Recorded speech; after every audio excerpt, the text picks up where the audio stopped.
Okay, surfboat fans out there from all over the country tuning in here to finals day at the 2026 Australian Surf Life Saving Surfboat Championships. And what a beautiful shot that is over Tugun Beach, Tate.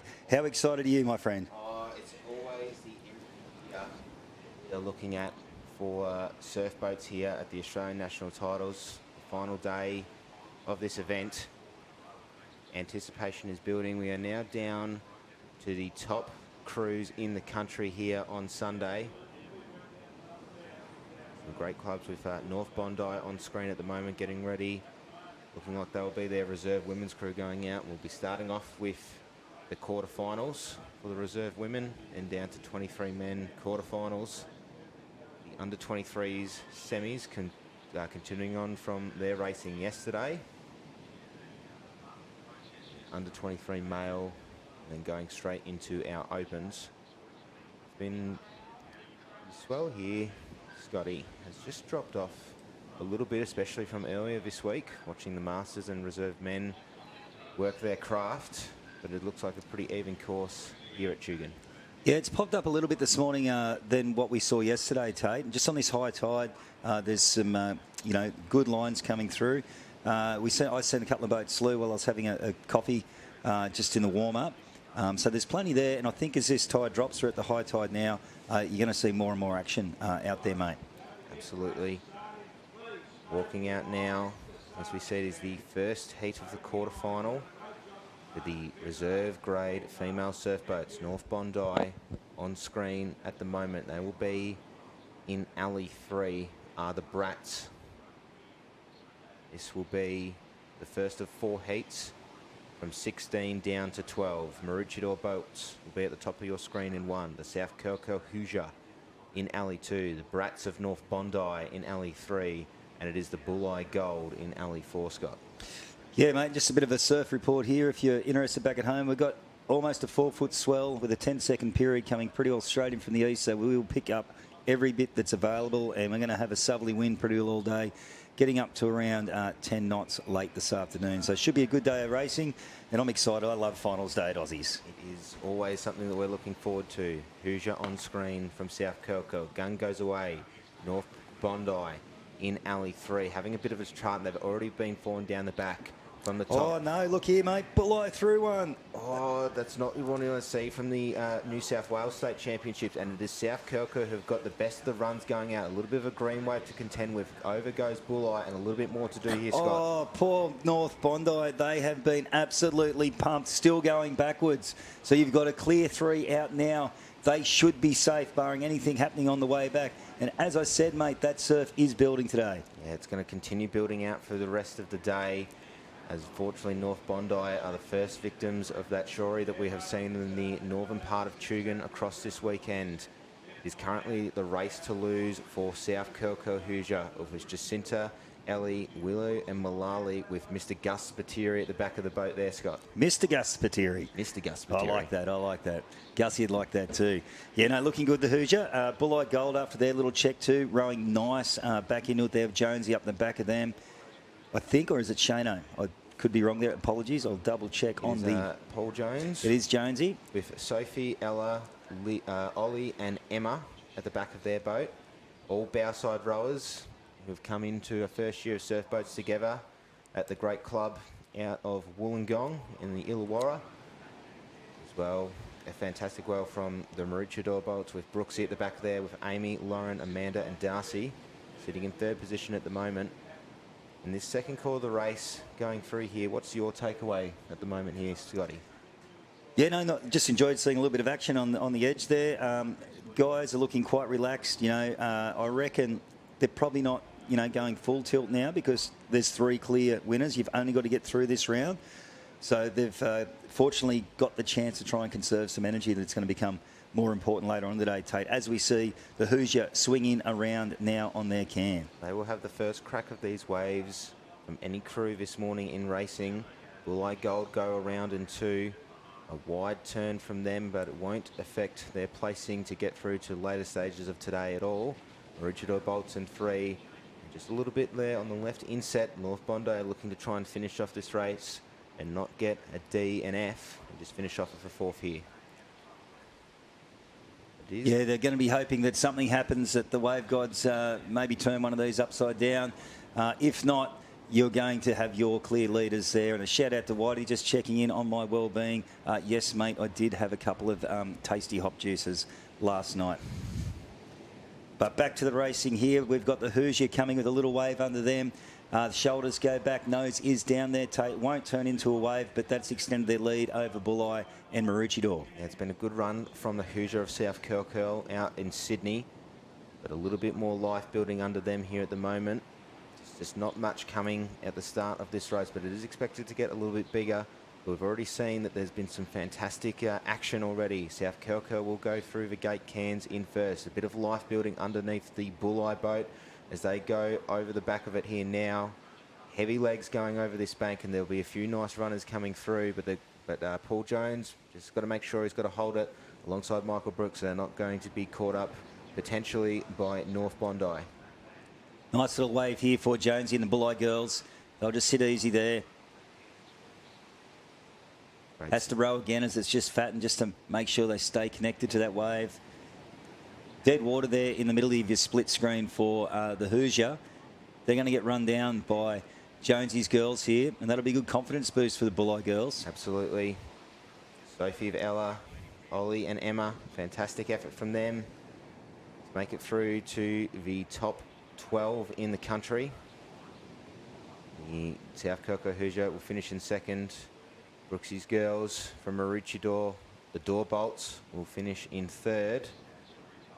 Fortunately, just caught in a bit of dead water, won't affect them too much. And North Bondi just getting checked at the start.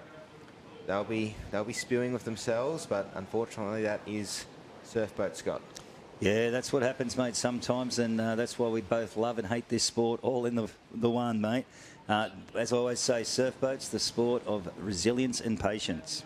I tend to go with the 50% skill and 50% luck. A great effort from them, of Alexandra, Sarah, Annabelle and Lisa, to make it to the top 16 in the country. And Steve at the back of the boat there for North Bondi.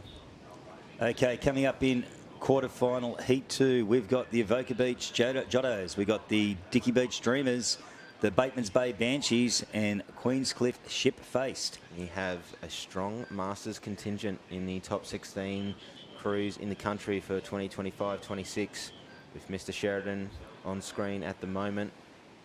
Getting this list up, yeah.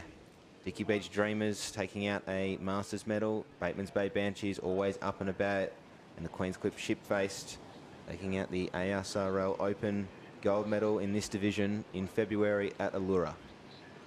Yeah, some good crews here. I reckon pretty well, whoever gets through these three, I reckon we're going to see probably feature in the final as well, mate. This is a very, very hot quarterfinal here. Man himself, Mr. Neil Innes. The white hull of the Bateman's Bay boat,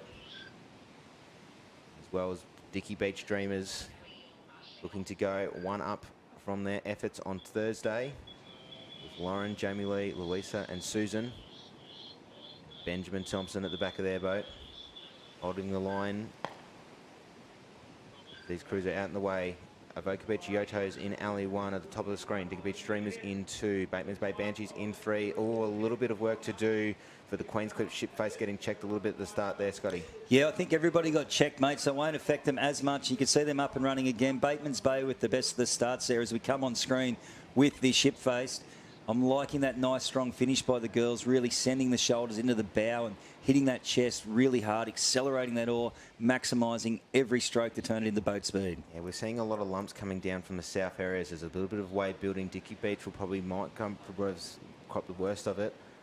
Rather Avoca Beach Yotos, but they've just fallen behind a little bit of the pack, so that extra push through the shoulder just to make sure that you're not losing momentum going up and down and bobbing up and down is really important, especially in these conditions, Scott.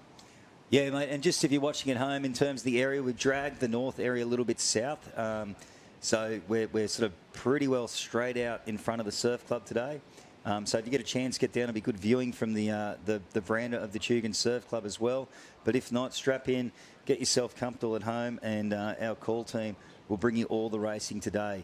As there's pretty well a line of 3 coming into the cans. Probably just the Avoca Beach crew with a bit of work to do. Bateman's Bay putting a little spurt on now, Tate, and Queenscliff responding well too. Probably there are 2 clear leaders now. It is always fascinating to see in the second quarter of these races which crews can just pull away and try and hit the gate cans first. It's really important in these conditions to try and get the best runners coming through, but you don't want to be stuck in dead water going into that last quarter and have maybe at the mercy of the other crews on the waves behind, as we've seen time and time again. But it is going to be the Queenscliff Shipface who begin their turn in. Does Matthew Sheridan. Probably about 5 more strokes, and there it is. They'll start the turn here now. 1, 2 and 3 from alleys 4, 3 and 2 respectively, with the Avoca Beach with the work to do, Scott. Yeah, nice turn there by all 3 lead crews.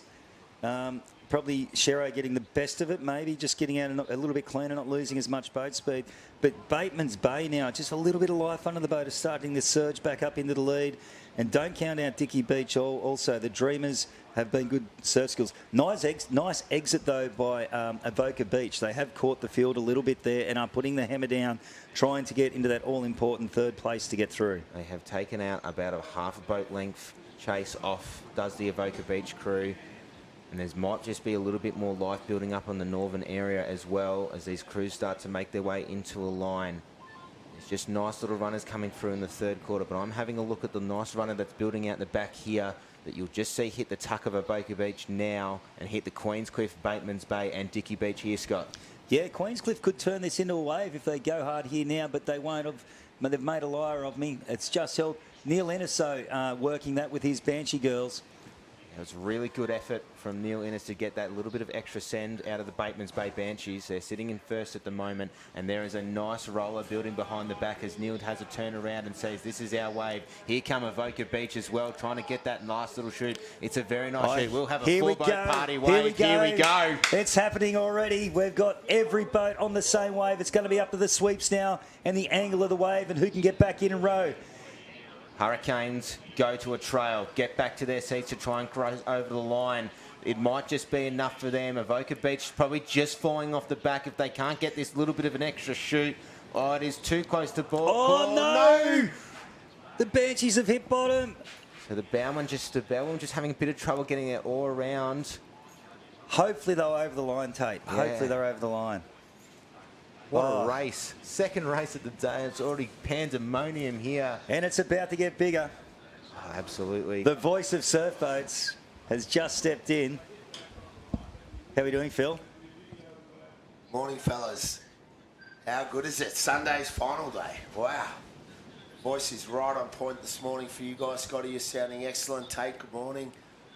Apologies about my lateness. I've been tuning in, though, from the start of the racing. You see Neil Innes there, his girls. He was the only crew to come back. Then he went back to the seats.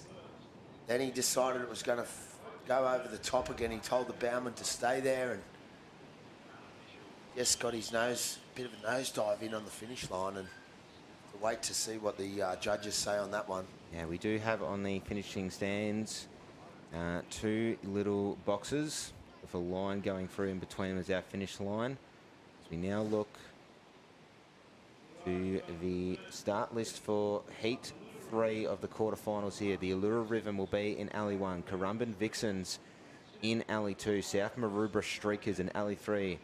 And the City of Perth City Peaches, who will be rowing not in their usual boat that we see the crew from WA, but in the Fremantle boat. Their familiar blue trim, which we have seen time and time again. There's Harvey Barrett with the South Maroubra girls. They've had a great season. I'm a little biased to the South Maroubra club. Good luck to those girls in the Sydney branch. Harvey, a life member of the great Bondi Surf Club. And been mates with Harves my whole rowing career. He's a good guy and a good sweep, and South Maroubra's going real well. So good luck to them.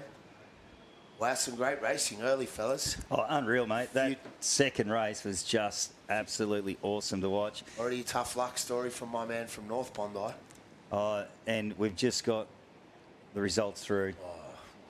And unfortunately, due to just hitting the bottom, the Banshees are out. Wow.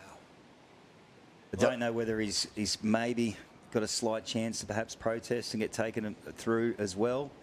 What happened? Did I miss It's something? a bit of a late takeoff. On the protest. I don't know. I'm just saying there might be a chance for a protest here, Phil, but I think, unfortunately, I think the Bateman's Bay Banshees campaign is over. It's the toughest race to get through, I reckon, the first on the Sunday morning. Yep. So everyone's amped up. Everyone's got that first race in them, and some crews get it together, some don't. In that race, everyone had it together, and it was a shootout right to the finish, and the course is producing. Yeah, it's definitely very difficult, as we see. I definitely know that Shane Maslin in the lighter blue cap. Getting ready, having a look at the course are the gun starters. The gun goes up for these 4 crews. Away they go. At the top of your screen is the Allura Rhythm. In Alley 2 will be the Currumbin Vixens. Alley 3, South Maroubra have got the best of the starts. Here has the crew from the Sydney branch, and City of Perth will round us out in Alley 4. And it's just started to flatten off a little bit, but there is one very nice wave that these crews will have to contend with that is just broken now. But they might just be able to get over the top of it here. Maroubra have got the best of the runs here, the girls of South Maroubra, Scotty. Yeah, it's just reformed there in the gutter, so not too bad. A bit of whitewater now for the South Maroubra girls. Up and over they go, as is City of Perth there with my great friend Jeff Wilson at the back of that. But a pretty even race at this stage, Phil. Yeah, great racing there, and you see all crews now getting out towards the gate cans. Wilco with his Allura crew, so 2 Sydney branch crews represented here in this one. 3 to go through. And as you look across the screen, it just looks like South Maroubra edging up towards the length in front. We'll get a better picture through this great vision of this drone shot. What a race this one is. Course looks pretty good. The wind's not howling just yet. We are expecting it to get bigger and better throughout the day, which, based on the first 2 races this morning, is only going to get more and more exciting for the viewers from home. But it is South Maroubra at the front here at the moment. Matilda, Ellie, Alexandra and Samantha, with Harvey Barrett at the back of their boat. In second place at the moment, it is looking like it is the Vixens, with Chuck Wildman at the back of their boat with Amy, Catherine, Sophie and Alex. Sitting in second place, City of Perth trying to follow through the crew from WA in the Fremantle boat. Sitting in fourth, it is probably a dead rubber at the moment actually between Allura and City of Perth at the bookends of this course. Coming in the gate can, coming in the toning cans, though, we're going to find out who exactly is in the lead as we see these noses swing in. Harv starting to angle that black boat of South Maroubra. Will hit the tin first. Second, the Vixens. Third, Allura. And City of Perth probably just a length and a half out of it at this stage. But as we said in that last race, it's not over until you hit the beach, because there is plenty of waves to be had. Yeah, you see Harvey Barrett there now with the South Maroubra girls. And they're just maintaining their position at the front of this field. It's been a bit of a no-gain zone out to the cans and back. All the 3 crews leading. City of Perth just probably going the widest out of that turn. So 3 of the leading crews on the northern end of the course, and it's South Maroubra in Alley 3 setting the pace, but they're all within that striking distance, Scotty, that you talk about, where the waves come and everyone gets a piece of it. Yeah, pretty flat at the moment, though, as we look at the screen here. Probably a little bit of a help coming here for City of Perth. They're going to need to milk every stroke out of this little bit of energy coming up behind their tuck now. Chuck Wildman's got his Vixens going there from the Currumbin crew on a little something, but now it's reforming for Allura in Alley 1 and South Maroubra in Alley 3. So these, Allura dropping off, South Maroubra dropping off, and the Vixens working the longest on that runner. Yeah, but now they're at the mercy of the Allura crew. The Rhythm, who will find their rhythm again and catch this little runner here, trying to milk it for all it's worth. It's coming up to the tuck of South Maroubra. Truck Wildman's called it easy. He'll do a late takeoff on this wave here. That is your 1, 2 and 3 that is most likely going to be the ones going through. Truck Wildman just gets him to row a few strokes just to make sure that their nose goes down. It'll be dead rubber for first, second and third. He sat them easy, hoping it was going to be a late takeoff, and they've had to row the whole way to the beach in the guts of that one. And the Rhythm. Now there's a little one up behind them. Just got to negotiate this break. It's a little bit tricky here. The boys will have to be on their game. Let's just get these girls across the line. And 2 very experienced sweeps there do a great job, just in that tricky little edge. City of Perth crew just missing out there. Up in Alley 4, so fantastic effort And shout out to my friends from City of Perth Surf Life Saving Club.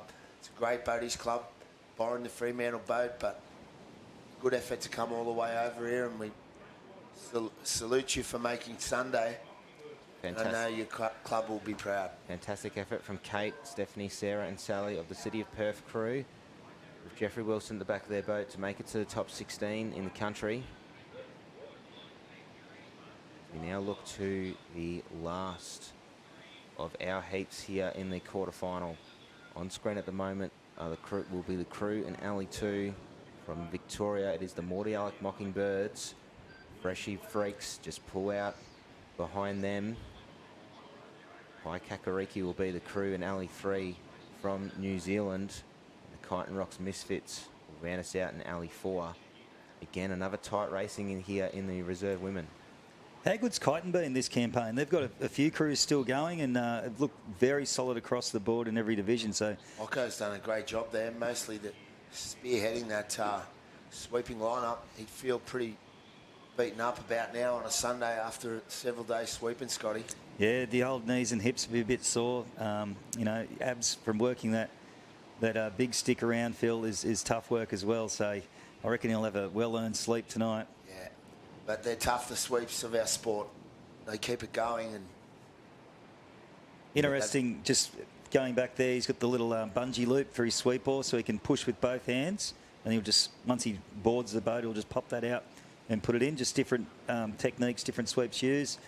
Some let the sweep oar come all the way around and push, and it just comes to them as the boat moves away.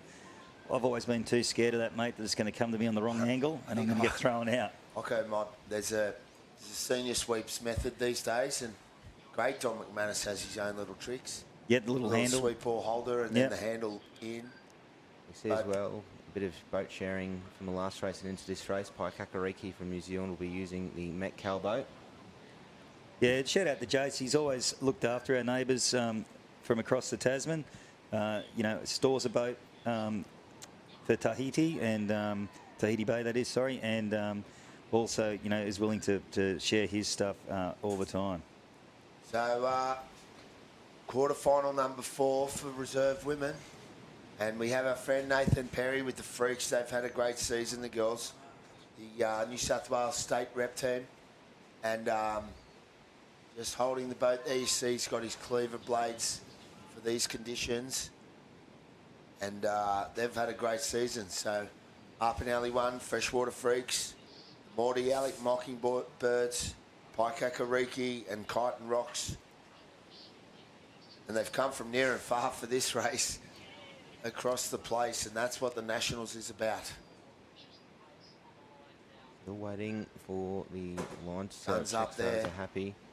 And away they go from left to right. Freshwater Freaks in alley 1. Morty Alec Mockingbirds in 2. Pai Kakariki in 3. And another moment on screen, the Kyneton Rocks Misfits in 4. There is a nice little wave building out the back. I don't think it's really going to trouble any of these crews going out to sea.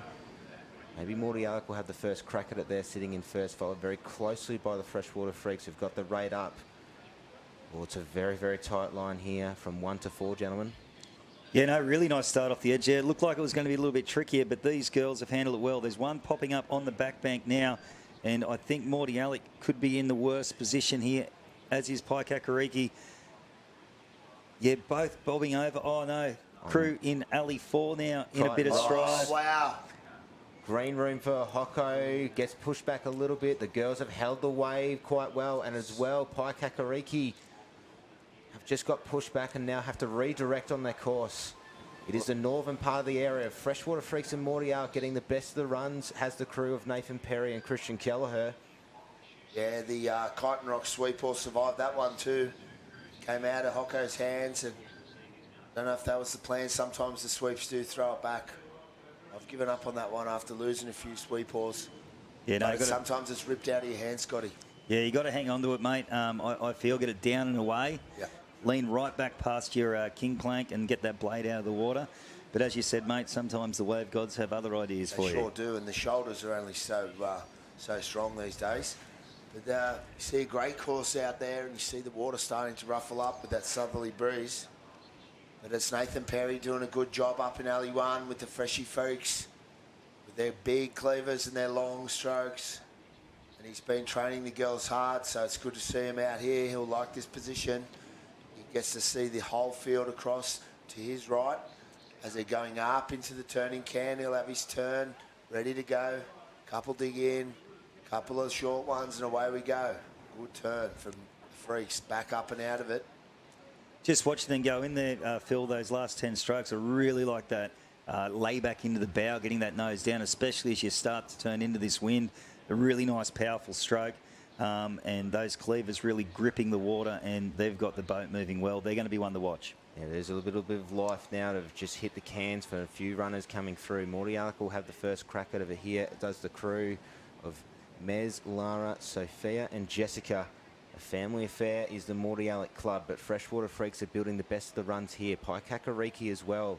The mums from New Zealand have managed to row themselves back in. They're probably just a boat length and a wave behind the Kyneton Ross Misfits. But there's going to be a little bit of a wave now. Morty Alec is sitting on top of it, and Freshie will get the best bit of the run here. Well, you'd probably say it's between Kyneton and Paikakariki to miss out here if barring incident. But there are waves building, you see. Perry looked behind himself. What's coming? Where are we? He wants a wave. But these two crews at the tail there, it's Kyneton and Paikakariki both getting a little run. And they're going to duke it out for this third and final spot in this last reserve female quarterfinal. Hocko just probably half a boat length lead, but there is going to be something come under Paikakariki now. But our only two crews safe at this stage are Freshie and Morty Alec. Who can get the best out of this run for the all-important third place, Tate? A trail from Christian Kelleher's girls from Morty Alec, just to make sure to get over the line and keep their nose down. Unfortunately, Paikakariki fall off the back, and it is the Kyneton Rocks Misfits with Hocko at the back of the boat, getting the nicest of the runs there. 1 and 2 are done and dusted for Freshwater and Morty Alec, and it will be Kyneton Rocks looking to go through. A late trail from Hocko's crew just to make sure to get over the line safely. Upright as well, but yeah, the Freshie Freaks, sort of he eased them off and waited for a wave, and then he had to row the whole way home too, and the girls thought they were on it, and a couple of them switched off and then sharpened them right up and got them up and rowing again. But well done to the Freaks there. It's unlucky to the Paikakariki team, and shout out to all the New Zealand crews that have come over this way. I actually think we should start a little return journey and head over there for their nationals. I reckon that'd be good, mate. I That'd think be we good. should go and have a crack at their medals. A couple of our members, high-level craft competitors, and they went over and said it was a beautiful weekend or whatever, so we should get over there next year on a little road trip and visit the great cousins from the ditch. But Paikakariki gone.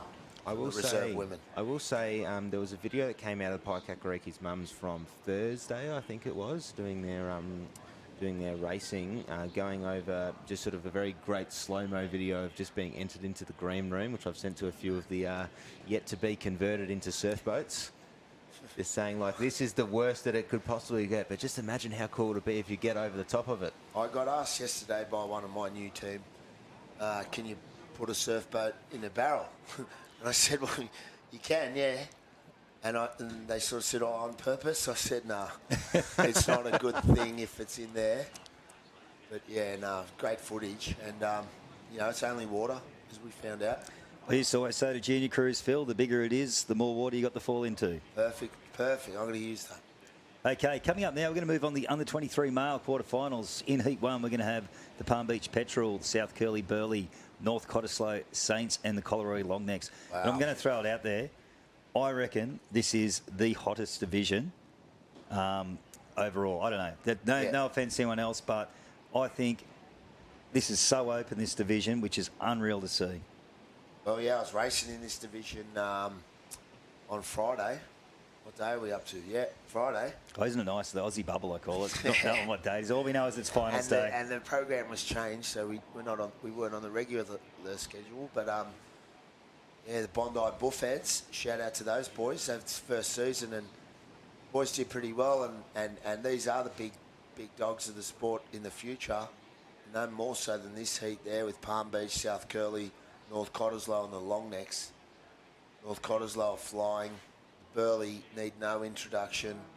They've been a great crew for a few years now, and the Australian rep team in the under-23 representative division or honours for Australia. It will be hard. It is hard to pick out of these 4 boats which one will be going through. I'm not going to count out the North Cottesloe Saints. No, they're flying too, mate. I'll back that as well. And this is pretty, barring incident, the course looks like a genuine rowing course. Skills are going to be tested today too. You know, a little bit there for everyone, Phil, which is good to see. You know, we've got an edge to deal with, and we've got the back bank, and then you've got some pretty nice conditions that you can get your craft going of rowing, and it's enough wind there just to make it tricky enough. It's not pure glass. Ah, and there's more wind coming, you said? Yeah, about 10 knots, mate, is what Surfline was telling me this morning is the predicted peak, so that's not going to be too strong. Is a breeze at Tugan. Just have a bit of a break here at the moment as moving the course judging a little bit further south, it looks like. Just to find a little bit more of an even space as we see the Tugan work party and how good have they been all weekend. The crew up on the club that's next to us here in the Dogger, putting on some fantastic work and the power of work of this community along the Gold Coast. It is probably one of the harder jobs, I think, for the work party, moving the stands back and forth to find the best course. There's a tough job out there at the moment. The barista at the Tugan Cafe out the front, he's under the pump over there. And Massive. I want to add to his woes, if you're listening over there, a couple of cappuccinos to the commentary box. That'd get us going. So, yeah, what do you think of the jokes yesterday, Scotty? Did you hear any of those? Never got a chance to go back and do it, but I'll tell you what, it's blowing up on social media. I reckon that's why you're late this morning, mate. How did the autograph signing go as you were working your way through the crowd to get into here this morning? I was with my manager. There's a book and a Netflix coming as well. But Stefano's World of Surf Boats on Netflix. This is going to be good. they're all key characters in it. You heard it here first, This folks. is the greatest sport of all, and if you're just tuning in, we're at the 2026 Australian Championships for Surf Life Saving, looking up further to the Gold Coast proper there, Gotham City, as our man Don Cottrell calls it, in the shorter foreground, the Currumbin Beach and Elephant Rock. We're at Tugan Surf Club, and behind us, down to Kirra, North Kirra area, we were racing at Balinga earlier in the week. The surf was pumping. And it was a real test out there, and what an Aussies we've had. The organisers have delivered. See that great I was going to say, just Marcelo on the official there on the finish tower.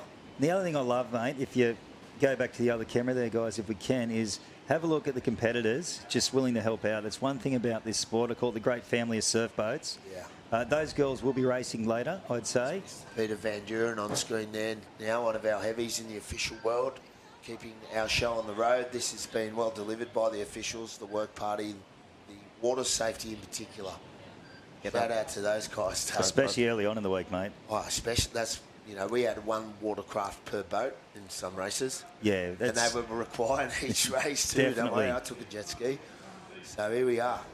See the North Cottesloe team getting ready for their Saints. They're one of the high-performing WA crews on the back of that boat.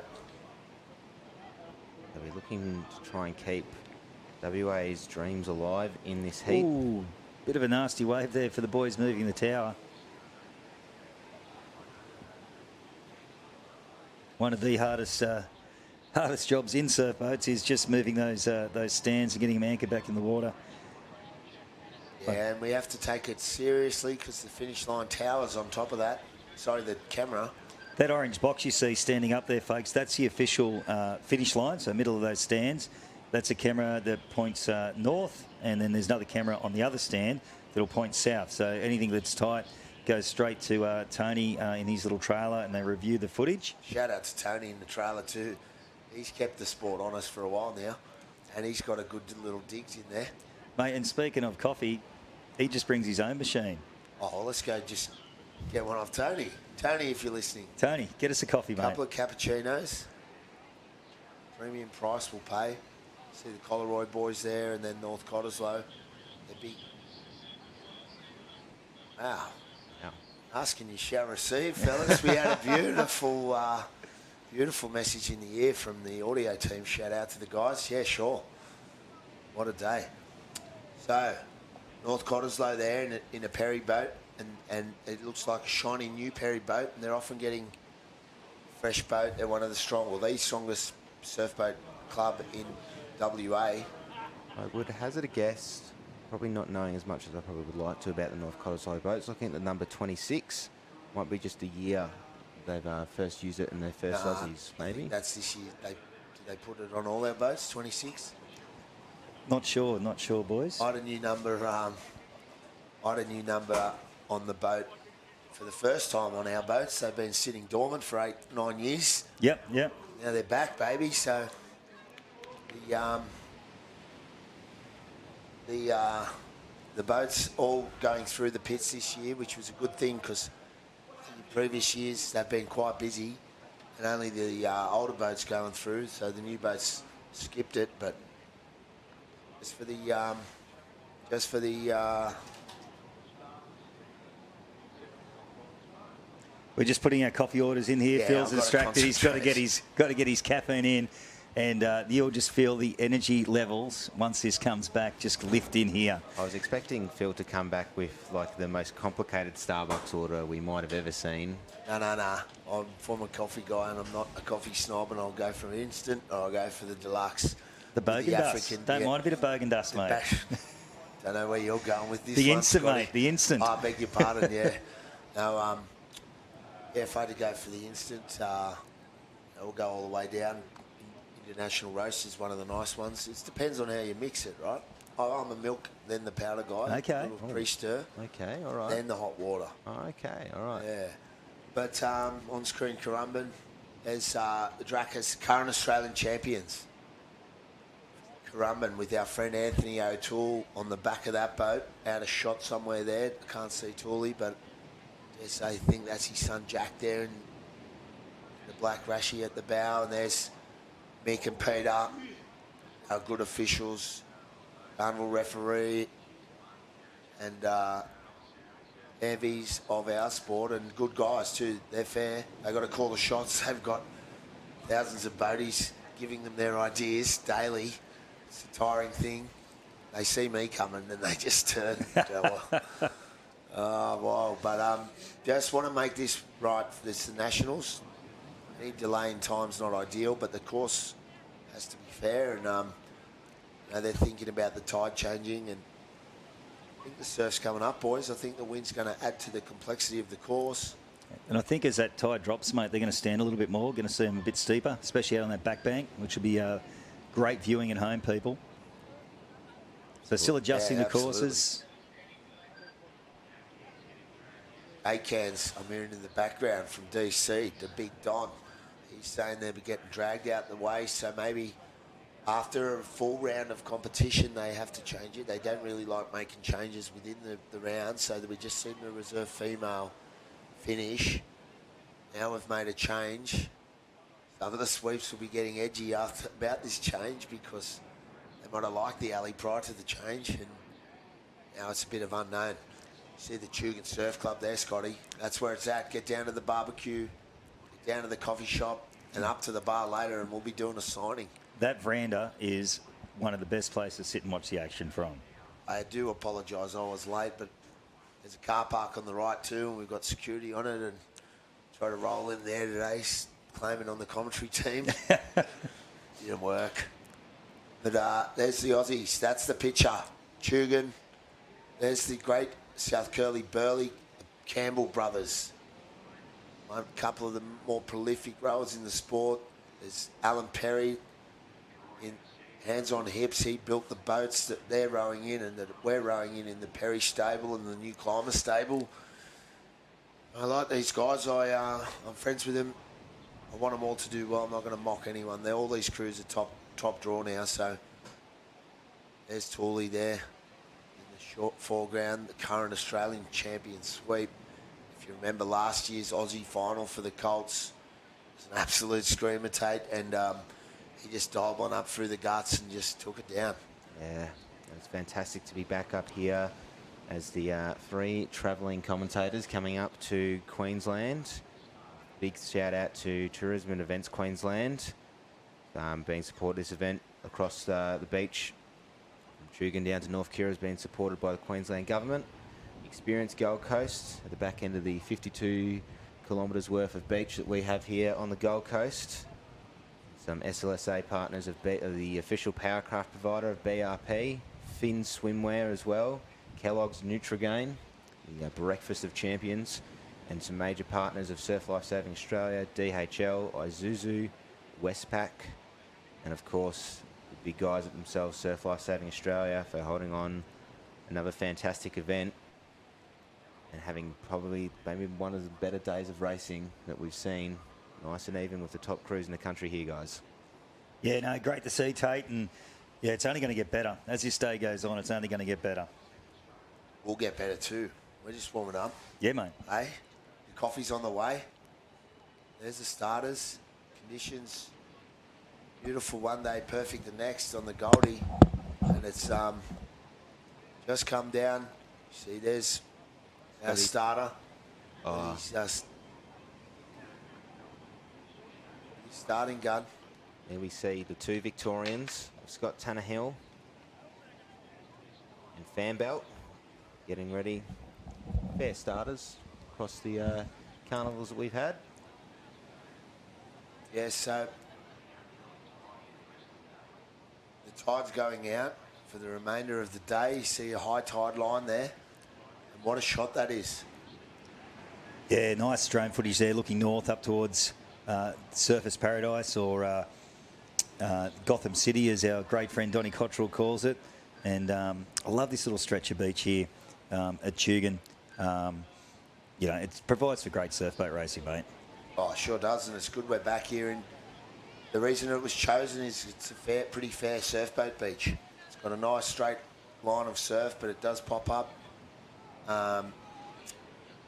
know, left or right or across the course. So you see people coming to watch, flying in on the Qantas, coming into Coolangatta. One of Don's fleet. Honest man. But yeah, you see the finish line there, nice and even as we pan up the beach, heading north towards Currumbin. And I think we're getting closer to the start. Just bringing up the draw again, recapping things. When Alley 1, it's the under 23 boys. In Alley 1, it's the Palm Beach Petrel. Alley 2, the South Curly Burley. In Alley 3, the North Cottesloe Saints. Alley 4, the Currumbin Longnecks. So that's a little fun fact if we're looking at the club caps. It's only South Curly Burley that are multicoloured in this one, and the others all have solid coloured caps. And we've got a green, a white, and a red.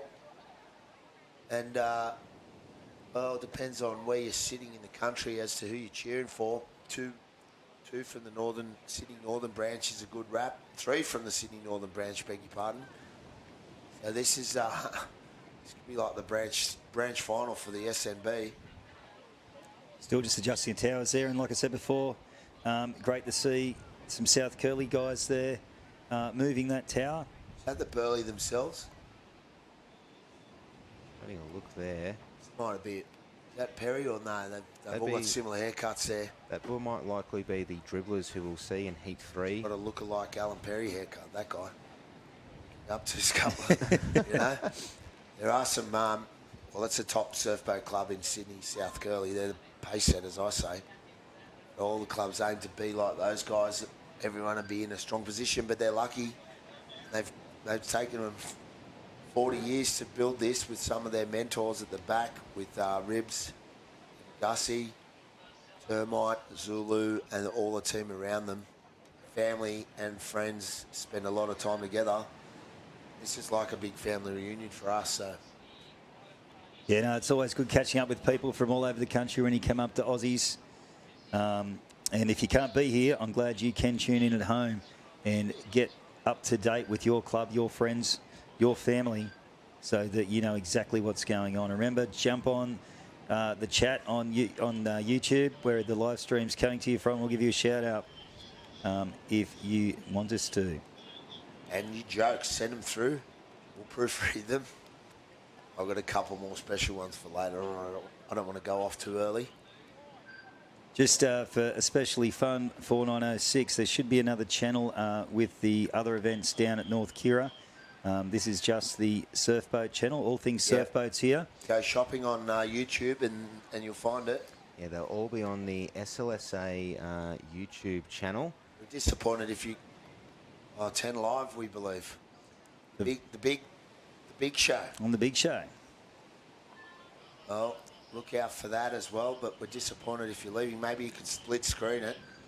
Well, especially if it's on the TV. Nothing wrong with the laptop Digital, and the TV. Yeah, no. Ooh. Sounds well and truly spoken like a boatie. This organisation, we're in good hands, boys. Yeah, we're Big all Voice, thinking the same, yeah. Big Voice Media doing a great job, mate. Always bringing do. this. Absolute champions now. Got to know the guys over a little while. They've heard enough bad jokes and seen enough microphones get knocked. And Mate, I think they know enough about the sport now. We have to get them on next year, just for a little stint, half-hour stint, hour stint. The boys. Get the boys in. Boys behind the scenes. They know all the crews now. They do. They do know all the crews. And, might have to provide us a bit of training again. Just the general basics. Oh, sorry, Mr. Copeland now has gone up the ranks and he's happy, he's conversant. You can teach us about the mute button, Tate. Give that a go. Well, we're just doing the old school 1, 2, 3 if you want to tap out. Oh, just finding it out. Fortunately, sitting on an office desk for most of the year, except coming up to here and having a bit of a row, having a bit of a run. Makes it good as the Burley on screen at the moment. Scott Tannehill making his way up, getting ready to start. Does the duo from Anglesey down on Victoria's surf coast. Had a lot of experience this year, especially down in Victoria. It was quite interesting surf. I was chatting to Chris Campbell, our former VSRL president, and we've somehow managed to pick out all of the weekends where all the bad surf was happening for all of our carnivals. It has been fantastic from Victoria, building up a strong camaraderie across many other clubs. A few new clubs coming back into the fold as well. Rosebud McRae in the Open Men. They're going well. They were going very, very well. Yeah. Mate, they know you're on. We're actually getting shout-outs here from the Californian State Lifeguards. Yes. Phil Stefano. You going to go over and have a little paddle in the dories, mate? Boys, yeah, no. We're doing surf boats, taking it global. Work for a global company, so trying to spread our wings, the tentacles, and shout out to the Lifeguards of California. And Josh Gray, M4Z, Go Coleroy. Nina and Josh are watching from Bathurst, and Go Tara in that crew. And we've got to thank you for the coverage from Victoria, from the APV group 5i. Point we should keep on to. I should keep on to that and become a professional for the day. There's the Burley on screen now. Okay, enough of our filler. We should be ready to get back amongst the under-23 males quarterfinal. 4-boat race, 3 to go through. Conditions are building. Water starting to get a bit more roughly. The edge is looking tricky as always. The starter's going to have his work cut out today, wanting to get these boats away easy. But you see that Shorey there breaking down. This is that's Rory on the back of this Palm Beach boat. The petrol there on screen of Thomas, Lachlan, Angus and George. Gun has yet to go up for this 4-boater. Good skill there too, boys. Just seeing they're wanting to be as close as they can, but when a wave comes, just move the boat back and try and avoid what's happening there. Water in the boat, you can see that pump working overtime, just getting that water that's come into the boat. Yeah, back or forth sometimes, Scotty, depending on what's happening in the front of the boat. You see they're just cruising at the moment, waiting for the starter. You see the orange starter tower, or the men in the high-vis vests on the tower looking at the screen. See that check starter's flag is howling southerly now. It's starting to pick up.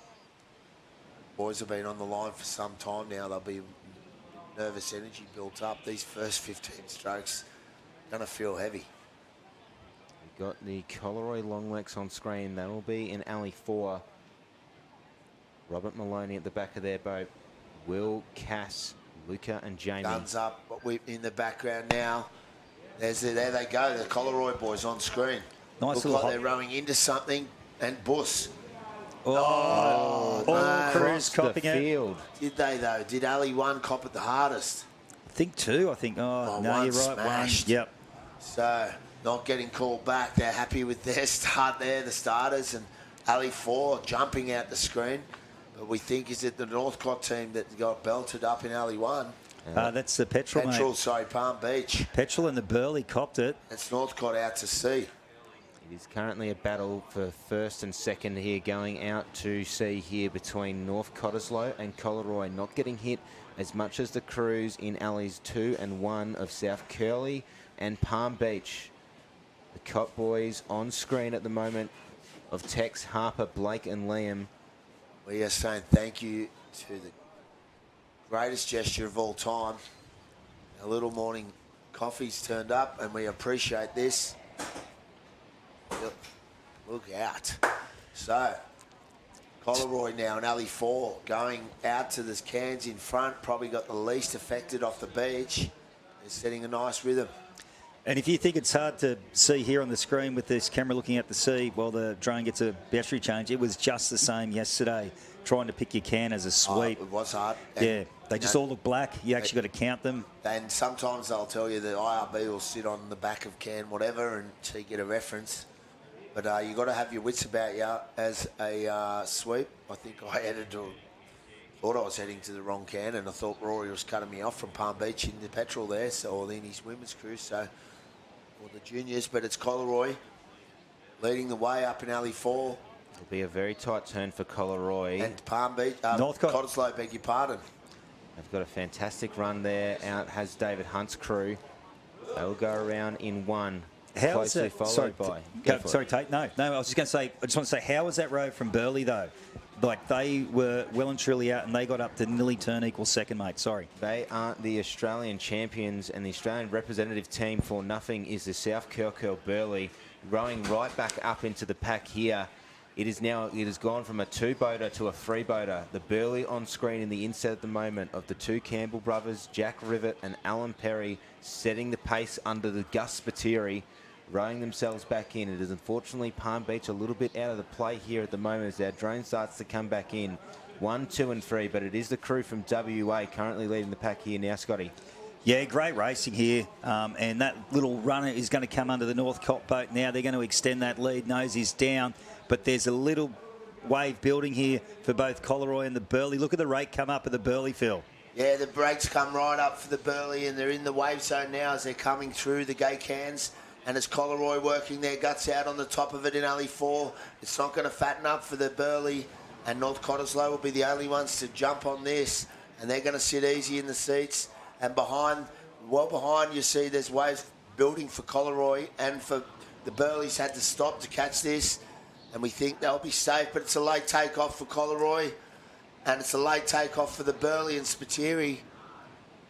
But there's plenty of deep water under those boats, and those crews are up and running now as it fills up across the gutter with Coleroy working hard. You see North Cottesloe just slewing across the line, but they're safe. And it's going to be Coleroy, and it's going to be the South Curly Burley, all progressing. And I'm going to jump out for a moment. We're going to have a quick change and keep the voices live. And, well, we've got some special guests, but one of them's got a black eye. So, been touched up last night, our man. We'll do a double change. I'll step out too. We'll leave Tate with you, folks. And we've got Tom and Tash joining the team now. What a day of boats. We'll see you back soon. Good luck, guys, and welcome. Coming back in at the moment, Tasha Tunney and Tom Barrett.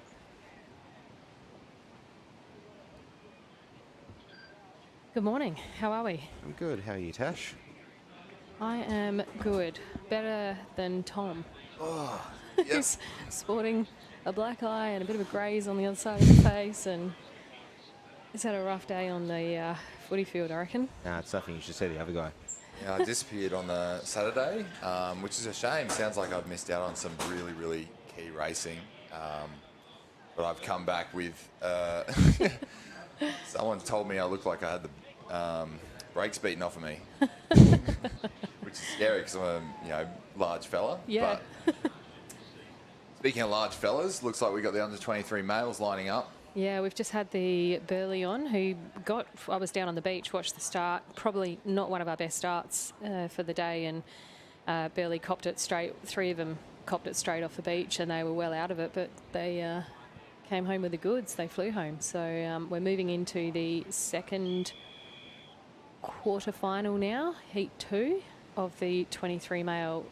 Tate will get you to go through the cruise. So going out in alley 1 is the Avoca Beach Got Crabs. In alley 2, it is Peter Spencer's boys of the Palm Beach Fins. In alley 3, our compatriots from across the ditch, the Titahi Bay Twin Turbo.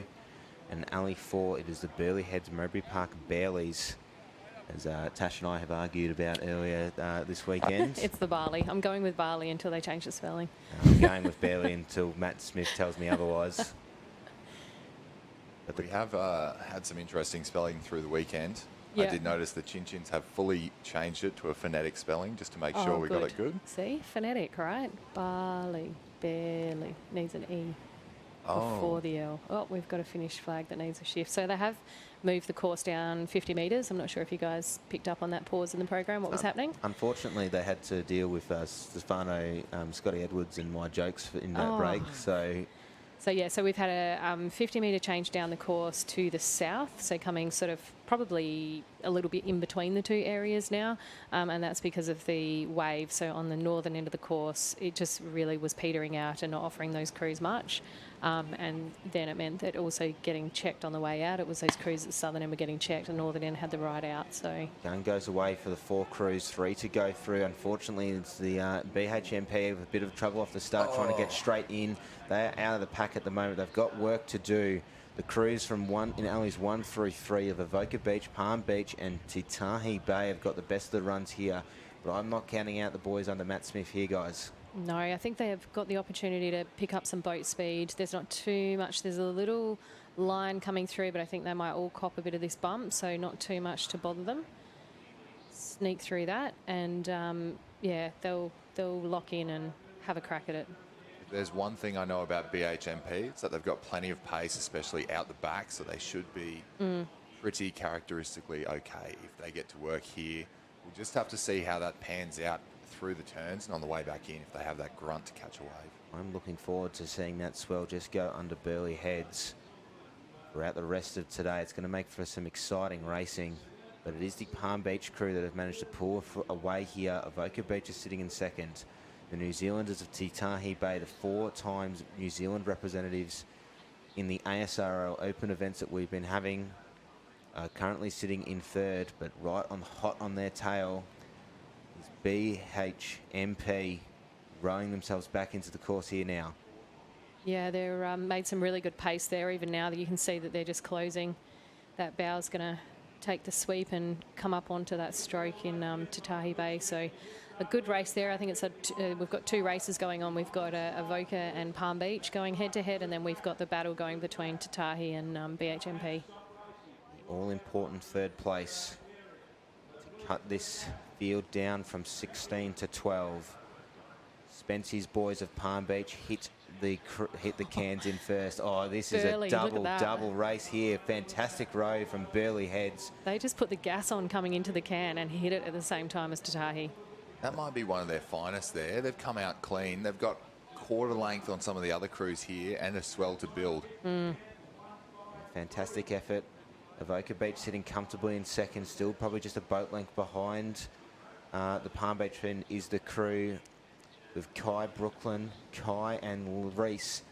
Just not that much life building under, but the rate goes up for Burleigh Heads. They found something here just to try and cement their spell into third position here. Oh, this is going to be a battle for the minor place here, guys.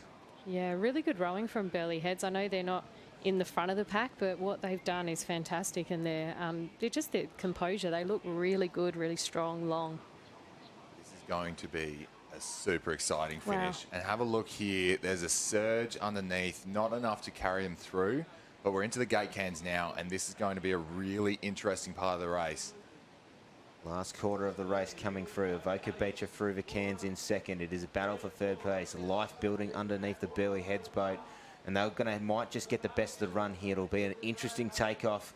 Tatahi Bay desperately trying to get their nose down. Can they pull it over? Go. No, they're nearly there. The Tatahi Bay boys, they'll fall off the back of it. No. Just hasn't filled out for them. Off we go. That's your top three. Oh, Burley Heads here. They've got the surge from the wave. They're going to pull ahead of these other crews. They're leading at the moment. Now these crews are stuck in dead water. Here Here we comes go. Tatahi Bay from nowhere. Is the New Zealanders. Oh, this is going to be Late very, takeoff very here. tight for the finish here. Party Too wave. close to call. Oh, Party hold it wave. together. Oh! Palm Beach possibly missing out there, or Avoca.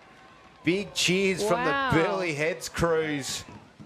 What a fantastic story they are. Holy moly, what a finish. What a way to finish. And Spency's, I don't know, he doesn't know where he's come. he doesn't look super confident. There's probably not a scarier sight on the beach when you see Peter Spence start walking up with a very determined look on his face. Yeah. God, this sport can be humbling at times, and that's one of them. It's not, I wouldn't tell him right now, maybe give him a few hours to cool down, but it's a bit of a consolation there. Everyone's had a great crack at it. Yeah. Yeah, I mean, great work from Burley Heads, Mowbray Park, to be, sort of checked and out of it, to row back into a fantastic can turn, and then just mow down. And then Tatahi, getting that luck of the wave, that's surf boats. Yeah. But not to take away from Palmy, who had a solid crew. They led from the start the whole way through. They had a really good row. All right, we've already got the next race on the line, and the gun has gone. Mona Vale Black will be at the top of your screen. The South Kelco again. dribblers in two. Just a little bit of a touch Check. across the course here. Unfortunately, they'll all get over the top of it here. Unfortunately, it's the crew in Alley 1 getting checked the hardest. A little bit of contention to go here for the crew in Alley 4 of the Currumbin Dracars. And in Alley 3, it's the Funky Colts of North Prunella. But it is the dribblers showing up there, compatriots trying to keep up in touch with the Burley and try and get through the next rounds here, sitting in first. But it is the Dracars as well. Battle for 1 and 2. Mona Vale, top of screen, are going to cop that white water again, which is going to hold them back. But hey, we saw it last race. You're not out until the end of the race here. So lock in, get going. Oh, a nice green roller Beautiful. for the Currumbin Dracars. Oh, heavy start off there. Not what you want to be seeing. You want to see them get a nice catch. If you get the rhythm perfect, Pull the bow down. catch on the other side, use that gravity to get a bit of momentum going again. And North Cronulla just did not get that timing right. Yeah, they probably just lost half a boat length on the Currumbin crew, the Dracars. Anthony O'Toole at the back of their boat. Stasha's pointing out their No, I'm bow.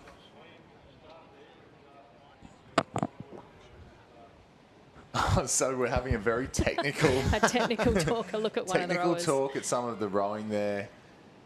Just in the Currumbin crew. So what I'm looking at is the bow, and you can see how his legs are going flat before everybody else's. That may be Just a a fine. split second. But it's just that little loss of connection there. So something to work on in the off season. But yeah, just looking at that it's just the ever so slightly, a little Could be bit a of a... Stillwater habit sometimes, but Yeah. coming into these cans, it really hasn't cost them too much. We've got the South Wow. Curly dribblers coming through in first, followed by the Dracars. North Cronulla Funky Colts going around in 3 there. Currently, that is our 1, 2 and 3 at the moment to go through. Mona Vale with more work to do, but they're trying desperately to row themselves back into the course, going around the green and white can, complementing their cap colours. They may need to pull a rabbit out of the A hat little here. run. Yeah, nice little run as we see the Funkies Colts desperately trying to get down. Their nose will go up, and now the Dracars are out and away. Still get caught at dead water. Heavy leg stroke here now, but it is currently battle between 1 and 2 between South Curl and Currumbin, and again a bit of life building under the boat here. Watch the rate go up. That won't fill out for Alley 2. But off we go. Currumbin Dracars making up some serious distance here. And we're seeing the waves today a little bit more full than they have been over the previous ones. Yeah, which we did expect. It was forecast for that swell to lift and the energy to come up a little bit. The swell period was set to increase. We are also anticipating some wind this afternoon around lunchtime. 45k, not nice. But here we go, Currumbin. Down and sit there. The dribbler's pulling alongside. It's just looking a bit flat in that northern alley. It's flattened out for Currumbin as well, but they're picking up the rate to make the most of it anyway. Oh, the dribblers are on something there. Termites called the boys easy, so they'll just cruise through on that. Currumbin pulling in front here, little double up for them. I really couldn't ask for much more on a finals day. This is looking gorgeous. And as I have a check of the conditions here, looks like we're about midway on an outgoing tide. We will have low tide. Low tide still to come, so that bank midday. Will start working a little bit harder, I think, as we see that low tide come in. But North Cronulla coming across into that all-important third place there, so that will see those crews progress through to the next round into quarterfinal 2. It'll be or semi-final 1. Semi-final 1, the minor semi-final. And Motorvale. Motorvale, unfortunately, just missing out there. But a good campaign. It's always, you know, good to get to a Sunday. Everyone wants to be on a Sunday, so well done to Motorvale for getting there. Just having a look up at Heat 2 as we prepare for Heat 4, looking at the results. Might have called it incorrectly, because Avoca Beach, unfortunately, will be the crews who miss out. Wow. Which means that Palm Beach, Tahi Bay and Burleigh Heads Mowbray Park will be going through to the minor semis. Yeah, well, Spency did look uncertain, like he didn't know whether it was him or someone else, but that's good. We've got the video finish line cameras running. They're reviewing everything. Tony's working behind scenes, and he'll check all the videos. So if anything's, you know, they see anything, he'll always call it. So it's good to know that we've got that technology and that the right calls are being made. And a big thank you to our officials running behind the scenes, making sure this runs smoothly, and we actually have a good standard, I would say, of well, fairness, as you want in a national level event. Okay, so as we come into Heat 4, we have in Alley 1 South Maroubra Swingers, Queenscliff Beef Wellingtons in 2, Palm Beach Penatokos in 3, and Kite and Rocks Monsters in 4. The people's champions down there. Very South Australian of them to be outgoing and friendly. If you can't win it on the beach, you can always win it in people's hearts.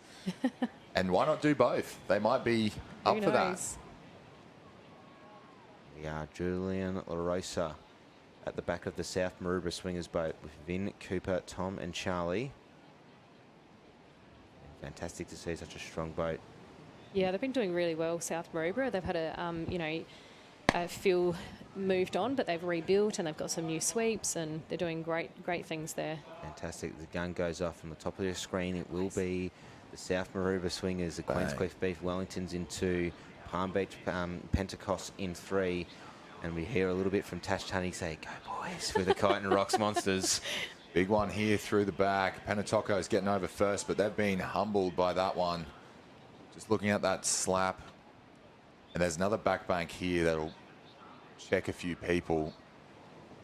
Probably not the best run for Kite and Rocks, but they're still sitting around that 3rd position. It's a good effort from them, going for the all long sleeves. Another crew from South Australia. Love to see being sun smart. I think there's a few Irish genes in that crew. Is the crew from Sydney's Northern Beaches branch in Palm Beach, leading the charge at the moment of Jackson, Jake, Harper and Hugo. But the Beef Wellingtons of Callum, Ryan, Max and Simon, with Mr. DD, Damien Daly at the back of their boat, just trying to get their whisker nose in front. But it's been a fantastic row out of Alley 2 here for Queenscliff. South Maroubra and Kyneton battling for that all-important 3rd place. So if you're one of the back markers here, you just want to be keeping in touch with the others, especially if you have confidence in your turn, and then it's all about these waves. These are the great leveler. If you can catch one from the back, you'll bring yourself right back up into contention. Yep. Seen, especially this morning, will probably get worse as the tide drops up. You don't want to be stuck in the gutter coming back home and at the mercy of the other crews catching a nice wave at the back. And it is the Beef Wellingtons trying to get their nose out in front.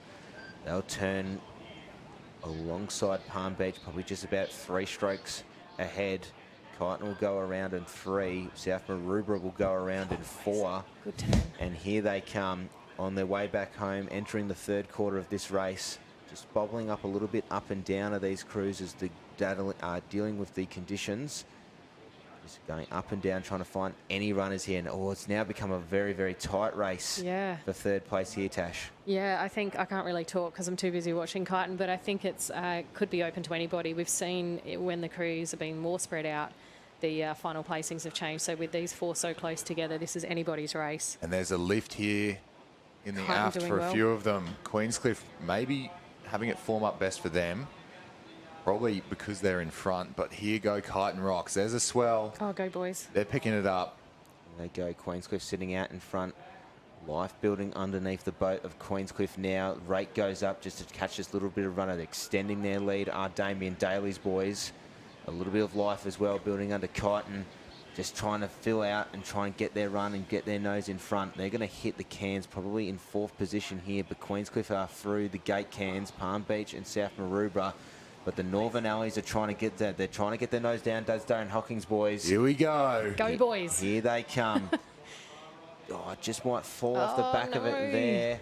Rate has to go up now. Lift that nose. There's a little doubler there. Come They're not on. out of it Here yet, we go, but it's boys. forming up for the top 3. bit bigger, Penatoko's this one. making a move. Queenscliff. The South Maroubra Swingers living their name out. Off go Kyneton. Here they come. Come Kyneton on, Rocks boys. Monsters trying to catch up to Palm Beach, trying to get their nose down. They'll fall off the back of it there, but it is dead water. It'll be a row to the line here for these crews. South Maroubra will finish in 1st. Palm Beach will probably finish in 3rd here, unfortunately, but the People's Champions. This season. Good rowing, boys. That was a really good race. Great race from all crews there. Super tight. That 23 division is hot. Like, it's super hot and it's very open. Like, apart from, I'd say the Burleigh are probably a class up, but plenty of other crews are hot on their heels. Seen. It is anyone's game. Big cheers from the South Maroubra boys. Yeah, they'll be pumped. That's good work. It was a great race from 3rd to 1st. Yeah, they had a really strong race home, those boys. This is probably some of our most competitive divisions, some of these races as well, closest I've seen. Yeah.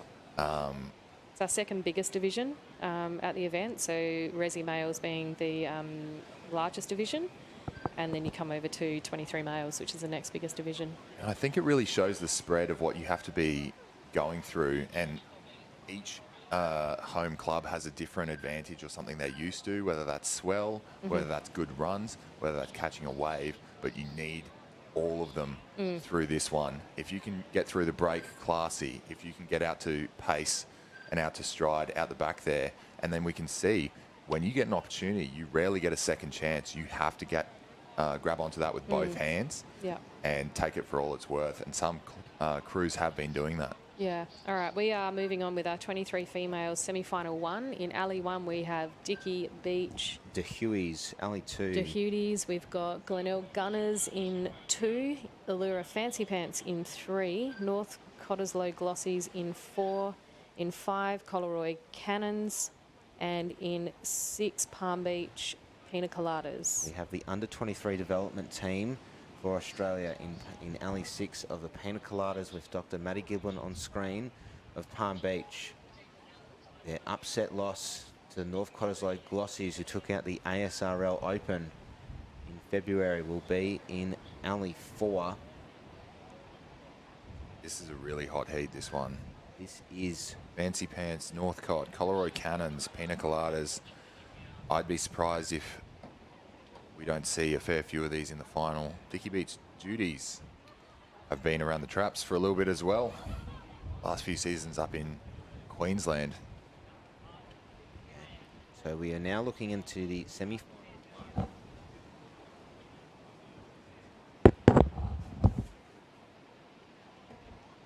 Which will be 4 boats to go through this one. from the 6 to cut it down to 8 across our 2 heats. Okay.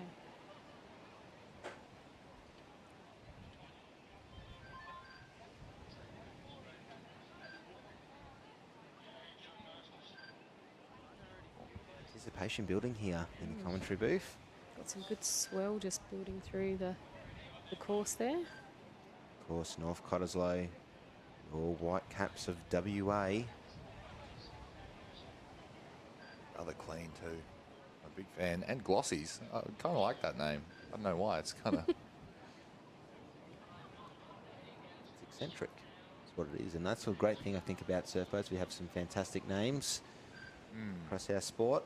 It's good to see a bit of character throughout this this weekend, different names. And just in this downtime, I'm having a look at the stats to see if I can keep you guys informed. So we know we're on an outgoing tide. Interesting to see how that's going to affect the swell. We already knew that coming into the weekend, the swell will rebuild, coming back towards what we were seeing around Wednesday, Thursday, which is up a bit. And the current prevailing wind, 14 knots from the south-southwest, so almost opposite to what we were seeing on Friday, west-southwest. It's still a little bit offshore, but it'll be coming across those boats as they're heading in. It's almost flattening it out just a little bit. It'll make that turn quite difficult, I believe. Queensland, they're giving us the goods. Yeah. Tom GPT. Trying to sound like I know what I'm talking about, and you'd hope so. Working as a lifeguard, I'd try and hope that I can kind of pick up what the swell is going to be doing, but It is fantastic pathway for probably more so maybe our younger rowers as well. That lifeguarding is a great way to continue staying involved on the beach and get paid for it. mate, I would highly recommend it, to be honest. Not only do you get to have some really good opportunities, you get paid to go and upskill. And if you're already interested in lifesaving, as I suspect most of us would be, it can be pretty fulfilling. I would say as well, and please correct me if I'm wrong, one of those opportunities that you can do is is it an exchange over to, I think that, well, I know that LSV do it to Sri Lanka. I think, did you go to Japan? Wow. So that was voluntary, but that was through SLSA. I have to give props to SLSA on this one. We have an SLSA JLA exchange. So if you're interested in traveling, that is also an opportunity for you through lifesaving. Make sure to check them out. There's different things that pop up here and there.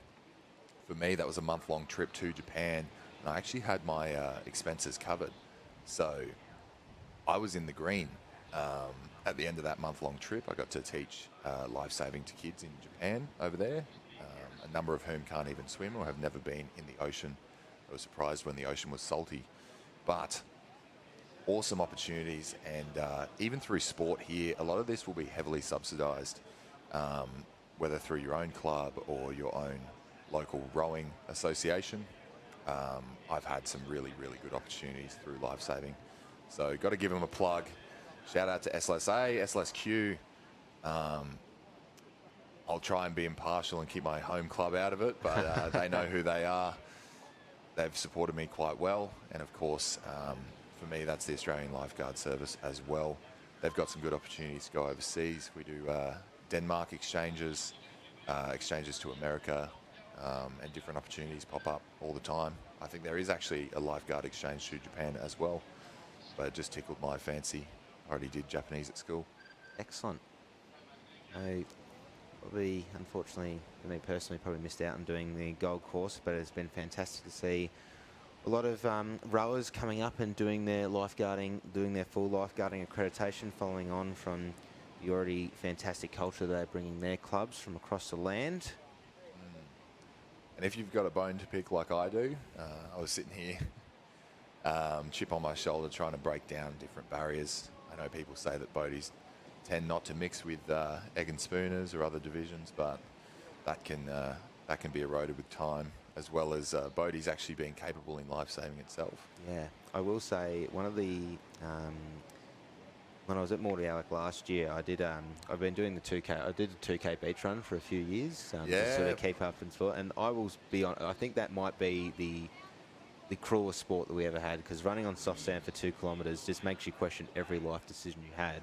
But the best compliment I got was from the coach of Mordialk's Beaches. He looked at me and said, "Yeah, you run like a boatie." What does that even mean? Yes, and we're going to have a look at our results to stop us from yarning on. Following up from that last race. Contentious. So heat 3 on screen. We've got Currumbin Drakkars in first, South Curly Dribblers second, North Cronulla Funky Colts in third and going home. Unfortunately, campaign over. Mona Vale Black, they've got a disqualification there, but that's usually because they'll be heading off to the trailer, save themselves a bit of effort later. The result was not in contention there, so they've probably just exited the arena in a timely fashion. Fortunate for Bryce Munro's crew out of Mona Vale. And Tate, I think we've got 4 coming up. We do. The South Maroubra Swingers taking out that race over in Alley 1. Queensbeef Booth Wellington's finishing second. Palm Beach, Pentecost in third. Unfortunately, the People's Champions, Kyneton Rocks Monsters in fourth, but not discrediting the power of work that Kyneton Rocks has done. Sammy Jackson taking out their first ever medal at an Australian titles. The young 22-year-old who was rowing in that boat and sweeping the Masters earlier this weekend. We will talk him up all the time. I would back him a fair bit, and I'd be interested to see. We don't typically have a look at these ones, but on occasion I'll check. You can see club power rankings, or even I would keep tabs on a personal power rankings MVP. Sammy J's got to be up there. There's probably a few that get around as well. I'd say Termite may be up there. Spency as well. And that's just on your averages. Now, that's not to disparage anyone. You know, being a rower myself, I only get one event. But there's a few sweeps going around who pick up rankings. And Sammy J is one of the rare breed that get to sweep and row at the same time. I think we've also got Billy from Currumbin. At one point, he was in the Queensland state team as a sweep for one crew and a rower in another. So you've got to be pound for pound some of the better ones there, especially picking up results. Yeah, fantastic effort. And round of 16 in the under-23 male is no small feat, especially if you're only losing by about a wave or half a wave or getting crashed out. There are no real crews that are out of it. You can have a look across the field as we get to Sunday, and you can go, yeah, any crew can win any race. Just sometimes comes down to the luck of the draw. Of course, that's all about timing as well. If you're a crewmate or a club member trying to support your team, I probably, there you go, probably wouldn't go and tell them that straight away. You've got to give it some cool down time. I would not hear anybody out if I'd just been eliminated in one of these quarterfinals. There is something, well, maybe about the a particular drink of choice, a beverage of choice, maybe just to Beveragino? just calm down the nerves a touch. Well, I would be hitting people with that surf boats, and it's funny to say to someone else. It's not so funny when you're getting hit with it, but that's what we're in the sport for. But then you have to cop it. You have to cop it though. Like if you're saying that surf boats all the time, and then you get knocked out. And someone goes, yeah, that's surf boats. You're like, oh, yeah, fair enough. If you dish it, you've got to be prepared to take it. And that's the nature of the game, to be honest. If you wanted the absolute, quote-unquote, fastest crew to win every time, you'd be watching Stillwater. And personally, that doesn't have such an appeal. It does. As we just saw on screen at the moment was the Coleroy Cannons of Alani, Alia, Chelsea, and Hannah. Mark Reese at the back of their boat. And currently got on screen is their main focus. There he is, Mr. Reese. Lovely gentleman there. He was very moved last year to see Coleroy get the gold. He was in tears, actually, and it was an awesome moment to be a witness to and involved in. And then to see them celebrate that later as well. I think boaties do it best. I may be biased. Well, we've got our own channel on SLSA here, so we're allowed to be as biased as we want to be. I think that's for good measure. So just some of these delays here. We're witnessing the starters' towers getting moved as this tide's starting to shift, and we're trying to make sure it's fair. We'll calibrate all of our finish lines as well. They come in handy a lot of different times. Obviously, with everyone being so passionate, there's some pretty heated moments, so it's good to have a objective clarifier. Can't argue with the evidence. And again, that is surf boats. There have been times where runners-up have been pipped by less than 2 inches. Yeah. It is a significant motivating factor. If you've been pipped at the SRL, you have about 6 weeks of vengeance sitting there on an ergo, thinking about that time you got done in from behind on a wave. Clearly not personally motivated. So you've just hit 9 o'clock local time. A bit of a delay. Oh, look who's coming in here. He's come to mount the throne. We've got Mr. Phil Stefano, the Bondi builder. Thanks for having me back, boys. Sunday, I had to just get outside and get amongst it. There's a real buzz out there. This is the proper Aussies. The surf's bigger than it looks on TV, let me tell you. There's some absolute boat stoppers out in the middle of the field off the edge there. Pina Coladas on screen with Matty Giblin. They'll be at the bottom of your screen once this race gets ahead. Abigail, the 2 Charlottes of Cadman and Donnelly, and Grace Tassel. But how about this, the Allura Fancy Pants on screen. Mr. Wilkinson, So, at the back of their boat with the 2 Smith sisters, Casey and Talia. they're doing a great job, Wilco, and these fancy pants. Been a strong crew in the division and building. I'm kind of bummed that Wilco has gone to the black pants. I don't know what's going on there. Yeah, I think he was getting a bit touched up about the old fancy pants. Boo. He's a serious guy, Wilco, but he's a good guy and he's one of the top sweeps in the sport. Yeah, So he can wear whatever pants he wants, I reckon, Wilco. Checks out as a Got to happy. keep all his other crews happy too. Look, I think it doesn't matter what colour you're wearing when you're pinning up a gold medal at the end of the day. And we're just... Gun goes away. Coleroy Cannons on screen at the moment. From the top to the bottom. It's the Dicky Beach to Huey's in alley 1. Glenelg Gunners in alley 2. Allura Fancy Pants in 3. North Cottesloe in 4. And Coleroy Cannons. Those 2 crews have got the best of the runs here. Probably Coleroy Cannons extending their lead here at the moment. And the Palm Beach Pina Coladas, we will not be counting them out in alley 6. But how about the Cannons here? They've done this time and time again this weekend and across their rowing careers, having a fantastic first quarter of the race. Yeah, the former junior champions, the Cannons, they knocked out their compatriots yesterday afternoon in the last race of the day, and they're going to have to get through this one. We might have just mocked them, Tate, and they've got the boat full. And so alley 1 now out in the field is the Dicky Beach to Huey's getting the least of the trouble. North Cottesloe getting smashed and back shooting. So this is race on. And as I said, the surf's bigger than you think. And when you're looking out to sea, there's still walls of water coming. And when you're underneath them, you're going to go backwards. So as we look now, the course has been positions readjusted, and it's Dicky Beach holding court in alley 1. And it's Palm Beach down in alley 5, leading the tones, the Palm Beach Pina Coladas, the Australian rep team, with their long, steady stroke, Tate. Yeah, Dicky Beach as well, getting the cleanest of the runs out of all of those 5 crews. But Palm Beach Pina Coladas showing their pedigree as a development team for Australia with Dr. Matty Giblin at the back of the boat. Nice, long, strong strokes from the Palm Beach Pina Coladas crew, just trying to extend their lead.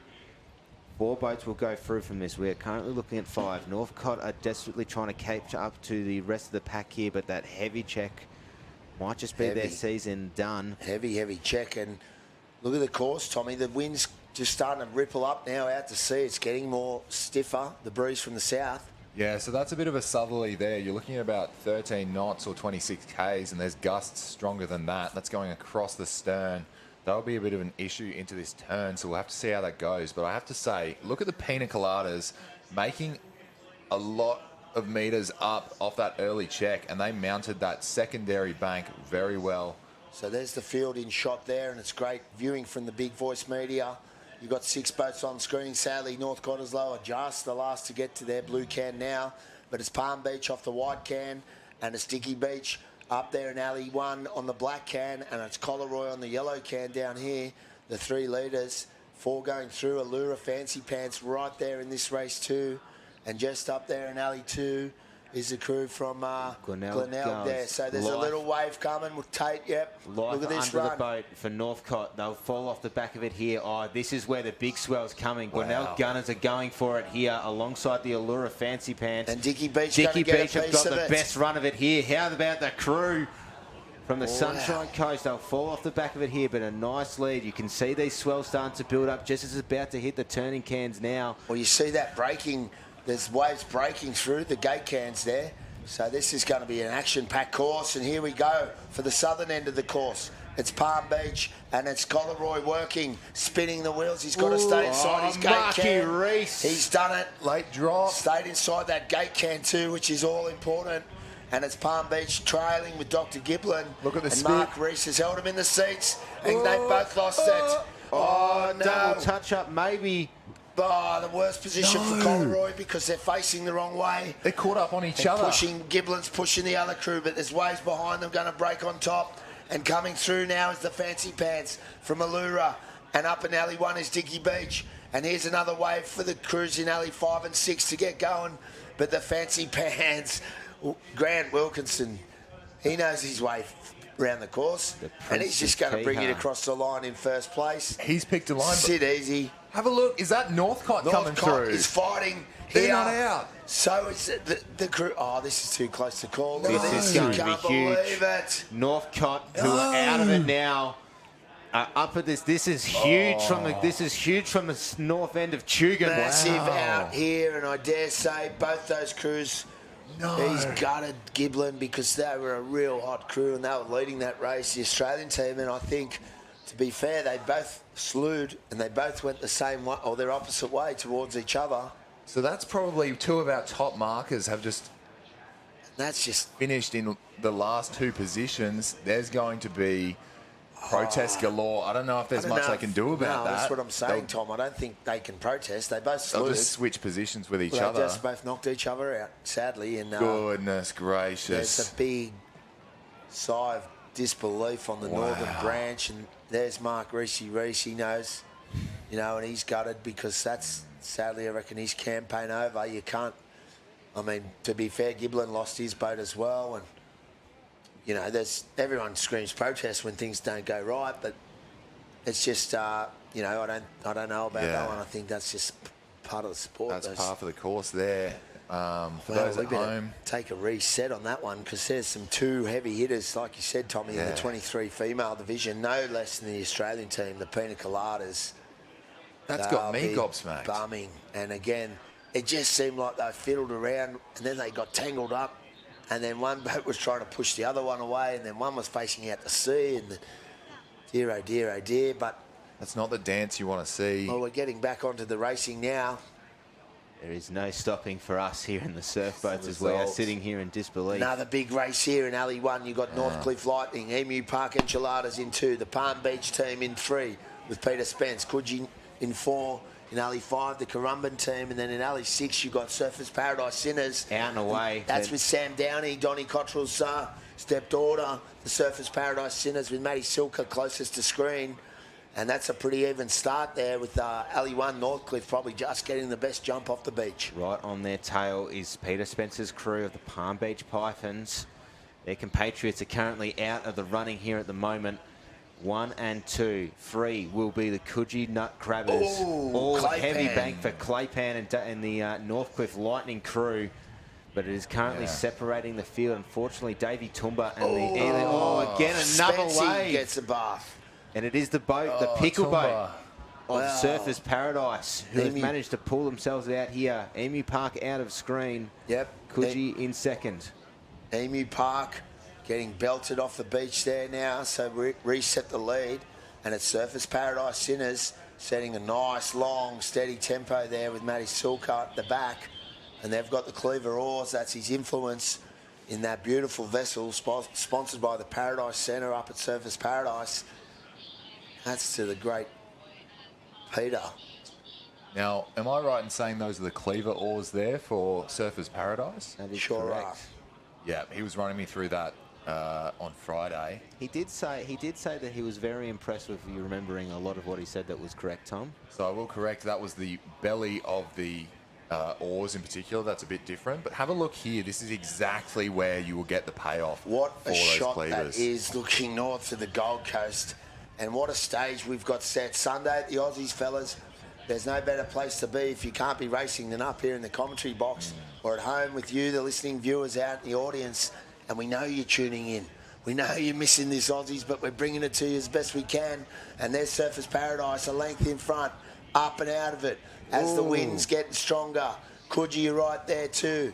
Gemma Morrison working hard in that boat with Darren Williamson, I believe. And there they go, and there's Claypan with his Northcliffe team. So that's got Surfers in front, Northcliffe second, Coogee third. Pretty even then to Palm Beach and Currumbin. And just out of it is the crew in Alley 2.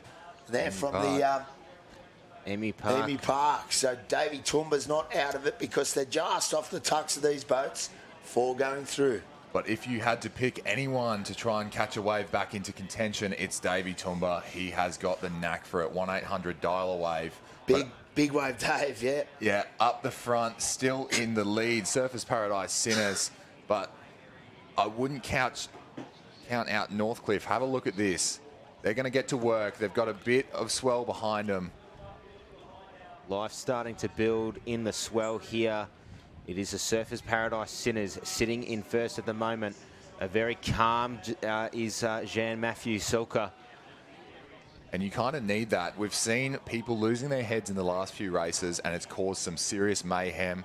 There's a little run here that's just filling out on a few crews, but have a look at those back markers now, making a surge, and they need this to pull ahead of the others. Yeah, so Surfers Paradise will take a crew out. They are out in first, and they will be sitting in first. Damien Claypan tells his girls to rev up the engines because there's not much coming behind them because there's a last little push here. Coogee going to get over this wave. Palm Beach fall off the back of it. We might be seeing no Palm Beach. Unfortunately, the Currumbin crew Rose finishes off. Oh, how about this from Currumbin? They've managed to save it. Oh, and the Rio, but they're coming in behind Surfers Paradise. Now have a look if they can keep clear. They've got it, but they've got a wave in the back. Have a look at Northcliffe pulling down this one. Or they might just be, they're going to try and get into the area, is the Currumbin crew. They'll just get through the save here.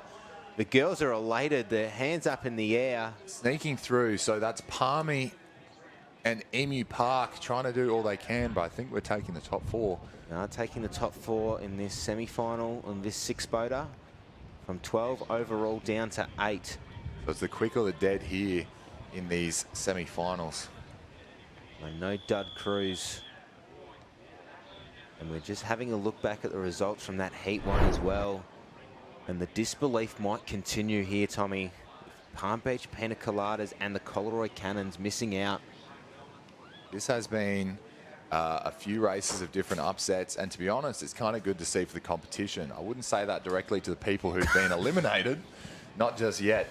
Some good crews missing out today on the line and in unfortunate circumstances.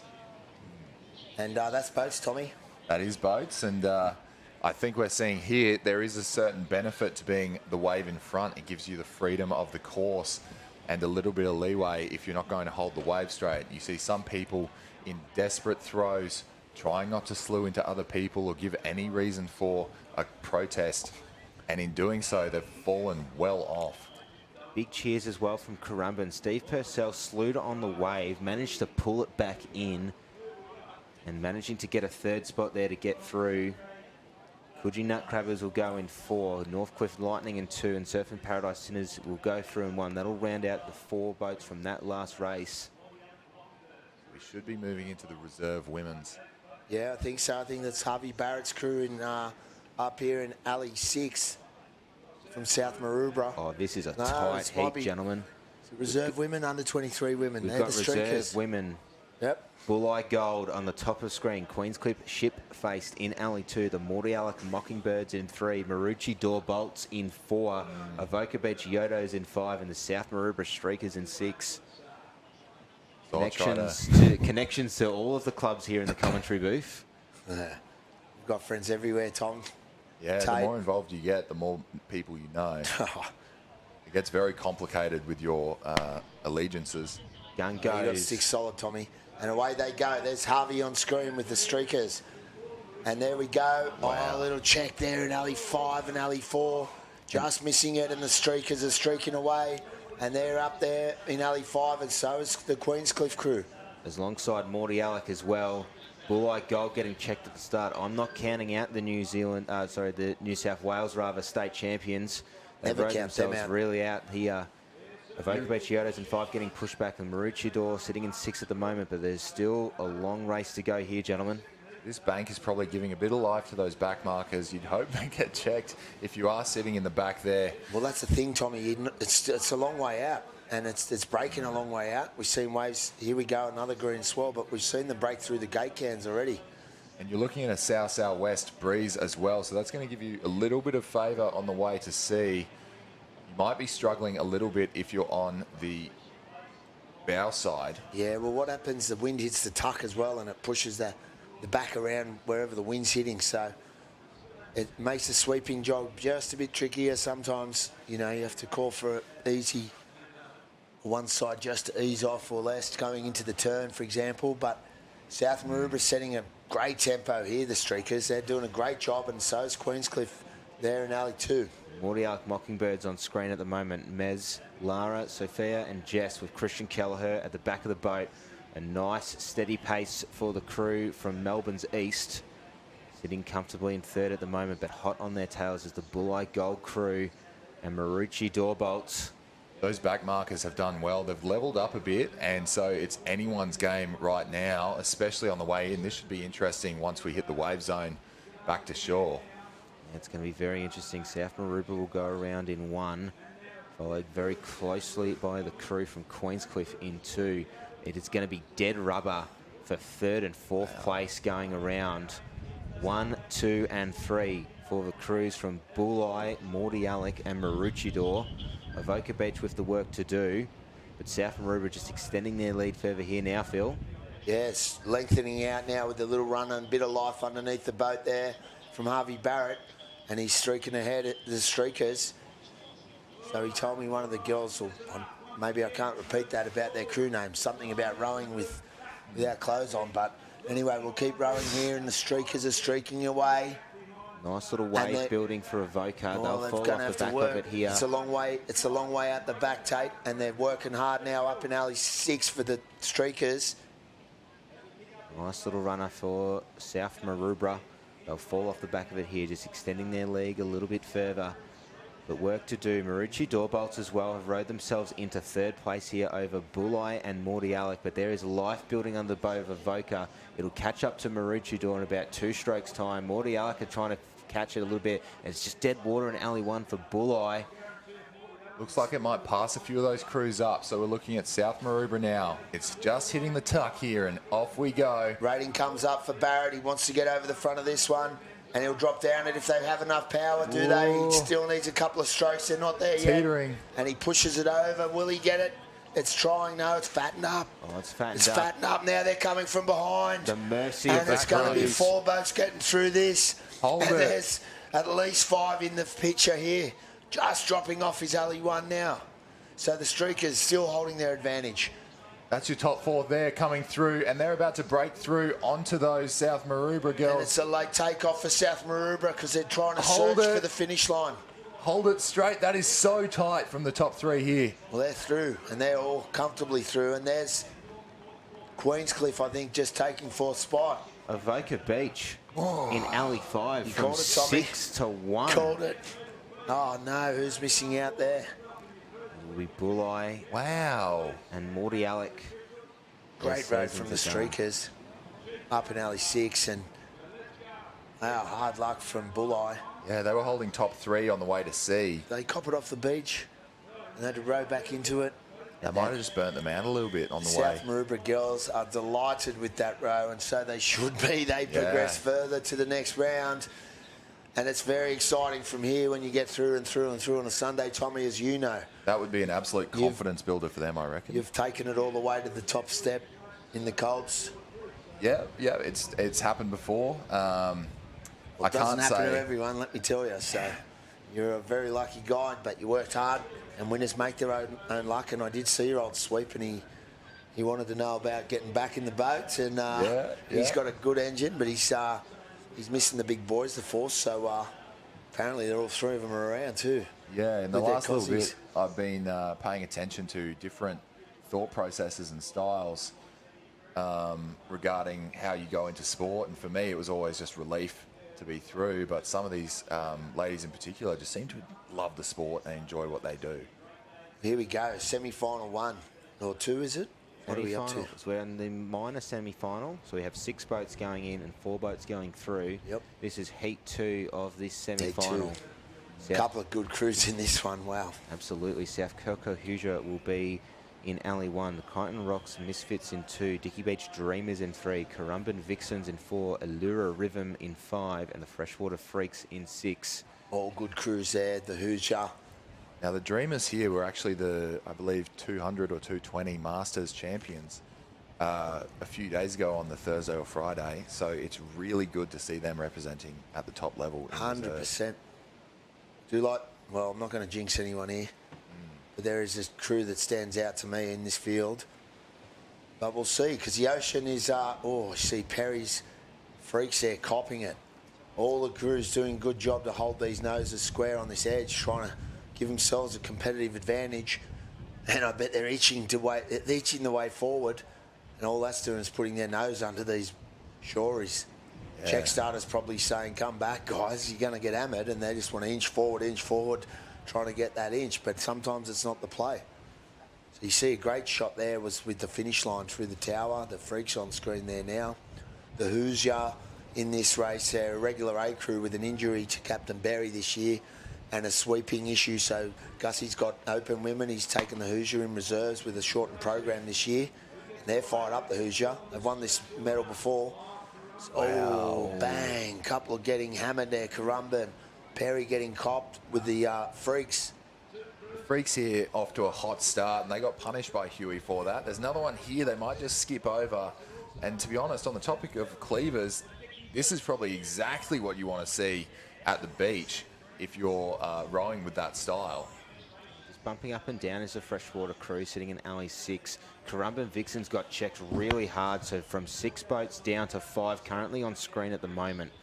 Yeah, the course, I noticed on the last race. Oh, Perry, the Freaks just getting over, as is the Hoosier copping it, and as is Dicky Beach. But the course is quite a little ripply and bumpy on the way out to sea, so the crews that are holding their finish and keeping that nose just pressed into the water and firm across the surface, carving it through, they're getting a faster boat speed.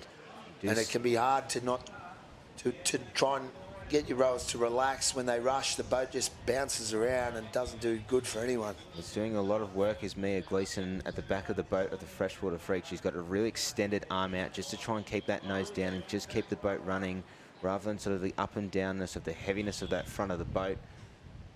But they are doing really quite well, the Freshwater Freaks. Yeah, the Freaks doing a great job there, as the Dicky Beach team, and the all-powerful South Curly Hoosier with a new filling name that just escaped me. I think it's Jacinta filling into that boat with the regular Hoosiers.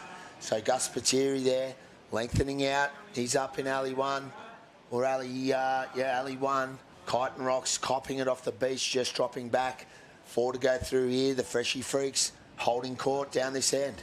Have a look here at the Freshie Freaks engine room. They're doing really well to get that long stroke and a sit as well.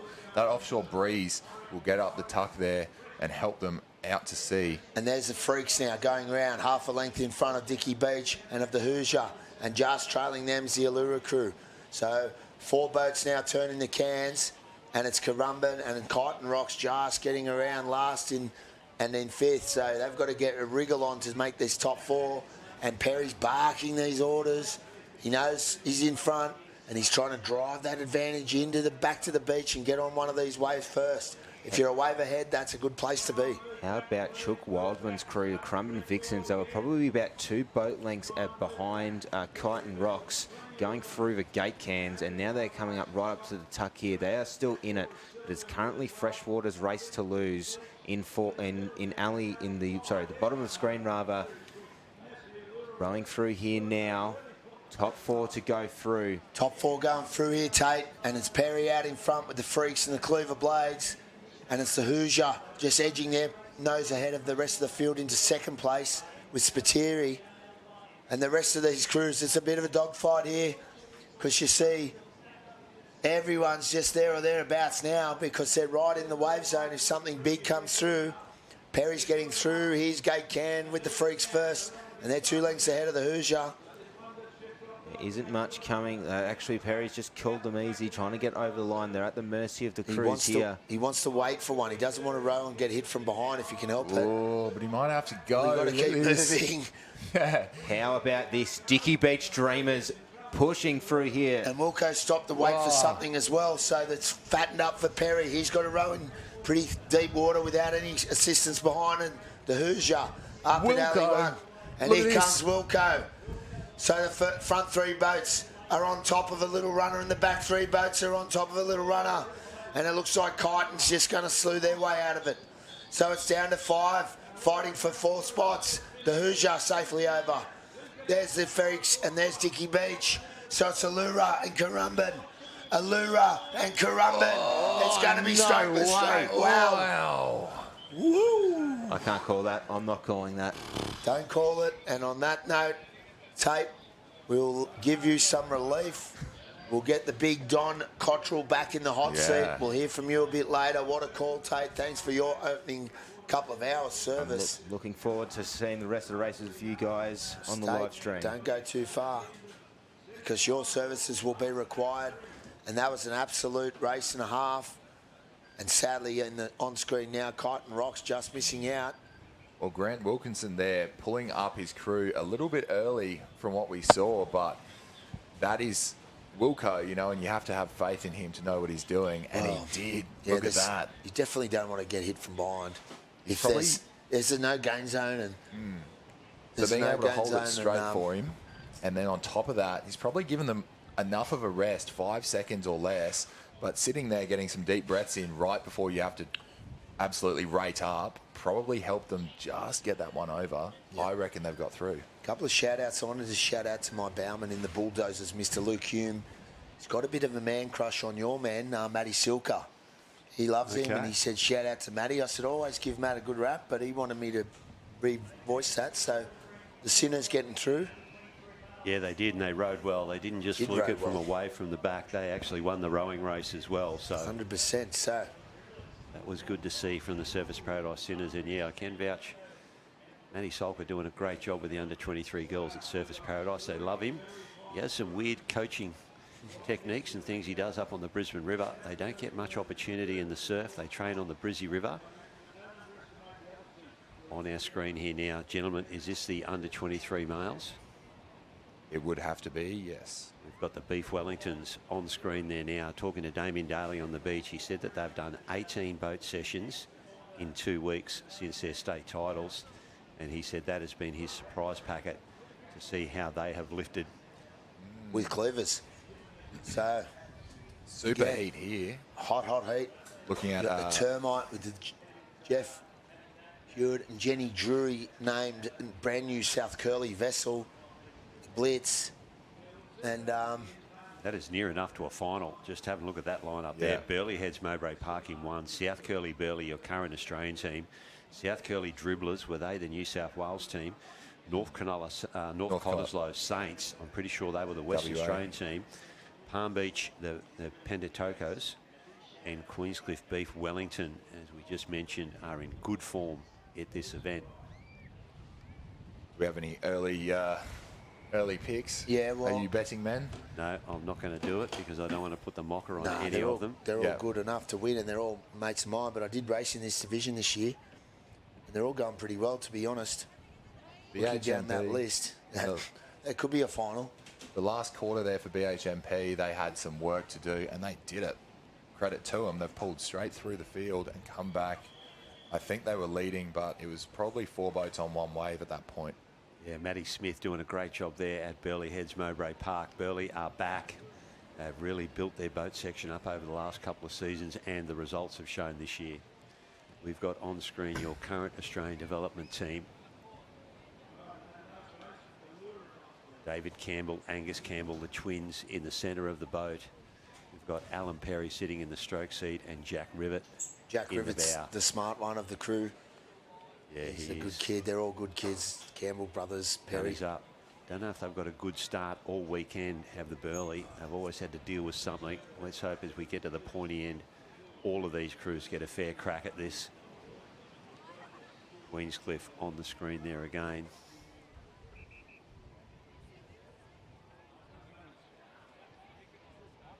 And they do bum starts here, the Queensy crew. You see a lot of these 23s do the vault start straight over and feed onto the chocks. But you'll see Queensy do a bum start here. Daly with his hand up, copped a bit of a boatful on the edge, wanting to pump that out. Gentlemen, I've been down on the beach doing the beach commentary. The wind is picking up and so is the swell. We mentioned about the massive swell that we've had down south, Sydney, Newcastle, something like 8-metre waves. It's been insane, Hawaiian-esque. Yeah, mega. It is going past us. There's a lot of south in the swell. There's only a couple of these sets that wrap around point danger and come in, but it is building, gentlemen. Yeah, it sure is. You see the check starters flag as well with the wind building too, and it's supposed to pick right up as well for later from where it is now and change direction. So it's a little offshore, and there's the Burley getting away now, in and away, and there's the Beef Wellingtons with the cleaver blades and Daly working his way, negotiating across these early break. As he called that, I think they've pulled this one back, so you've heard the double gun. Oh, wow. Okay. Which means there's been a protest off the start. They didn't think it was fair and they pulled it back. That was fairer than a few I've seen. I reckon there's a few crews off the beach at the moment that are blowing up about this because... yeah, we saw one earlier. I was on the beach, Mike, and I got to say, I was speatless. Absolutely it's speechless. the Aussies. Like, we're not bagging the officials, but if you're going to restart it, today's the day. Having said everyone's doing a good job, but still everyone deserves a fair chance. And a couple of those, the gun went off. Sure, they could take 5 strokes. They could. They could take them, and then they were only going to get belted. If they sat and waited, they were going to get belted. Yeah. They had to go. I think, anyway, yeah. One of the starts I saw, they would have been lucky to get 2 strokes in. There you go. Itchy trigger finger maybe on this one. Maybe they're believing the hype on. Everyone's talking up the under-23 division. So the starter's getting a bit nervous. He thinks he's got the A-grade boat in his hands. So I was talking before about the different aspects of the race that can build in, and different crews will have preferences, either getting out to speed or a bit of surf work, catching one in, holding it straight, helping out your sweep, doing whatever. One of these ones will be literally just how well you can settle after an early start like that. Your adrenaline's up, the gun will go, and you spike. And they've done the first 5 strokes there and immediately turned around and gone back. So do you have 2 in you? Do you have a bit of red line, a bit of resilience? Yeah, there we go. You see the picture out the back there. They're standing up solid now. Yeah, they are. So you have to first negotiate this early shory, and then you got to hope that things go your way on the back bank. Firstly going out, and then hope for a good one on the way home. We've got low tide at around about 2:30 this afternoon of 0.3 of a metre. We have a falling tide all day. We're going to see less energy on the shory, and we're going to see more and more energy on the back bank as the water drops off that back bank. But boys, what a venue, Tugan. Straight beach, reasonably fair across the course. This is why we want the Aussie titles here and not down at North Kirra, which has a real big bend in it. Very difficult to get a fair course at North Kirra. Yeah, you mentioned that in years gone by, and it is turned it on today. This Sunday, the Aussies out there. It's an electric atmosphere, Don. Oh, absolutely, sun shining, sausages are twizzling, there's bacon and eggs everywhere, and coffee, and the bar will be open soon. Greatest viewing point at the top there, looking down the beach. And if you have made Sunday at the Aussie titles, give yourself a pat on the back. Win, lose or draw now. You've made it through to the Sunday of an Aussies, and that is the first tick of the box is to get through to the Sunday, and these crews have. And there's a lot of clubs down there where their rowers are knocked out, and they're all down there, all in their club gear. They're all supporting. The crews are coming in, hitting the sand, and pretty much just stepping away from the beach while their club mates grab hold of the boat, drag it up. A lot of cheering down there. Tell you what, it's probably just as important for those eliminated. It's seriously one of the, I don't want to say the best parts, but as you're trying to recover, to just be in and around your club mates and have someone who understands what that feels like, it's very important. Yeah, there's a few shattered sweeps. A couple of my mentors, things haven't gone their way this weekend, and I don't see them down in the dumps too often, but they're not happy. But we'll pick them up. They're the great sweeps, these guys. I won't mention them by name. Biggest upset of the weekend for me is the Palm Beach Pina Coladas, a current under 23 Australian crew. They've got a protest in, but they look like Can I ask what they were protesting? Because both crews slewed on, and they both slewed into each other, and I don't see how that's 5 and 6. What their argument is that they tried to separate themselves from Queensy, and Queensy kept rowing into them. Oh, and they just want them to look at the video and just see if Queensy kept nudging into them while they tried to separate themselves. In the end, they got poked back around out to sea. Don't shoot the messenger, Phil. I just think that's racing. Yeah. I don't think that, like if one slewed into the other maybe, but... Well, at this point in the program, it's probably worth the Hail Mary. You definitely have a go, but if you can afford it... They can afford it. That's right.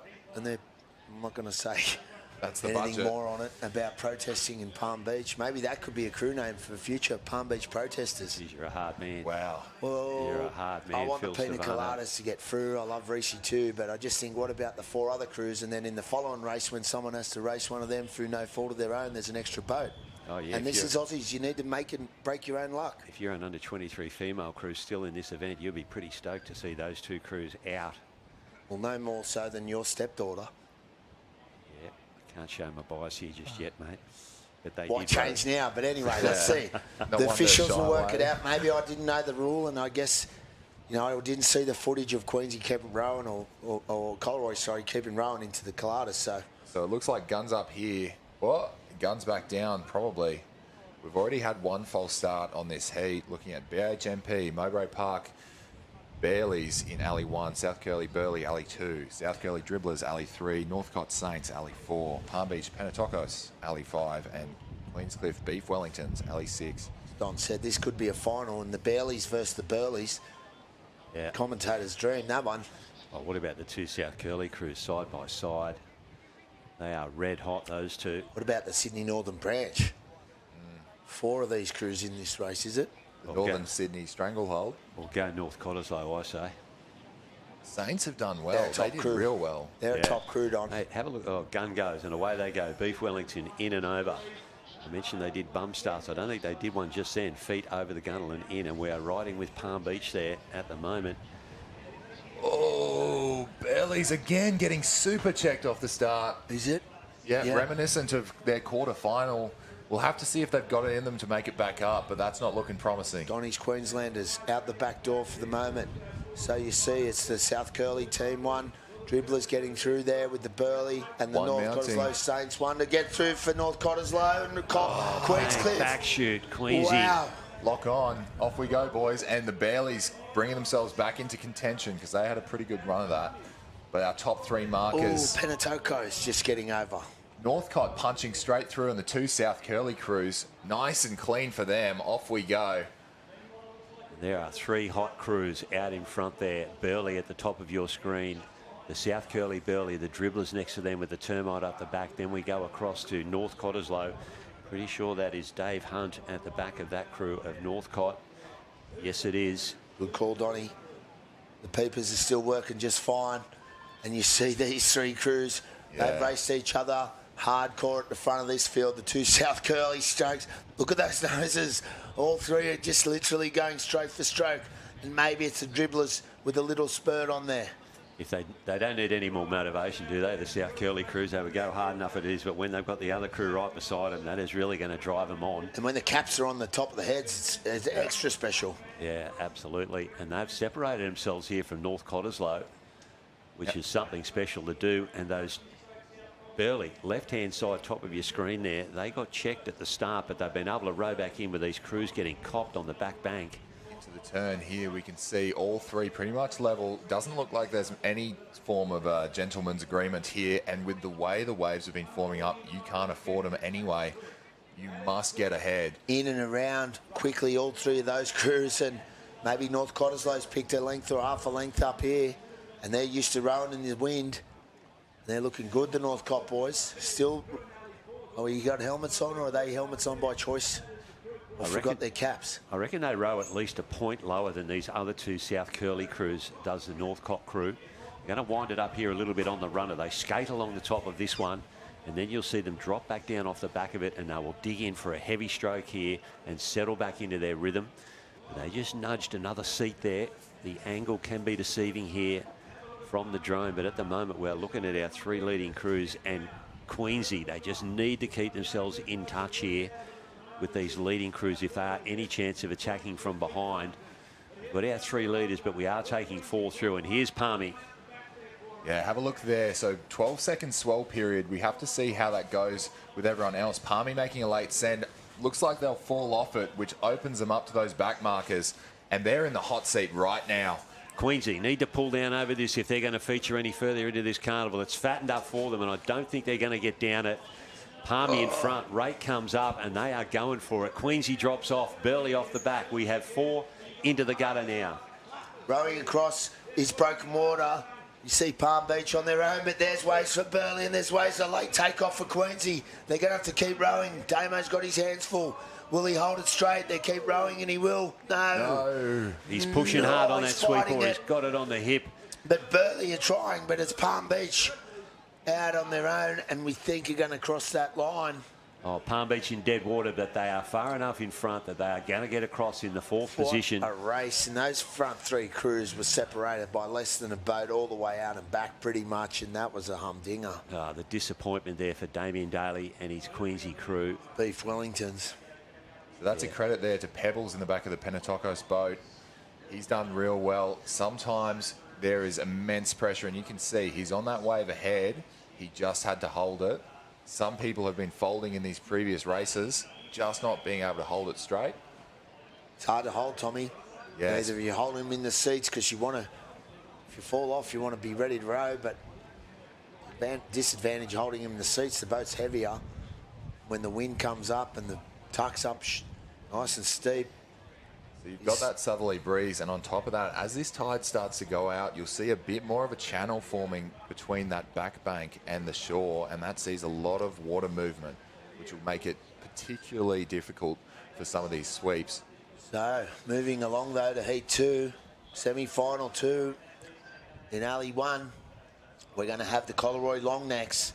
In Alley 2, North Cronulla Funkies Colts. In Alley 3, the South Maroubra Swingers with my mate Moe on the back of that boat. Alley 4 is the current Australian champs, the Currumbin Drakkars. Alley 5, the Palm Beach Finns, highly credentialed crew.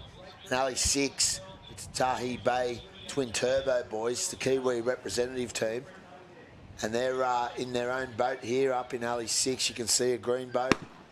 There's the gun getting them away, and South Maroubra's nose was under a wave there, so they're going to play on here, and it's Tatahi Bay in 5, really, with the rate up. That's a great shot there. That is a great shot. You see all the crews working hard, and it's Tatahi Bay getting away just ahead of South Maroubra, then Palm Beach and Currumbin. And the Kiwis across the ditch will be up and out of their seats. I know they are listening to us on the live stream. Got a bit of feedback out of them last night, and it is great to see Tatahi Bay here. Tim Marsden at the back of that crew, and he's got one of the hottest crews in Australia right next to him there in Palm Beach. Up and over they go, and they pick it up on the back of that wave. Oh, the crew's down the other end just getting pushed back there. That would be the crew from Collaroy. Belted out of it.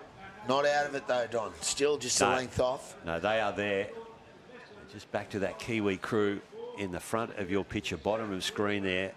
As mentioned, they're in with some of the quickest crews in the country as the defending champs in this category. The Currumbin Drakkars just poked their nose out in front. They've got a seat on the rest of the crew.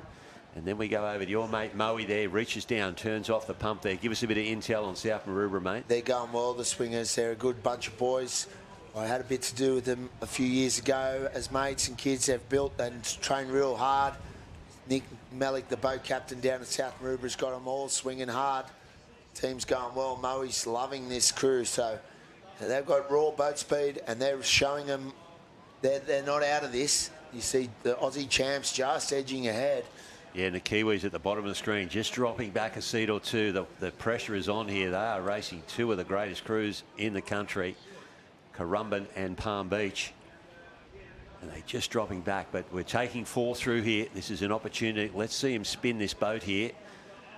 Palm Beach, Currumbin in and around. The Kiwis hit the tin here now. Let's see what Timmy can do here at the back of the Titahi Bay boat. Yeah, he spins that nicely. They need to accelerate away here, and they do. The Kiwis picked up a little bit of ground. Oh, what's happened there? No. Jinxed him. He looks like he's missed his can. South Maroubra having a go back around What's again. happened there? It has just bounced on the wrong side of the bow for South Maroubra. They have missed their turning can. See where the field is. Back around they go. Heads dropped. Well, you can't afford to give up just yet. I'm going to call Donnie on the commentator curse there. He threw me under the Moe pump up, and then Moe's just gone and... Well, they're not out of it. Let's see what happens, because these crews have to finish across the line. And you see now there's Titahi Bay going well and driving it along with Palm Beach, the three leading crews. Tahi Bay, bit of Stillwater style, and they sit up pretty upright. Going to throw the shoulders now as they do. Good to see a bit of light and shade in the boat.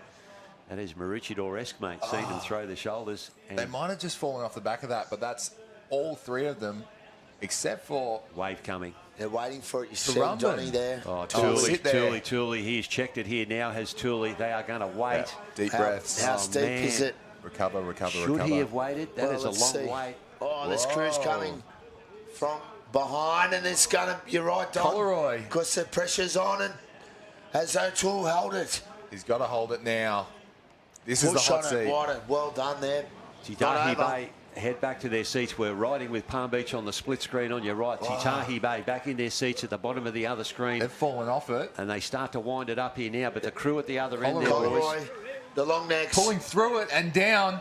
And so it's real pressure now for Titahi Bay. We think just missing out maybe might be the... That's Funky's Colts there on the line. We don't know who got that. I think North Cronulla and South Maroubra are sadly going to miss out on that one with bit of incident at the can for the swingers. Yeah, and the Funkies there. Mark McDonald. And there's... they've missed out there. There's the swingers.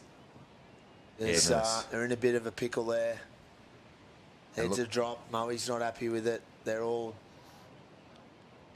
very disappointed about that. And there's a swinger in the water there too. Yeah, so, sheep stations up for grabs here at this pointy end. And the disappointment is absolute. It might have been a late dive there, a bit of a crab gone wrong. Yeah, you've got to have a go when you're out the back of that one. So. Absolutely, they had nothing to lose. And while my heart rate's up, I might take a bit of a breather. I'll swap out with Molly here, coming onto comms for the first time today, as far as I'm aware. You'll be in good hands. Thanks, Tommy. You've played well there. And... we didn't get a chance to talk to Tommy about his rugby game yesterday. No, we've seen his face though, so it must have gone someone's way. Oh yeah, a couple of shiners there. 6'8", 130 kilos. Who was the bloke brave enough to give you a thump, Tommy? Looks like Tarzan plays like Jane, I heard. Is that right? No, I'm only joking. We're going to see him on the camera later on, I would imagine. Yeah. They send the good-looking blokes down to the beach for the beach interviews. They don't send us three down, do they? Molly, welcome to the stage. Mate, certainly not me, Don. That's for sure. No. Got a head for radio. Head for radio there. And, yeah, you're quite excited that Sunday we're in the big show. And Best day. It's the best day to be racing at Aussies. Yeah, there's Moe and the swingers. They're out. They'll be gut. Miss the turning can. And the worst thing is the sweeper's going to blame himself for that. And they shouldn't. That's something we do, mate, Don. Yep. That's our What do you responsibility. mean, Don? That's our responsibility. You get us to the cans, we'll get you around it. Yeah. Oh, yeah. Okay, blame yourself then. I'm okay with that. We've all got the job. I was trying to be kind. To sweeps. Would that be a first? Hard school, you blokes. Oh, mate, I'll own up to my mistakes. Yeah. Yep. And again, we'll give it to you if you make a mistake. So, but no, we're not. It's sad because it is hard out there in the wind. It's a matter of inches if you're cutting it real fine. If you're cutting it fine, mate, it doesn't take much. Even just the wind. Yeah, the bubble of the wave and then the bang. It's just on the wrong side. Yeah, you see it a lot where you hit the bow stem right on the can. It rolls the wrong way. I still reckon I'm, as a left-handed sweep, at an advantage on the turn. A, because of the push around, but B, because of my vision of the can. I think right-handed sweeps, it's just a bit obscured by the gunnel when you're standing on it, compared to my extra little look over and around the corner. Yeah, right. So we've got reserve grade women on the line now, have we, Don? Or is it open women? Open women. Well, there you go. This is good. Searching for it now. I think There's a it may box well of be. snacks over in the corner, boys. So Tash pointed those out early and getting closer to a sandwich. So we've got one of the Currumbin crews at the bottom of the screen there. Yeah, we do. That is the Vortex. But if I can take you from the top, Paul Kembler in 1, Coogee DMGs in 2, Coleroy the Crusaders in 3, Surface Paradise Spice in 4, Maroochydore Bells in 5, and as mentioned, Currumbin Vortex, bottom of your screen here, Open Women. Right. Hey, this is a New South Wales versus Queensland ding-dong here.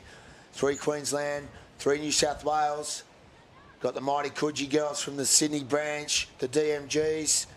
You got a highly credentialed crew from Port Kembla with Patterson. You got the Coleroy Crusaders from, and then Hugel, Megsy, and then Wildman is it on the back of these boats. So there's. We've also got New South Wales State Gold, I believe, with Pato. Yeah, we do. And we've also Maroochydore got State Gold with Megsy. Yeah, that's it, mate. Spot on. Cool. There is Megsy on your split screen there. Wooden sweep or left-handed sweep, rowing with the round gear. You've mentioned that a number of times this weekend, Donna. I've heard I don't think on the beach. I don't think everyone's watching at the same time. No, mate, that's so good. Am I allowed to repeat myself? Of course you are. Of course Gee, you are. Not that I'm taking offence here, Yeah. guys. No, please don't. Please don't. We're bringing this sport to you live. It's an expert panel. We're called expert commentators. And Look at our that line. doesn't go to you, Tom. Relax. Talking about Scotty, Don, Jason and I. Yeah, no, Tommy's just a pretty boy. Tommy's a rookie. In the pack. He's won an Aussie goal, but staying his lane. We're away. Here we go. Yeah, up and away. All boats Ooh. out. One to come there. Surface Paradise. Wow, they got some air there. The bow did really well to pull it back down again, but that has cost them. And Big Tom's going wild because his boss with the Maroochydore team is getting out unscathed and setting an early tempo in alley 5. Aren't they having a crack at Maroochydore? The white boat there out in front. The bow, just about getting off the seat every stroke. She is leaving nothing, that girl. This is a great race, Open Women's. There's nothing in this race, and all crews there heading out to sea. Coogee DMG staying right with Port Kembla and with Coleroy on either side of them. And there's a one to get through for Hugel. Oh, bang. Bus. dear. Backwards. The Spice. Well, you can nearly guarantee one out of these crews in every race is going to get smashed because that's what's happened. So it's a race in 5 now, and it's 5 fighting for 4 spots. Very even across the field. Nothing heading in through this the gate one. cans. Nothing in this one. And the Spice went backwards there. Chloe, Rachel, Meg and Lily Dowker, daughter of Brett, sweeping at Currumbin. They are not in this scene at the moment. Let's see if they can recover there. They are one of the form Open Women's crews. But yeah, we are looking at a very competitive race here, gentlemen. This is the no-gain zone, and all these boats are just holding tempo with each other. And some of the rowers you see on the pointy ends of the course can't see anything. They're trusting their sweep and they're trusting their sisters on the other side of the boat, getting it done. But it's hard not to look around. You've got to keep concentrating on your job because you make a little mistake in this, and that's all it takes. We mentioned about the wind, gentlemen, down on the beach. It is way windier out at the turning cans, and you guys are sweeps. Tell me what this means to the nose of the boat. They're trying to turn a right-hand turn into this wind. It's got to hold you up. So, no, well, it does hold you up, but it does let you angle the boat around into the turn with the wind hitting the tuck. So getting around there now is Megsy in 2 and Wildman in 3. Not the best turn there from Pato and up in alley 1. They went in first and came out almost last. You see Surface Paradise on the shot getting back to the can there now, but it's Maroochydore just maybe from Currumbin and then maybe from Port Kembla. Coogee and Coleroy not going far away though, Donny. No, left-handed sweep of Megsy. Whipped it around here and he's on the top of one now. Have a look at the layback style there. They throw themselves into the bow. They hang with the shoulders. They're off it now. You'll see them sit a lot more upright here until the next one comes. And Megsy will call them into the bow. They're running along in their standard form now. And Big Tom's jumping around and this demountable's starting to shake. But here comes Patterson with his team, lifting the rate. And Coogee trying to work hard now. But there's Maroochydore with that long lean back, and it looks like the wind's getting stronger as we speak because they're working hard. There's 5 boats fighting for 4 spots. Aussie titles, Open Female Semi-Final 2026. And they approach the wave area here now. You watch Maroochydore go on this. A little lump coming up underneath them. I don't think they're going to pull down it, though, which means that all of these crews are going to be on the next wave.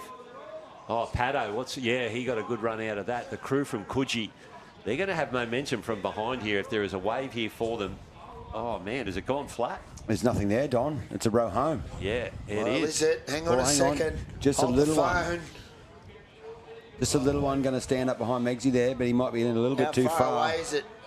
Oh, Currumbin here. Let's see if he can hold Coogee this. now need a little shoot here. The DMGs. Currumbin's got to hold it. He's called him back. Now he's called him forward. Coogie's in the seats. Currumbin's fallen off. Oh, wow. Coogee getting through with Coleroy. And there's poor Kembler. And the Currumbin team's fallen off. Meggsy's still rowing him up. Coogie's rowing with Coleroy. And there's poor Kembler. And we dare say that's your 4. And what a result. But that's so unfortunate for the Currumbin team. Getting knocked out there with the Surfers Paradise team that got belted. Lowell Clark, one of the I'm most going to have to get my experienced. breath back for a short moment. I'm going to let Scotty step in. We're going to keep the commentary team rolling today, giving everyone a go. Lowell Do you Clark. reckon they'd like to see me down the beach, Donny? Oh, absolutely. On the they would, microphone? Phil. Hey, heard you giving it to me. I might go return serve. Thanks, boys. I'll see you soon. Here's your chance, mate. He's not down there to defend himself. Lowell Clark, one of the more experienced sweeps on the beach. He called his Currumbin crew back there as he copped away from behind, and it had nothing in it. He'd probably like to have that one again. He would have liked to have left them sitting in their seats with the opportunity to row. Man, it's cutthroat. As a sweep, we've got to make a split-second decision. We've got to look over our shoulders, see what's coming, see where we are on the beach, see who's beside us, and then, right, what are we going to do? We're going to trail them off. We're going to try and keep them in their seats and hold it straight. So it's a really, really tough decision when you get a late one like that. Yeah, and we've seen it happen both ways today, haven't we? We've seen crews that have left in their seats go around sideways and pop off the back. And then we saw an occasion where the sweepers called them to trail and they have fallen off the wave. Yeah, man, there's the result there. Oh, sorry, it is our upcoming race. I take that back. Coleroy Giants in 1, Palm Beach Pursuit in 2, Palm Beach Pirates in 3, Currumbin Cockatoos. They've got a gold medal or 2, that crew. South Curly in Alley 5, and then Burleigh Heads, the Broadbacks, in Alley 6. Just a few shout-outs for the people following on at home. Go Port Kembler from Damien Fleming and Brett Q80 from an old boat. He loved watching a few old mates steer the boats around still. And then Mr. SPR Taylor, as a fellow pilot of the drone, he's loving this low-flying drone action. So great footage provided here by the Big Voice Media crew. It is fantastic, isn't it? The big buildings in the background. It's unreal. Yeah, great spot for an Aussie titles, as we've mentioned before, for surf boats. And the Tugan workforce doing a fantastic job there. Shoulder to the wheel has been the Tugan workforce. There's Charlie at the back of the Palmy boat, and there's Matt Smith with the Burleigh Broadback ladies. Aren't they rowing well too, mate? Mate, almost made the Australian team at the selection carnival, and they were in the top 3. They had a crew member away for a little while leading into state, so not much happened at state for them, but they're back and ready to race. They look good. Heading out in the A-grade ladies the other day, they looked really strong. So we'll see how we go. But there's Charlie. New sunnies for Aussies. What a stylish rooster he is, mate. Yeah, Probably got his red shorts on again, that his favourite ones that he wears. He looks like a Viking, doesn't he? The wrong club then. Not that sort of Viking. Charlie just looking around there, looking for the flag to go up. And that edge, boys, is just starting to get a little bit nastier as this tide drops. A lot of boats just, floating in and out and trying to keep as much water out as possible. We've seen one race recalled today so far. Yeah, that was 23 boys. Yeah, Matty was left dry on the sand. Yes. And then, unfortunately, they had another mishap at their start on the second attempt. Coleroy Giants, your current Australian team, on screen there now. Swept by Mark Anderson, Jessica, Alicia, Rhiannon and Kelly. Gus Spiteri at the back of the South Curly Shakers. Abby, Michaela, Lara and Georgie. It's a hard job holding the boat there on the line while you've got this shore dump belt in India, waiting for the gun to go. Everyone's using up their nervous energy. Gentlemen, I was saying before, as the tide drops out, that the shorey gets better. You're not of the same opinion, obviously. Oh, Just this mid-tide, it still seems to be a bit nasty. And what was happening for these 6-boat races, you get a chance to go, say, for half the field, whether it was the north or the south, but then the other half had, still waves under them. So I think they've been doing a pretty good job considering the starters so far today. Yeah, the swell's changed angle now, so it's sort of wrapping up the beach. That's why you can't get 6 off the beach very evenly. It takes a while to get it started, and that's all we want. We've come to the biggest race of the season, and we just want a clean start, clean, fair start. Yeah, that's what we want. We want to see all boats get away, and that's what our starters want as well. That is their pride, is to get all 6 boats off the line evenly. Whatever happens after that is out of their control. It's not the easiest job. As you can see, the bowman there from Burleigh getting washed away. As the gun went up and we're away, we're going. Yeah, they fired. Shaker's probably just with the best of the starts there, but the bow girl just got a little crab over the lip of that one. That's allowed Burleigh and Currumbin to get back in, and our Australian representative, Coleroy, have also shot out in Ali Wandon. Yeah, they have. Good crew. The Coleroy Giants, obviously, representing their country in the Trans-Tasman Test. But, boy, even start here, isn't it? Yeah, just see how much Burleigh is bouncing there at the bottom end of the screen there, and versus South Curly, who's just had a bit better run out there. But now we've got Burleigh with a much better water, and they are really turning it on. Bows go up in the air as they crash through the back bank here. Possibly Palmy, second top of the screen. One more to come. Can they get over this? Yes, they can. Oh, but Palmy again go up, and the more time you spend up in the air, the less you spend going forward, and it is the broadbacks from Burleigh who'll get their nose out in front here. South Curly beside them. Then we go across to the Currumbin Cockatoos, and then all the way down the other end to the Giants from Coleroy. And it's the 2 Palmy crews that might just be trailing the field here. And the Cockatoos there, they've had a late start to the season. They've got one change in their crew. Calissa is out of the crew. Had a bub, or having a bub, excuse me, Calissa, for not knowing that. And we've Lisa Mosley in the crew. Tara Coates, Sasha, and Michelle Gaffney is back in. Oh, they're pretty good, Don. They all know what they're doing. Oh, hell yeah. Yeah. No, they are. I don't think a crew change is going to change those ladies much. No, there is a stack of gold medals. They are a class act. But Burleigh charging to the cans. Looking good there. Spoke to Matt this morning. He got a little bit emotional. It's a big day for him. He's nervous. He's doing really well. They're going to hit the cans first. They are, obviously. With a good lead. Yeah, but that obviously means something to him. He's getting a bit emotional. All boats still in this. Palmy have made a bit of ground back up there. Who can get the best out of the turns? That's pretty good from Burleigh there, mate. Yeah, nice job, Matty. And a big shout for what he's done there at the club. He's really growing the boat division there and doing a great job. And he's a relatively inexperienced sweep Molly, and he's going really well, mate, at this stage of his career. About 4 years in, I've been mentoring him since the first day he came into one of our sweeps academies up on the Sunshine Coast. Spent a lot of time on the phone with him. It's great to see him grow and what he's managed to do there. But what are you pointing at there? The Cockatoos? A little bit of energy coming behind the Cockatoos there, Mol, and they just had a little dash at it, but it comes under Burleigh now. So Matty will extend the lead there with his broadbacks. And Coleroy at the top, on board here. Sorry, I get confused with our screens. Donnie, take it away from here, mate. How are you seeing it? I'm seeing the broadbacks win the Rowan race, that's for sure. Matty Smith, we're talking about him. He comes out of the Ironman world. He knows how to read the ocean. And have a look at that. That is impressive at this level of competition, what he's been able to do to the rest of the field. And can he turn it into the wave in front here? They've got a really good chance there, mate, to pull this one down and use that. He's looking over his shoulder. Oh, Can they? Come on, girls. Come on. Get down it. They're not going to get down it. Just teetered. Look at the length they put on, how much distance they have now. Yeah, I'm going to hope that's going to help them. Here they come. This happens to Matt quite often, unfortunately.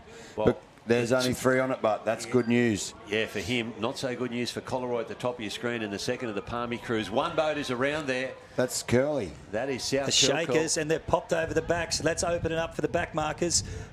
Clear 3 leaders. They should be safe. This little wave should be enough to carry all them through. That's Currumbin, Burleigh, and Palm Beach. Yeah, Coxie at the back of that Palm Beach boat, and over the 3 first ones go. All attention here onto the 4th qualifying position. Sprint for the line here. Is that the other Palmy looking good? Or no, but here come the Shakers. Oh, wow. Oh, geez. We don't know where the finish line is exactly. I reckon that is a video review, that one. We had Most three definitely. boats going over the line looking for that fourth spot. Matty Smith gives one of his girls a bit of a hug and a pat. Well done. That was a great row there. He's a happy camper. That was The girls should be too. They really tortured the field there. I was going to say it was a very composed row. You said they were just bouncing a little bit at the start, but once they got their nice bit of good water, they just made that boat fly, Molly. That happened to them at short course, I think it was, and they were that far in front.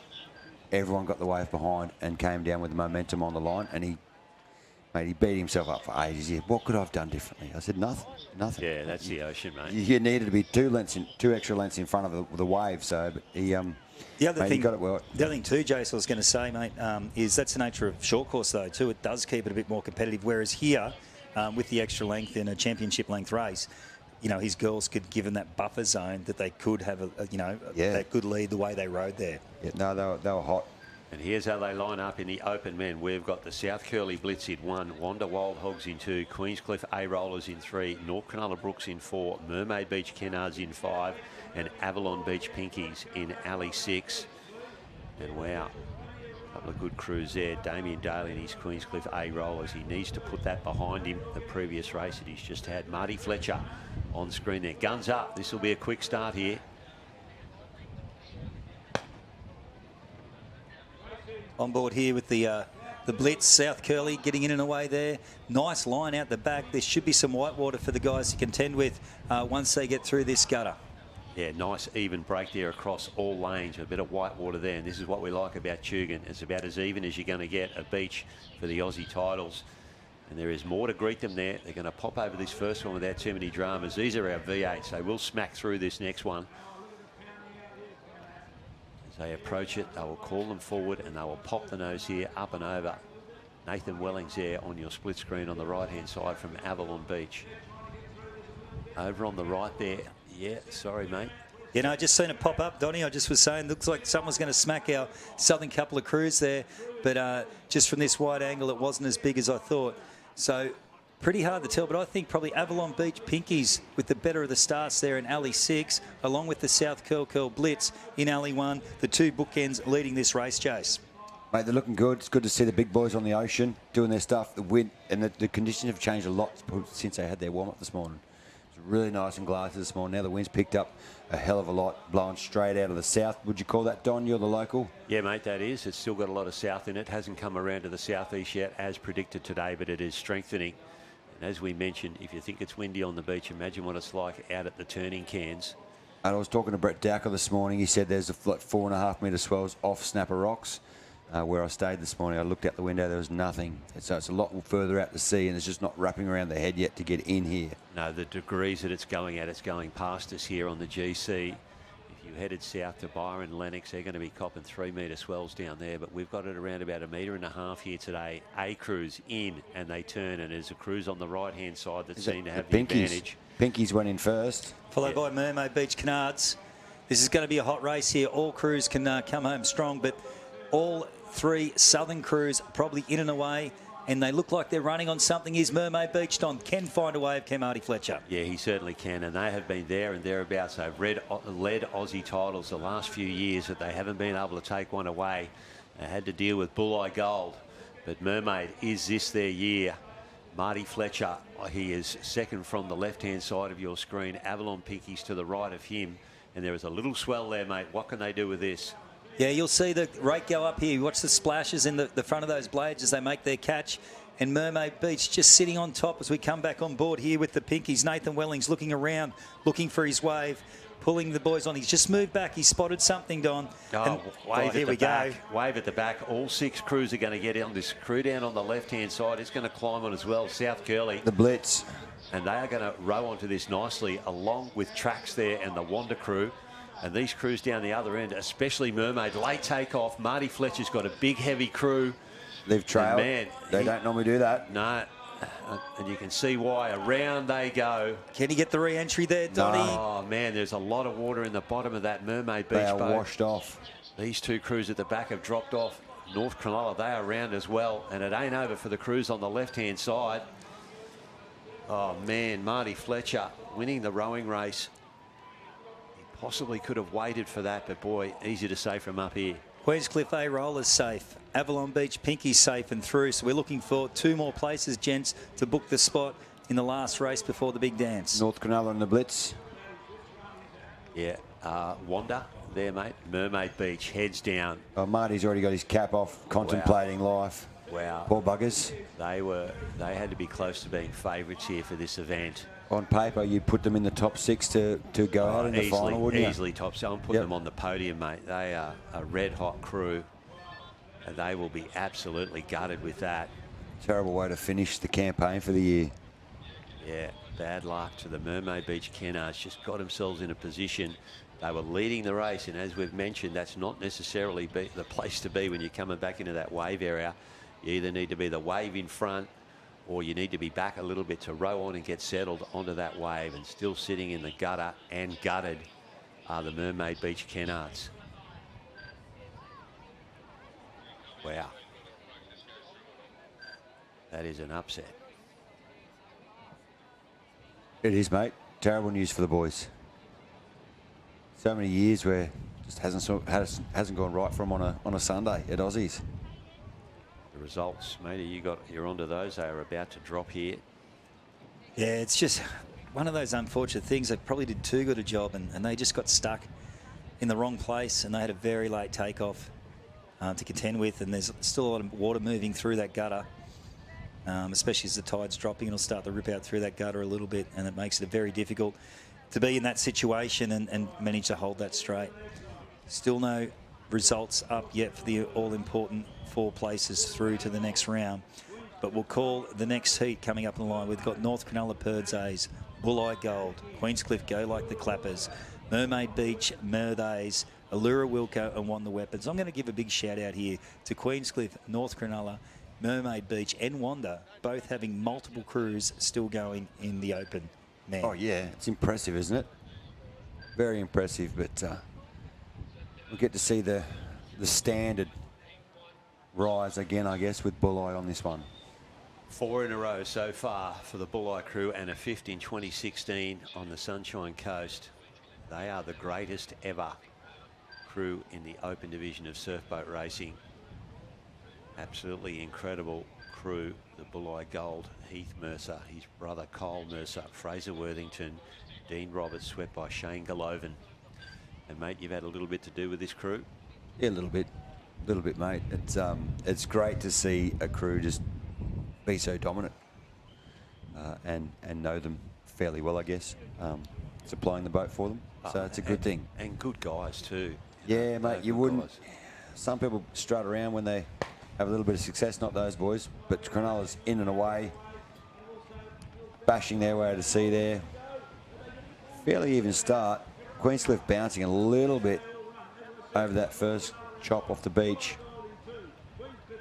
Results quickly in from the previous race, boys. Queenscliff, Avalon, North Cronulla and South Curl all will keep their dream alive of making an Australian A final. But back to the racing here. In Heat 2, we've got Wave standing there in the northern alleys. Go on. Yeah, set coming at the back left-hand side there. You see those 2 leading crews punch through it. And they've got another one to contend with here. They're going to go up and over. We don't have the drone in the air. I'm thinking that it might have something to do with the wind. I can only hope that the wind hasn't come up to a point where we can't get the drone in the air, because that's obviously the best shot. Makes it easier for us here, calling who's out in front as well. Good line of sets rolling through here, but all of these open crews are in deep water. Yeah, there's not much to stop them on the right-hand side of the screen there, but they rose over a little one there. Going through the break, there was nothing for them, so they may have been able to catch up and maybe extend a lead, but it's looking like alley 1 or 2 down there, the left-hand side of the screen. Alley 2, Allura Wilco's. Oh, Wilco. Does it all the time. They're so composed. Sorry. Bulleye Gold. What am I saying? Oh. The Allura Wilco's are at the other end of the field. Wilco's heading to the yellow can there, but Bulleye, that doesn't surprise me to say they're out in front. No, certainly not. But away to a decent start, and you cannot give these a whisker, because they will take a mile with the Bulleye Gold crew. And Matt Hickey with his boys in the Mermaid boat as well. Yeah, the Merdays. Coming into the cans. Yeah, and we're going to see them Bulleye in here first. They're going to hit the 10 along with Allura down there in alley 2 and alley 5 and 6 is the Wanda Weapons, the big boys from Wanda. They're in the mix here as well, but they would be our 3 leading crews. That would be Bulleye, Allura, Wanda, and the 2 in the centre separating there. We've got the Mermaid Beach crew and we've got Queenscliff as well. Well, those 3 crews fought out for the Australian team a couple of years ago, didn't they, Don?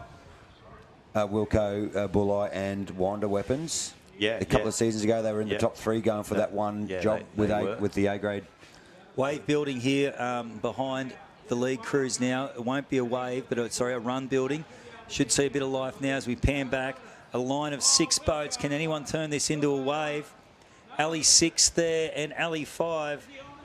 The Wanda Weapons and Allura Wilco just falling off. Are we going to see a repeat here of Wilco copping away from behind? Might have just eased him up here a little bit. Let's just wait for this next one, or has he? Well, Bulleye put the foot down because there's not much behind them, so they need to get going. They've got nothing to use down there. And Wanda and Allura trying to stay connected to this wave. Donnie's just pointed here. Looks like the North Cronulla Purds may be on to something here, but our lead 2 crews should be safe. That's Wanda and Allura. So it's a battle for 3 and 4 now. Certainly is. We're taking 4 crews through here. We can't quite see North Cronulla down the left-hand side there, but Bulleye, they will need to lift here if they want to stay in this campaign. There are 5 boats in contention for 4 spots, and Bulleye do lift. Queenscliff go like the clappers. Are they able to pull down the front of this and get the momentum? Bulleye are down the front of it. I think they're safe. Yeah, they've done the work and they've got there. Bulleye are going to qualify. It's now down to the crew from Mermaid and the Queensy crew. Yeah, we can see that crew back on the beach there. We just lost some vision there of what was happening at the end of that race. Classic, just to see what the water can do for you, how much assistance it can give you. With Wilco and the Weapons up there on the other end of the field, getting all the runs and Bulleye having nothing. A hard slog home. And Dottie just stepping out for a little bit. He's got some other duties to attend to. We'll probably go down the beach and keep stirring Stefano up because he deserves it. And we're having the great Tate step back in to talk all things surf boats. I don't know about the moniker of great, but I will take it nonetheless. Oh, you're building to it, mate. You're building it up. Great to see. We got any more comments on the live stream, mate? Anyone from home supporting? Mate, just saying, can we please get the drone footage back up? They're assuming at home that the drone battery is flat, but apart from that, nothing as much. So I hope you're enjoying the coverage here today from home, ladies and gents. It is fairly windy, so we're not sure about that one. But what have we got on the line, mate? Under 19. Under 19 female. So this is the major semi-final. There will be 2 boat heats of 4 boats each. The top 3 will go through. And this is a humdinger of heats here to start us off here. So we're just getting it back up. Newport Nightmares on screen at the moment. They'll be in alley 1 with Michael King at the back of that boat. Elise, Macy, Ava and Miller. And alley 2 will be the Janjuk Jets from Victoria. Avoca Beach Yabbies in 3 and Avoca Beach CCSS in 4. Oh, it's going to be tight racing here, gentlemen. Newport on screen, just going a little bit over the top. And that is the crew from Avoca, the Yabbies. Mitchie Renouf there at the back of that boat. And we just had word that the drone will be back up shortly, guys, from the Big Voice Media team back at beach, helping us out and bringing you this great footage. And look at this line of swell coming through here, Jace. Oh, yeah. That looks good, mate. Have a go at it. The little girls get to punch through it now. I was lucky enough to race against most of those crews on the leading into through the rounds and the elimination. So the girls from Avoca there get a little bit of a hit. That's the CCs. They've waited. See what the next one's going to do. Could be a good move because the other crews are going to cop a flogging, Molly. Yeah, they did. The Newport Nightmare got biffed there, and the Janjuk Jets got a bit of a beating as well. But it's Avoca at the bottom end of the field racing Avoca for that important final 3rd spot. It's going to be very tight racing with the 2 crews up in alley 1 and 2 of Newport and Janjuk getting the better of the runs despite the fact they got hit quite hard in that second stroke. And we can see for the Avoca crew at the bottom of the screen, the CCSS using the round Rolex, readjusting their pitch, that extra send back. They're currently leading their compatriots in the Yabbies. by about a boat length here. Newport are just cementing their lead over the crew from Victoria in Janjuk. It's been fantastic for them to see. We see Bulleye Gold as well making it through from that last race in the Open Men, and North Cronulla's Purds A's. Again, tight racing across the entire field here now, Scotty. Yeah, look, Kingy for mine, we're up the top of your screen at home, ladies and gents, is leading this race. But Maddie Mitchell has pulled the whip on the CCs from Avoca Beach, and they are really rowing nice to see here. Challenging Janjuk now for second place, Molly. Yeah, the CCs, they were going well. We raced beside them in our rounds the other day, so they got the better of us a couple of times, unfortunately. So that's why I'm here, and they're out there. But the Nightmare, they were fast as well. Michael King's got those young ladies racing really well. I think they were eligible for under 17s at the ASRL. Correct, mate. That's a first-year crew for them. That's scary that they're going so fast so early in their career. Nightmare around. Janjuk and CCs will turn together. Not the best of turns from Matty. Was a little bit wide on his tin. And Mitchie Renouf with their club compatriots. They're the Yabbies back in the hunt now. But Little Life under Kingy there, nose down. And also Matty seemed to come out well as well. Mate, Mr. King, he knows a fair bit about it as well. Been doing it for a long time. He's a great coach. Got the girls moving really, really well up there in Alley 1 with a Nightmare. But Janjuk, they've had a good little sprint out of the cans there, mate. Tate, tell me if I'm wrong here, but a little bit of life here for the Abbeys is enough to catch them up. No, it's not. CC's with some action, mate. Yeah, just sitting up. That's 1, 2 and 3 at the moment between Newport, Janjuk and the second Avoca Beach crew, the CC's. From top to bottom of your screen, there is a nice little runner that's going to be about 5 strokes away from the Avoca crew in Alley 3. And just a little bit of life building up. They're just trying to milk these runners for all their worth in this part of the race here. We're seeing time and time again, the waves are breaking right on the gate cans. So this is where we're going to see a lot more action coming through here, Mole. Yes, we're moving into that position where they do stand up. And looking off to the right-hand side of the screen, there doesn't seem to be much coming. And the girls are from, the second, the green boat there? That's the Yabbies. They've got a bit of work to do there, the Yabbies, but they're closing in. But I think they might have, well, if nothing comes through, it's going to be a dead rush, like a really big push, but something is coming through. From behind here now. Will they have enough of this little one? Top of screen. Kingy calls the girls. Stay me connected to this little wave. We do not want this one laid up our back, girls. It's going to break, though, so it won't be too bad here in the gutter. But it might just give the Yabbies a chance. Kingy running on something, top of screen. Should be the first ticket booked into the final. Should be, but we might have all 4 on this one. There they go, stood up nicely for Mitchie Renouf. Oh, my God, look at that. Dial one up, Mitch. Last to first. It's a great feeling. Oh, it's going to be tight racing here. Janjuk and the CCs are the ones. I think, unfortunately, Tate, I think Janjuk just got caught in dead water and may have missed out, my friend. Oh, that is unfortunate for those girls. We'll wait to see for those results, but they just got caught in that gutter that we've been seeing time and time again. Did Daisy, Eliza, Matilda and Molly. Again, one of the darling crews out of Victoria, so we'll have to keep an eye on it, but it is a massive effort from the crew down in Janjuk. What do you reckon, Mole? Did Mitch look over Wilco's shoulder and got that number to dial a wave up when you need it? Oh, hey, Wilco did that to us in our elimination race yesterday. Came from nowhere on his cracker. But anyway, that's life. I told him I was going to cross him off the Christmas card list. Mate, like I say, resilience and patience. That's what this sport teaches you. Yeah, it does. I've been patient for years now. Well, either that or I feel like old Statler and Waldorf at the Muppets, mate. Horrible, terrible, worst Aussies we've ever been. You're going to be here next week? Yep. It actually wasn't that bad. This will be a good one. Runaway and the Chaos. The Runaway have been fast all season. And 2 seasons. Results through. It is as we called it, Tate. Unfortunately, for the Janjuk Jets, their campaign is over with Avoca Beach Yabbies, Newport Nightmare and Avoca Beach CCs booking the first 3 tickets into an Australian surfboat final. That's great for Avoca. 2 crews in the final. That's fantastic. Yeah. That's like the stuff that Currumbin and North Cronulla do, and Palmy. Yeah, no, got a good thing going down there now. Sort of Maddie's probably the main sweep. and they're developing a few of the other sweeps. And you know, Mitchie obviously has taken a lot of crews and still rowing in their A crew as well. Yep. So yeah, Evoke are doing great things, and I mean it's been a strong boat club for a long, long time, Molly. But They have just been. really lifting again in terms of numbers and with youth. Yeah.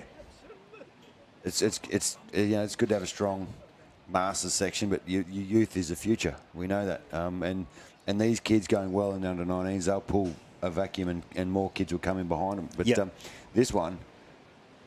Yeah, try and pick this. Try and pick it, Noel. Like we got Currumbin Chaos, who was the Queensland team. The Runaways, they were the New South Wales team. Mona Vale, they're fast. And Wilco, well, you know what he'll do. He'll just get on the phone at the Cairns, say I need one, and there it'll be. Yeah, especially speaking of youth as well, and I don't want to discount the work that James Meadows, one of the younger sweeps coming out of Mona Vale, and he'll have his crew in Alley 2, the Menace. He's done a fantastic amount of work. And still currently rowing open men too for the Megalodon there at Mona Vale. Just so you've got a handler coming out here. Yeah, I was just going to say, it looks like we've got handlers for the girls. Yeah. There's Brett Dowker from the Currumbin Chaos there, girls. We've developed a really good relationship with those ladies this season, racing against them all the time. They just pipped us for the state team, which is fantastic. They probably deserved it a little bit more than us this year. Bit bigger, bit stronger, bit faster. And hasn't Brady been just bitten by the surf boat bug, mate, coming from the board and ski fraternity? Yeah, I was he just absolutely loves it. I was talking to him this morning, and he said, normally I'd be down the other end of the beach catching up with old mates, but this is better. This is way better up here. In and away here. Off the beach, everybody. Reasonably clean. A little bit there for Wilco to contend with. Bobbling on the line. Does the Sea Monkeys in Alley 4 from the top to bottom, the South Curl Runaways, Mona Vale Menace, Currumbin Chaos, and just out of screen at the moment in the inset is the Allura Sea Monkeys, but it is the Runaways who've managed to get the best of the start here. There's just a lot of lumps building. There's a few little swells we can see behind South Curl that they'll have to contend with. Yeah, a little bit of whitewater coming for the ladies and a bit of swell heading to sea, so Currumbin has stopped. Dak has stopped because he's seen what's coming. Meadows has taken it on and got beaten, and so has the Runaways. Runaway. And that's allowed Wilco to come back in. It's off screen at the moment. Currumbin is sitting. Currumbin sitting again. Oh, just a lot of white water to contend with. Wilco will just pop off the back of it alongside. Oh, they've sat again. Don't think they had a choice. Well, Wilco's got that one a little bit timed. Backwards, keep it upright, Just girls. He's lost his crew and the boat's over. Oh, that's unfortunate for the Allura crew. Well, it is. He was timing his run nicely to get to sea after getting biffed up by the start. But fortune favours the brave sometimes, mate. It does. We saw the Mona Vale Menace. Fortune's definitely favouring maybe our bravest crew in this current heat at the moment. James Meadows, rather, sent Annabelle, Abby, Georgia and Jasmine straight out in.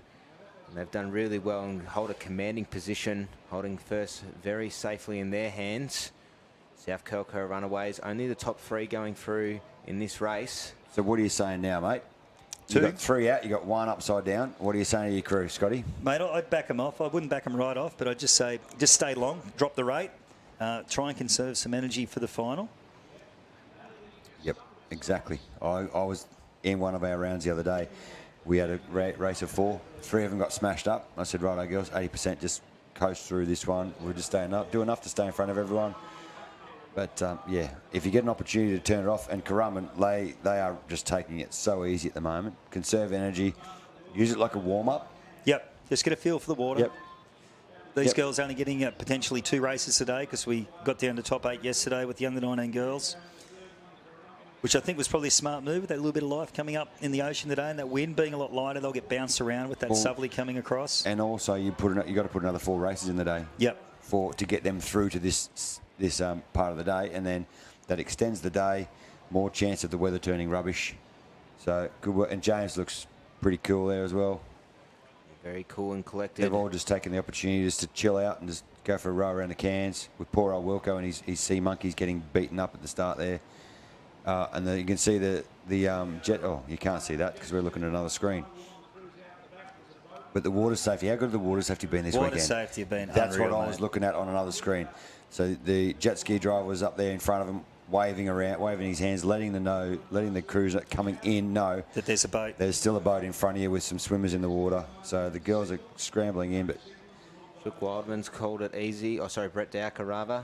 Yeah, all just sitting, bit of a set coming through here, and they're probably just waiting now for the Allura boat to clear. It'll be just to the left of your screen. It might come in soon as the drone pans, guys.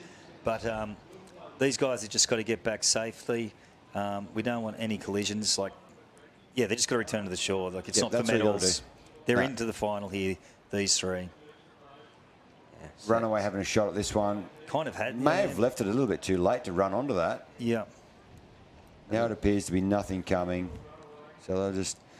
It's like crossing the road, isn't it?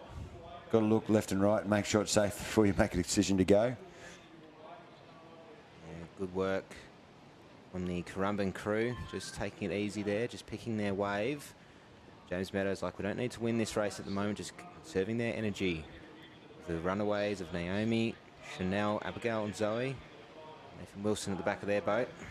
Yeah, bookend father and daughter combination. Abigail in the bow and Nath on the big stick. That's correct. Just a bit of a touch-up for Currumbin, just to make sure they can grow over the line if it comes up in the next race, going through to the final. Nice sweeping and surf skills there too. That was a bit tricky, and sometimes with an under-19 girls crew, Molly, you want to knock them off a bit early just to protect them from that crab, but their blade work just over that second little drop there was exceptional. They're a good, well-drilled crew. They've been hard to beat all year, those girls. So I know the missiles will be at home watching and cheering them on.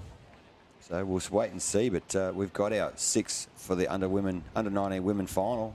Yeah, locked and loaded for our first final here today, guys, which will be a little bit later, and starting to get a bit excited here as we get close to the big ones. So you're going to see 2 Avoca Beach crews in, the Newport Nightmare, South Curly Runaways, Mona Vale Menace and Currumbin Chaos. Just a touch unfortunate, I will say, for the Allura Sea Monkeys. Gracie, Isla, Matilda and Lexi. They're just getting back in the boat.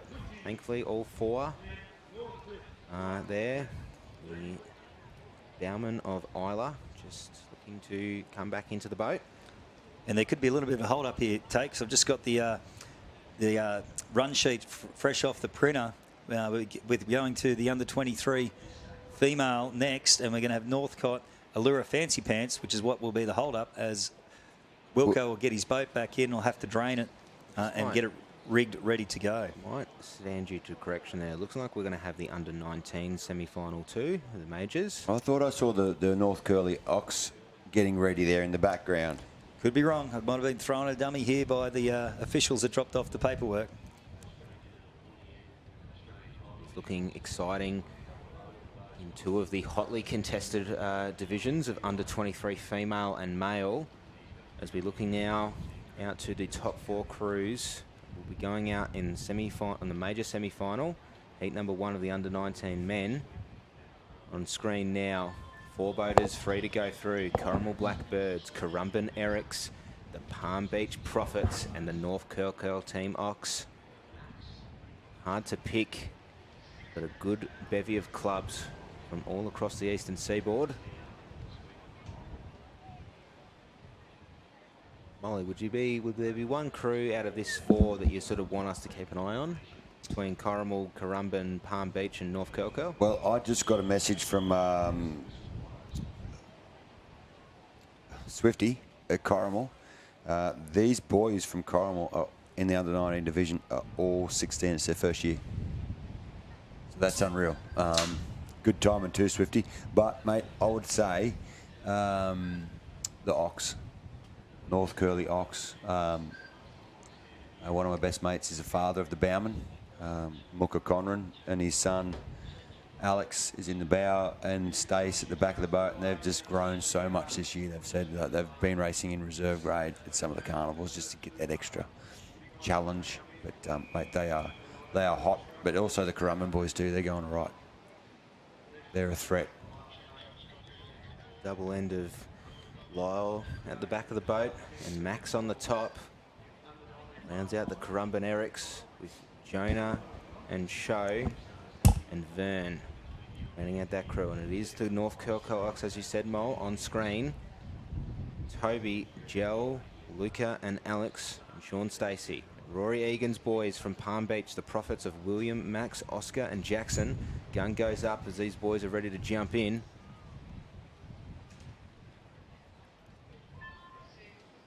North Curly there, just having their nose back a little bit. Like I was saying yesterday, sometimes when it's a bit smaller, check sails will really try and have all the boats in a line. However, there's enough action there today. You can sort of tempt your own fate by pushing out a little bit more or squeezing back a little bit. And you can just see here, Corrimal just controlling the boat on the edge. That little shore dump just playing a little bit of havoc with the crews. This is a huge thrill for those boys too. Yeah. To make the top 8 as a 16-year-old bunch of boys first season, that'll get these boys hooked for years. Yeah, and mate, also too, like I said it at State, how good is to see Corrimal like back on the surfboat map? Such a traditional club, and they're doing great things down there. They were so strong, and the sweep in the back of the boat. His name escapes me for just a second. Mate, he was in Swifty's 21s crew that got a gold medal in, I want to say about 2003. Fantastic vision of him catching away, but we're away. Travie down, mate, in the back of that. Yes, Trav. Yep. Sorry, mate. My apologies. I know you watch this back and you'll give me a bootful. But Currumbin have shot out here, boys. What a start by them. The Erics are flying here in this early stage of our race before the final. Yeah, fantastic. Rory Egan's boys from Palm Beach on screen at the moment.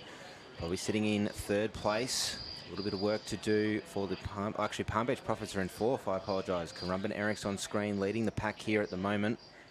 Oh, a lot of power coming through that boat. Only a little bit of green to contend with as they go over the white. But North Curl have had a great row. That's the one you picked, Molly. Sean Stacey doing a great job with the boys there. Ali 1 copping it there. Corrimal Blackbirds, unfortunately. But Palmy going to cop it now. It's not going to be as the bad bowman from Palmy. He has laid flat and lost his oar. It's not going to be as bad for Corrimal, so that's opened the door back up for them. But clear 2 leaders, Molly, in North Curly and the Erics from Currumbin. Yeah, well, there's Travi and his boys, his Blackbirds. They had the pumps roaring because they did get biffed. They took on a fair bit of water there, but there's our leaders.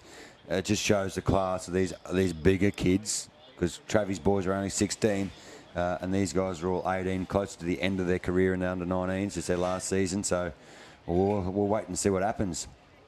Mate, as you've seen, the wave gods are either going to smile or frown upon you today. There is a lot of action coming back into the wave zone near the gate cans when they come. But probably North Curly, I think, may just have their nose in front here when we look at the drone shot on the left of your screen at home, ladies and gentlemen. Well, we're coming up with the cans, mate. We'll find out shortly. But the drone shots are so good. So good. Seeing the high rise in the background. There is Currumbin Erics. They're going to come in first. On the backdrop of Gotham City, around goes Currumbin, followed closely by Sean Stacey's crew of North Curl, 1 and 2, set at the cans. Stace with a better returns there for mine. An old traditional. Did he? He did the old school. Jeez, no way. I haven't seen one of them for decades. The flip under, go to a left-handed sweep, push that tuck around, then slide it back behind your back. Seen it here, ladies and gentlemen, reliving the past. He's a tricky little fella, old Stace. He's got them all. But also, Currumbin and, Corrimal and Palmy turned very, very evenly as well for 3rd and 4th. So looking for the first 3 back to the beach here, ladies and gentlemen, to book their tickets in the 2026 Australian Under-19 Surfboat Final. Stace looking around, hoping for a little wave to make it comfortable for him, Tate. Yeah, it's just very, very difficult. There's not much coming behind the North Curl boat. They'll just try and run through as much as they can, but there is a bit of life building underneath the Palm Beach crew, sitting in alley 3, trying to extend their lead over Corrimal. They just won't get it. They'll fall off the back of it. Here come the Currumbin Erics as well, trying to get a little bit of milking for all it's worth. There's not really that much coming behind them though, Molly. Hey, Stace is spending a lot of time looking over his shoulder. He's obviously lined himself up on the gate can so he feels comfortable to look back. And here comes something like this. These guys might be able to turn this into something. How about this from Palm Beach? Rory Egan's crew trying to get desperately over. Oh, can they do They're it? floating, teetering on the top, probably not enough, but that's got them into the 3rd place. Stace has got a bit of work to do here, Molly. Yeah, the Ox, he's working that really hard. He's leaning out of the boat, working it. He's got it. He's got enough on it there. So hopefully Alex and the boys can help keep it straight. Now they're back on. having a crack at that. But while we're watching this battle, Stacey looking over his shoulder again. I'm sure there's going to be some action behind it. Yeah, he's caught in a bit of dead water as the North Curl crew, but there is a bit of life in the action for That's your third board place. with Lyle here, and the Erics, they're home. There's 1 and 2. Oh, this is going to be tight. What are we going to get here? It's gonna be Caramel or Palmy? Shoot at the wave.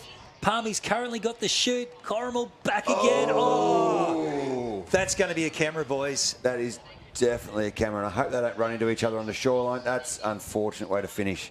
So hopefully no one got hit there or hurt or any busted equipment.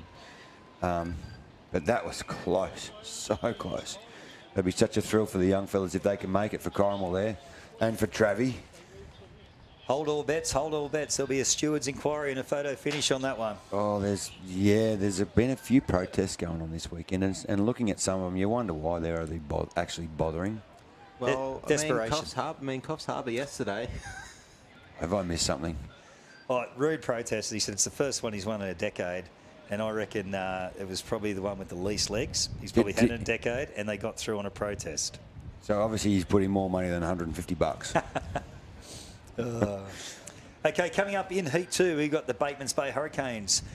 Everybody's crowd favourites, the Kyneton Rocks Crusty Critters, Queenscliff Porky Pigs, and the North Cottesloe Havoc.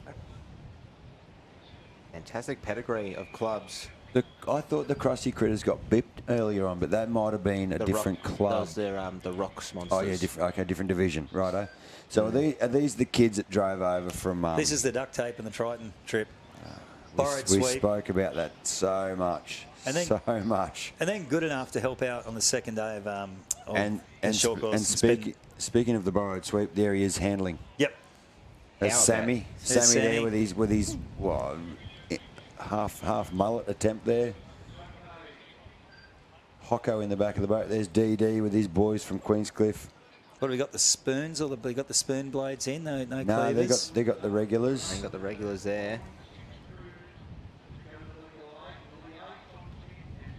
Gun goes up. Gun goes away. Top of the screen is Batemans Bay Hurricanes. Kyneton Rocks Crusty Critters in 2. Little bit of bouncing at the southern end of the field there. There's work to do for Queenscliff Porky Pigs in 3 and the North Cottesloe Havoc in 4. It is a pretty even start for these crews going out, but there'll be a little touch of waves to contend with going out to sea. Oh, probably just not enough to sort of choke any of these boats here at the moment, gentlemen. Just yet, but Batemans Bay, Neil Innes. Oh, hello. What's coming up behind Queenscliff? Oh, Queensy's stopped. Batemans Bay stopped. Kyneton Rocks charging. Whitewater for Kyneton Rocks. Up and over. What now? They're going. And Hocko's slapping his thigh there. Oh, there's nothing. Oh, Neil might cop it. I think he's gone. Tried to go around that. Good air time. Good to not get shot back as well, but unfortunately that has stopped the boat from Batemans Bay dead in its tracks, and it is the top 3 at the moment of Kyneton Rocks, Queenscliff and North Cottesloe. Just building a little bit over the top as well here. It is now seeing these boys settle into their rhythm into the second quarter of this race. The WA South Australian. We got results. There's first the Currum and Eric's at North Curl Team Ox. And the all-important third place. Page got the it. Profits just through, just got the shoot on line. I'll tell you what, so though, unfortunate for the Blackbirds there from Corrimal. That'll make them hungry for next season. It worked on me. When I was a junior, we got 4th, missed the final. I told my mates we'll win it next year. We almost did. Yep, awesome. But it builds the fire. We've got a good race going on here as we're on board with North Cottesloe, and those young gentlemen are rowing the boat very nicely. As we start to work it into the cans, is the sweep there from Northcott. Mr. Andrew Pope at the back of the boat. It is a dead heat. Oh, it's a wide turn, but you know, because Batemans Bay Hurricanes are further back. Oh, now Nilis is caught up to the pack here. Yeah, don't write him off. You put a wave under that man. You just got to work hard enough to stay like in the hunt. Like if one slews, or you can get the wave from behind and get set earlier before the other guys. Mate, we've seen plenty of action, and they are now in the screen because they were not. Kyneton Rocks leading over Queenscliff. North Cottesloe then Bateman's Bay, and Neil Innes has got those because they have been flying all season. They've been so fast. Yeah, the Hurricanes have been a class crew in this division, but it's a battle of two here between Queenscliff and Kyneton Rocks at the moment. Run for Neil, that'll keep picking back up closer to the field, but now you'll see Queenscliff and Kyneton get on this little run. Yeah, it's a good effort. North Coso Havoc on screen, sitting in the all-important third place here. Thomas, Jonah, Maximus and Thomas. Still, there's a little bit of life building behind Andrew Pope's crew. Oh, and Hocko's called them easy because he sees something at the back. Coming. You know what that means? Neil Innes. Here he comes, Can the Neil Bateman's get Bay down? It's Hurricanes. Oh, that's perfect. Oh, this is going to be all on the same wave, ladies and gentlemen. This is what we'd like to see. Oh, Neil Come on, just Neil. Come on, Neil. Oh, yes, here we go. All boats on the same wave. We've got trails. 3 boats trailed. We've got Neil Innes. Slowing. Oh, no. Roll over. And a little bit of a whack there too. Popey's Oh, out hang on on. the boat from North Cottesloe. Kyneton Rocks have managed to stay on the wave. Pandemonium going on. They're stuck on the sweep oar and the sweep They roller car. are. Mate, I hope that doesn't put a hole in the bottom of his boat. Yeah. Well, that's pretty ugly roll there by the Kyneton boys at the last bit. They're a bit out of time. Well, Just excited but for the they're boys home. Look up at and the about. support crew. they can look over their shoulder and see all the debacle going on behind them, so they don't really care, I don't think. That's really what they're doing. They weren't watching their oil, Molly. Too busy watching that. Wow, This well- may be a chance for Neil if they can't get separated and get that boat back over. Well, Neil had a roll over, but I think Northcott should be able to row across the line. Should be able to. At the moment, we see the Queenscliff crew. So if these two get across the line without any issues, like there's your They three. won't worry about a protest Yeah, or anything. there shouldn't be a protest because if you're in, what's the point? Yeah.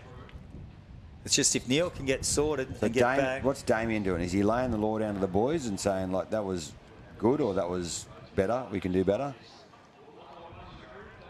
There wasn't There's- much they could do. I we think got- it might have just been the power of the wave behind them. Like they Oh, did have mate, a bit of a it's- late takeoff. We've got the 4 in. Neil's going to try and get back in the boat. Mate, he's got a good swimming style, the old fella. Yeah. The fisherman. The fish, yeah, mate. He's I Look love at this.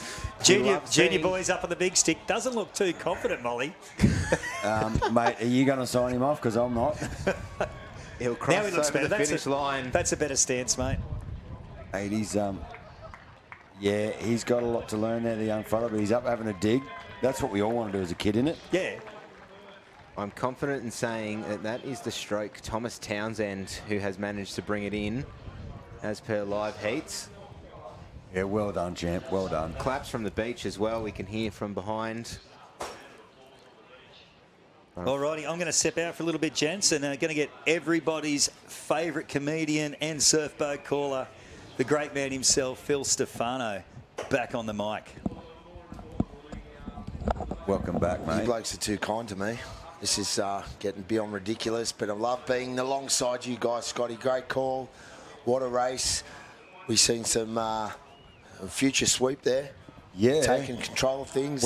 We might need to put him into the academy and give him a few little tips, but he's on his way. There's my man, the nicest bloke in surf boats, and he's had a crook day, and he'd be a bit down. Poor old Neil, though. He's a great man. Hasn't been the campaign you generally see from Neil Innes, is it? No, and it's unfortunate, but at the same time, you know, he's been a winner for decades now. He was winning boats as a sweep when I was racing juniors, so that's in the late 90s, and he was still going well then. So it's about perseverance. You that old, mate? Yeah, I'm quite old, Scotty. I know I don't look it. The boat. No, sorry, Jace. I know I don't look it. The Neil Innes boat not getting unscathed there. So you can sort of see just on the gunnel, the bit of the little bit of extra tape, a little bit of extra comfort jumping in the boat sort of come off a little bit. I saw something flapping around there. I wasn't sure what it was. Bit of gunnel tape. That's just cosmetic. Easy fix. A few Rolex probably bent to bits, and a couple of oars out the sea. I've actually got a bit of repair work to do when I get home after this one. I bet you do. I bet you do. Licking your lips. Hopefully not too badly repaired. I'm sure they're built nice and strong, your boats, Jace. Mate, but anyone, mate, I generally help out the people, all the people on the Sunshine Coast. So it's all good. These are boat breakers. Wow. You see this just on another camera getting through, but moving into the semi-final. The reserve grade ladies. I reckon this is one of the hardest races. I said the first race on a Sunday is one of the hardest to get through. I reckon this is the most stressful race to get through. because Getting into the final. yeah, make the final and then you throw it at anyone's the winner. The pressure's off. Yeah, I think so. Getting into the final. Of course, everyone wants to win, but you can't win unless you're in the final. Oh, mate, no one wins from the beer tent. No, and this is the race to get yourself into the final. If you made it this far, you're on the money. I mean, looking at Maroochydore girls there now with Megsy on the back, and you see just on the screen now the course looks a little benign, but let me tell you, the wind's picked up. It's howling. You can definitely the see. surf's pumping, Tate, and there's a bank back, sorry, that is full of water, and it's providing a real challenge now. And a lot of sand on that back as well. So see the discoloration from the typical lively lime green. I'll be honest, just breaking. Yeah, I don't know. I'll be honest and thought we'd be wearing helmets by now, so. Helmets are recommended at the moment. Not compulsory, though. Not compulsory was the call from the safety officer probably about 30 minutes ago. Righto, we'll keep an eye on that throughout. Yeah, because we do check the rating through the course of the day. So if we have a couple of boat stacks, they'll revisit it and ask. The Dicky Beach ladies are wearing them there, some of them. Yeah, he sweeps not. And you get allowed a handler now, and the handler that you see on the nose has to wear competition gear like a rashi and a helmet. Yep. And as you said, helmet's optional. So the girls wearing the helmets and the sweep not. And that's fair. Leave it to the sweep. You see Harvey always wears his helmet because he's got the camera on, but his girls are not wearing helmets. So it's the opposite. I'll tell my girls if they want to wear it, wear it. Yeah, no, for sure. Even if it's flat, if it's make them feel comfortable, stick with it. Yeah, we got told you could take the helmets off on Friday after starting the day in them. Yes. And I took mine straight off, only because I've got a big head. The helmet wasn't quite big enough. Don't they make a big enough helmet, mate? Squeezing my brain out of there. So anyway, you see there. Is it like an ice cream headache? With just the constant pressure, you know. You're again, once I did go swimming a few times in that helmet too. So anyway, you see Allura on screen there. Now the fancy pants. Rhythm. Sorry, Allura Rhythm, beg your pardon. Beth, Megan, Erin and Kate. And looks like Wilco, maybe? That's him. Yeah, that's Wilco. That's Wilco. That's where... Mate, while we're waiting for the ladies to get off the beach, a quick shout out to my old mate Adam Hammersley, who's watching at home with all his kids. Hammo? Yeah. Mate, he did a great job. He got on here and did the commentary one year down at Bulleye with his sparring partner, Adam Barlow. Mate, two of the funniest blokes I've ever heard on the radio. It was great. You must have been tuning in yesterday, Arvo, for those joke sessions. I think he was tuning in after the afternoon, Phil. I think he was pretty confident in what he was saying. Did you bring any new material to the table? Me? Yeah, for today. Oh, no, not really. So here we go. We'll find out on the run. But they're getting biffed around there, the Moochshore girls. Reserve grade, semi-final, major semi-final. You see the second stroke there for... Maroochydore just losing her all. Yeah, Amanda there. She's moved up from Victoria. She's done a lot of work with Bluey and Scarlett down there in Vico, and she's been around forever. Yeah, it's the rowers' job to hold on to their oars, and you know, personally, at this point in time, till the gun's up, I'd request that they have them feathered, just in case there's a shorey that comes and knocks it out, and then square them up once the gun goes up. Yep. Sometimes with the new team I've had, they forgot to square them up. Oh. Jumped in with the feather blade and straight down. Gun goes up. It's all part of the learning. Bows drop. Guns down again from the sounds of Don Cottrell on the beach. Yeah, we're getting a slight heads up on what's happening outside. Tate, you've mastered the art of listening. The box calling. No, you've done a great job, you blokes in here. We're away. Oh, awful start. Allura. They're going to call that back. Yeah. Again, there was nothing. There was no gain there for any crew. Allura was stuck on the sand. It's not an easy edge to get them off. Totally not. These handlers have got a tough job. It's a tough job. As I think when I handled once or twice, I'd just duck out of there. Yeah, just duck dive down. off. Yeah. No, duck down. Oh, duck and let it go over you. Yeah, because you can't get it with the blade out of there if they're going quick. You get an oar in the face, or your rower has to take a swing around you. Again, it depends on which way the boat takes off too. And just hoping that the rowers have got the correct depth. It's a little not sort of digging it all the way in. Take one in the face, Tate. Yeah, That's why the helmets are so One important for for the the, one for handles. the taking one for the team, mate. What a line that is, guys. Looking down the finish line, the start line, the dead even. Check starters got them in a pretty good line. The sweeps are pretty well happy there. 3 right-handed sweeps, and then Megsy up the far end, and Ali one as a lefty. Are you a left or right? I'm lefty. Yeah, right, eh? Yep. Just started rowing at Bronte where everyone was a left-hander, bar Moe, Yep. and stuck with it. Yeah, right, eh?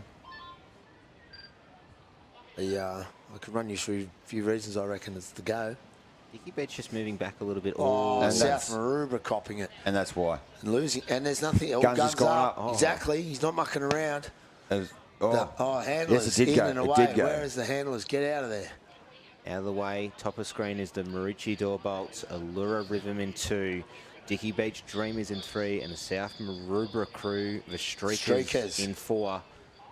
Wilco with the work to do with his Rhythm crew. Well, it's Sydney Branch versus Sunny Coast Branch here.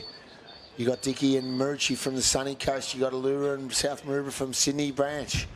So, Jace, it's my branch versus yours. Yeah, bring it on, mate. Let's go. Bring There's it on. waves coming in. Mist What are they coming going to have through. to wait?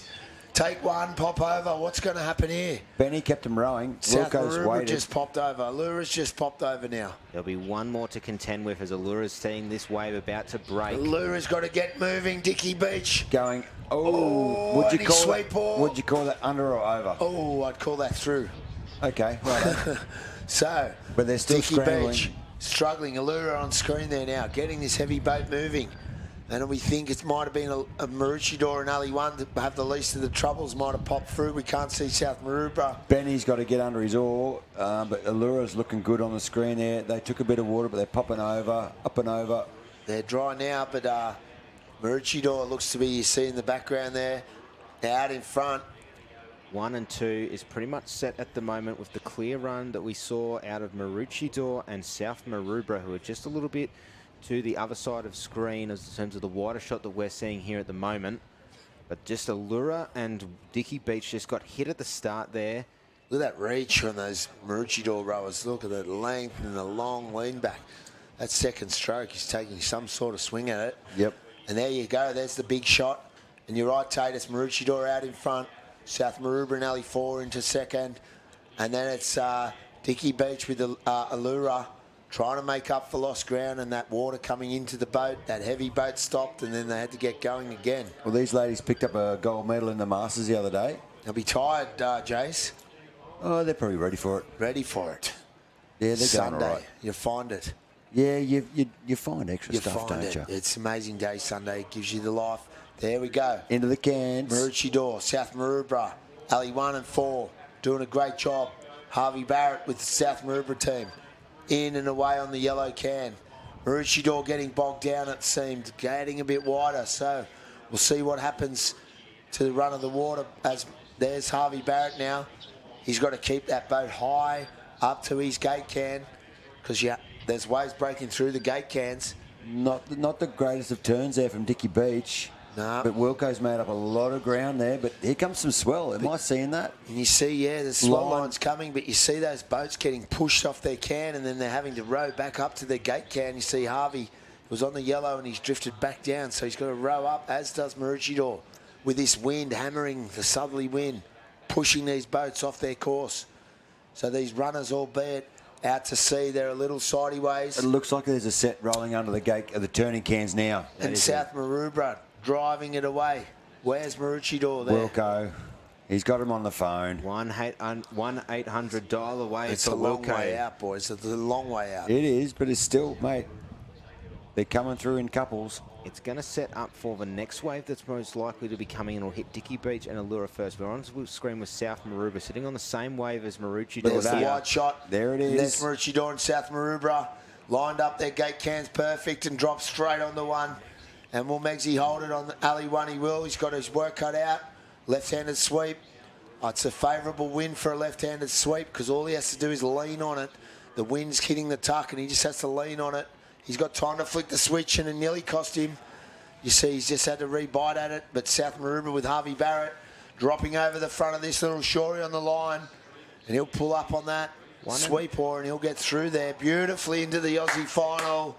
Another South Maroubra boat, another Australian final. That's 2 years in a row. Last year reserve men, this year reserve women. Booked their place in there with Maroochydore Tate. And just having a look, rolling them back in is Dicky Beach Dreamers, looking to go as well into another final and potentially take out another medal. Does this Masters crew from the Sunshine Coast. What a run this has been for Dicky Beach. They will finish in third and book their place ticket into the final. Unfortunately for the Allura Rhythm, their season is done and dusted. Mate, they had a great race to get back into it. They did. A fantastic race. So Yeah, I know it's disappointing when you get done in the semi-final like that, but the girls should be proud of what they've done this season. Top 8 in the country. It's reasonable. Super effort. Yep. Super effort, Wilco. He's a high performer, Wilco. His crews always perform admirably, and 100% they'll be disappointed, the girls, because they would have been right there. But as we see now, Got a aerial drone. shot as the drone's finding his way home, just hovering above the helipad. And this wind getting more savage out to sea. How was it with that pickup where we saw in the southern end, Dicky Beach and South Maroubra just having to really push forward to just make sure that they were in their right lane coming back home? The wind, I think, is even expected to pick up a little bit more, gentlemen. Yeah, I believe so. And you can see out to sea when the wide shot comes back on, you'll see the gate cans are out the back, and then the turning cans are out the back. The gate cans, as you're looking at them, they move them further to the south or to the right, meaning everybody will row back up to their can to keep them in the finish, on the finish line. Otherwise, everybody would be pointing to that left-hand corner. We only had gate cans yesterday and today. Didn't have gate cans on Friday, No did we? gate cans Friday. Yep. Well, no Too big. Gate cans on Friday, I think, in the southern area. I think they did put them in for the north on the Friday. I did not. Didn't I they? rode on the north. Okay. Yep. No gate cans on the north. There was talk of putting it in, but they said, we'll lose an hour of racing if we put them in. So Yeah. we decided to go. The boat panel decided against that. Yeah, I don't think in my races it was okay. Yep, and then we've got the ship face. That is with the P from Queenscliff there on screen. Voker also in there with Matty Mitchell. So from the left to right, it's Freshwater Freaks in alley 1, South Kirkhill Hoosier in 2, Queenscliff Ship Faced in 3, and the Avoca Beach Yotos in 4. Matthew Mitchell's crew on screen of Jessica Ellen, Riley, Evie and Elle. This is to join the first 3 crews into the Australian final. And Mr. N.R. Perry himself, Ella, Mia, Shanae and Kelsey. And the Perry boat himself. Cleaver oars, they're continuing on. Will be interesting to see if they make it through this race, if they're going to keep with the Cleaver ours. It's hard to see them changing. They will. If they make it through the Aussie final, you're not changing the oars. So they've made their intentions clear with those oars. Perry built those oars. And yeah, it's a real humdinger of a race, this one. I mean, to be fair, the Hoosiers already won the reserve women, stepped up to A's and have stepped back to B's due to a sweeping shortage at their club and an injury with their captain, Nikki Berry, the nutritionist, going to set up our Bondi team with some nutrition. Is that what she does? Yep. You're right, okay. Yep. So I could do with an eating plan. I really have no plan when I go to the fridge. so many red snakes in that you can eat on a race day. So, and pikelets with honey was a good one for me and my crew. But yeah, no, they've... Gun goes up. This is a hot race, a real hot race, and away they go. Gun goes away. Freshwater on the left. South Kirkhill on the in alley 2. Queenscliff Shipface in 3. Getting the best of the runs here is the crew from Queenscliff. Avoca Beach Yotos with a little bit of work to do. But it is the Matthew Sheridan's girls of Alexandra, Sophie, Alexandra and Nikki. The double Alex, Tizza and Walding. And they're a great crew. Also rode in the Masters early in the weekend. They did. Yep, they did. Early in the week, sorry, yep. And Cher on the back, and they're a high-performing crew too. Looking fit too. Got Ali 4 there. It's the only one that's sort of getting a little bit of trouble on the way to sea. That'll be the crew from Freshie NR with his clevers. Avoca Beach. Not really that much in it though, yeah, Tate, as you were saying. Yeah, just not much in it there at the moment. Evoca Bait just with a little bit more food green rolls to contend with. You're right, it was Evoca in alley 4. Beg your pardon, take good pick up. I'm getting better at this with, I'm getting with every excited. year. It's been a long day, mate. Been a long week. But the girls looking strong in the middle of the field there with Queenscliff. Certainly right in line, Mr. N.R. Perry of the Freshwater Freaks and the South Coco Hoosier. Those are your 1, 2, and 3. Fortunately, Evoca Beach just falling off the back there. It seemed pretty heavy with a lot more sand on that south part of the course rather than the north, moving around in that second bank. It looks like Evoca's just starting to drop off away from these, so they'll need to keep up the pace to keep with them.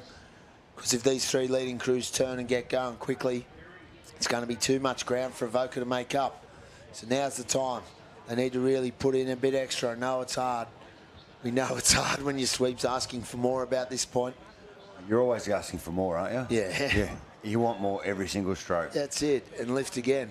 We're heading into the cans. Great racing from our middle 2 crews. The leading crews, the Queensy Shipface and South Curly Hoosier.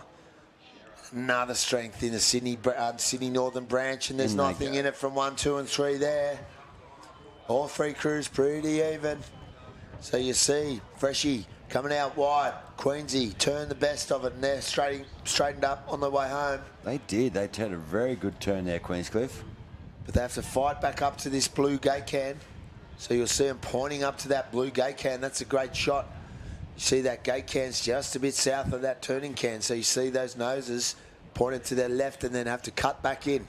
That's what they're doing now. So it's Queensy in front, taking advantage. A lot of experience in that boat. The end of the South Coco Hoosier with 1 fill-in, and Freshie Freaks are right there. But Evoca's not given up. They've lifted. And if the runs come, fellas, this could be still anything if Evoca just keep on the back of this. Am I seeing something under the southern end of the field? South Curly, Nathan Perry. I am. Yes, you are right. It's going to be a nice correction. It is going to be a very tight cut in for Nathan Perry to make sure he's right on the line here. I think they're all off it, but so this will make the rest of it pretty interesting. There is one building out the back behind Matthew Sheridan there at the moment. He's made their way in towards the gate cans now. Bit of life, as you can see. Sheridan's looking back, seeing something. South Coco are going to try and run out in the front of it. N.R. Perry's going to catch this nice little runner coming through here. If these girls can get their nose down, they will. Negotiated that gate can perfect. Late takeoff for Queensy, and the Hoosier are stuck in no man's land. Going to have to keep rowing. Sheridan trying to hold on to the back of that one. Nice work, mates. Nice work. Now they push across the line. So we've got our 1, 2, and 3 sorted out. What an Aussie final this is going to be, as we see the 3 Sydney Northern Branch crews progressing into the reserve women's final. So it's going to be an absolute scorcher of a reserve women's race. Those 6 crews, barring anything we didn't see or protesting, will get through to the reserve women's final 2026. And a shout out to Matty and his girls there, doing a good job to making the top 8. It's always a good job to get to Sunday. That's what all you ever want, is get to Sunday, and then the rest takes care of itself. Row nicely, you generally go all right. Yeah, I think these crews that are getting knocked out in the major semi-final just would be a bit cut. They may not agree with me. Nah. Again, I think they should be proud. Most of us have done it, but yeah, they should be proud. Get through the rounds. That's the first feat at Aussies. Make the cut. Make the cut, then make it to where we combine the areas. That's a good one. Yeah. And then also get through to Sunday. Yeah. And then 1 race at a time. Yeah, no, totally. It's a great feat. It's a big dance, and the Aussie titles are up and running now. We're getting to the pointy end. We're looking out to sea. Boats are lining up. What have we got here, gents? I can see some young fellas on the line. That is the Janjuk Fennel Hellmen. So this is Reserve men. reserve grade men. Currumbin. It's Chook Wildman at the back of their boat. So that is the Currumbin Krakens. They've all got their helmets I reckon on. helmets have been called now, Scott. Jace, I reckon. I'm looking at the last race. I think they heard me. They've all got them on. So, yeah, mate. I think they're listening to the voice, tuning in. I think he's just got some influence, mate.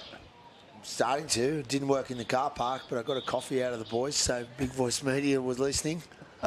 Paying sharp attention. They're always on the money. They were just trying to stop you, lure you away with a nice coffee so you won't make any Italian jokes like you were yesterday. There's Bill. Brett Mazuris with his Jean-Jacques Fennel helmet travelling well. And there's Will McDowell. Yeah, little Will with another Currumbin crew. So 2 Currumbins at either end of the field here. Source Monkeys on screen at the moment. They will be to the left of the wider shot. Jean-Jacques Fennel Hellman will be in alley 2. From WA, it is the Fremantle Burritos. And how good is it to see a Fremantle crew in the top 8 of reserve men, and the Currumbin Krakens are in alley 4 with Lyle Clark rather than Matt Wildman at the back of their boat. So we got two Queensland, 1 Vic and 1 WA. That's a huge... That's why we're here, guys. This is awesome. There's Jean-Jacques. Brett Mazuris at the back of the boat. Polly in stroke. Finn in 3. Mulder in 2. And Spinazzola in 1. Burritos. There they are. They're pretty stylish, fellas. These boys got sunglasses on. He has, number 3, And number 1, the Bowman as well. Yeah, right, I'm not a big fan of that. I think I can't remember what he used to do. Unless they're prescription, let's say. Well, yeah, we still don't want... I wouldn't be wearing them out there. I've never seen them with windscreen wipers. Sunnies. Mate, one of the guys I rode with in 21s back at Mollymook, my old mate Murray Conran, he bought a brand new pair of Oakleys. Cost them, I think, like a week's wage or more. Yeah. Went out, rolled the boat, lost them. Gone. Oh, well. And Muzza has actually made the effort to get up here this weekend because his nephew is in the Ox, North Curly Ox. So he's flown in to see the boys. Well, I recognise that surname when you were saying. I know there's Conrans everywhere in that little section of the Jungle Touches and the Ox. Oh, yeah. Oh, see. And we're away. Up and away, left to right. Currumbin Source Monkeys, Jean-Jacques Fennel Hellman, the Fremantle Burritos and the Currumbin Krakens. All pretty even off the beach. I'm not liking the look of this wave that's going to just break there. The wave coming, that'll just pop over this white water. It might just looking like it might be the end of the set here. But a lot of power coming through this boat. Looks like Lyle Clark just had to recorrect his course a little bit. He's probably fallen off the back here. And the Burritos on screen from Fremantle. A good length just getting out past the break here. Yeah, they're negotiating this break. Sorry, Jace. No, I was going to say they're going to pop over that one safely without getting too much trouble. So no one's really had to turn the pumps on the way to sea there. Pretty good start from the starter. And you see probably just alley 4, Lyle Clark getting the best of it. And here comes the set. They're not going to get affected. But this is what's coming for this afternoon's racing. Oh, you can see that wind really pushing up to the north end towards the Gold Coast here. Just popping over the top, but it is a bit of a blanket. Feel pretty safe to say that the Currumbin Krakens are leading the pack here at the moment.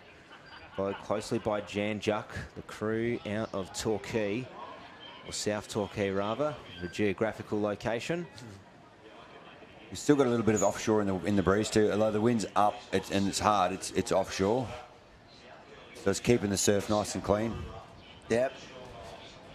Going well there now. So it is Currumbin just in alley 4, probably with the early lead. Drifted onto that red can nicely. That yellow can, sorry, in alley 5 they are. They'll be coming in shortly. They'll start to angle in, and there we go.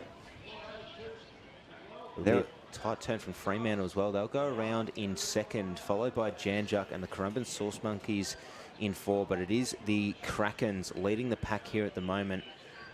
Seems like a... What do you think about the turn from Fremantle? Just a little bit wider than they're probably doing, but maybe that little bit of extra angle in just to make sure they're coming through their gate cans. Well, yeah, sometimes you just want to get it up and away, and that way you can row it, get it moving straight away, because they all have to row back to this gate can you see there now. And you see it's Fremantle trying to work further to their left to come up. Is that a lump under Freo? Little lump under Jean-Jacques, little lump under Freo. Then it's going to be Currumbin's turn.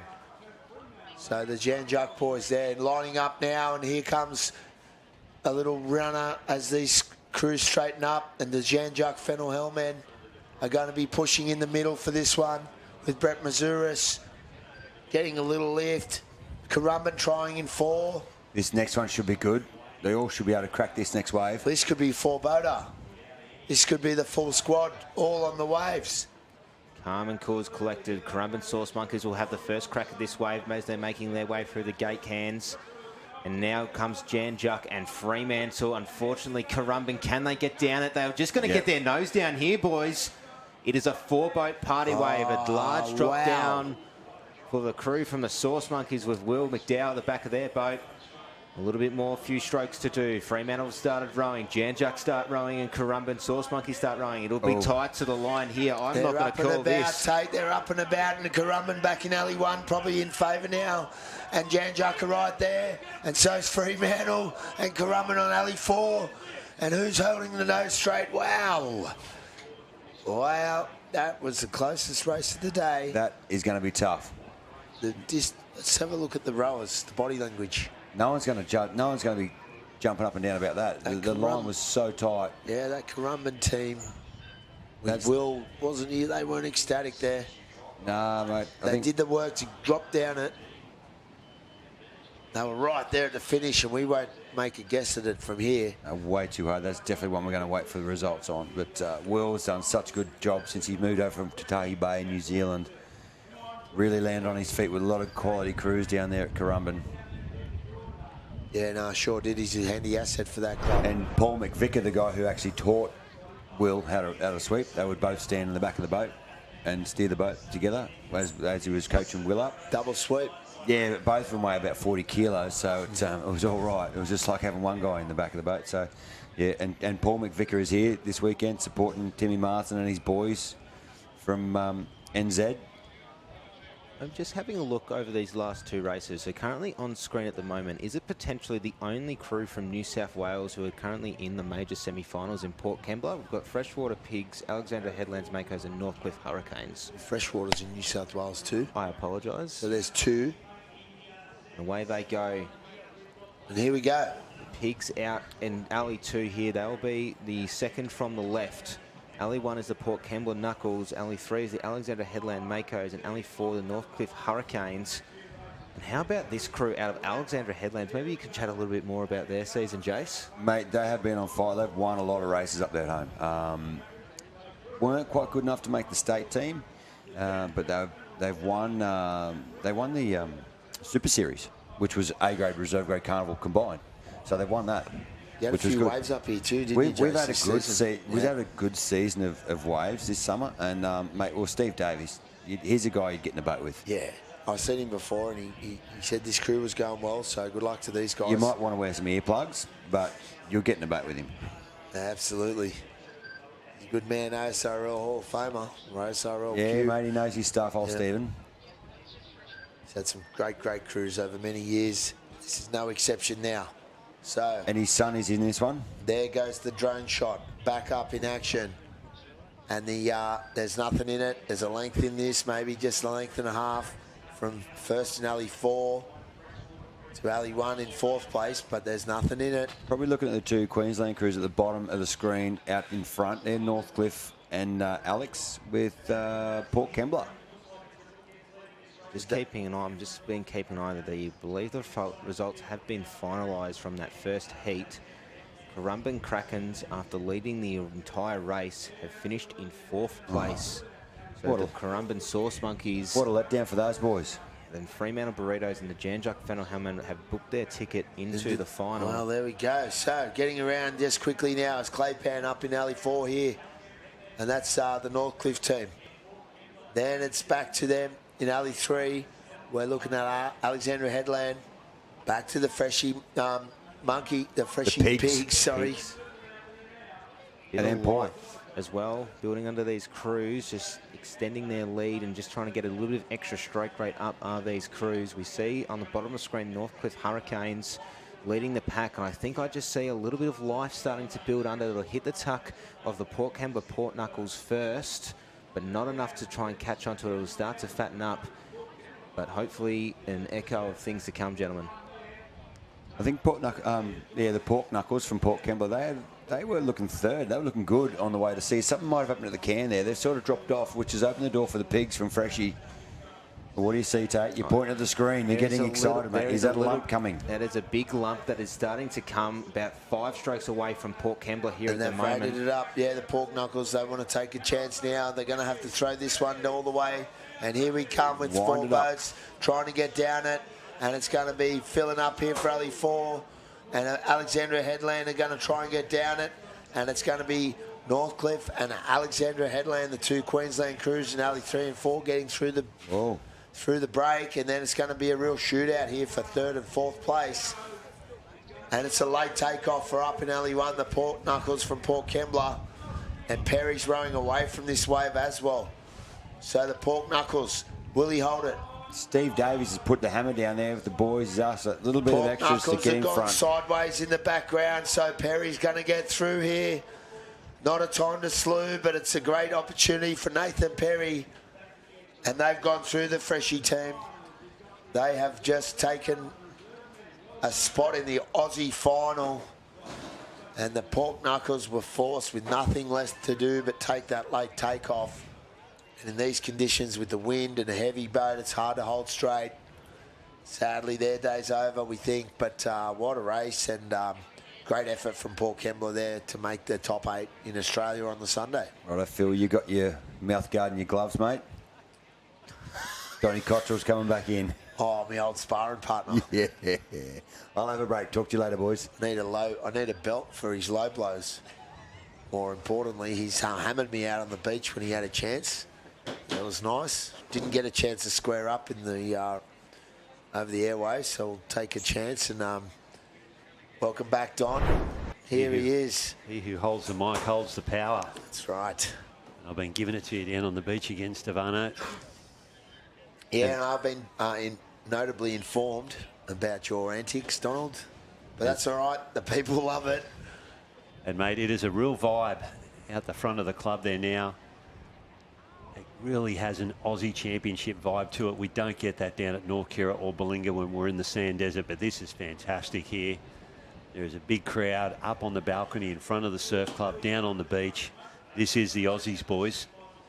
Here we go. Well, the Aussie titles, you're dead on, Don.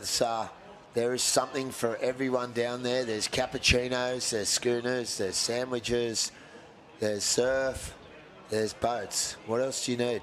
What do we got coming up, lads? We've got the under-23s, the major semi-final. Female? Yeah, sure is. All right. So we got the in alley 1, yeah, there's North Cottesloe Glossies in alley 1. In alley 2, the Allura Fancy Pants.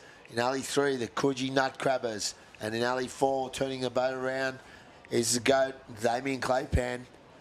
And he's got his Northcliffe Lightning female surfboat crew. There's Allura on screen, the Fancy Pants.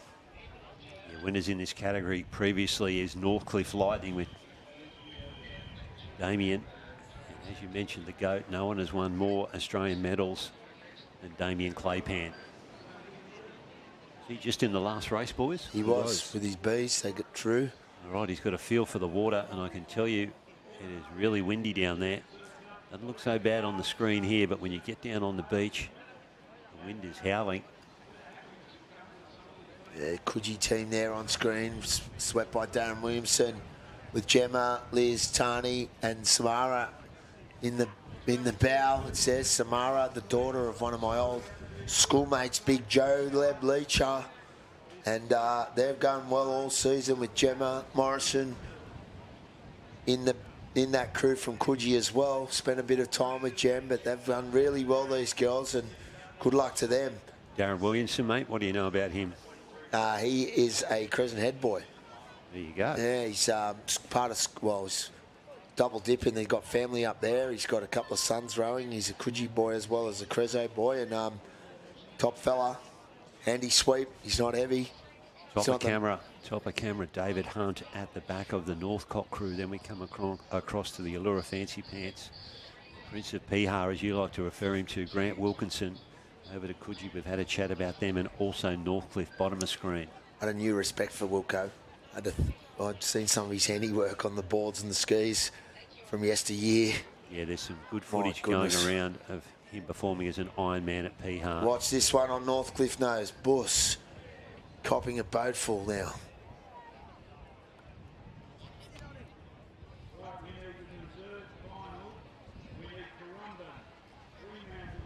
How many have we got watching here, mate? Can you tell us that? We're just getting a word in our ear from the big voice, boys, as the gun goes up. There it is. Gun goes down. Scott Tannehill making sure that they've got the most even line here. They're looking for the speed of smoke, Don. The speed of smoke travels faster than the speed of light, according to Frank Veltman, was it, or Rod Costa? I think it was Rod Costa.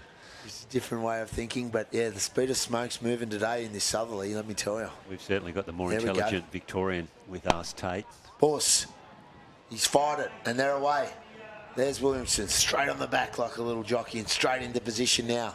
The Coogee girls looking very good off the beach, as is Northcliffe, Damien Claypan's girls, and the Northcott Glossies and Allura. And this is a strong semi-final, 3 to go through to the Aussie final. The first of 2 with 3 boats from this race to go through. A little bit of white water to contend with for Damien Claypan's Northcliffe Lightning crew. There's something a little bit building out the back. They'll just pop over the top of this one, but just have a look on this next wave coming. Yes. Oh, Damien Claypan, whooshka, cops that. Backwards they go. No boat speed, but boy, look at them dig in. Great skills there, girls. They stop that back chute dead, and they're picking the boat up. Pumps will be working flat out, but that's going to put them at the tail of the field. But they are good enough, gentlemen. They are good enough. They're not out of it yet. I was just thinking, Don, you're right, because they're only half a length off Coogee, who also copped a bit of water. And Coogee just sitting on the tuck of the other boats, North Cottesloe and with Allura. So all these girls doing their best for their sweeps out to sea, and it's Allura probably just with the edge out in front of North Cottesloe. North Cottesloe love it when it's windy. So they're at home in this howling wind out here now. And up and over these green swells out to sea. It's Allura still setting the pace, but North Cottesloe just inching back towards it. Yeah, Northcott and Allura going stroke for stroke here. They've got about a boat length or 2 lead over the other 2 crews at the bottom of your screen. And in the split screen there, I think that is Wilco, is it? Yes, it is. Yep. There's Wilco there. And helmets are back on. Yeah, mate, they made them compulsory a couple of races ago, and you can. That's a fair call when you see what's happening on that back bank. There's a fair amount of energy there as the tide drops out. Yeah, this camera doesn't do it justice when you're standing looking in front of it, because there's a couple of boat stoppers here now. But as we're heading out to sea, and you see now getting to the turning cans, it's Ali 1, Northcott doing their best. Then it's Allura. Then it's Northcliffe with Claypan, who's come back up into 3rd, and Coogee just drifting off to 4th. But they're not out of it yet either, the Coogee girls. Absolutely not. So Williamson's got to get him going. The movers have been Northcliffe, though. They have made the move, and they are threatening our leading crews here. Probably Northcott at the top, Tate. They appear to be a boat length out in front. Got the best of the turn and accelerated away. Allura in hot pursuit. I am loving watching the Northcott Glossies row. They're probably my pick here at the moment, not to put a commentator curse on them with the pina coladas out.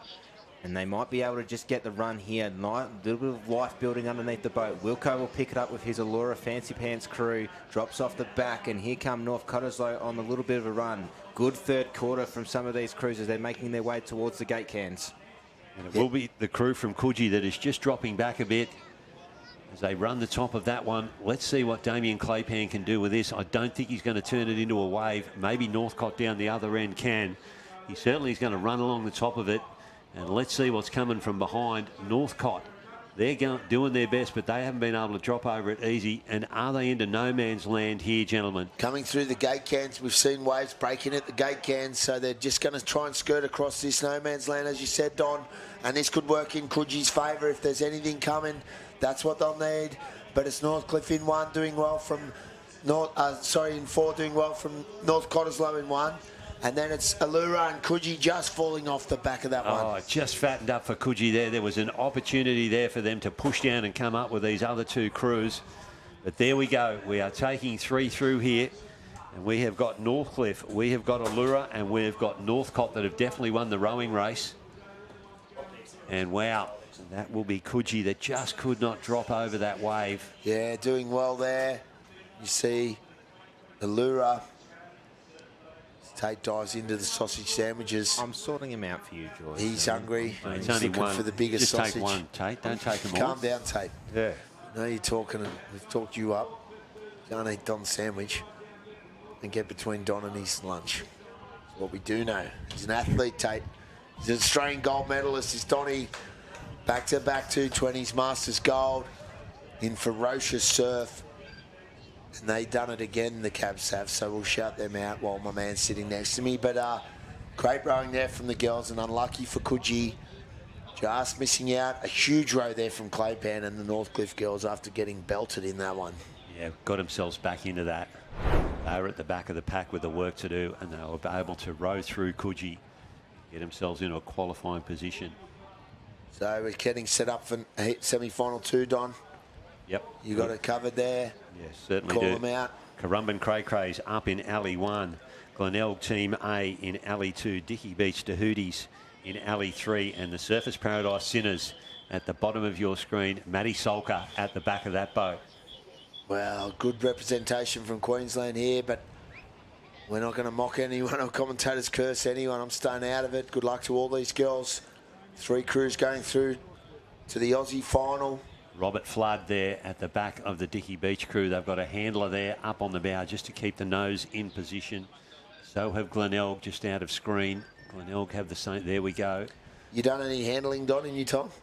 No. On the nose? No, it doesn't surprise me. It's the scary end of the boat. Yeah, I wouldn't know what to do up there.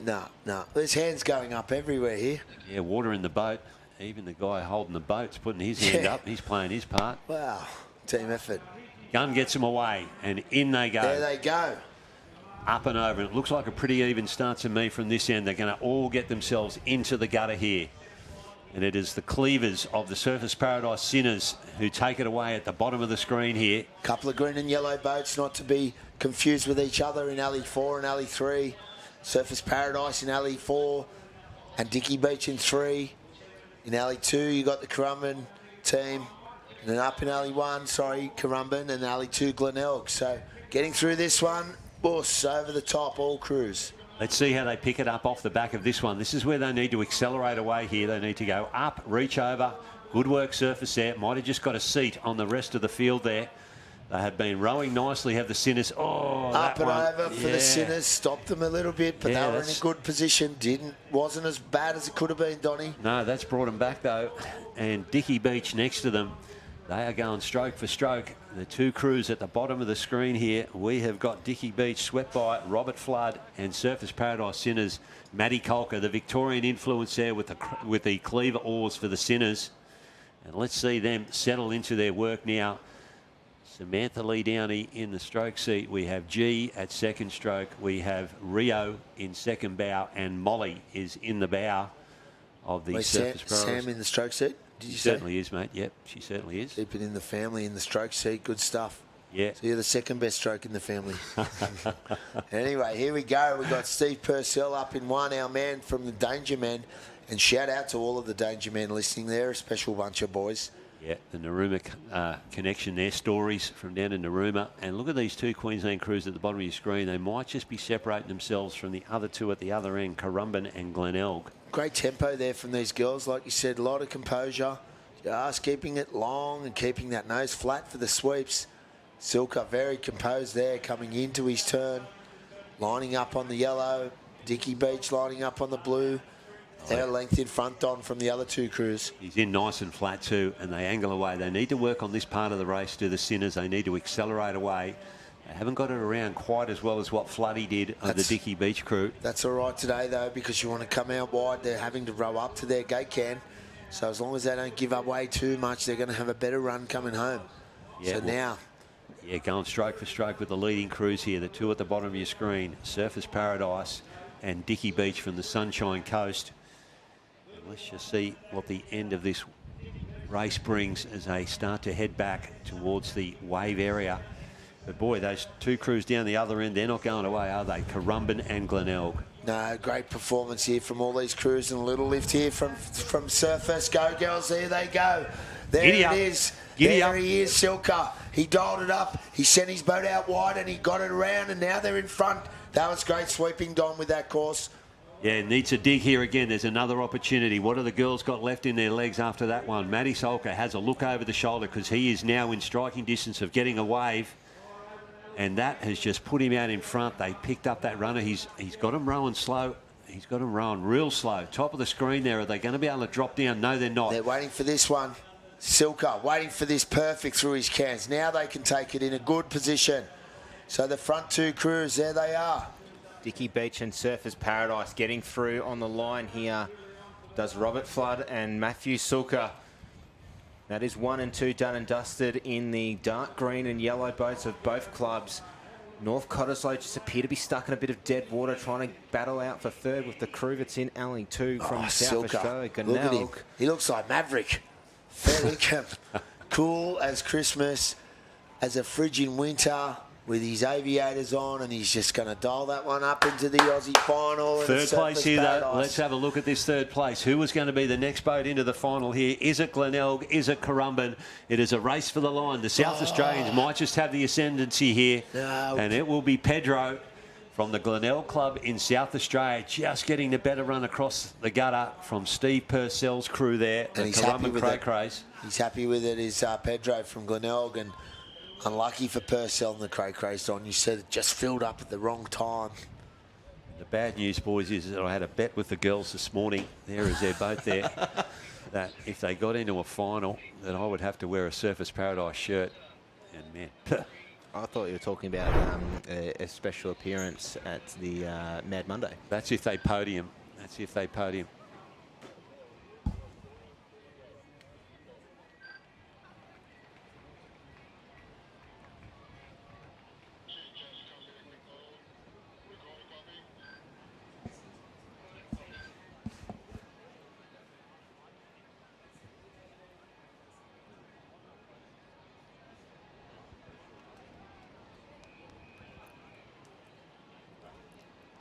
Just a word from our director down on the beach, Tash Tunney. We'll be doing some interviews as the finals start coming out, but there is one more semi-final to go ahead here.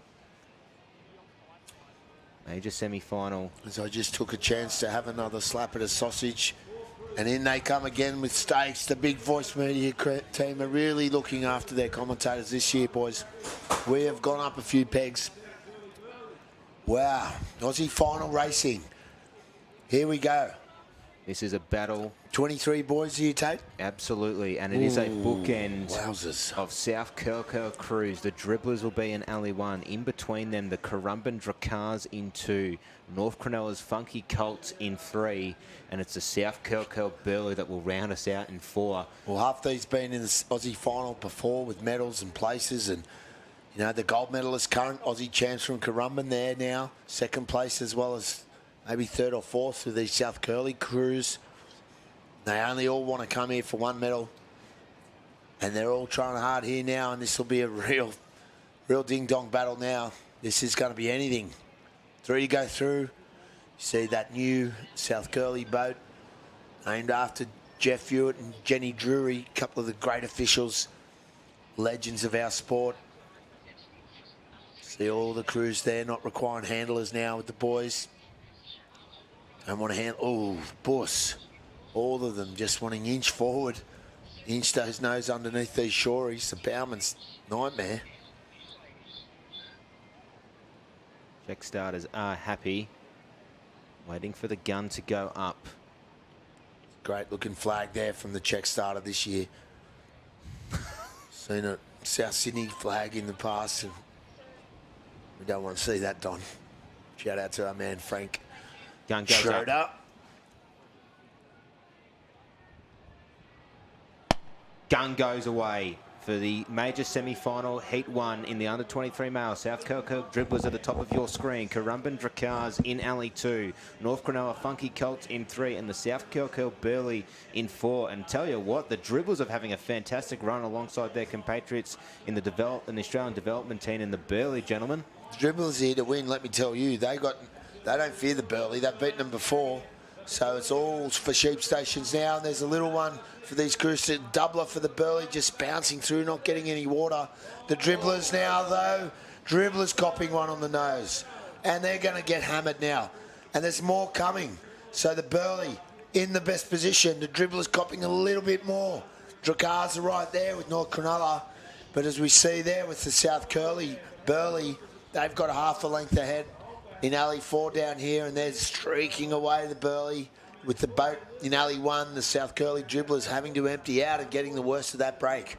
Oh, Gus Pateri there, bottom of the screen there with the South Curly Burley, the current Australian under-23 development team. They went back-to-back as Aussie team members. And look at them go there.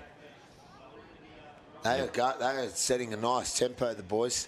Yeah, they row nicely, don't they? I just had a quick chat to Jack and Angus outside.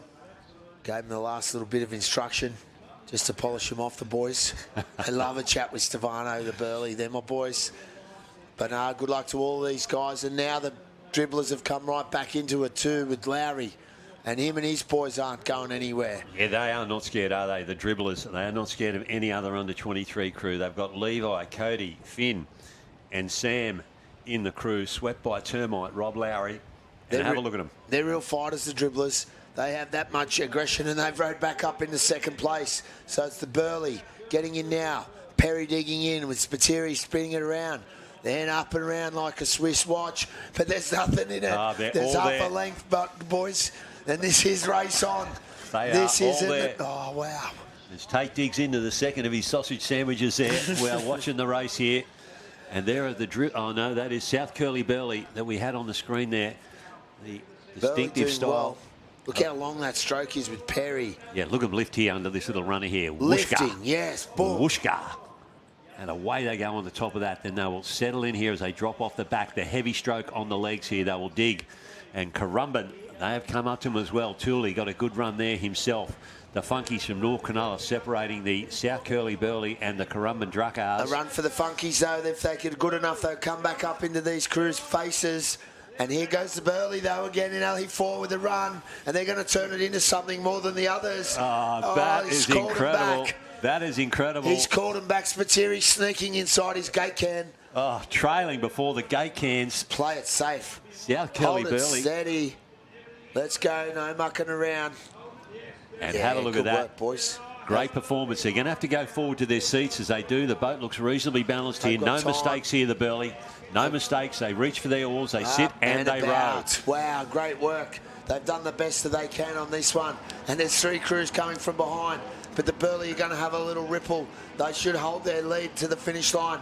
And it's going to be Currumbin, North Cronulla, and the other South Curly crew fighting for the Aussie final. Fat wave in front of the dribblers up the other end. They are rowing into the front of a wave. North Cronulla, they are going to get the better of the run. Currumbin Druckars, and that is bad news for the dribblers. They did not get the run there. They did not get the run. They had water in front of them. They had a wave there that just fattened up in front of them. The nose was burying in, and that will be disappointing there for the South Curly dribblers. They fought so hard, Donnie.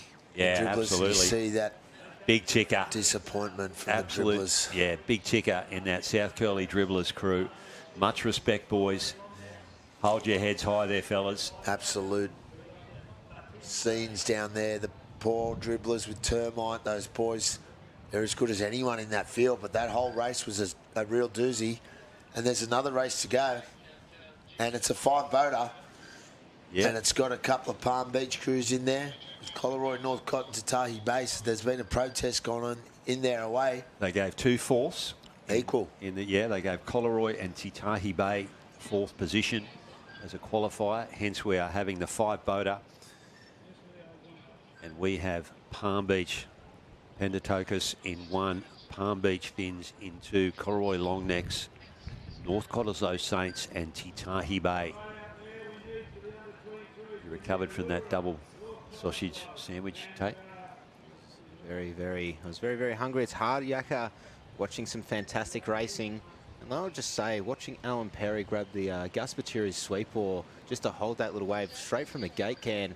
Maybe another Perry coming through and doing some sweeping in the future, Don. He gave it a good shove too, didn't he? He wasn't just there for looks. He wasn't holding on for no reason. He's not mucking around, Perry. He's great. Took that Aussie final into his own hands. Yeah. And he knows he's stronger than the boss. Albeit Spateri's one of the great sweeps. Alan Perry is an Adonis of surf boats forming. He's a big man, one of the nicest guys. The best boats, in my opinion. That's just your opinion? Yeah, and for what it's worth, I'm going to give it. But great guys, all the Perry family and girls. Yeah, they are. I saw Mum on the beach today as well. Yep. I had a swim next to Mum yesterday. My first swim of the season. You're looking fit, isn't she? Yeah, she's an athlete. She does a lot of Certainly is. competition. Usually rowing, ski paddling or something or other. Shout out to Kelly. Yeah, always doing something. Gun is up. 5-boater. Gun down. The North Cottesloe team. The Saints, highly fancy team from the West. And we're going to have, as we said, 5 boats in this one. I don't know what, if you'd rather be in a 5 or a 4-boater. Because if you're in a 5-boater, you've got another crew to beat, but maybe that's another one that can get a bit of bad luck, and maybe they're a dud, who knows? But there's no duds in the semi-final of the Aussies. There is none. Yeah, there is. It's pretty complex inside my head, Donny. The Saints of Northcott on screen. Tex, Harper, Blake and Liam will hopefully be praying to Huey for something to come through. I'm keeping my eye on this crew as well from across the ditch of Tatahi Bay of Liam, Christian, Alex and Connor.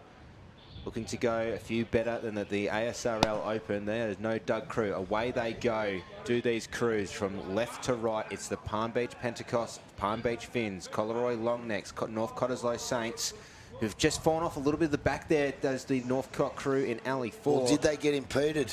Oh, that'll be Did interesting. something come across on them? They were starting really high up there in Alley 4, sorry. They're not letting it deter them, are the crew from North Cottesloe. But Tatahi Bay is getting a very nice run out alongside the crew in Alley 2, which is the Finns, Peter Spencer's Palm Beach crew. Just getting over their compatriots. There's a wave to contend with Pentecost's crew going over. They'll hit the green room. Oh, Ooh. someone getting belted there. So in Alley 1 was Palm Beach Pentatokos.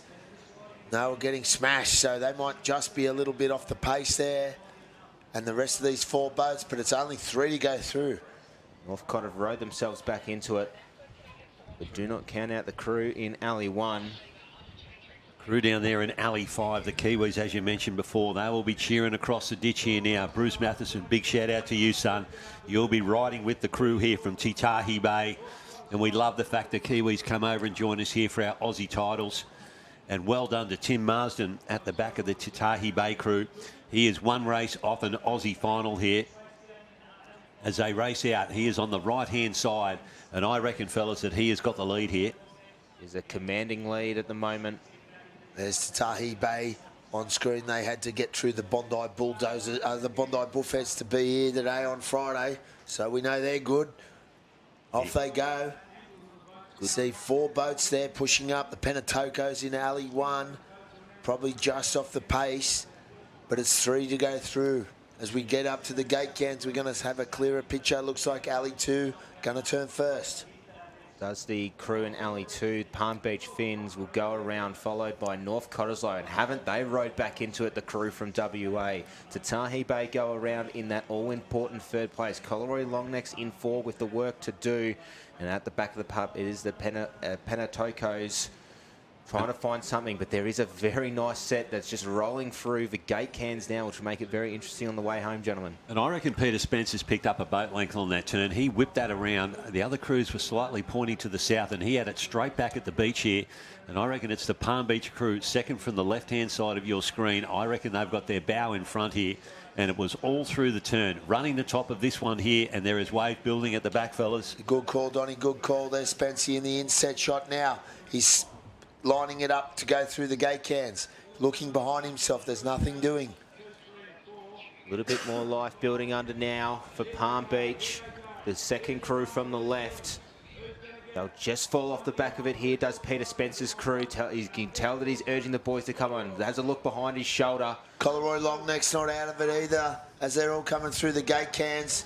It's North Cottesloe, Palm Beach, Collaroy, then Tatahi Bay, and then the Pentatokos just within striking distance. But here's a wave for the Finns, is it?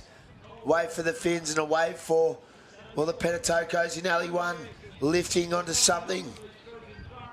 Fortunately, they're probably just a little bit behind back are the Pentatokos. It is Peter Spencer's Palm Beach crew here who are leading the charge at the moment. Alongside them will be Northcott. That is most likely going to be 1 and 2, just trying to find something to get the nose down. Coleroy Longnecks have rode themselves back into this race as well, turning around in third and just trying to hold off. But Tatahi Bay is going to try and get this last little shoot, those New Zealanders. Can they get their nose down this wave? I don't think so, Tate. I think it's going to be Palm Beach from North Cottesloe and then Coleroy into the final with Tatahi Bay, and with Palm Beach missing out in that 5-boater. A huge row, and well done to Spency. Well done to North Cottesloe, but well done to Spency and Palm Beach. Surprise, surprise, another Palm Beach boat in an under-23 Australian final. Yeah, they're strong in that division, no doubt about it. Have been there for a decade or more. Right up there, they just keep producing quality 23s.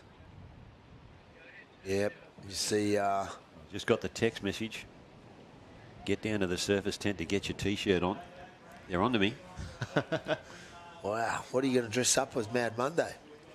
Well, coming with me. We'll go through your wardrobe. Mate, they've got to get on the podium first before I've committed to that one. We're only a few steps away now, Donny, and half of Australia's going to be riding with them.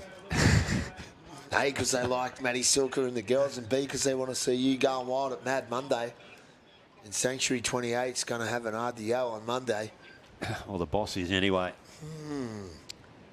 Might be a team holiday if the girls get their absolute top step. Oh, look at that warm-up. Have a look at that. The Burley girls, that just doesn't come natural. You don't see the blokes warm up like that, do you? No, they practice that one. They do practice. It's just like a TikTok-y thing, isn't it? Yeah, I think so. It's a shame that Matty Smith didn't jump in with his girls there for a bit of a warm-up. Yeah, I think he's orchestrated that. He's a choreographer? Yeah, it's a ski thing. It's a craft thing. He's come from the craft section. They do a bit more jiggle and jaggle down there.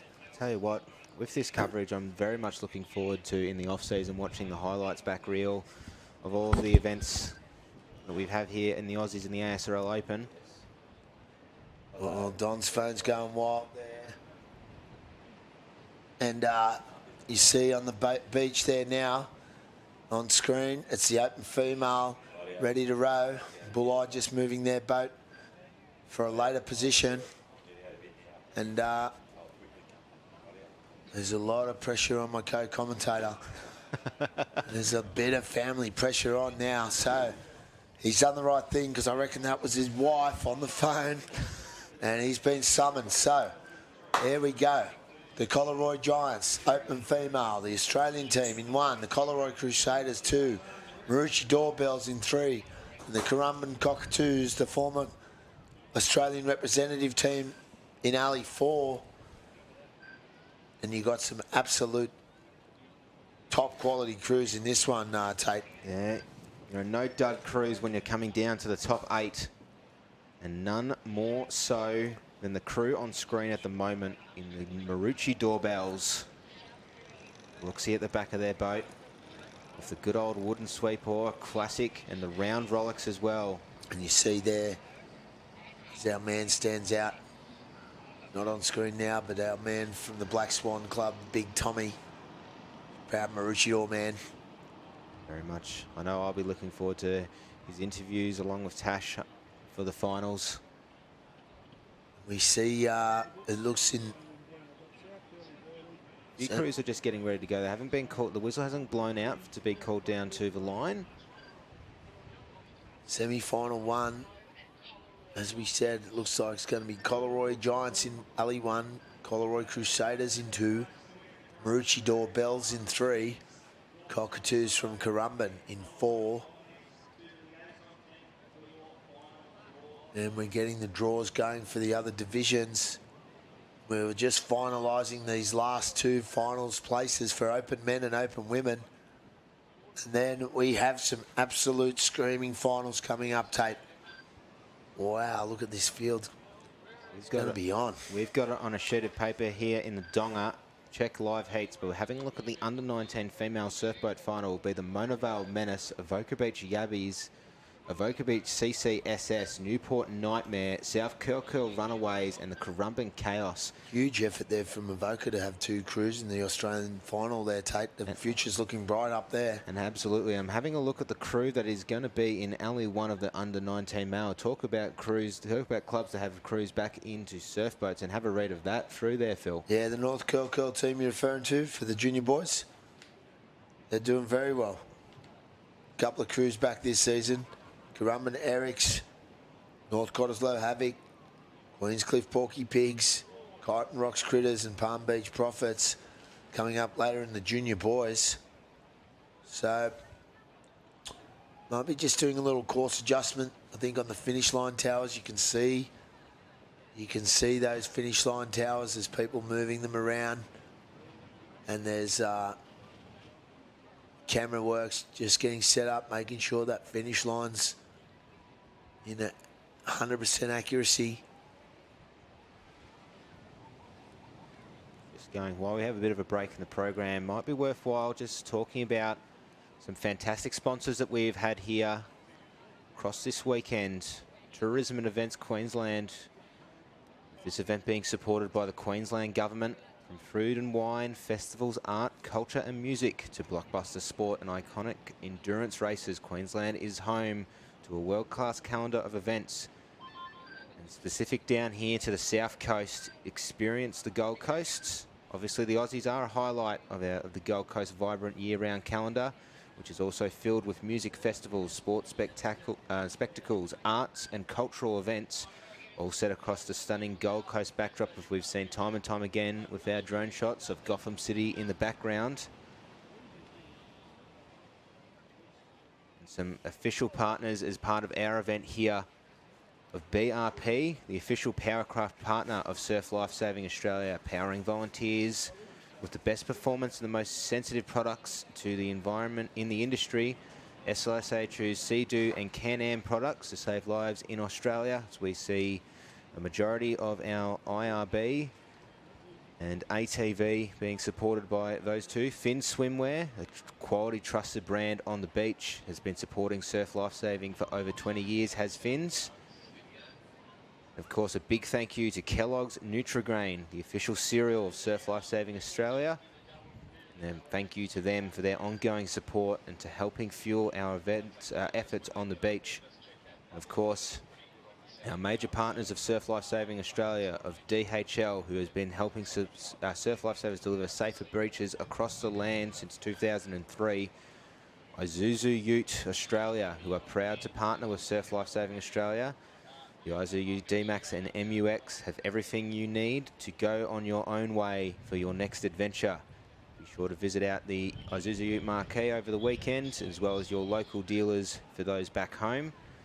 Westpac have celebrated over 52 years of the Westpac Lifesaver helicopter rescue helicopter service, with more than 100,000 missions have been performed in that span of time. We'd like to thank them for their long-standing support, and they are proud to be part of one of the longest corporate community partnerships in Australia. And of course, we have been dressed up as well here, the event merchandise, the long sleeve shirt that I'm emulating of Don Cottrell. Some brilliant hats as well, as he comes back in wearing a Surfers Paradise shirt, does Don Cottrell. Of course, as well, as we're looking out now to Coolangatta, a big thank you to Surf Lifesaving Australia for running these events and helping us run these events, not just only in surf boats, but across the land as well, from beachy to water events, to IRBs, which will be coming up a little bit later on in the year. There's a big shout out to a few of the clubs that are coming over from the motorised boats over into the rowing boats. And see there, also Dennis O'Toole, yeah. Dennis O'Toole, official on screen there. One of the great starters in the white hat. Still just moving the Northern Tower, trying to get the finish line perfect for these finals.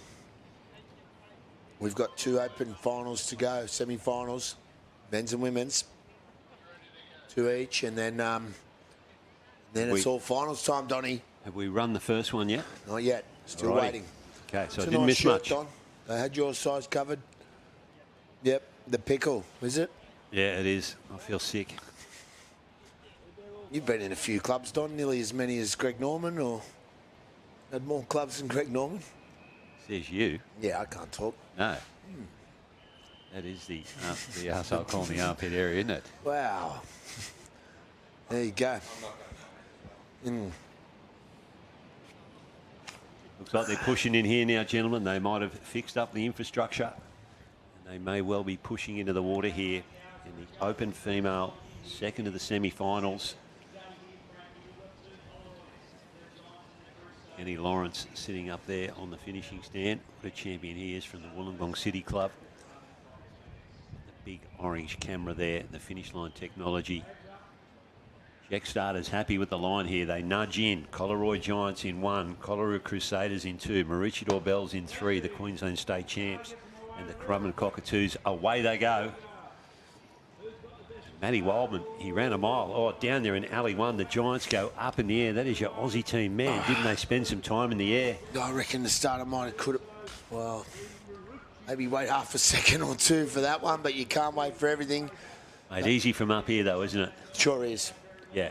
Bottom of your screen. Oh, sorry, riding. Yeah, bottom of the screen there. That is Currumbin. And there is plenty of Aussie gold medals in that boat.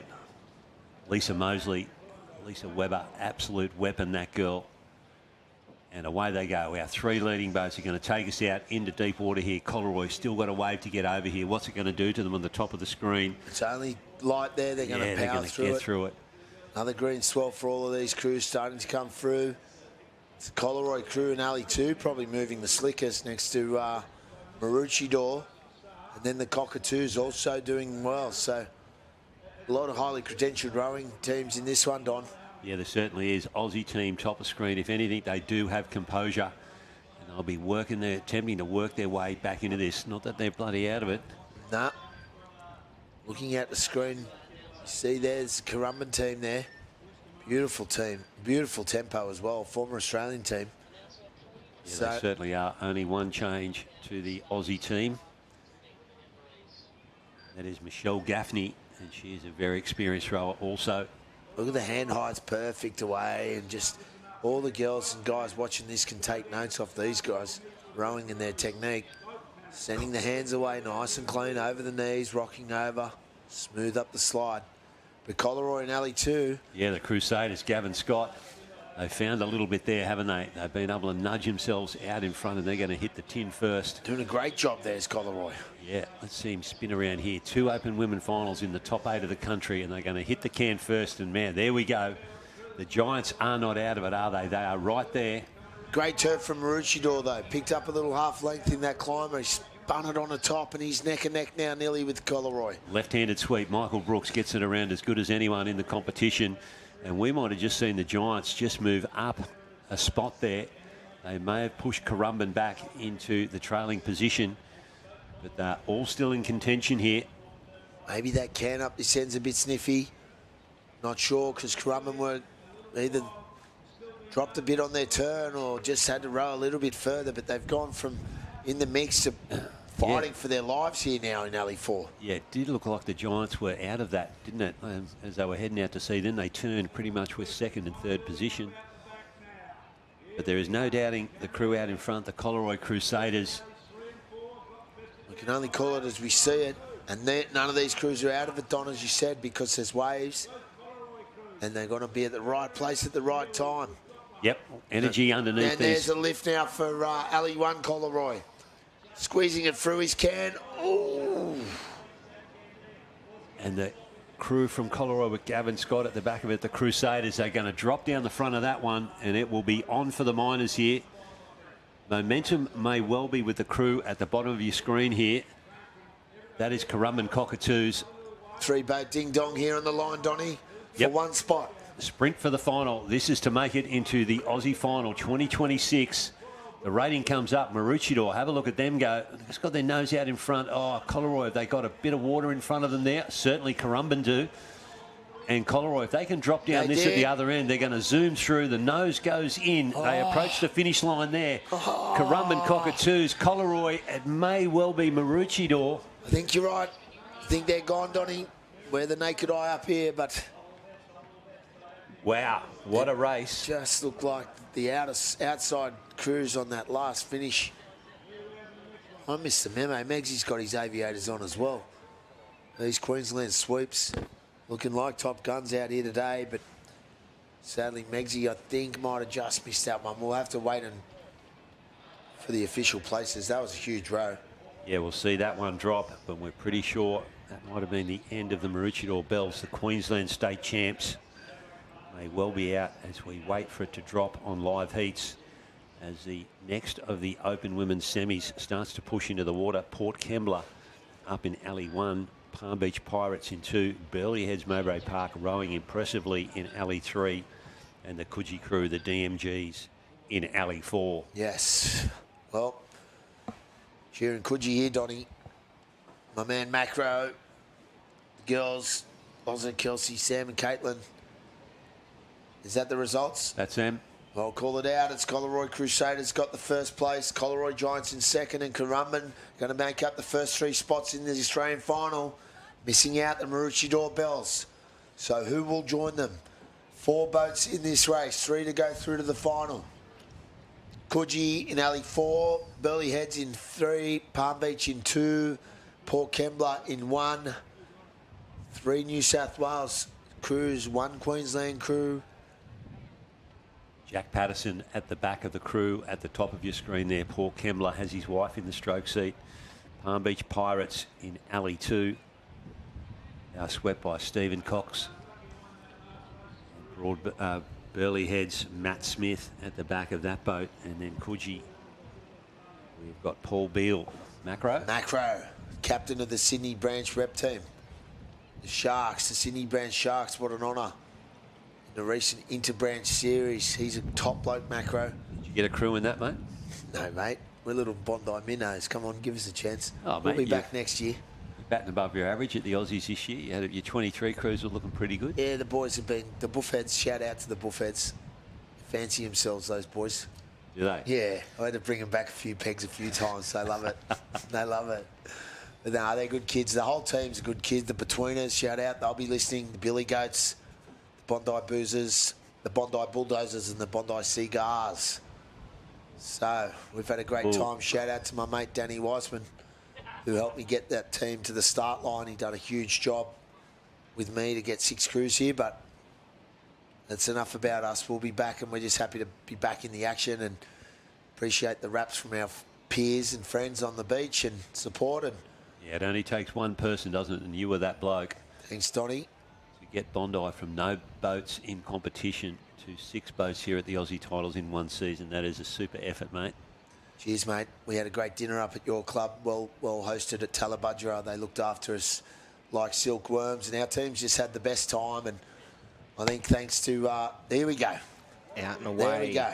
Top of your screen is the Port Kembla Parasites. In Alley 2, it will be the Palm Beach Pirates. Alley 3, Burleigh Heads, Mowbray Park, Broadbacks. And Alley 4, it's the Coogee GMGs. And it's a pretty even start, a very nice start from our starters in this race here. Just passing over the stroke of midday local time. But it looks like Palm Beach's crew with Stephen Cox at the back of the boat has managed to get the nicest of the runs out here. Right hot on their tail is the Burleigh Heads, Mowbray Park, Broadbacks. And a bit of white water to contend with. Oh, it's very uneven, Phil. Yeah, the Palm Beach crew just kept the rate about 3/4 length for the longest. They had the rating up and they were smashing that finish, Palm Beach, with Coxie's girls. It was impressive to watch. I was watching them on another shot, and they were sending that finish right to the chest. They'll have bruises on their sternums. They're throwing it that hard. So here we go. Nice length from Burleigh Heads. Nice rhythm from the Parasites up in 1 with Mr. Patterson. And the Coogee DMG's just drifting off, but they've got enough horsepower to get through. And as you said, a bit of wishy-washy water, and that's all it can take, a few hobby horse bounces across the bank. And Coogee's just dropped back to 4th place, so they're going to have to get moving, the DMGs. But they have the power. They got Big Loz there smashing it. These girls are training hard, and they won't die wondering. So, 3 boats in a line. Burleigh Heads probably just taking the lead from Palm Beach and then from Port Kembla. Very, very tight racing here at the moment on the northern end of the arena. Matt Smith with his Burleigh Heads, Mowbray Park Broadbacks crew That's been another fantastic story, seeing another club up and coming and having a boat in the top 8 of the Aussies here in 2026 is nothing to scoff at. He's done well, Matty, as well with his team. They're flying with rep teams and great results across the beach. So, into the turning cans there now. Blanket over it, Mr. Even Stefano. field, yes. First 3 crews. Coogee just a length out of it now. Quick turn will see them in the mix. There's Macro doing his best, and the girls are up and about. So it's Palm Beach, probably just getting the best of that one with Coxie. Then it's going to be Jack Patterson in Port Kembla. Then Burleigh Head. So 2 climbers, a DKG and a Perry in this one in the boat moulds. Good run from those 3 crews out in the northern part of the arena. Burleigh Head's Mowbray Park right up into the pack here and just starting to extend their little bit of a 1-rower lead ahead of Palm Beach. Alongside them, Port Kembla Parasites, who were in Alley 1, a little bit more life building up. There's it's just sort of going left to right here is this swell. Not much to catch through here. But the wind's starting to pick up and these crews are making through. It's been a pretty impressive third quarter of the race. Matt Smith has a look back to see if there's something coming, and there's a little bit of life underneath his tuck now. Could you have just got to try and run this for all they're worth? Yeah, the Coogie's trying hard now in the back there, trying to lift it up. And it was Matty Smith in the JDB boat, I should say. And it's 2 climbers in Alley 1 and 2 with Port Kembla and Palm Beach. And they're all trying to go through the gate cans and pull over the front of this one. And if they do, and it's only little, this will ruin Coogie's day if Palm Beach get over. And it looks like they will. And it looks like Coogee will just be the wave behind. And what a huge effort from the Coogee girls. Top 8 in Australia again. They're not going to want to be happy about that. They wanted the final. They've been rowing well and making finals all year. But it looks to be, it's going to be Matty Smith with the Burleigh team. They'll be kicking off around Burleigh. Palm Beach and Port Kembla, they won't matter about what position they finish now. They just want to cross the line safely, and they're into the Australian final. Burleigh Head's crew, Emma, Phoebe, Lucy and Isabel. Congratulations.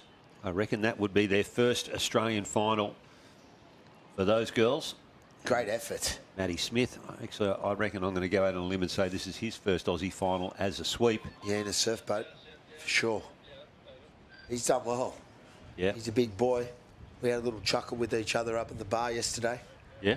Yeah. What happened? Oh, I just said how good surf boats. Much more fun. Yeah. And he agrees. Yeah. He's a good fella. Yeah. He's a big boy, man. Yeah, a bit more team feel around a surf boat, isn't there? Isn't there? Yep. So, this shouted his boat built by Jason Bean and the JDB boat. Thank you, Nick. Going into the pointy end now. There's 2 open men's boat races to go, and then we're into finals. We might have to duck out for a breath of oxygen shortly. Is that code for Siggy? Beg your pardon. Not setting a very good example, mate, for your younger rowers.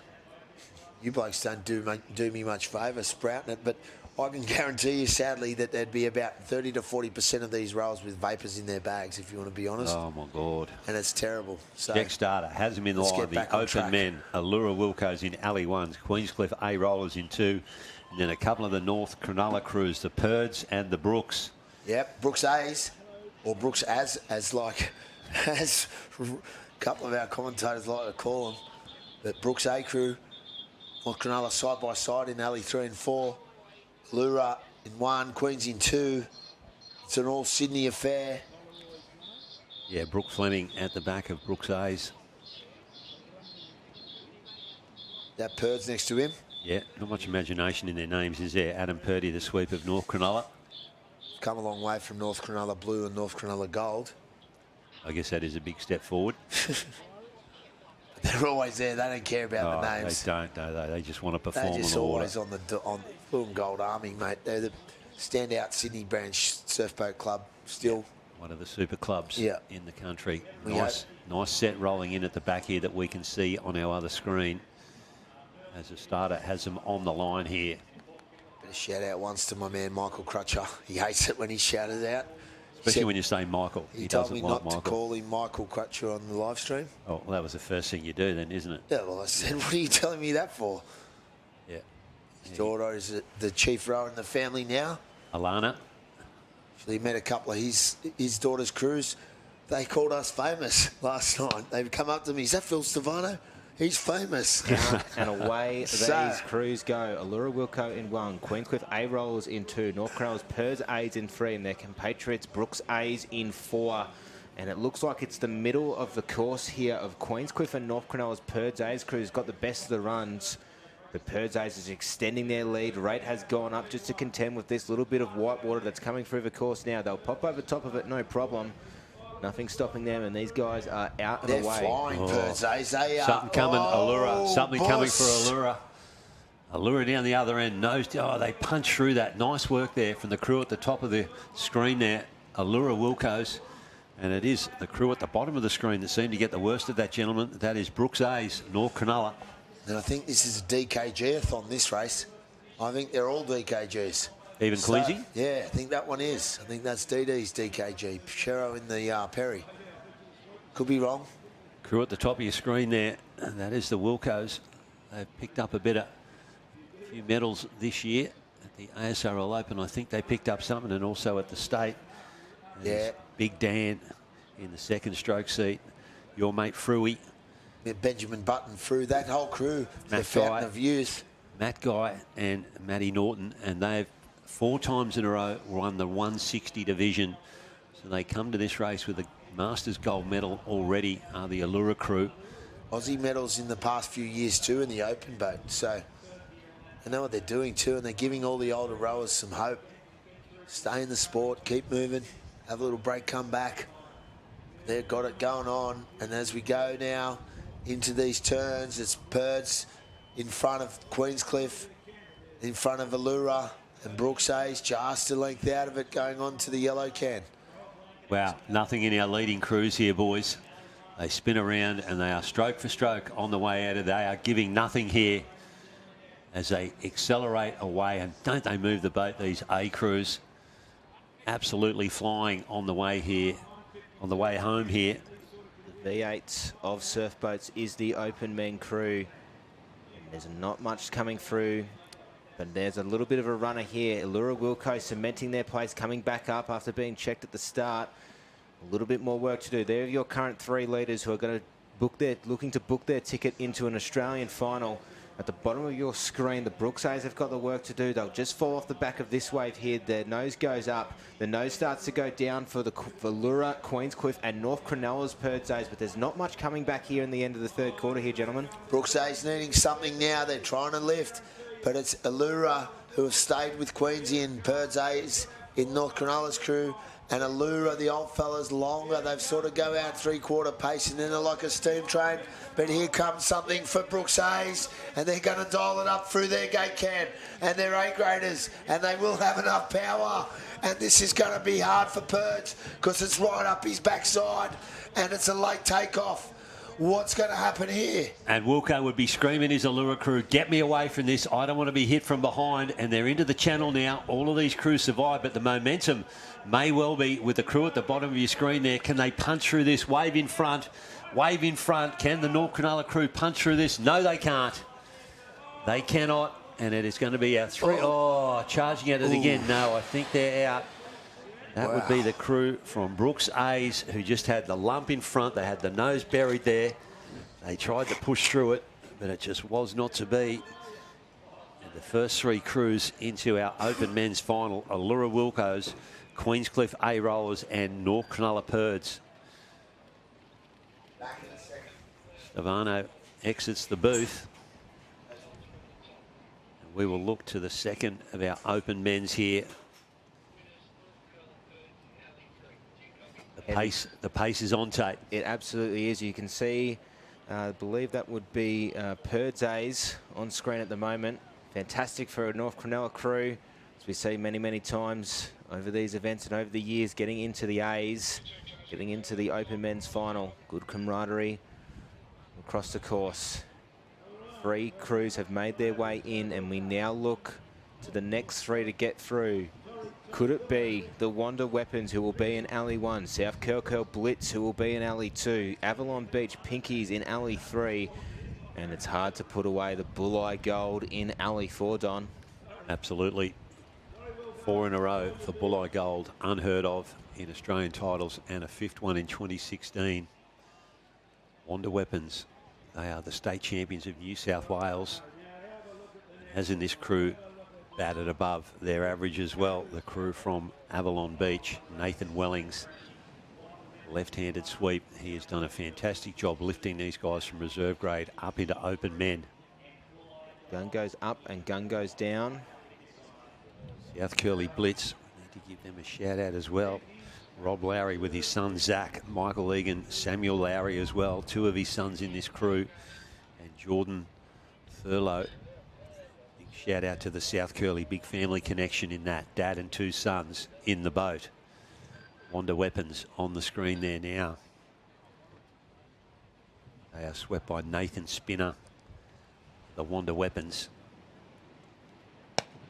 Gun goes away. There's a set building out the back from left to right. It will be the Wonder Weapons who are on screen here at the moment. Next to them will be the South Curl Blitz. Avalon Beach Pinkies in 3 and the Bulleye Gold in 4. We are on board with the Blitz of South Curl.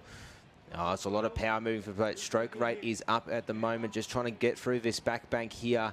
Not much to contend with in terms of whitewater or grandwater wise. Pinkies on screen here. Nathan Wellings at the back of their boat with Torrin, Thomas, Jack and Sean. A little bit for them to contend with, popping over the top of this whitewater here. Nothing to... Oh, Don, have a look at the back. This set mate, here. Right across the field. Big set at the back. They'll be putting ramming speed on right here, right now. And Bulleye Gold, oh, they've all punched it. Bulleye Gold copped the worst of that on the right-hand side. And, man, they're going to need to get up and going here because these crews are not going to wait for them. And have a look at South Curly. They have taken off at a gazillion miles an hour. And the work to do for the crew down there on the right-hand side, Bulleye Gold. Yeah, you absolutely. When you're at this end of the season, you absolutely have to go for everything. And that's exactly what Bulleye Gold did. They've got the work to do, but I am not putting it past them. They will be able to push the park up the park here. South Curl Blitz are currently leading the pack over the moment of Wonder Weapons. Avalon Beach Pinkies sitting in the all-important 3rd spot to book their ticket into an Australian final. But you can see, I'm looking at the Bulleye boat on the right of your screen here at the moment. There is a lot of send, a lot of power, and they are trying desperately to try and catch up and hit these gate cans. They're not too far behind from the pack here, Don. Absolutely not. They are good enough, that it certainly is for sure. Bulleye Gold. And I spoke to their sweep a couple of weeks ago, and he said that they were here to rewrite history. But boy, they put themselves in a challenging position here. South Curly going to hit it around along with Wanda. There goes Avalon and Bulleye. They've given them a boat length. They've given them a good boat length as the Bulleye crew. They need a good turn here. I reckon they've given them 2 boat lengths. Wanda down on the left-hand side there, and South Curly flying away. Oh, Bulleye, it is not looking good. What have you got here, fellas? The crew from Bulleye. That is Heath Mercer, Kyle Mercer, Fraser Worthington and Dean Roberts, swept by Shane Golovin.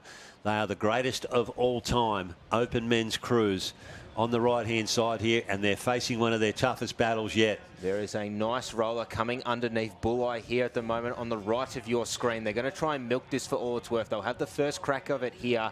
Caught in a bit of dead water is Avalon, who will now start to pick it off. Can these boys get their nose down the boat? They won't be able to, does Bulleye. And 3 boats are on this wave. Wellings is trying to get his boat down for Avalon Beach. Can this nose get down? Desperately trying to find something. Anything done? Oh, what a wave. This is wave of the summer for sure for the Avalon Beach Pinkies. Yeah, have a look at that. Bulleye left behind there. This is an upset, ladies and gentlemen, and the leading sweeps have been able to hold it straight. Nathan Welling slewing around here. He's got time to straighten up, though, has Nathan. He has left the door open here for Bulleye. Down the face they come, but Nathan Welling straightens it up quickly. We've got 2 crews over. That would be the crew from Wanda and also South Curly. They are safe, and I think the crew from Avalon Beach are safe as well. They did slew, but they had time, and in they come, and there is the end of the dream for Bulleye. They are not going to make it 5 in a row here. They got absolutely whacked on the back bank there. They took the worst of that set wave over the nose, set themselves back, and amongst this sort of company, when you're in the top 8 crews of the country, they don't wait. As the Bulleye boys tap it over the line here now. It has not been their event, this Aussies. Unfortunately, that is the end of their campaign for 2026. And there won't be too many other disappointed A crews not to see Bulleye Gold in the final. They were specials. It's quite sombre, I think, safe to say, between you and I, Don. Especially for a Bulleye Gold crew. As the final for the under-19 females is close to being coming through here. Yeah, and we're going to cross down to the beach, I think, mate, for a bit of fanfare here as they introduce the under-19 final. That fucking way. No, we don't. We chop them off, so we might run through it here, mate. Mona Vale, the Menace are in alley 1 of the under-19 female final. Avoca Beach Yabbies are in 2. Avoca Beach CCs, what an effort from Avoca. 2 crews in the under-19 final. Newport Nightmares, South Curly Runaways and Currumbin Chaos. This will be the first final of the day.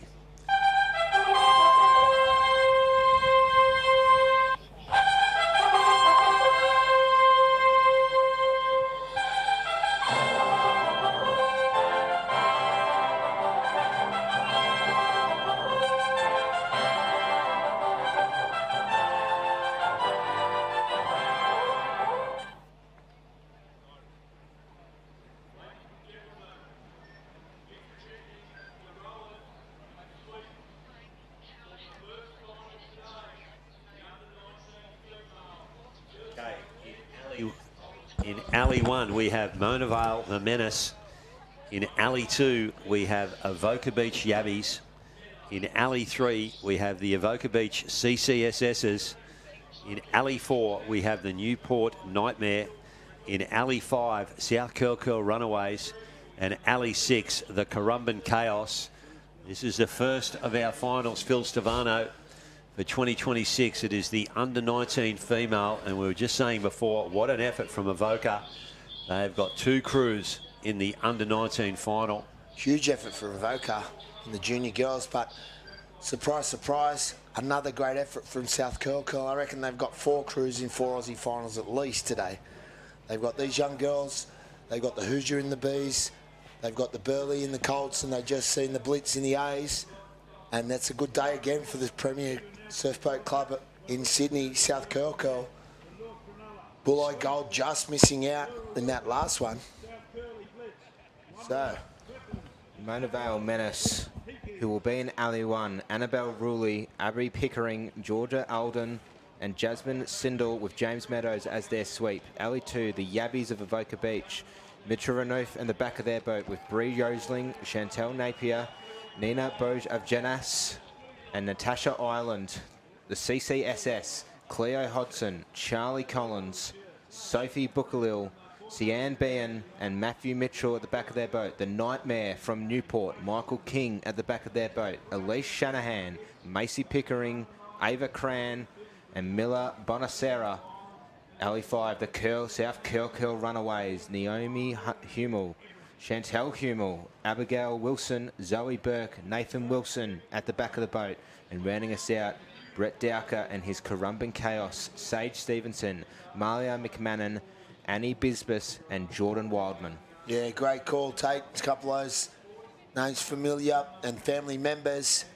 And you would have seen just off screen, or maybe not, but what I do like is when a Currumbin crew makes an Aussie final, the whole team's behind them, giving them the big old Viking clap. Yeah, the Viking clap went up there. And I don't think there would be anything more inspiring if you're a rower than having your whole team behind you giving the Viking clap. I've stood around it before and watched and listened. Yeah, if you're on the beach late, I beg your pardon, Don. Sorry, there's a few more Currumbin crews firing up too. The Drakkers trying to go back to back in the Colts. But here we go, guys. Aussies 2026, it's the finals. This is what it's all about. 8 races to go in the main program, then plus relays. There's boat handlers around for these junior girls. And in they go. The Currumbin crew, they have been here before, not this particular crew, but the Chili Peppers. They have won this division, I'm pretty sure, at least twice, if not 3 times. Great crew, the Chili Peppers. Swept by Steve Purcell. But this is a different crew that we have here. And, you know, all these crews are doing well. I know Nathan Wilson's crew, the Runaways there, have been setting a standout pace in the junior girls, as have Mona Vale Menace, James and his girls, Foka.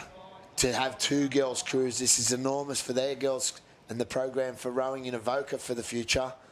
And that's a testament to a strong club that has resurged. And as we mentioned, Kingy back. We mentioned before the CCSSs of Avoca. That is Cleo and Charlie is the CC bit, and Sophie and Sian is the SS bit. Yeah, and yeah, it's an absolute Stefano lost for words. Name. Wow, it's good Italian names in some of those too. Yeah, a couple of, you know, down from the old gondola country. Nose bobbing here on the edge, and as you mentioned, there's handlers here holding onto the fronts of these boats. See the shove there, Don, of these big swells, these big shories. It's just in rowers' nature to want to edge forward, but often you're just edging it forward underneath the lip of those shories. Yeah, you want to try and avoid getting too much water in your boat here. But you want your tuck off the water, off the ground, so off the sand. So absolutely, you don't want to jump in on dry sand, that's for sure. Is that Mitchie Renoff in that Avoca crew? That is correct. The Avoca Beach Yabbies will be rowing in that green boat next to them. In the blue and yellow is the Avoca Beach CCSSs. Strong part of the workforce on screen. Mitch Renoff at the Perry boat stable. Probably built that boat that they're in as well, the Climber Perry. He's a fit man, is Mitch. He's rep team rower this year in his reserve grades with his Red Dogs or Blue Dogs or some sort of dog out of the kennel from Avoca, but his job's now on the back. He's pumped to sweep. You see picture of concentration, girls moving left and right, opting for no handler. Had you be trying to be a starter here, you're trying to get all 6 bows down flat. And man, it ain't happening at the moment. They are all joggling up and down, and that's what the starter is aiming for. He wants these noses down without a wave coming in front of them, and up they go again. Can wait though, he doesn't have to rush. Don't want him to rush. You could see in that shot beforehand of the 2 starters having a communicating with themselves, just making sure. Gun goes up. The gun's up there in the background. We can see his stances. There they go, fired away. What's happened here? Oh, I don't know. Anyway, it's pretty even across the field, isn't it? They were not flat down, those boats, but I don't think it disadvantaged anyone any worse than the others. The rate's right up there with the South Curly Runaways. A little bit shorter stroke, but a higher tempo, and that's worked through that bouncy, choppy water off the beach. Probably half a length in front of this Currumbin crew in alley 6. Yeah, you see them finishing at the back of their seat there, Phil. They're keeping the weight into the nose and keeping it down, not coming all the way forward are the South Curly. They're trying to minimise the lift here, and they're doing a good job at it too, They mate. sure are, they sure are. And as they start to get into deeper water, Nathan will be calling for more length. But these girls have been together for a few years now. I know they've had their eye on this prize, and this is the big dance. So Nathan Orhead Wilson, as they're getting out to sea in the 2026 Junior Girls Final, he's bashing them through the gate cans, and he's got a length in front now of Mona Vale, and then into the first Avoca crew in 3rd place there. Yeah, they do need to settle, though. I'd like to see them coming further forward here. Settle into your work, girls. You need to have something left in the tank, and good technique is going to get you there. They're racing away with it, Don, here. Aren't The they? South Curly crew are on a mission. So we know Mona Vale there, also a highly credentialed junior girls crew. They're not going to let them have it their own way. You see Mitch Renoff there in the light green boat for Avoca. Maybe named after our co-commentator, Mike Tamlin, that one perhaps. Yep, and the CC's next to them from Avoca, and they might be the 3 leading crews. The Mona Vale Menace might have been the movers so far on the way out to sea, across to Avoca CC's, and then it is over to the South Curly crew. But they are all there. They are all there. The other crew from Avoca Beach, the Yabbies, Newport and Currumbin Chaos. Probably with the work to do at the bottom of your screen are the Chaos. And here goes Wilson up into his turn. And he's grabbed the stroke saw as they get around the yellow, taking 2 and then up and out of it. And like you said, Donnie, it's a bit rushed, but it's hard not to be rushed when you're so excited. And they're leading the Aussie final now from start to around the turns, and they're still a length in front, the runaways. But the rest of the field are not going to let them go. And Mona Vale trying to stick to the tuck of this great crew from South Curly. Yeah, the Menace, they are the dark horse at the top of the screen there, Tate. They are going up towards this crew from South Curly here. It is a battle here for 1 and 2 as Mona Vale have picked up a few lengths on South Curly. Their nose goes up, does the crew from South Curl, the runaways, but now it is up to the Mona Vale Menace, sitting just a whisker in front of South Curly. There is a bit of life, but not much coming through in this third quarter of this race. But the rate goes up for James Meadows' crew from Mona Vale. And how about this run from Currumbin? It'll drop off the back, and now these boats are going to try and catch up to Mona Vale here now, Phil. Yeah, and still lifting though is the South Curly crew.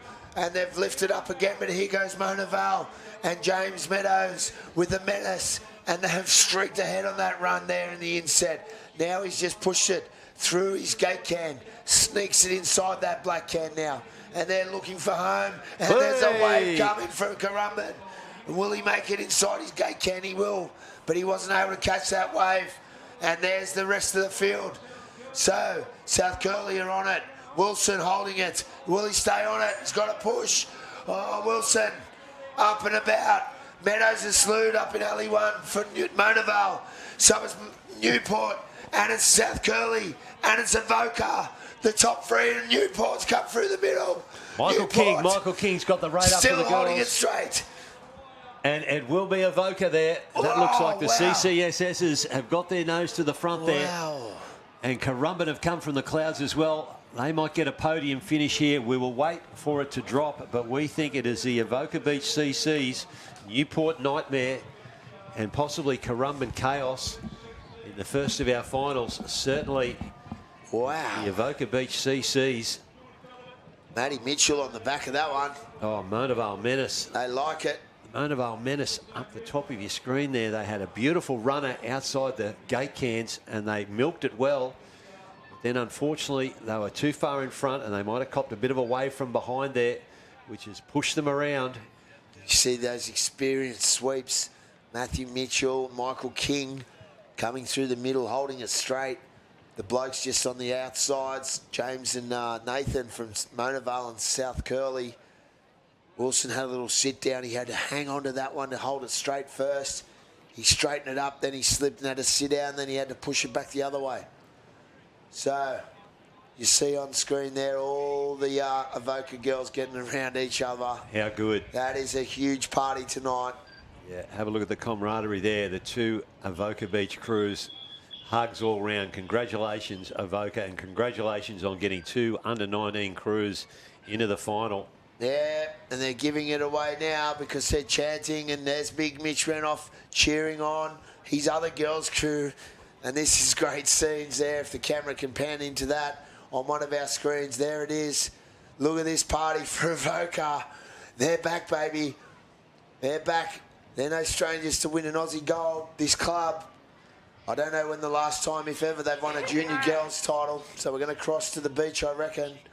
Yeah, looking at an interview down there on the beach just before they do. In 6th position, the Avoca Beach Yabbies. In 5th position, South Curl Runaways. In 4th position, Mona Vale. Winners of the bronze medal, Currumbin Chaos.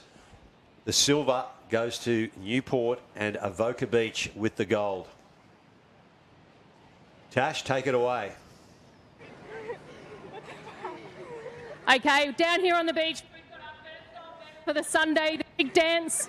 The under-19 female Aussie champions. It's the Avoca Beach CCs. Girls, congratulations. That was an epic race, a really strong finish. How was the ride? It was tough. Yeah, I don't know. It was going to pass over to your sweep.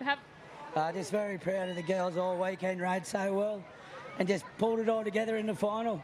And this is their normal sweep. He broke his scapula but he's trained them up well. I just took them over for him, so well done, girls. Well done, guys. Congratulations. I know all the work that you would have put in with the girls. And girls, well done. That's an amazing effort. Cross back to our next race. Amazing stuff, Tash. Amazing stuff for Vokar. Well done to Matty Mitchell, and unlucky for Andrew with his injury there. He's part of this lineup. He'll be equally as gutted as he would be happy for his girls that he's not on the dais. What a race that was to kick us off in our first of our finals, as we now look to the under-19 males who will look to set up in Alley 1. It is the North Curl Team Ox. Toby Johnson, Jel Spiker, Luca Ferguson and Alex Conran, with Sean Stacey leading the charge. In Alley 2, the Currumbin Erics, Jonah Harris, Vern Winter, Sho McCabe, Max Clark and his father Lyle at the back of their boat. North Cottesloe Havoc from WA with Thomas Walsh, Jonah Thompson, Maximus Rosa, Thomas Townsend and Andrew Pope at the back of their boat. The Queenscliff Porky Pigs under the tutelage of Mr. DD himself, Damien Daly, Zach DeHennon, Preston Hadfield, Ash Chappelt Walker and Wyndham Bromley. Now, the People's Champions, Kyneton Rocks Krusty Critters, Finn Benezer, Hugh Marnie, Jack Breen, Lucas Garlick and Darren Hocking at the boat, and rounding us out from the Sydney Northern Beaches, William Hurst, Max Tancred, Oscar Petrus, Jackson Thomas and Rory Egan at the back of their boat. And we can see the Currumbin clap already starting to go. Going again for Currumbin. And you see Mick Lang walking across the screen there. DD Daly, these Porky Pigs. North Cottesloe team right there. There's the North Cott boys. Doing a good job is North Cottesloe, making several finals today as well. One of the top clubs, or the top club as I say in the West, but they've got their couple of compatriots here. You see that Czech starters flag is howling. So, Aussie final number 2 here. Junior boys, gun looks to be up.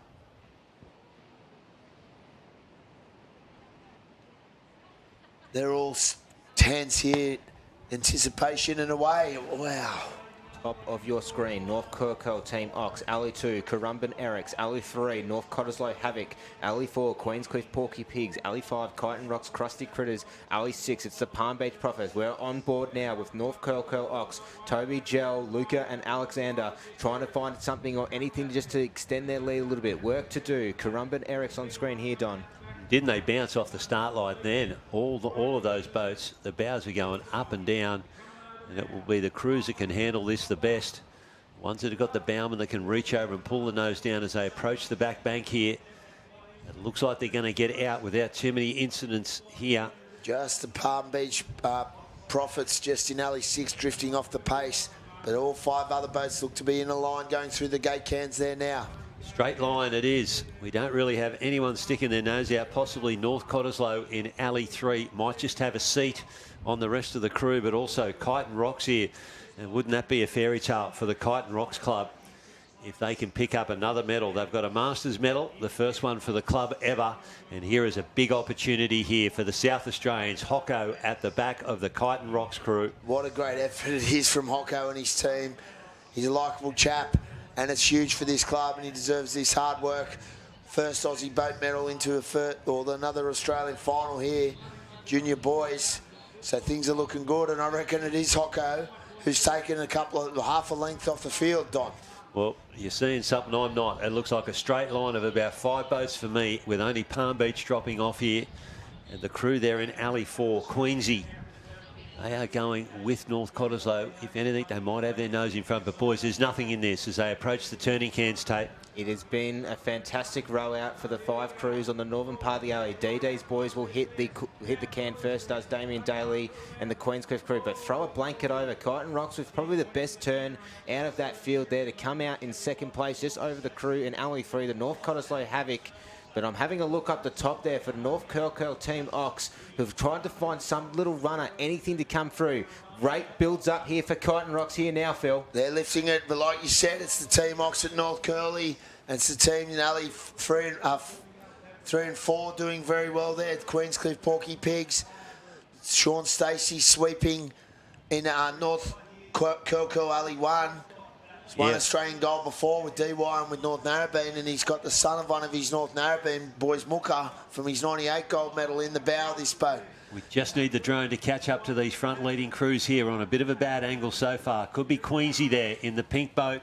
Third from the bottom of your screen there. Chopper Pilots heard you, Donny. He's shifting it around. Good man. And here we go. We can get a better line on these crews here now, and it may well be Queensy. They are coming across the bank here, and who wants it? Who wants it bad enough here? Porky Pig's going through just ahead, but now the waves are starting to come, and there's just a little green one starting to fatten up as they come through this choppy water. And it's Queensy Porky Pigs. They've slipped away, Don. Damien Daly, he will be whipping the boys along here. They're bubbled up on absolutely nothing, and they're going for it. They are going for gold here, Queenscliff and Damien Daly. Waves coming from behind and momentum from the crews coming from behind them. Here come Kyneton Rocks for second place. Last little push from the South Australians. Go here Kyneton, they come. Here they come. Here they come. Kyneton Rocks coming right up with Damien Daly. They will definitely get a medal here. The second for the club. That is huge. Beautiful call, Tate. North Cottesloe too might have come across the line in third position. Well called, Tate. Huge call. That was a beauty. And Kyneton Rocks. Everyone's happy. Damien's got it, but Kyneton Rocks, the people's favourites, Tate. Yeah, wow. Have a look at that. There is Damien Daly. He's jumped out of the back of that. His day ain't over yet. He's a winner, DD. He's got the A-rollers, I think, still in the open men's. He's a winner, DD. He won Aussie gold in his first year sweeping, and he's just kept it going. Yeah, he's a determined fella. School teacher by trade. He's a great communicator. He's helpful to me and our team. Even give my mighty buffheads a good spray up at one of the carnivals for being idiotic. So he's a level-headed guy at times, bit off the rails, but DD and his boys, and that's a huge effort from such a strong club. That is under 19 champions of Australia, Queensy. We are waiting for it to drop, and I think it is about to drop here now. And in sixth position will be the Palm Beach Prophets. In fifth position will be North Curl Team Ox. In fourth position will be the Currumbin Erics, and winners of the bronze medal, North Cottesloe Havoc. Winners of the silver medal, Kyneton Rocks, the Crusty Critters. And winners of the under-19, no dispute there, Queenscliff Porky Pigs. Well done, Queenscliff and Damien Daly. What a race. What a finish. Damien Daly's boys found a bubble out of nothing to finish off that race and cement themselves into Australian folklore as we're getting ready to throw down to the beach. And Damien Daly, arms up in the air, shakes his hand with Rory Egan of the Palm Beach crew. And we've got Big Tommy down there trying to gather him in. He's got Damien Daly now. Hopefully he's wound him in. He's following him. He's tagged on. We're going to cross down for a beach interview here if Big Tommy can grab hold of the Queensy lads. Kyneton Rocks there, shaking hands with the Queensy fellas. How can you not love surf boats, Don? Yeah, there is Currumbin. They are huddled in. And we are ready to throw down to the beach. Big Tommy, go son.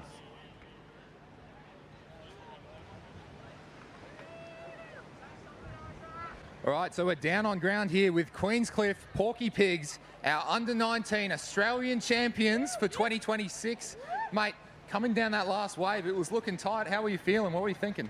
I was really worried, actually. Really worried. I thought halfway through the break, yeah, we've got this. And then they were on a great run. Those Kyneton Rock guys, they were awesome last year as well. And I'm going, oh, no, come on, hold on. But the boys dug deep and got the biggies. Yeah, now you boys are under-19s. You're probably pretty fresh to the sport, am I right to assume? Yeah. How do you feel being an Aussie champion at this age? Dual champion. One last year. Back to back! Yes! That's awesome. Do you have anyone you need to thank? Anyone who got you here? We've got a whole lot of older guys at our club who support the boats. They're down at the club now. They're having a few coldies. Guys at Queensy, thank you very much. You guys are unreal. Thank you for Surf Life Saving and all the competitors. It's unreal. Awesome. Well, you guys look like you've brought the energy, and it looks like you'll have plenty of energy to come tonight. Queenscliff Porky Pigs, our under-19 men's Australian champions. And if you didn't know it before, you know it now. They are back-to-back champions. And Greg Hurd, I'm sure you are watching there, a Queenscliff man through and through. He will be celebrating. And congratulations to the Queenscliff crew as we look to our next final here, Tate, the Reserve Female Championship of Australia. 6 boats into this as the results come up from that last race. But I'll read out through the South Kelko Hoosier, which will be at the top of your screen. Jacinta Kendall, Ellie Clubb, Willow Doyle and Malali Warnford, Gus Spiteri at the back of their boat. Stefano's favourite crew, the South Maroubra Streakers, Matilda Francis, Ellie Curtis, Alexandra Northdurft and Samantha Goldrick, Harvey Barrett at the back of their boat. The Dicky Beach Dreamers looking to make it 2 from 2 from their Masters medal. Lauren Abraham, Jamie Lee Smith, Louisa McIlvride and Susan Eldridge with Benjamin Thompson at the back. Freshwater Freaks, Ella Cornwell, Mia Glasson, Shanae Haynes and Kelsey Crawford, Mr. N.R. Perry.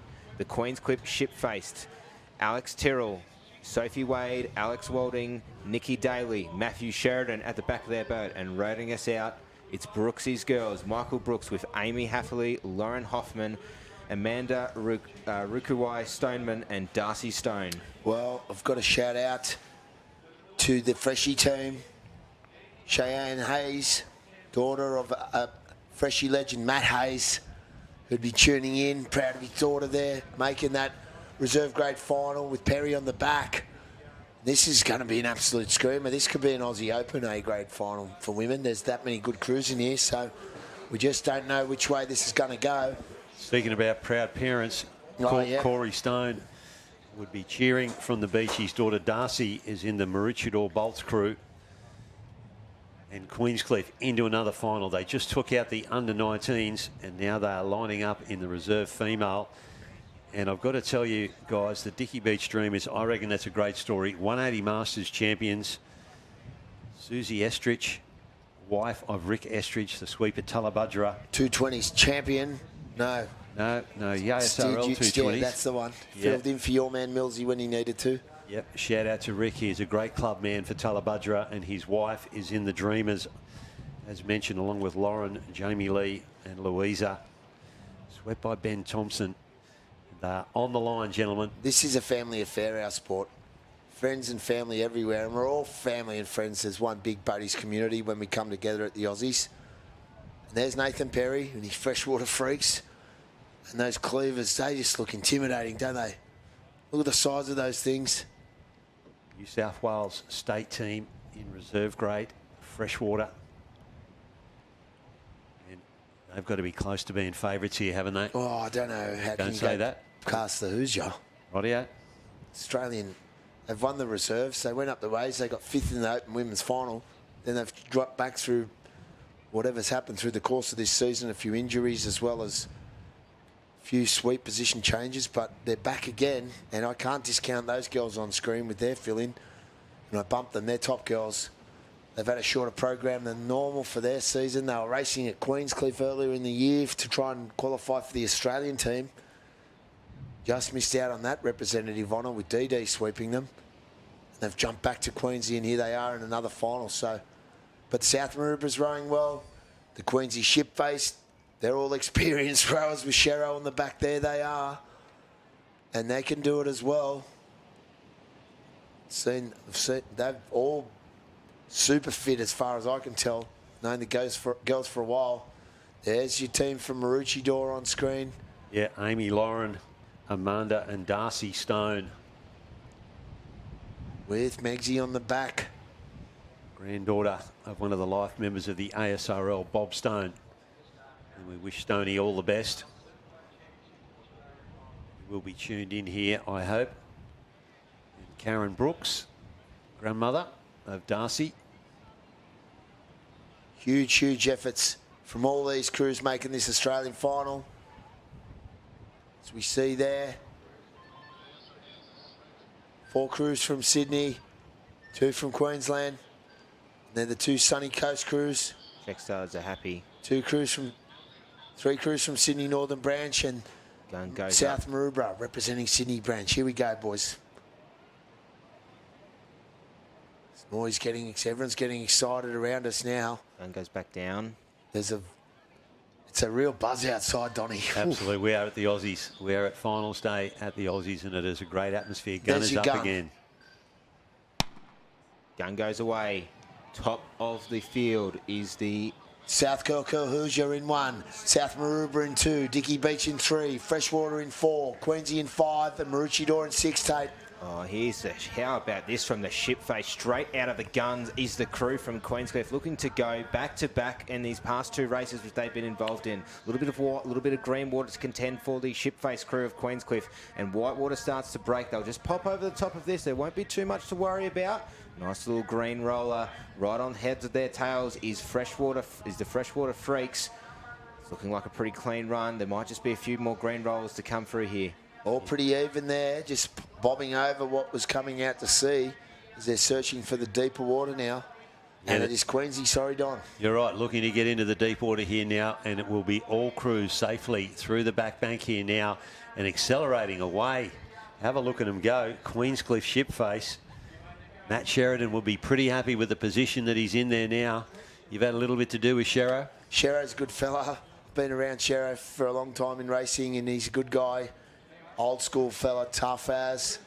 And you see his crews come together now from around the traps, but they're very experienced rowers. They're all good mates, and holding on to this lead here. Timing is just on point now. Yeah, holding on to this lead here, and beside them in the boat there is the Freshwater crew. They're riding with Shero there now and his Queensy crew. Shout out to Queensy and Dicky Beach, who both featured in the Masters earlier in the week, like you said, Don. Yeah, Surf was up in those days, and they've battled it out, and they've had to be on standby for days and days in a row. Getting tighter and tighter as they approach the turning cans here. The Hoosier, I think they were your favourite at the top of the screen here. Without jinxing them. They've got to be pretty close there to being in front. Let's see how they hit and turn. Gus Pateri at the back of the Hoosier. South Maroubra, mate, you haven't said much about them. They are in second top of the screen. Shero is in with Queensy. He's going to hit and turn. Dicky Beach Dreamers, around they go. Perry in second, was it Freshwater? Sorry, take it back. It was Freshwater. Dicky Beach only just turning now with the crew from Maroochydore. No problem. So it's Queensy in 1, Freshie in 2. Then it's pretty even. Up to Alley 2 in South Maroubra and Alley 1 in South Curl Hoosier.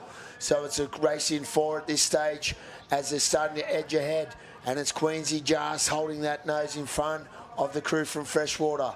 Who's got the biggest motor now? Who's going to pull it out?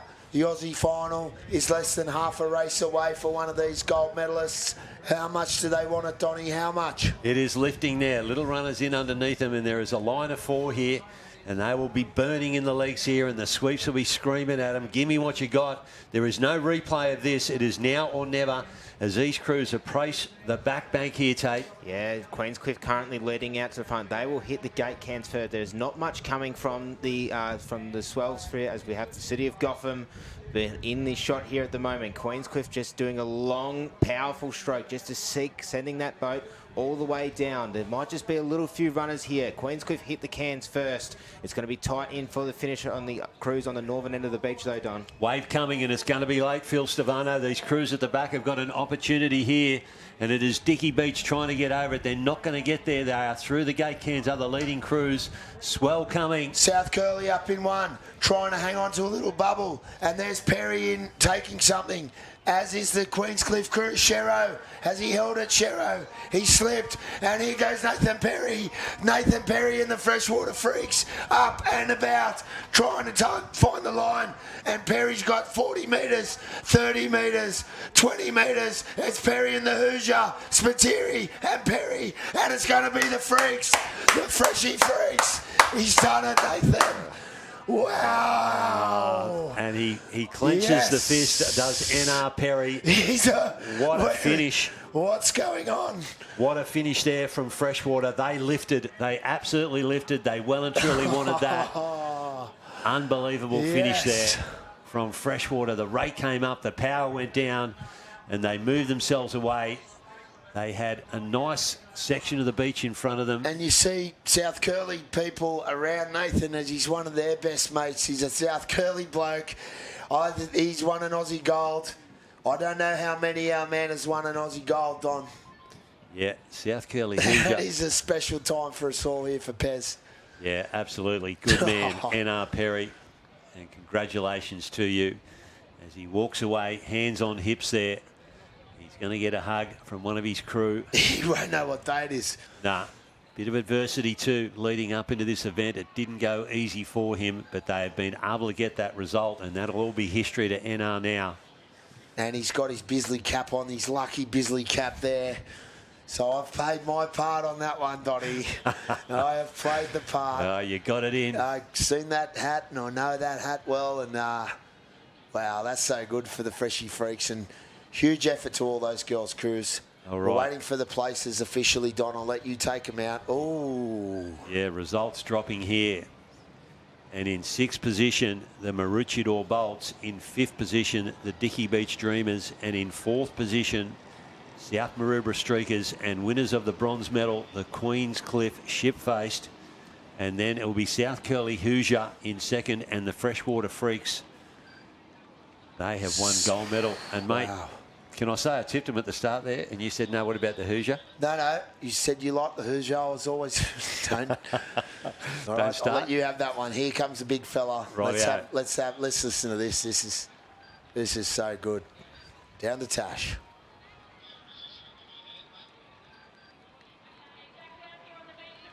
Medalists for the day, it's the reserve females. Girls, you've stepped up from 23s.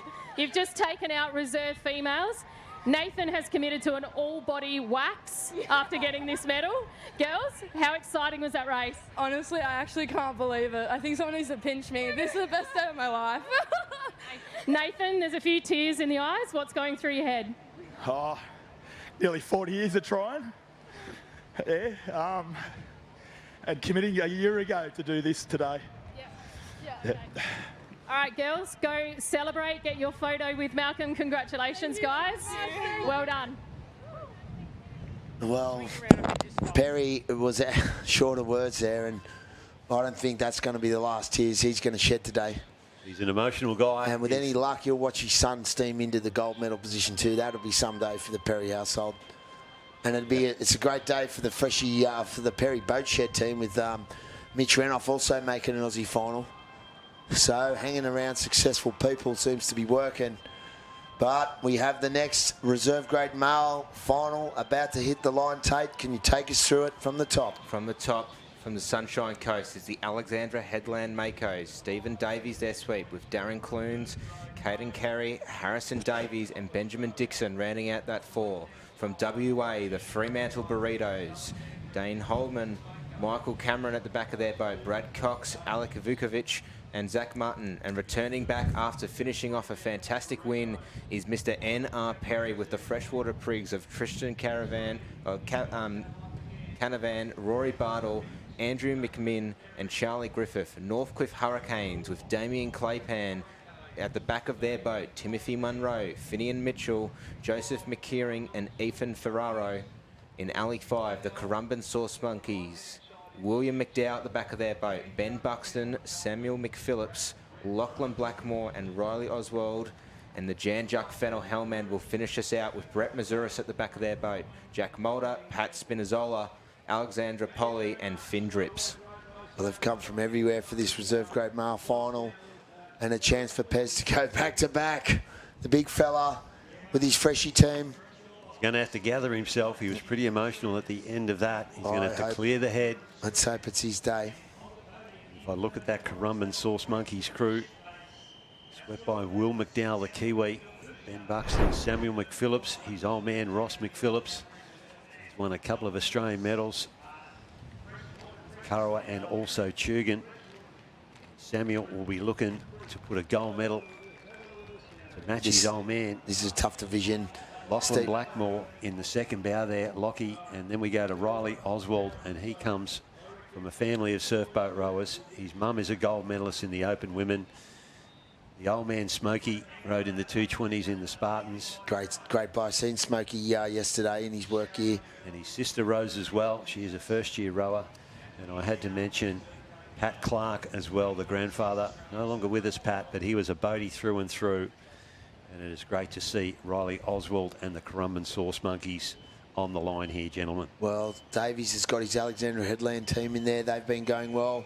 Brett Mazuris and the Fennel Hellmen got a bit of soft spot for Jean-Jacques.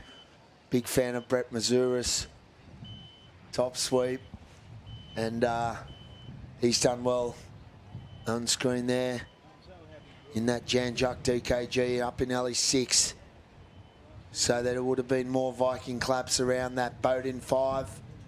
Perry would have had his Perry Army down there in alley 3 behind him. And let's not forget the all-time GOAT, Damien Claypan in alley 4, and I think he had a Ferrari in his bow. Might have been a Ferraro, but Ferraro. If your name's Ferraro, you're a Ferrari to me. And he's going to try and set the wheels alight here and get it going. And let's just see what happens here. Of course, it is anybody's race, like you said. The sweeps are being tested in the last 60 metres, 80 metres, because they're taking waves late. You're not going to hang around if you're in front for a wave. You're just going to punch it and then hope for the best. Pretty hard to make a reserve grade final. It is a numbers game in this category. Phil, I think you may have been there, mate. Yeah, I've been in the reserve category this year. Didn't make reserve grade final, Aussie final. But it is a tough division and they're moving fast. And the beauty of reserves is often a cross-section of old experience with some of those senior rowers still rowing or making a comeback into the new young bucks coming through into their way to A grade. And I dare say crews like Damien Claypan's crew and a couple of those younger crews stepping up in years to come to A's. Perry and his boys, solid B crew all season. A lot of hands going up. I don't know. Steve Davies, I don't want to leave him out of the mix here. They've been rowing very well. I reckon boat speed-wise, they are one of the quickest boats here in this race. Don't know if it's favouring any alleys, boys. What do you think? No, which is a good thing, isn't it? It's perfect. Yeah. Wouldn't say one from the other, but I don't know if I'd like to take the ends just as a rule. No, I like the middle. Probably the least favourite would be alley 1, I reckon. Yeah, with this wind especially. If the wind was blowing the other way, I'll take it. But with the southerly blowing, seems like you've got to row the furthest. So this is the most competitive division we've had. As the flags go down, Stephen Daisy's hands goes up. We started out with 68 crews, I believe, on Thursday morning. And he's definitely what we would describe as a sweeps day on Wednesday and Thursday. Yeah, absolutely. And now down to the top 6. The country of reserve grade men. They had a couple of goes yesterday, did they? The reserves, just to get to today. 1 or 2 races. So yeah, they've been busy, been on calls. Oh, Perry and his sweeper. Oof, in another shot there. I'll let go of that now. Alex on screen there, just Gun pumping goes a bit up. of water and in and away. That was a quick start there. Not mucking around the gunman. And you see there, a couple of both noses up in the air, not getting the best of it, but not mucking around was the crew with Will McDowell in the back, the Currumbin team, and going stroke for stroke was N.R. Perry. So away we go, fellas, the reserve grade final, 2026 Australian Championships. And we are on. And they bounce their way through the gutter here. Flattens out for them now as they approach the back bank. A bit of white water here, up and over. Who can get the best run across the back bank? There is a bit of action out there. A little wave just coming through here now. Let's see if they can bounce over this. Oh, did I say little? Did I say little? That was a full boat stopper. And Currumbin getting smashed, and so's Davies in alley 1 and Mazuris in alley 6. So Perry is out in front of another Aussie final back-to-back. And here he goes. It's Nathan Perry doing a good job up in alley 3. Next to them is the crew from Northcliffe, Claypan, staying with them. Fremantle Burritos, and Fremantle mate, next to him. Burritos on either side. How about the recovery? I want to just say from the Jan-Jack boat, the passion of the bowman of Pat Spinazzola jumping up and about just to make sure as soon as that boat was starting to get out of his seat and get back in. But they are currently sitting in 4th. Our race leaders here at the moment, it looks like it is Mr. N.R. Perry and Damien Claypan of Freshwater and Northcliffe respectively. But how about this from Fremantle Burritos from WA, keeping it up with the leaders from New South Wales and Queensland respectively. Great team, the Burritos. Been on the rep pace for some time at ASRL. Familiar name to the sport, the Fremantle Burritos. And I think they're cousins of the Fremantle Fajitas. So a little Mexican theme going on down there in Perth. But as they get to these turning cans, there's 3 in a line as they're going to hit together, boys. Oh, they just bounced just before they hit that turning can, which would have knocked a little bit of boat speed off them. But there's some good turns. Damien Claypan, none better than him. None better than that one, Don. Didn't he whip that one around? Straight out in front, too. He's picked up half a length on that turn. This is where they want to get going with it. And the balance, they've separated him here. We've got our top 3 and we've got our second 3. And that all happened in the break back there. But what can Damien Claypan do here? The GOAT, the greatest of all sweeps. More Aussie medals than anyone else. And he's got his nose in front here, but gentlemen, it ain't over. No, he's got his nose half a length or a length in front of Freshwater. And here comes Fremantle next to Freshwater too. And the 2 boats on either side of Freshie have taken off. But there's waves at the back, Donny. Waves at the back. They're winding it up now. Davies in alley 1's not going anywhere for the Alex too. He's hoping. He's hanging in there, and if these leading crews can't take advantage of this, they might leave themselves open. Steve Davies with a chance at the top of the screen here. Oh, having the Burritos wound that one up. Michael Cameron, and they are going to wait for this next wave here, and it is going to be our leading 3 crews. Perry's eased them down. I think there's a wave coming. Yeah, no, they're on one here, and the crews from behind aren't going to catch these 3 leading crews. Damien Claypan, bottom of screen. Then we go across to N.R. Perry. Then we go to Michael Cameron. Here's the run for Perry. From Freo. Here's the run for Perry. He's got the first of the hump of the wave on his tail. And he's catching up. And here comes Alex. Alex Headland with Davies in 1. Perry's lifting the rate. And it's Damien Claypan in alley 4. They've come from everywhere. There's going to be 4 boats on the finish line here, Donny. What do you think, Claypan? Northcliffe, Perry from Freshwater. Wow. No way. Has Nathan Perry got there? I don't think so on that one, Donny. I think he's the silver. Right. I'm going to say Claypan, but we're unofficial. I know he's got another medal, though. He's done another medal, definitely, and it could be a gold, Don.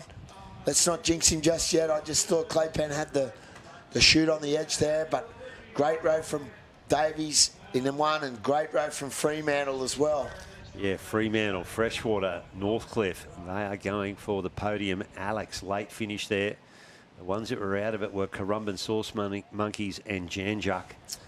We didn't see them in the finish. I just seen on screen son of Nathan Perry, Alan Perry, about to line up to his final, but looking north to see how his dad went in that race, looking for the body language.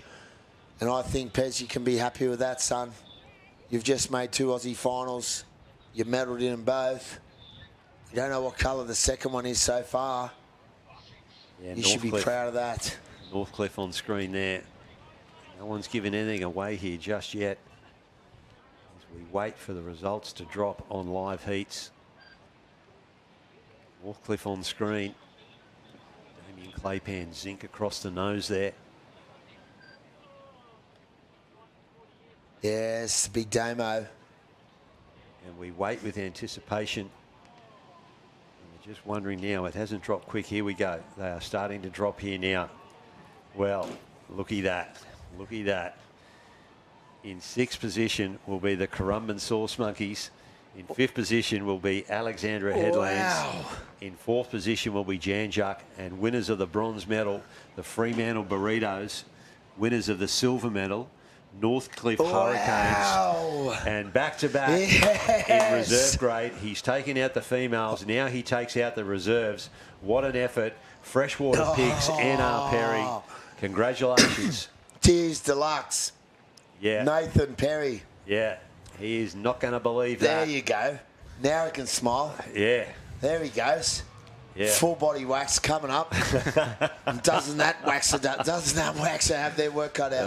Oh. I'd love to be there for that one. I might see if I can get a seat or commentate that. Mate, you'd be doing that on hourly rate. There's no way you'd give a set price on that. They'd need 5 workers on that. Yeah, no, there is with material. A shift of a break in between. But my word, oh word, you can see how happy the people are for Nathan. and they're not all from his club. And Big Tommy's next to Nath now, and we're going to throw down to the winning team from Freshwater, back-to-back golds.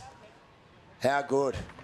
Alrighty, I'm down on ground here with the Freshwater Pigs and man of the hour, N.R. Perry. Mate, you've just gone through with the Freshie Freaks and you've hopped straight into the back of the boat with the Pigs here. Mate, what were you thinking hopping in? Did you have to flush it or what's the go? Yeah, I still had tears in my eyes from a few moments earlier, but yeah, no, I got my head on and went for it. Absolutely. Mate, were you struggling to see the can with those tears, you reckon?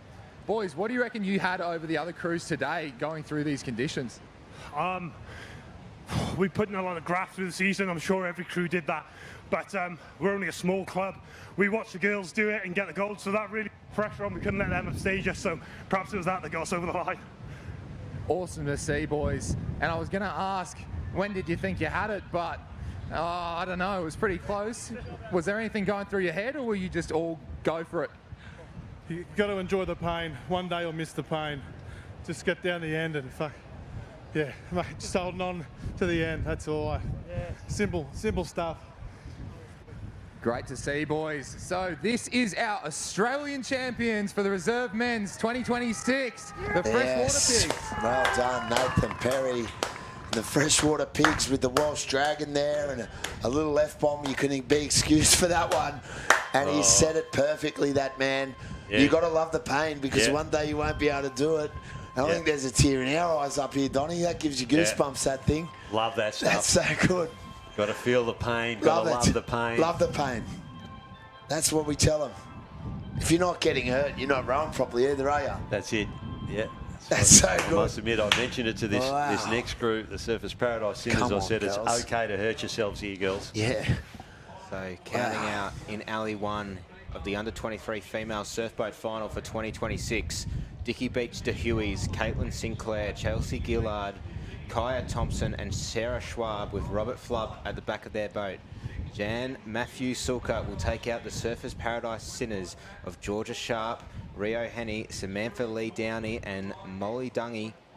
Northcliffe Lightning, Damien Quaypan returns with Imogen Walker, Ava Daniels, Annie Roan and Sophie Lucas. The North Cottesloe Glossies, straight off the back of an ASRL Championship, David Hunt at the back of their boat with Sarah Newton, Eloise Rosa, Ellen Sinclair and Georgina Roberts. The Allura Fancy Plants with the man himself, the Prince of Piha, Grant Wilkinson, Caitlin Smith, Sienna Smith, Casey Mood and Talia Ingram. And finally, the South Australians, Glenelg Team A, Tabitha Roberts, Holly Tidswell, Hannah Ireland, Rachel Brown and Peter Tidswell at the back of their boat. What a race this is going to be. There's only the one crew from New South Wales here. Queensland heavily well represented, South Australia represented, and Western Australia in the mix there as well. As well, yeah. So they've come from near and far. We know Don's got ties to this race, so we don't want to jinx anyone, and we just want to wish them all luck. And you know, you remember last year's Under-23 female final. We had Williamstown getting stuck with Tatahi Bay on the beach off the line. They were 6 lengths last. They caught a wave from behind and won it. So you can never give up in these sports, and this is what's got all these girls are hoping for. A bit of luck at the right time, things to go their way. And this is epic. This is epic. I can hear Tamblin on the back. He's got the big mic. Down on the beach, David Hunt on screen there now at the back of the Glossies. North Cottesloe, Allura with the Wilco at the back on the big stick there. Guns up here. Away they go. And it's a nice start there from Glenelg. Oh, high up for Peter Tidswell. From the top to the bottom, it's Dickie Beach to Huey, Surfers Paradise Sinners, Northcliffe Lightning in 3, North Cottesloe Glossies in 4, Allura Fancy Pants in 5, and Glenelg Gunners in 6.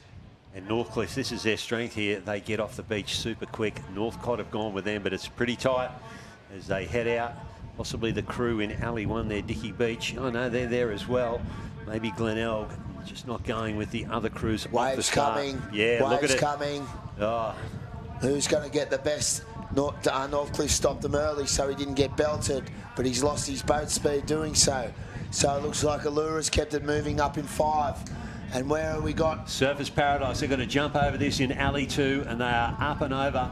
They're into deep water here, along with the crew, as you mentioned, from Allura, and beside them is North Cottesloe. There's our 3 leaders. Big Wave at the back. Donny. Wave at the back. Up and over. Way up and over they go. Surface. Wow. Back shooters. Back shooters. And over. 3 boats back there. Claypans And 2 in the water. over. So let's get back on track because it's a race of 4 boats and the leading boat is Surface Paradise with Silka. So they're right in this. Allura is at North Cot and it's Surface Paradise. And they're all doing well. But I think up in Alley 2, it's going to be Surface Paradise to lead them out to the turning cans. Oh my God, Surface Paradise are out in front here. And our man can't sit down now. And I'm going to say, if they get on the top of this step, we're throwing Donny in for a body wax with N.R. Perry. Side by side. Come on, girls. Go we want Surface. this. Let's go ripping in. There's Sam ripping it through the stroke seat. Soka keeping them calm. North Cottesloe slightly higher rating into the wind.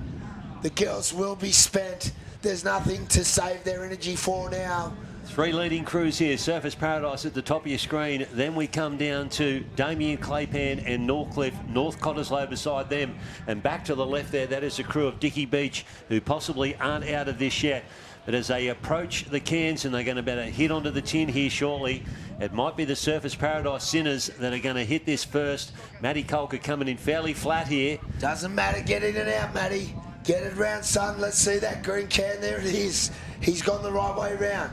North Cottesloe right there with him. Silka's up. He's going to cut across and then he's going to tack back through his gate cans. So he's taken a little wide, but that's on purpose and he's done it before and it's worked. So it's Surface Paradise there, leading the way from North Cottesloe. There's Silka, Maverick the Iceman, whatever you want to call him, he's Top Gun right now. Queensland State Champions on your screen here. Can they turn that into a national championship? The Surface Paradise Sinners heading for home. They have got Northcliffe in hot pursuit. They've got North Cottesloe there as well. And Claypan, have a look at him. He has put the pedal to the metal for Northcliffe, and they've taken it to the Sinners. No, it's North Cottesloe, I think. So North Cottesloe doing well there, Donny. North Cottesloe sitting in first at the moment. It is the Allura Fancy Pants, the Gwinnell Gunners and the Northcliffe Lightning. Wave coming as well for here. The Sinners and for Northcott. Who's it going to be? They're not super well formed, these waves, but there's enough to run on them. And it's Northcott going stroke for stroke with Surface Paradise. And there is a big one coming behind the field. And this will be ready for them to catch. They're going to get it from They'll behind. Be fine. They'll be fine, Don. He's the man, Silka. Northcott stopped them. He's eased them down, Silka, for the one behind. Allura's trying to get over. It's coming, it's fattening up. They've got to stop. Late takeoff. Late takeoff here for our 2 leading crews. North Cottesloe and Surface Paradise. Matty Sulker, he's lost it. Around he goes. He wants to Rio that. Sulker is out. He's hanging on. Has he got the core string to get up? No, he's out. The girls have lost their sweep in the gutter here. And they are at the top of the screen there, I think. So and it is Northcott that have got themselves together here, and Northcott. They are heading for the line. And this crew here, guys, help me out. Allura. No, this is Northcott Glossies. They're going to try and finish over the finish line. Who does the crew from WA? Up and about Boats for the Glossies. Everywhere. North Cottesloe got the chocolates. We're thinking. Dickie Beach to Huey's coming over in second. Allura Fancy Pants over in third. That's heartbreaking. Wow. Well, unfortunately, when you're in front, the arrows only come from behind, and that they did everything right there, the Surface team. But how about Matty Sulker? He was fighting that hard, wasn't he? From Surface Paradise, he was trying to push it away. You can't stop in an Aussie final and wait. It's so hard to do. And, well... North Cottesloe, good on them. Yeah, absolutely. They celebrate David Australian Hunt. champions. Well done. All the way from Perth. A double up, taking out the ASRL Open medal. Sitting from their tent, they are now back in and have doubled it up here with an Australian gold total. Has the Glossies of North Cottesloe. They're stoked, the Glossies, rightly so. And we're going to throw down to Tash at some point, but they're excited, Don. And if they've won their state title, they've taken the Triple Crown out of state, ASR and Open. And we are going to throw down to Tash here, given the opportunity. Hugs all round for the North Cottesloe crew. As Tash gathers them in, pushes them over towards the camera here. And we are going to cross down to Tash. Alrighty, we are down here on the beach. We are with the North Cottesloe Glossies. They are our under 23 female champions for 2026. You guys had to work pretty hard to get to this final. You got a heavy check in the earlier rounds. What was going through your head when you got that check? Oh, just punch through it. We're not used to these waves, but we knew that these windy conditions, we only train in a Fremantle Doctor, so we knew we had it past the break, and we did. So feeling good now. How long have these girls been together? I think this is second year, well, for sort of first, second year. A couple of them are under 19s together as well. Yep. I've called them Northcott Potential for a long time, and they finally delivered. So. Okay, congratulations, guys. Going to let you go and enjoy it and celebrate with your club. Well done. Yeah, great effort there from North Cottesloe Glossies, and they are a powerhouse club. They've made multiple finals today, so it doesn't look out of place that the North Cottesloe club is on the top of the dais there. They've rode beautifully all weekend, haven't down they? That list there, Don, you see from the bottom out. Yeah, Surfers Paradise just finishing off the podium there. Allura in third position with the bronze. And Dicky Beach, congratulations to them. That is a great effort to the Dicky Beach crew. Huge week for the girls. Gold in the Masters and silver in the reserves. Glenelg and Claypan getting absolutely snotted by one of the waves of the day coming through the field. And they did not finish. And, yeah, well, we're getting on to the big time racing as well now. Take us through the next race. It is the Currumbin Dracars. We will be in Alley 1. Anthony O'Toole, Luke Power, Elliot Shaw, Hamish Letty and Jack O'Toole. In Alley 2, the North Cronulla's Funkies Colts, Harry Payne, Jed Loader, Rylan Pritchard, Mark McDonald at the sweep, and his son Jack in the bow. The Palm Beach Finns underneath Peter Spence in the sweep with Benjamin Brunker, Thomas Lacey, Amaric Maloney and Jack Nugent. Alley 4, watch out for this crew. It's the South Curl Burley, David Campbell, Angus Campbell, Jack Rivet, Alan Perry and Gus Spiteri. Returning back in, David Hunt with the North Cottesloe Saints of Tex Gorski, Harper Davies, Blake Wyatt and Liam Davis. And rounding us out, the Coleroy Longnecks, Robert Maloney as their sweep, William Keep, Cass Hammond, Luca George and Jamie Tam O'Connor. Can David Hunt do an NR Perry and step out of the back of 123 crew, down into another, and go gold and gold in the under 23 division? Or can the fine specimen that NR Perry created grab his own gold in Alan Perry? Can the Currumbin Dracars, defending champions in this category, with Tooley up the back of that boat? Can they go back to back? There's a couple of people on screen there now. That's North Cronulla there by the looks of it. Giving it a bit of the 6-7 there. If you remember the old 6-7, Don, you know about that one? Well, I heard it. I don't quite follow it, mate. It's idiotic. Yeah. Tate to be able to tell us. What's the 6-7 about? 6-7. I don't know. I think I'm probably I'm probably like mentally around you guys' age when it comes to all of the stuff. I got to skibbity toilet and then I gave up. Tate, settle down. You're a tax man. Actually, I got to catch up on some tax. Are you qualified to do mine? Oh, I don't want to have anything to do with your clients? Tax. You work on behalf of the clients or the Association of Tax? The Association of Tax. Yeah, no. Anyway. 6-7, I think that's something to do with an American basketballer or footballer, something like that. 6-7, hands in the air, whatever. 6-7, yeah. I don't think it's that good. Nah, but it's taken off. It's a bit like the Phil and Don show. It's gone viral. Here we go. The Apprentice, and he stepped up. Hasn't he? He's done a great job this Aussies. He's done a great job. He's been the anchor man. Dead set anchor man 100%. Here. Oh, I just don't know about this. Seeing Don do the 6-7 maneuver. Well, wait till you see him at the party at his house later. It might be one of the 4 signs of the apocalypse, I think. A couple of gin and tonics and a 6-7 at Donny's. And here we go, boys. Under 23 final. Dracars making it back-to-back. My friend Tooley and Jack O'Toole in the bow. Dennis O'Toole. Nothing to do with the starting tower on this race. He's there as a grandfather and the father of these tools in the Currumbin boat. See him with his big wide brim hat down in front of the starter's tower. There's Peter Spence and the Finns on screen there. Quality crew. Just the dribblers, I would imagine, would be the ones that you'd probably expect to see there that are not there. But they do have their stablemates in the Burley, as you mentioned. Yep. But shout out to Termite because he missed out on the dribblers, but his A-grade crew made the A-grade final. Yeah. So that's good, the blitz. Here we go, guns up.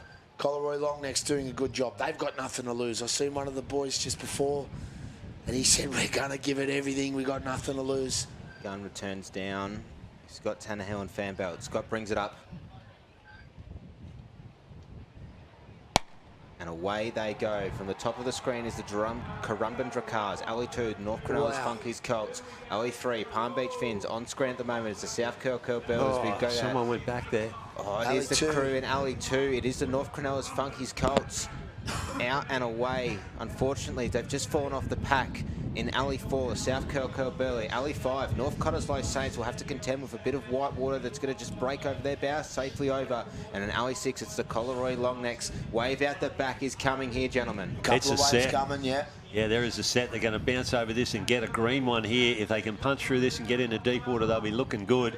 Can they clear this? Yes, they can. Yes, they can. They are out and away. And it's is Burley in 4, getting the best of it, Donny. Absolutely, the Burley are going to lead out here. They're going to punch over the top of this one as well. And man, if these boys get a sniff, they can really go on with it here. Can the South Curly Burley, current Australian team, and they're a great bunch of guys, as we've mentioned all day. Current Australian rep team, Donny, yep. Yeah, swept by Gus Spiteri here. And in the crew, the twins, David and Angus Campbell, Alan Perry in the stroke seat, and Jack Rivet in the bow. They're doing a great job, the South Curly Burley boys. And next to them is the crew from the North Cottesloe Club, the Saints. David Hunt. They're also doing a very good job. Yeah, David Hunt, he wants to go for the back-to-back in the 23s. He's got Tex in there, he's got Harper, he's got Blake, and he's got Liam in there. Yeah, they're doing really well. Is the crew from North Cottesloe coming up to stroke with the current Australian representatives in the South Curly Burley. Oh, these crews, that is a clear 1 and 2. The battle for the bronzeware in this race is on at the moment as well between Palm Beach Finns and the Coleroy Longnecks, but it is a battle stroke for stroke. This is some exciting racing for 1 and 2 here, gentlemen. We're not giving the medals out at the turn in Cairns Tape. We've already seen what can happen so close to the finish line, but you'd rather be in front than behind at this point. But there's 3 pretty dominant crews there. It's South Curly from the leading from the North Cottesloe crew, and then Alley 3, it's going to be your Palm Beach Finns. Yeah, Peter Spence. Great turn from Spency. On screen on the inset, the Burley, the Campbell brothers, Jack Rivet and Alan Perry. Can Perry do his 3rd goal for the family? They're all trying hard now as the drone operator comes back. There's the field.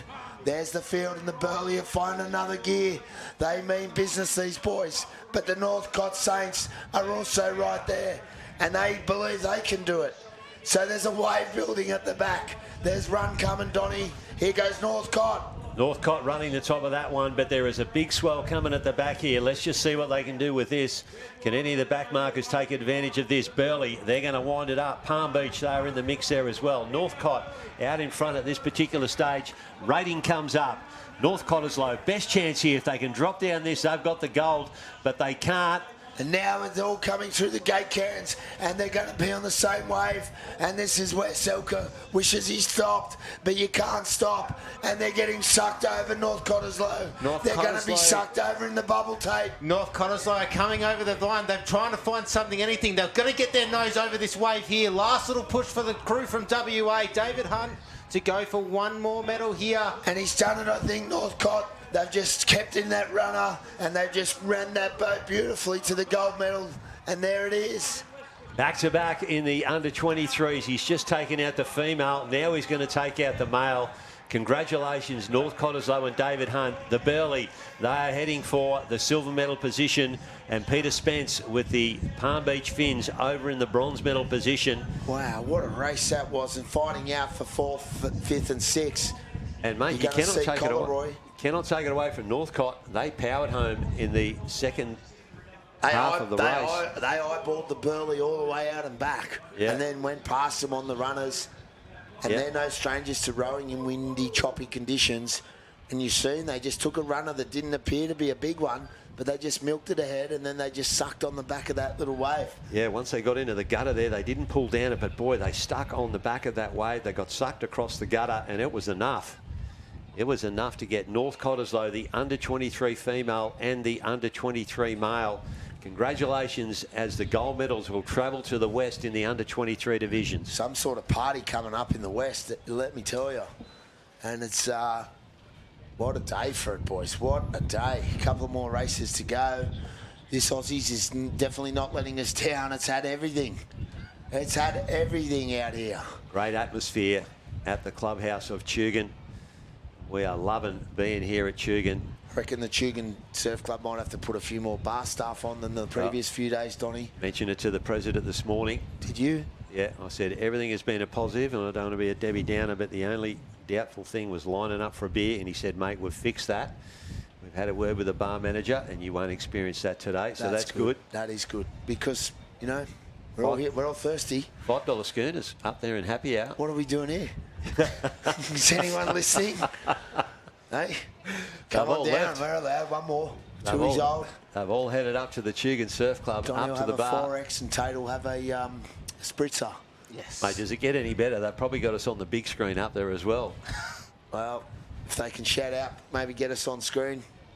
We'd love to say good day to our fans out there.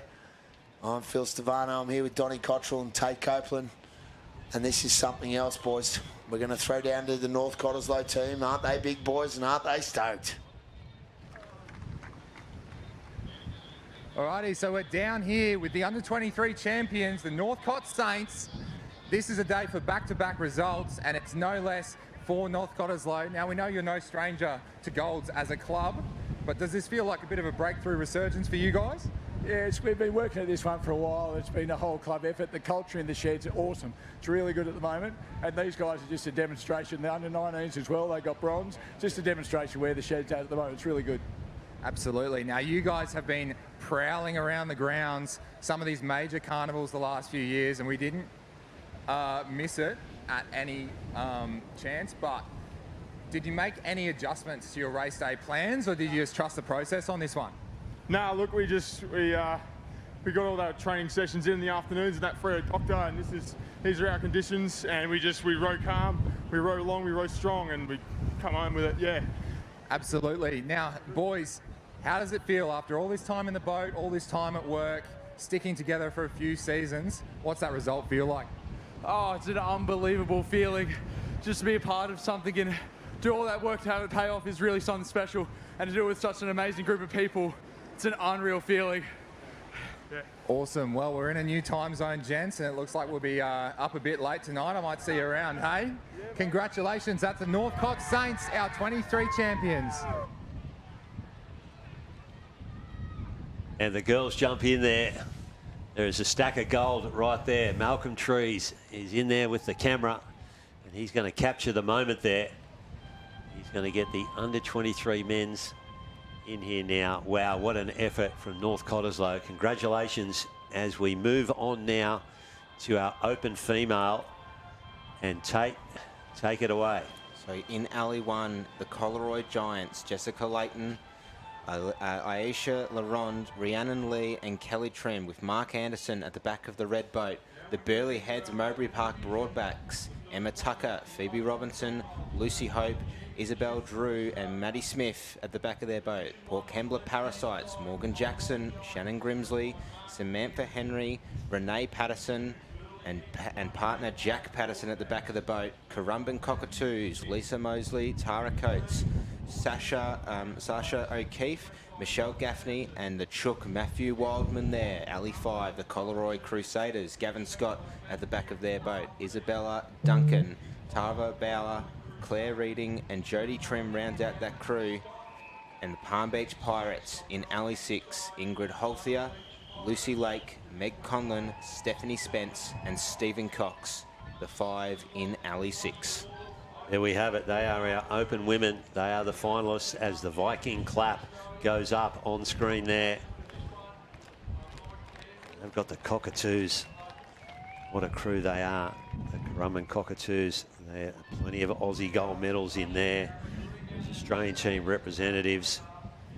They've got it all. On screen there, Port Campbell, the New South Wales state champions.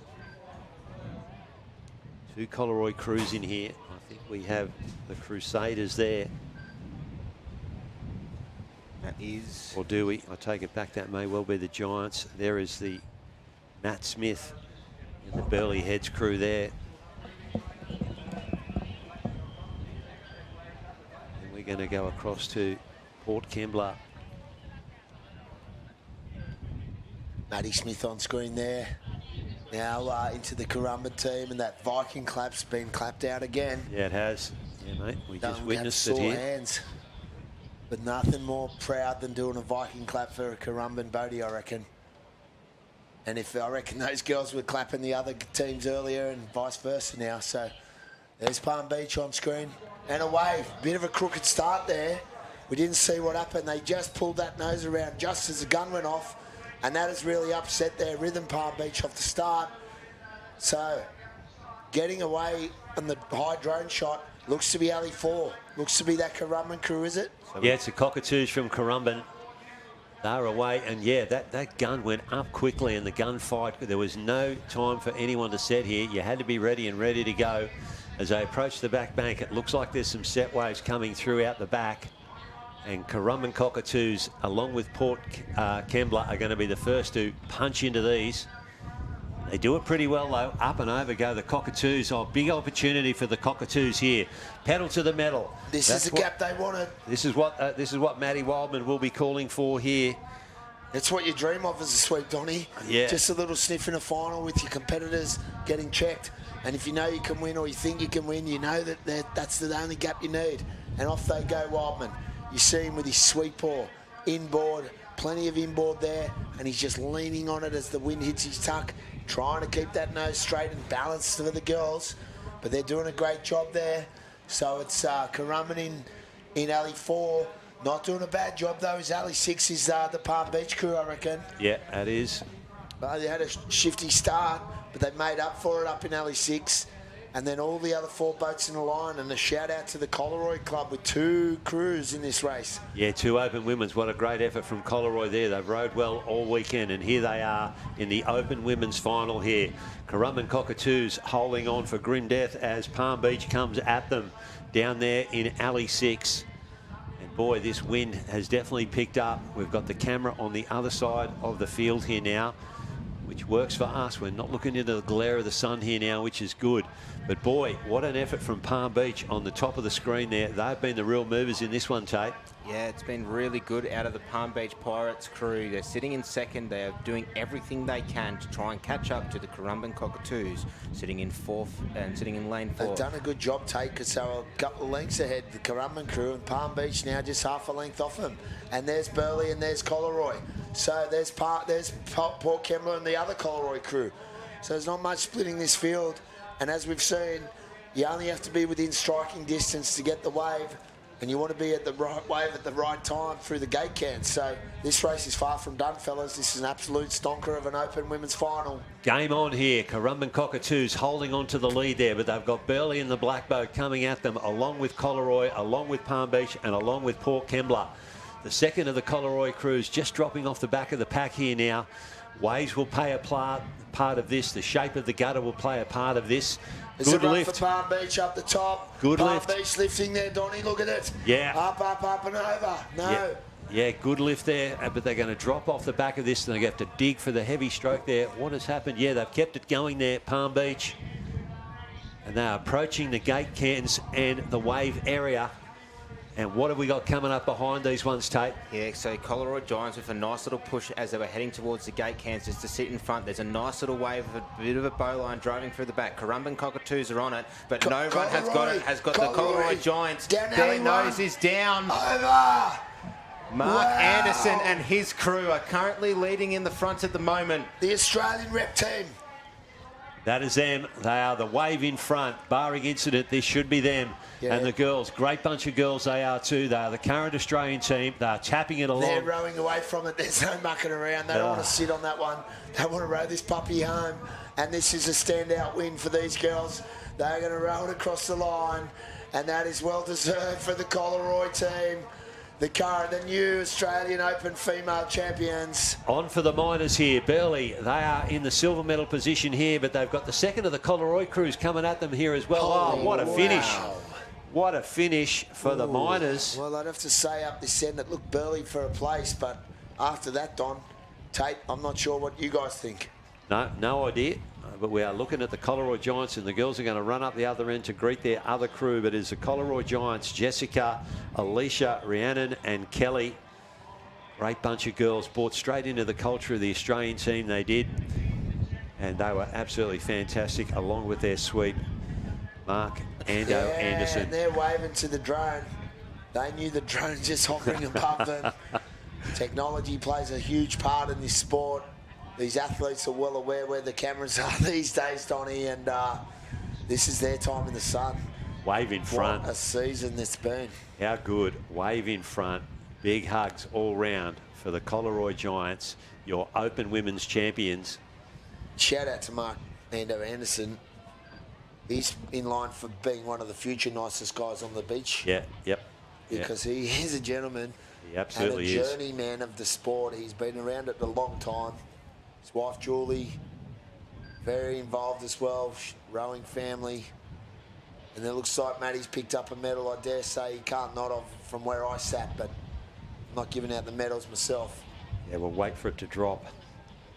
As we wait with you blokes on the fingers on live heats.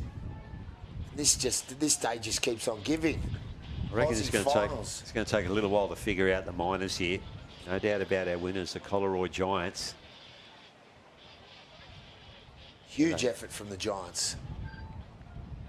Here we go with Tash with the winners. First open gold medal. Okay, we are back down on the beat. 2026 Aussie champions in the Open female division, and it is none other than our Aussie representatives as well, the Collaroy Giants girls. Mark, congratulations.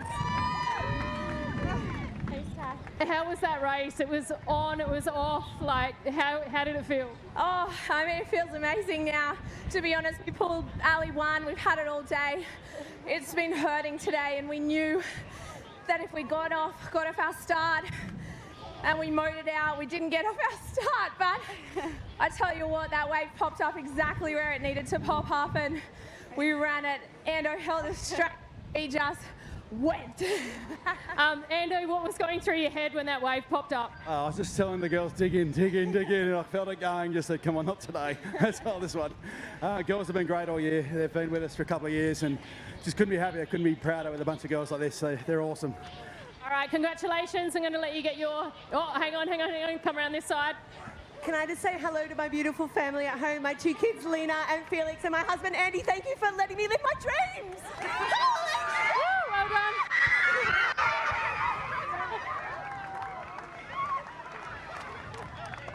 Well, that is worth celebrating.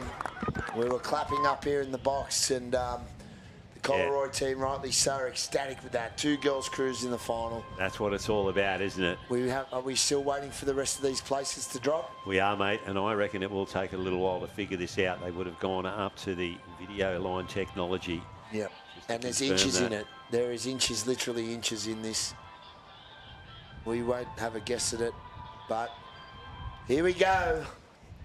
South Curl Blitz will be in Alley 1. Jordan Thurlow, Samuel Lowry, Michael Egan, Zach Lowry, and Termite himself, Rob Lowry, in the back of that boat. The Queenscliff A-Rollers in Alley 2, Campbell Watts, Harvey Jones, Simon Gillespie, James Malloy, and DD, Damien Daly at the back of their boat. Avalon Beach Pinkies, Nathan Wellings as their sweep. Torrin Calf, Thomas Curnow, Jack Hook and Shane Wolfers rounds out that crew. Alley 4, the Allura Wilco, Daniel Ellis Flint, David Frew, Matthew Guy, Matthew Norton, and Wilco, Grant Wilkinson at the back of their boat. Her Days with Adam Purdy will round out Alley 5. James Budd, Zachary Hughes, Corey Dietrich and Tyrell Duff and the Wonder Weapons of Nathan Spinner's crew of Bradley Querzoli, Jack Spooner, Matthew Persad and Hayden Ward. Well, one notable omission is the current 4-time back-to-back 5-time total champions of A-grade, the Bulleye Gold team. They just missed out in the semi-final. So we're going to have a new champion crowned. They're all worthy winners here. Absolutely. It's South Curly Blitz on screen in one, a couple of Death Riders there and a couple of South Curl Lamp and an underdog. His two sons, one in the stroke and one in the bow for Termite Lowry. And this crew's getting faster and faster in their brand new boat. They've got the hang of it. Now, surprise, surprise, they're in the Aussie final. So good luck to those Blitz. You got to think the Wonder Weapons are a fair chance. They've been the bridesmaids to Bulleyes a few times around, and Allura will go right there. You got Avalon Beach, who've come up from B grade to A grade, a huge feat. And then you got the Queenscliff crew also doing their thing. Allura, showing age, shall not weary them. The gun's up there, the boys are ready to go. Here we go, and away. Great start with North Cronulla there, all getting hit, little bounce off the nose. It's all muscle here for the A-grade boat, and they're away. South Curly Blitz up in alley one, getting a good start, the leash check, and Termite's not going to muck around.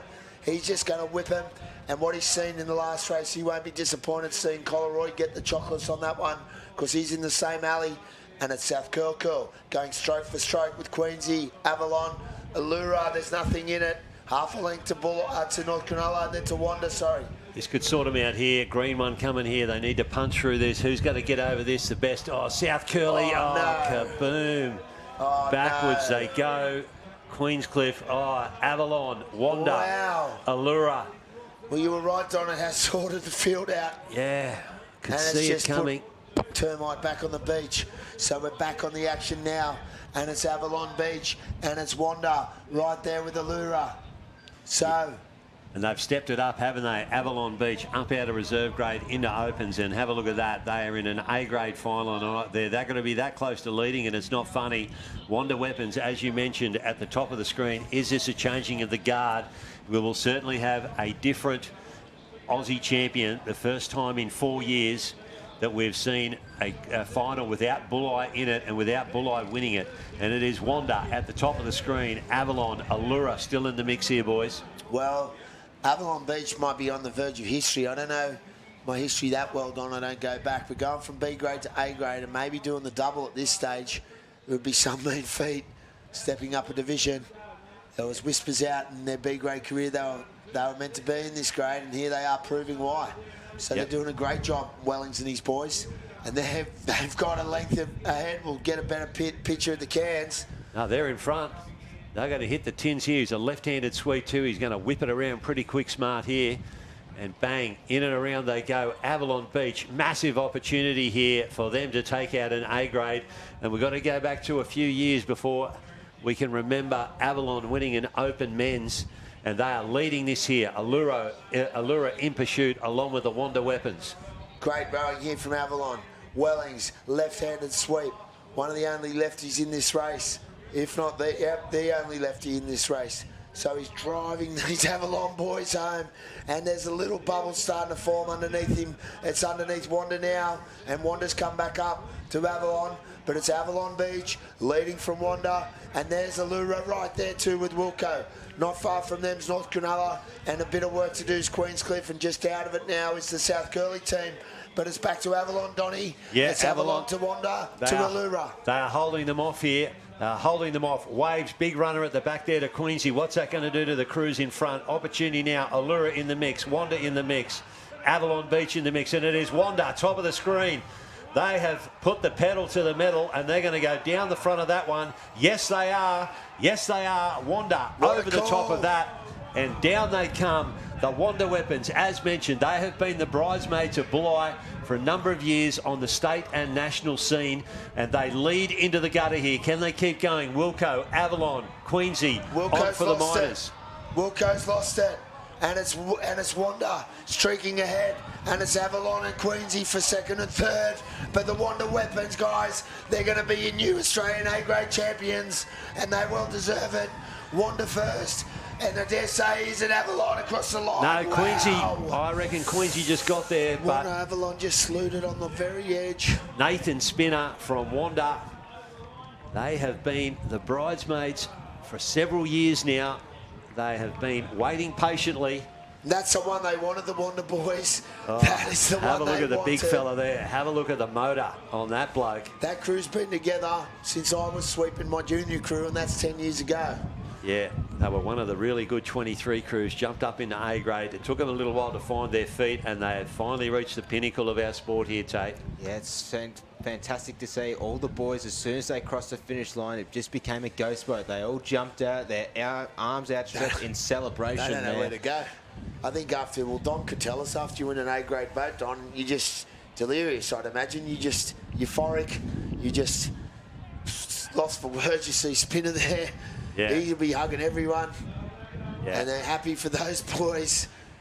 They have earned this. They deserved it. This is no fluke. This is years and years together in the making. And you see how happy they are. You see how happy they are, and it is well deserved there. And it's 100 reasons why you can't stay together as a crew for the amount of years that these guys have done, but they have managed to do it. They've stuck together, and the Wanda family gets around them now. And I dare say the Bulleye boys won't be far away to shake their hands too. Absolutely. Because, you know, they're the best. They're arguably the best sports on the beach, Bulleye, and albeit they deserve to be here, someone's got to move up through the ranks, and it is Wanda's turn, and that was a huge, huge race. And let's not take away from the other 5 crews, because Wilco had his boys there, and they're not getting any younger. And Avalon stepped up from B grade, and they've got a medal as well. Queensy right there. DD's had a field day today out in the Aussie finals. Just for a second, if I can drop you back to the result of the open female in the minors, if I can get my finger on the pulse here. And we are in 6th position. We had Palm Beach Pirates, Collaroy Crusaders in 5th, Currumbin Cockatoos in 4th. Bronze medal goes to Port Kembla. The silver goes to Burleigh Heads. And there was no doubt about our winners, the Collaroy Giants. But let's just jump straight back onto the open men here and see where they all ended up. I think we're all pretty sure about the top 3, weren't we? Just the order of second and third. Was it Avalon past the finish or not? When they slewed. Yep. And you called Queensy holding it straight. And I don't know. But thank you. So. Relays. A couple more races to go, boys. Yeah. Well, there we have it. Big Tommy. He's the biggest bloke on the beach still, Big Tom. Yeah. Hey, you think that cat on the left is from Wanda's a big boy. Tom's a foot taller than him. So, we're going to shout down to Big Tommy now, and with Nathan Spinner and his Wanda weapons. Now, we are down here. Plenty of energy here with the Wanda weapons, our Australian champions in the open men's. Now, I know you're former ASRL champs. You had a bit of a wobble coming into this one, but as it stands, you're at the pinnacle of the sport and you are the best crew in Australia. How does that sound? Great. Spinner will say Spinner will talk. Mate, that was unbelievable. We had our state titles, we won that, which was fantastic. But we're building into this. Started about 18 months ago. We've had some unbelievable help with Jock, Phil, Bez, Chabo, Chase Arla, Wags. The Wags. Yeah. My wife, my kids that are here. These boys have just worked their asses off, and it's, as I said, it's 18 months in the making. There've been 3 finals in 3 years. Finally got the one that we wanted, and mate, I'm so rapt to be a part of it with them. They really deserve it. They all really deserve it. Awesome. Now we see you guys have some absolutely cracking races through this carnival. Is there any part of the game plan you thought put you over, or was it just the whole blend of the skills as you went through it? Mate, okay, so I'm not going to give anything away, but that chase at the end was the messiest rowing we've ever done. But it was it was muscle. They muscled it out, and they just did. They were so good. They were just, every straight that they took was not clean, but they just made sure they got it out and got the next one in. It was fantastic. Yeah, well, it might have been a bit messy, but it got the job done. Got you clearly over that wave. Boys, who are you sharing this win with tonight? All 5 Wags back there. Yeah. There you go. You have it here first. The Open Men's Australian Champions, Wanda Weapons. Yeah, huge effort from the weapons. And if you want to take it back to round 1 of the open boat, They were upside down swimming in their first heat race in the rounds. Yeah, Nathan got ejected out of the back of the boat like an arrow. Well, that's huge, boys. That is huge. They won the state championships as well, and I think they only just made the cut in the state. They had a shocking start to that as well. We commentated them in the Aussie rep ding dong battle up in the rain. Yeah, absolutely. Up at Swansea that time. So, relays coming up, Scotty. And I think you want to jump in for me and have a little seat in the middle, steer it on. Still trying to figure out the minors. Still trying to figure out the minors in the open men. We know Wanda Weapons were the winner, but was it Avalon Beach? Huge effort. Or was it Queensy that got the silver and the bronze? How did that go? Magnificent day of racing, guys. It's been an absolute pleasure to call the main races here. That might not be the end of me yet, but there's a few relays to go. Surfboat relay coming up. We see the overall strength of a club now. As results still have not dropped on the open men. And Scotty Edwards, mate, you were down on the beach. How's the vibe down there, mate? Yeah, mate, it was fantastic. Yeah, mate, it was fantastic. I'd love to see the club support, like South Curly with their banner flying and clapping their crews in, and then the Viking clap from the Currumbin supporters was just unbelievable. But the biggest thing I want to say is, you know, how good was it to see a couple of big clubs have multiple crews making finals? Yeah, and backing up, having a couple of crews in finals, Coleroy being one in the open women, Avoca, I think that was in the under-23s or juniors, was it, where Avoca The juniors had a win. Yeah, they had two in the under-19 women and won that division, mate. I'll tell you who was the most emotional man on the beach, though, was Mr. N.R. Perry. Yeah, wasn't he? And Chapo on screen there, just whacking the hat, and there's Trax. Is he? No, sorry. The Wanda family just gathered around their boys. Yeah, mate, so the good buzz down on the beach, mate. Yeah, great vibe down there, mate. Lots of people hanging around. Yeah, Frankie Veltman was trying to get him back from the edge early on in the day, but he just gave up in the end. The headmaster needs to give up. So here we go, the relay. Yeah, I reckon we might have a little bit of time while they organise themselves here. So starters, according to live heats, we're going to have a Currumbin crew, a Queenscliff crew, an Avoca crew, Mona Vale crew. Quarterfinal number 1. How are they doing it, mate? They're having 3 races, 2 through each, or how's it working? Haven't heard down there, mate. I sort of stepped away for a quick bite to eat after the beach commentary. Looking at the sheet that we have here at the moment, so we have 3 heats for quarterfinals, 3 spots open for the mixed surfboat relay. So I think it'll just be the top one going through. Yeah, so we've got a heat of 4 and 2 heats of 3. In your first one, you can see Currumbin, Queenscliff, Avoca, and Mona Vale. Gotcha. In the second, Mona Vale, second crew, a Palm Beach crew, and South Curl. Then we got Kyneton Rocks, and haven't they had a great campaign? Oh, unbelievable. North Cronulla and North Cottesloe. Yeah, Kyneton Rocks, what a great story of the Aussie titles they have been. And I'm still looking at my screen and still no dropping of the results in the open men. We are looking for the silver and bronze medalists here. They'll be out of Avalon and Queensy. Avalon Beach just slewing on the line. I think Queensy might have just got through, but co-commentator Phil Stavano thinks Avalon might have been over the line as they slewed. Speaking of minor places, I missed it, you know, in the changeover. But I thought Chooky's Cockatoos might have done enough to get on the podium, but they just missed out, mate. Yeah, they did, mate. Yeah. And they've had plenty of success, though. If those girls look back on the career that they have had, they've represented Australia, they've won ASRLs, they've won states, they've been in state teams. They've done just about everything there is to do in this sport. Have the Cockatoos. Michelle Gaffney jumping in there, filling in for Calissa, sorry.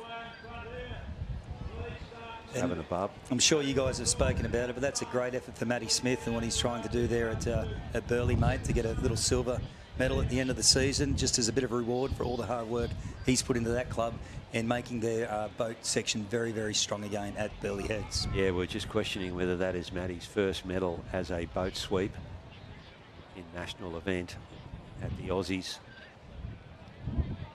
thinking it is. Yeah, I'm going to go out on a limb and agree with you there, Don. I'd say it is, mate. Rightio. As the results start to drop on my phone here in the open men division.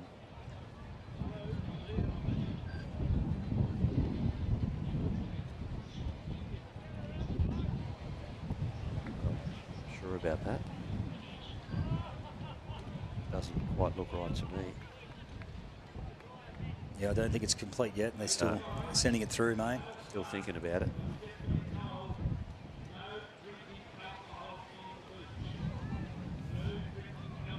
Referee Peter Van Duren down there having a chat with the clubs about how this is going to work.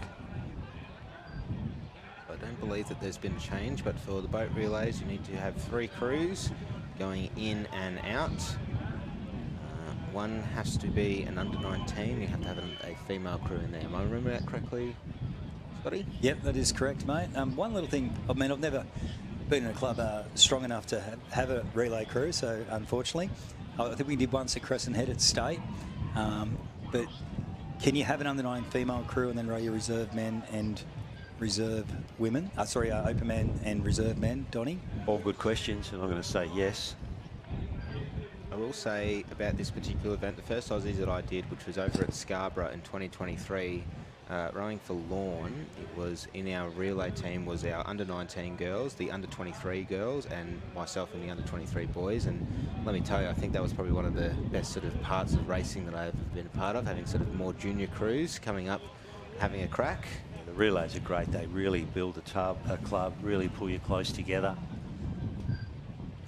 Only problem I found, though, in the one that I experienced at State, mate, was I rode the first leg and then tried to sweep the next one. And let me tell you, they got nothing from me until it ready. Boyo, I was blowing that hard. I'm not 100% on these results here. I don't know what's happened there. There we go. There has been a DQ to Queenscliff A rollers. That might have something to do with it, which has moved Allura up because Queensy were definitely second or third over the line. But there you have it. They are the winners on your screen. Queenscliff has been DQ'd. Wonder Weapons, we're pretty sure about them. The Avalon Beach Pinkies, what a step up into open grade, into A grade that has been for Avalon Beach. And Allura Wilco's, well done to the Wilco's, well deserved for the big fellas from the Allura crew. And there it is, DQ to Queenscliff. We'll have to get a backstory on that one.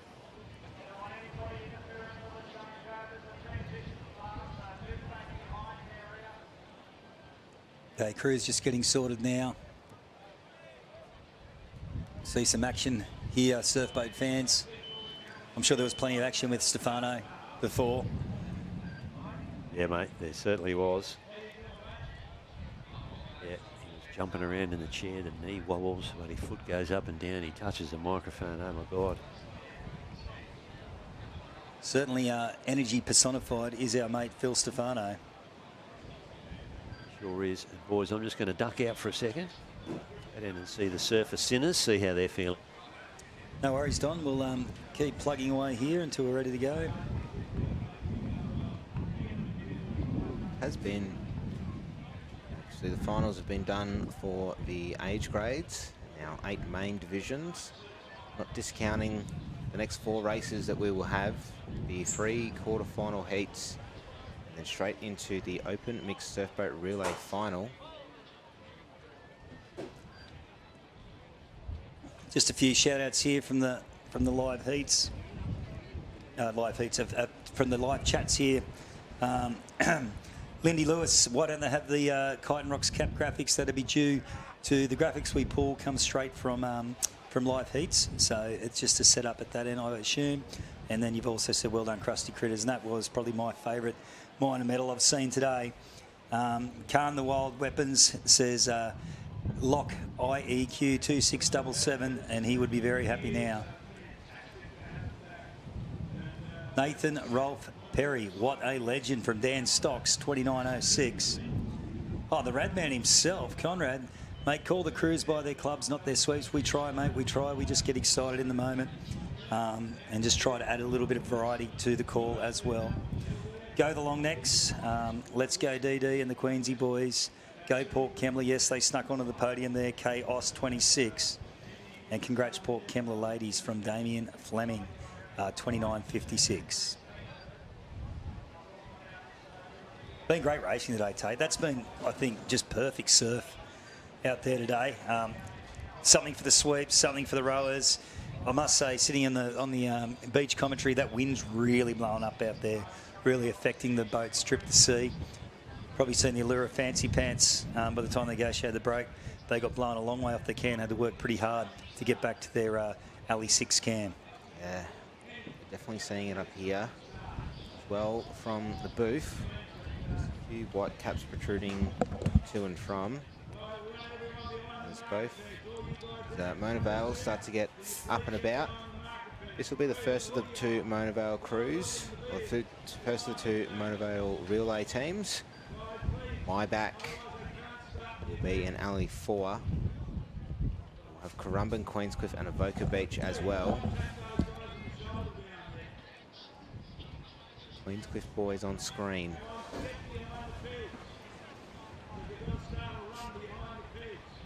So we have a dry start here. Surfboat fans out there will have the gun will go, and you'll see usually the sweep in the first leg will run down. He's got to touch the tuck of the boat first.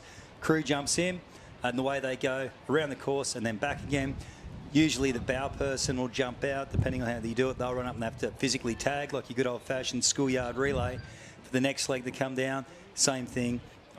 Touch the boat and off they go. Most clubs will have a number of boats and they'll just shift them in and out. And what is the best bit about this is the chaos on the edge on the changeover. Yes. It's been a few times as well. Harkening back to the ASRL Open, boats going sideways and a few beautiful dives out of the boat and then quickly swimming back in to get that tag over for the States. Now these clubs get to do it, representing their clubs at the Australian national titles. 4 races left for the end of the year. For the other surf boats arenas of the world starting to come up. I know the UK is going to be starting up soon. Awesome. Of course, we'll have world titles in South Africa a little bit later on in the year. All happening around the world of surf boats.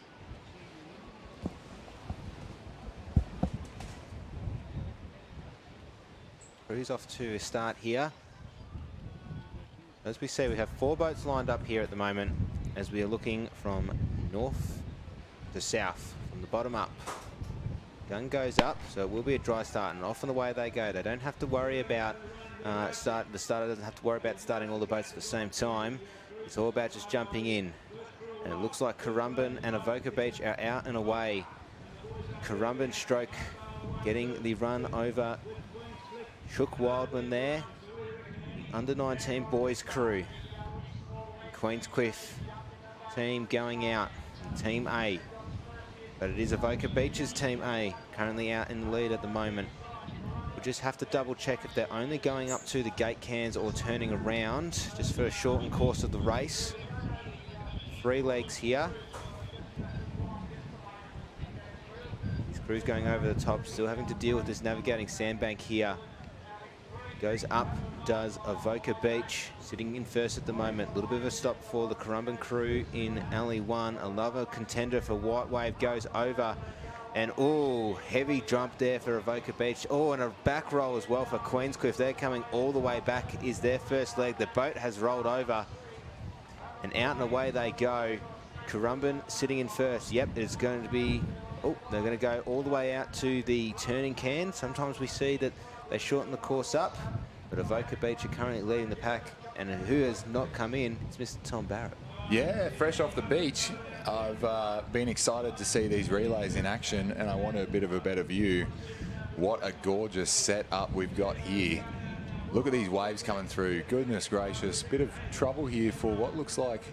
Can you help me out here? I've just come up. So we've got Currumbin at the bottom of your screen. Queenscliff Team A are somewhere back at the beach with the rollover going over the first set. Avoca Beach Team A are leading the pack at the moment as you see the white boat of Queenscliff bobbing up and down. And out the far alley, just the Mona Vale My Back. There's 4 boats in this. Pretty sure only one is going to go through to the final.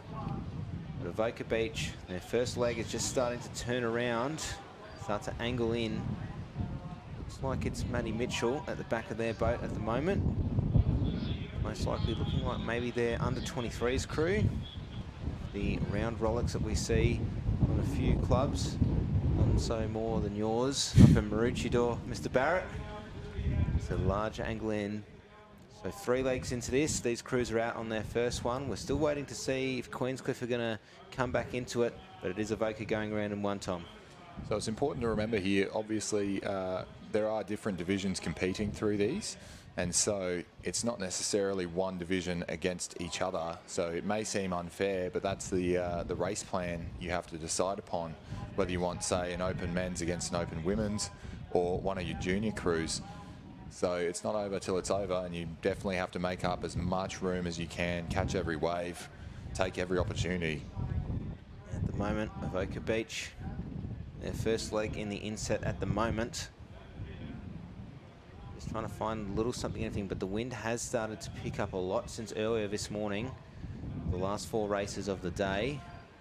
There's Matty Mitchell's crew. Just trying to find something, but still just a heavier push. There's a lot of extra weight that he's putting on the sweep paw of Matty Mitchell. You can just sort of see trying to lift up, lifting it all the way into his armpit there to get that little bit of extra leverage. And Queenscliff are on their way out as well. You'll see them start coming into screen. It's a good little run from Avoca just to cement their lead at the moment. Yet to see if a few crews can catch up here. Queenscliff start their way back out to sea. They're still on their first leg as Avoca Beach is close to finishing off. About 30 to 40 strokes off the beach here is that crew. Maybe even closer to 20 finishing off their first leg. Really solid leg here from Avoca. Goodness gracious, that's a pretty substantial lead, and you'll see that carry through into the interchanges. Sometimes that's the best opportunity you have to try and make up some room, especially if you've got a elderly sweep running down the beach. But it does not necessarily have to be the sweep making that journey.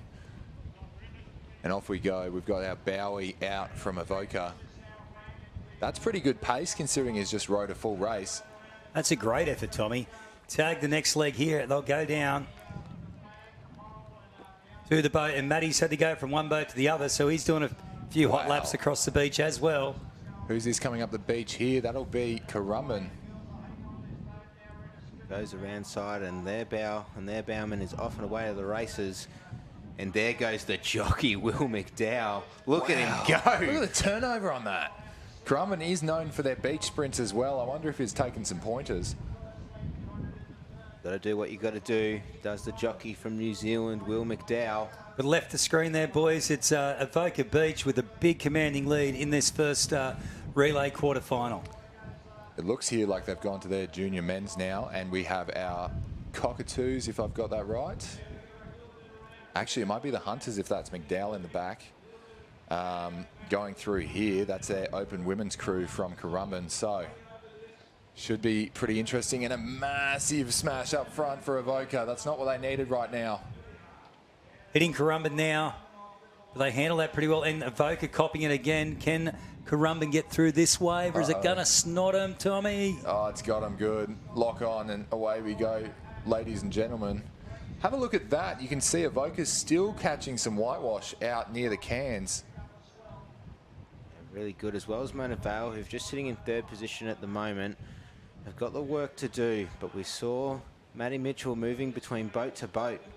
So it might just be a Matty Mitchell affair going through these races. They're constantly swapping over. Their commanding position is Queenscliff still on their first leg after that rollover at the start. But still a little bit more, so a lot of work to do for the Queenscliff crew to catch up. Oh, and a little bit of trouble out on the crew from Mona Vale, just past the screen there at the moment. But we just got checked really quite hard going over that last little wave of the break. Mate, turns out commentator's curse doesn't even have to be verbal. I was just sitting there thinking, wow, they've actually made up a little bit of room. Goodbye. I'm so sorry, guys. Well, on screen, Avoca should be coming into the cans pretty shortly. You see there, Queenscliff about to finish off their first leg. Looks like they might have actually lost it for a bit. They've turned around again. Yeah, so they got rolled over at the start of their race and then just slowed a little bit, did Matthew Sheridan.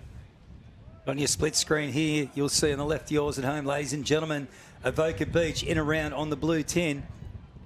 And they've probably still got maybe a 6-boat length lead over the chasing Currumbin crew here. Certainly with the work to do, the Currumbin are making a play for in coming up to their red and yellow can, but still, yeah, it's a 6-boat lead for Avoca Beach. Noting that you did a carnival at States or with Crescent Head. I don't want to say way back in the day. It was a fair while ago, mate. I was at Coffs for 5 years, and yeah. Yeah, when you're in a lead in this in a relay, is it pretty much the same in a surfboat? Just ease off, we'll be right. Just pick our waves and catch the right ones. Yeah, for the right waves, I still think you can't really ease off though, Tate, because you never know what could happen. It doesn't matter, you know, you might come up with your juniors against an open crew who can obviously make up a little bit better ground, so you can't probably ease off as much as just a normal race, but definitely you're going to pick your way in on a nice, safe one though. Coming in now, they found a good runner, has the crew from Avoca Beach. Mitchell just making sure he's getting into his can there. And just noting here, over the last little bit, we've actually had the wind swing around. It was holding a south-southwest through the morning. It's picked up a bit, 15 knots south-southeast. So we've got an onshore breeze, making it really difficult out to the cans. But on the way back, you can see right here, they're picking up. They're sending that weight to the front. It's helping them with the waves. And it's getting a little bit of a wind to their back as well. Just teetering on the top there, Avoca. Matty gets them over now. Going to be a bit of a drop, bit of work to do. Oh. You'll see him working on that big stick. Probably won't get it around enough. Try and stick the re-entry with the whitewater now, hitting the bow. Off we go. Someone's out. Yep. He said, go, Bowie, just go. Get to it. Shallow enough. Hopefully they can handle that boat well enough. Wades through, and now how's the sprint from Avoca? The Bowie from Avoca, and off they go. And it looks like there'll be 2 people running. Is that the sweep on their way? No. Yes, it will be. Matty Mitchell comes it's a over. Handler, faked out by the handler. Goodness gracious, MVP for this race. Matty he's done some miles as well, and I'll tell you what, they're not the world's biggest stride either, so he's had to get those little legs of his moving in between those boats. Run and go around. Bowie gets stuck a little bit. Coming into shore. Oh, and the jockey's going to beat her to it. McDowell on the way. Love to see those legs moving. Is that Chucky Wildman? Sure is. Quick off the beach. Does the Currumbin cruise. Best smile in surf boats. Matty Wildman right there. And a good push there. In and away is the Chook man. Matty just looking back to check the lead. A little bit of work on the edge there for Currumbin. Keep working through. A bit of whitewater to contend with their CC's crew. Fantastic effort in that green boat. Green and yellow cap of Avoca holding that commanding lead at the moment. Monavale coming in as well to finish off and start their third leg. Bit of whitewater to contend with for Chook Wildman's crew. Over the top they go. But Avoca Beach just... They put the pedal to the metal in their first leg and just haven't lost it, guys. Bit of a wave here for Chucky and the Currumbin crew. Currumbin cannot catch a break. That's the second crew in a row from Currumbin that's just been hammered by the sets. One more to deal with. Over and away does the crew from Currumbin go. Queenscliff still on their second leg. Avoca sitting high and pretty in first at the moment. Effectively pretty much nearly booked their ticket into the mixed surf boat relay. So this far up you might be trying to save the legs just a little bit, not too much. If you sit there ironically into that breeze, you might actually make more work for yourself. But if I was them, I'd be taking a bit of a breather and trying not to lose my head. Very much so. See it just getting bounced around here just on screen from the drone shot here. The junior girls crew nice and light in the water. That's why it's bouncing so much nose up and down as we zoom in now on the camera. They're doing a really nice job though, the ladies. But because they are so light, that chop and wind is going to affect the boat a little bit more than some heavier crews.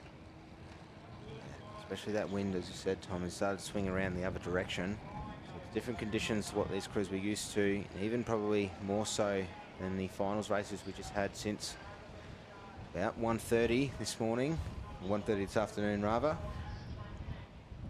An hour later, you can see how the conditions change.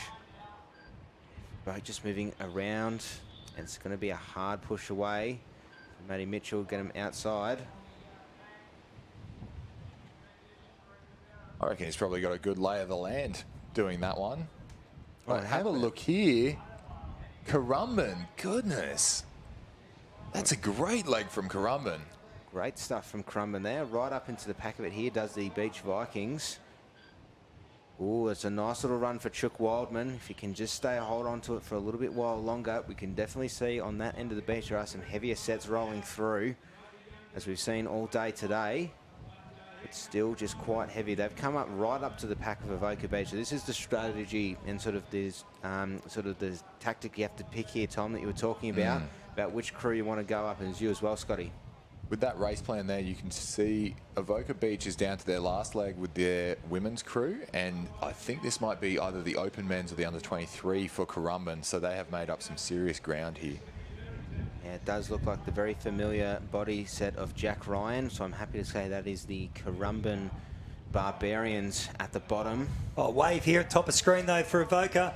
Oh, the girls are catching up, do the under-19 crew. Oh, that's a lovely little drop by Mitch Renouf to hold on to the wave here. It's going to be a party wave for 1 and 2. Oh, nice. It's just what you'd love to see. Oh, Chookie having the battle. He's slewed to the north. That's opened up for Matty Mitchell. And he's dropped off the back as Queenscliff will add another bit of drama to the equation as they're coming back out as well. Oh, clashes oars, and it's up to Mona Vale. They will finish the race off in first. Raises a hand in protest of being impeded on the way through. Oh. So Avoca maybe slowing just across the line there, but they should be right to finish it off on this run leg. Wow. I would have said it was... a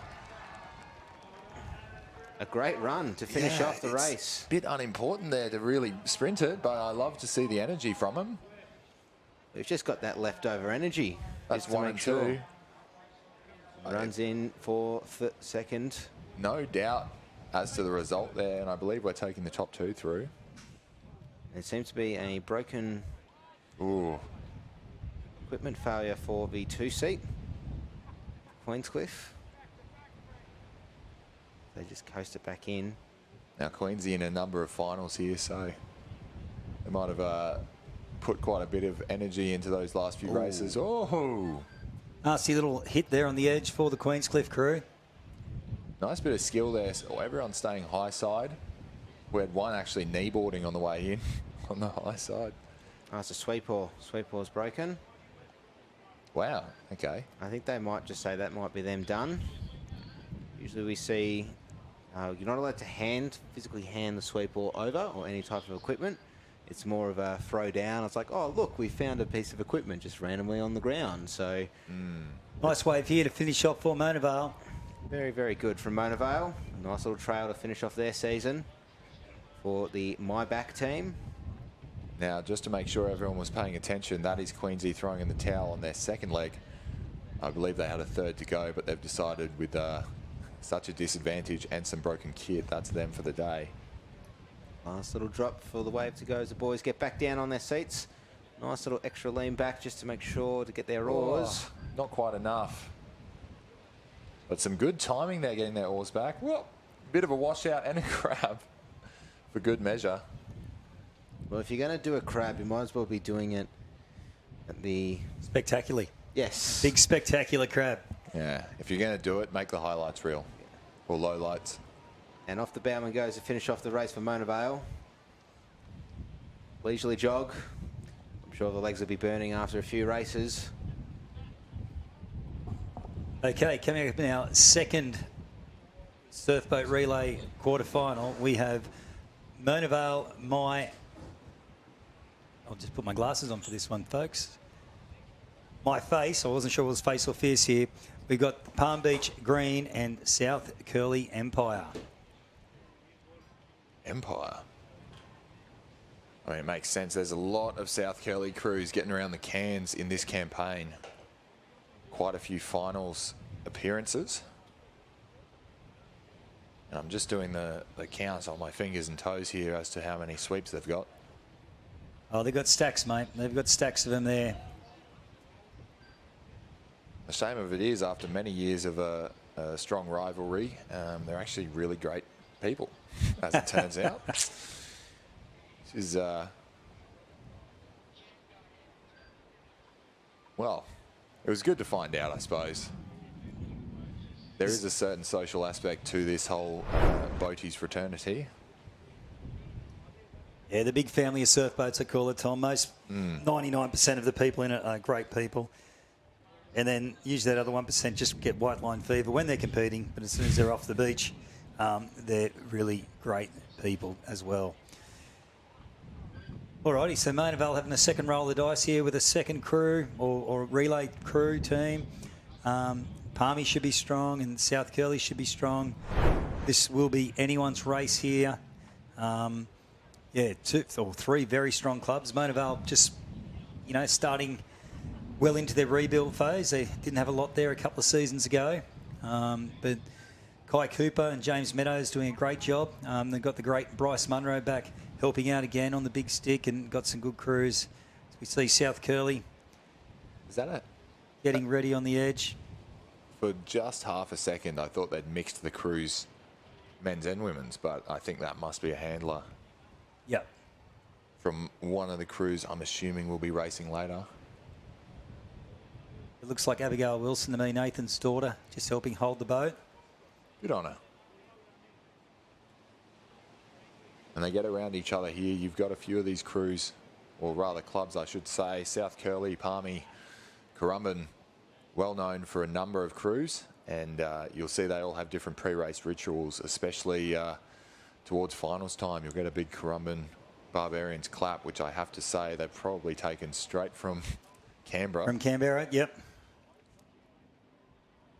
You never know. I haven't got the timings down, Pat. I haven't written them down. That's our results from the first mixed surfboat relay of Oka Beach in first place. No doubt there. Currumbin Team A, handy lead over Maynavale, Myback finishing, and Queenscliff did not finish. Equipment malfunction. Just getting sorted here on the line for our second one. We're assuming just the winners through to the final here of the 2026 Australian Championship Surfboat Relay. Sliding in now is South Curly. Palm Beach are going to be just north of them, and in alley 1 will be Maynavale, My Face. My Face. I love to see when the character of these people come through. You'll get a lot of res grade crews with some good names. You'll see mixed crews with good names. And I even think it's starting to translate through to the Opens. Yeah, all divisions coming up with some creative names now. Go like the Clappers. Yeah. One of my personal favourites. I do like the Sandy Cracks too from South Curly. I reckon that one's a pretty good one. I really want to ask what the backstory is sometimes. Oh, here we go. So it looks like the gun has gone and we've had a few people running down the beach. That will be... Looked like Gussie Spiteri jumping in the back of the South Curly boat there. I think they should all be trained, hopefully, and know what they're doing, because if he has to make any calls, his voice is gone. I can verify. But I love to see it. There's so much passion in the back of that boat. A little bit of a wave popping up here in the southernmost alley for the South Curly crews. Just going to negotiate this back bank now, Tommy. Up and through, I wouldn't say over. How's the timing on this northernmost alley? Good. Stays green for them, and they've rolled right over. So we're on our way out. It looks like... South Curly with just a little lead over Palm Beach, middle of your screen, and Maynavale, My Face, trailing at the moment. But as we know, we don't know what the crew combinations are. Could be a junior crew racing an open men's crew. Yeah, so you can't really bank on any of your leeway against different crews, and I think that's the fun part. I don't know how you'd station them. I assume some people go better in front. Some people like leading the race from behind, if you can call it that. Or chasing. Yeah, chasing. I like the chase. I'm one of those. I love to sit there and be comfortable in the race plan and know that you're going to pull through someone. And I especially love it when you can hear that crew panicking as you go past. But that's just me. So we should be seeing South Curly and Palmy's getting a bit of a drift on here. By the looks, probably there's a strong southerly going on, both from the ocean and the breeze. Should be starting to draw in towards their cans, and you'll see they've got a bit of an angle now. South Curly getting around. I tell you what, I hope they've turned the right cans here, mate. I don't. They would have been evenly spaced. Yeah, they'll have a gap in between. Yeah, that's what they've done. Sorry, apologies. But it did look like that for a bit. I was starting to get done myself. Yeah, turning on the black, the blue and the white here today. So having a nice space between the crews, which makes sense because sometimes you could have boats still going to sea while boats are coming in the second and third leg of these relays. And we'll see on the Gold Coast, throwback to a few years ago as well, with that back bank, they've just got that perfect channel that seems to sweep along really, really hard.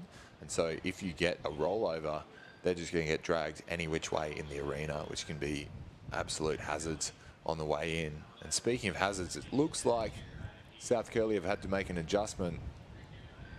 They may have been missing their can. Yeah, just getting back into their gate can alley. Gussie had to go a long way south in order to get there, and you can just on another screen we've got available to us, it just rolled along the gunnel there, but you would have picked that up at home because it wouldn't have been clear, the white gate can, as they just come through that section of the boat race. Wave building behind Palm Beach, though. Yeah, so with about a 10 to 12 second spacing between waves, you can be 3-4 boat lengths ahead like they are now and still get caught by that wave up the back. However, it looks like South Curly noticed and pulled right through the one in front of them. Just on a little runner there, just in the gutter. There's been a few of those today, which is just enough to look after those lead boats. But also, you know, when that hasn't appeared, we've seen crews get swallowed from behind with these waves. A little broach out the back there in your split screen for Mona Vale. And South Curly up and running. Good steady pace there. I can't say he's sprinting, but to be fair, the conditions are looking very heavy. And if that was my guess, I'd be looking at open men's through to either the under-19 or under-23 men's crew there for South Curly. Is that Gussie in the back of that one as well? Yeah, he's going again. He will have no voice left, mate. My hero. Look at him go.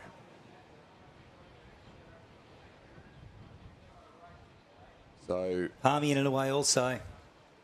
So it's going to be tight racing here between spots, positions 1 and 2. Mona Vale, just a fair bit of work to do. So it's a battle of two at the moment, Tommy, as they're going through the gutter towards that back bank. I'm pretty excited to see, once we get a close-up, who Palmy have sent on their way. They're looking quite competitive. We've got a more junior crew here for South Curly on your far right of screen.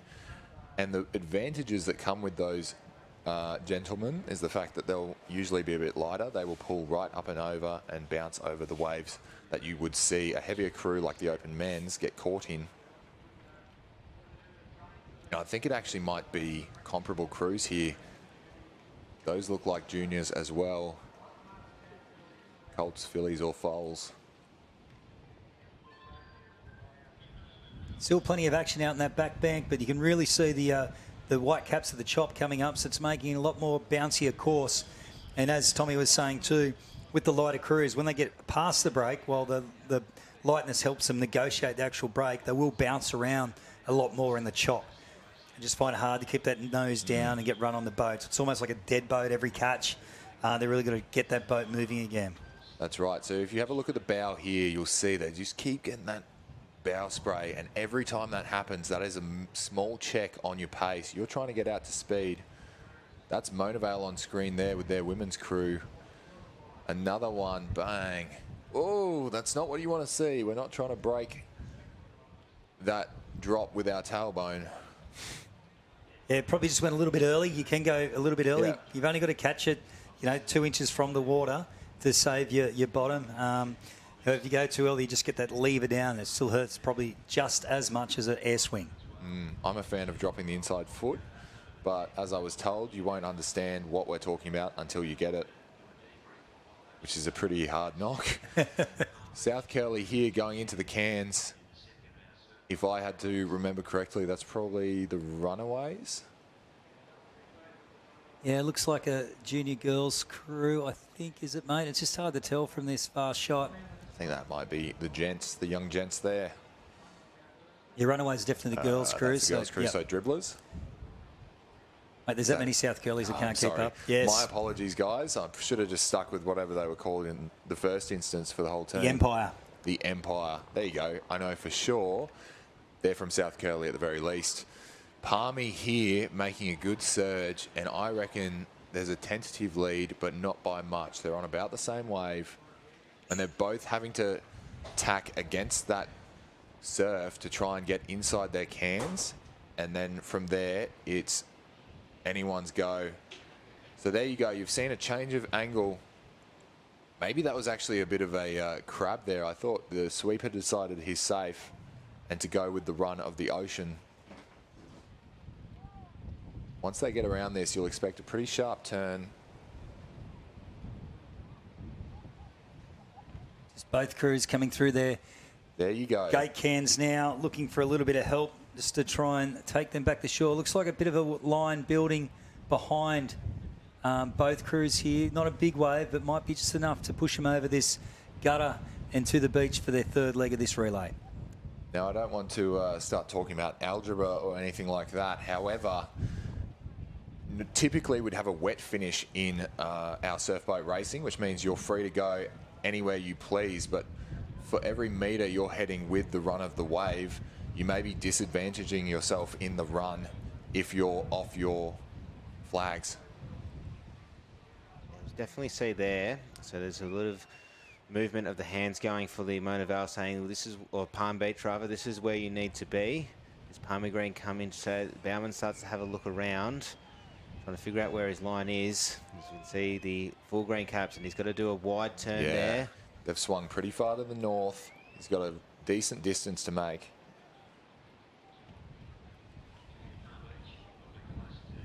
Okay, tagging away.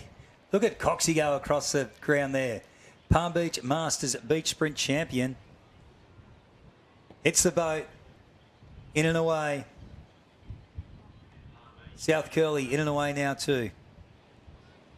Out and away is the Palm Beach crew. Coxie's Open Women, looks like. Oh, bit of a heavy start there. South Curly are hot on their tail. And Gussie doing the third leg again. I think he'd be communicating with sign language by now, Tom. Yeah, smoke signals from out the back there for Gussie.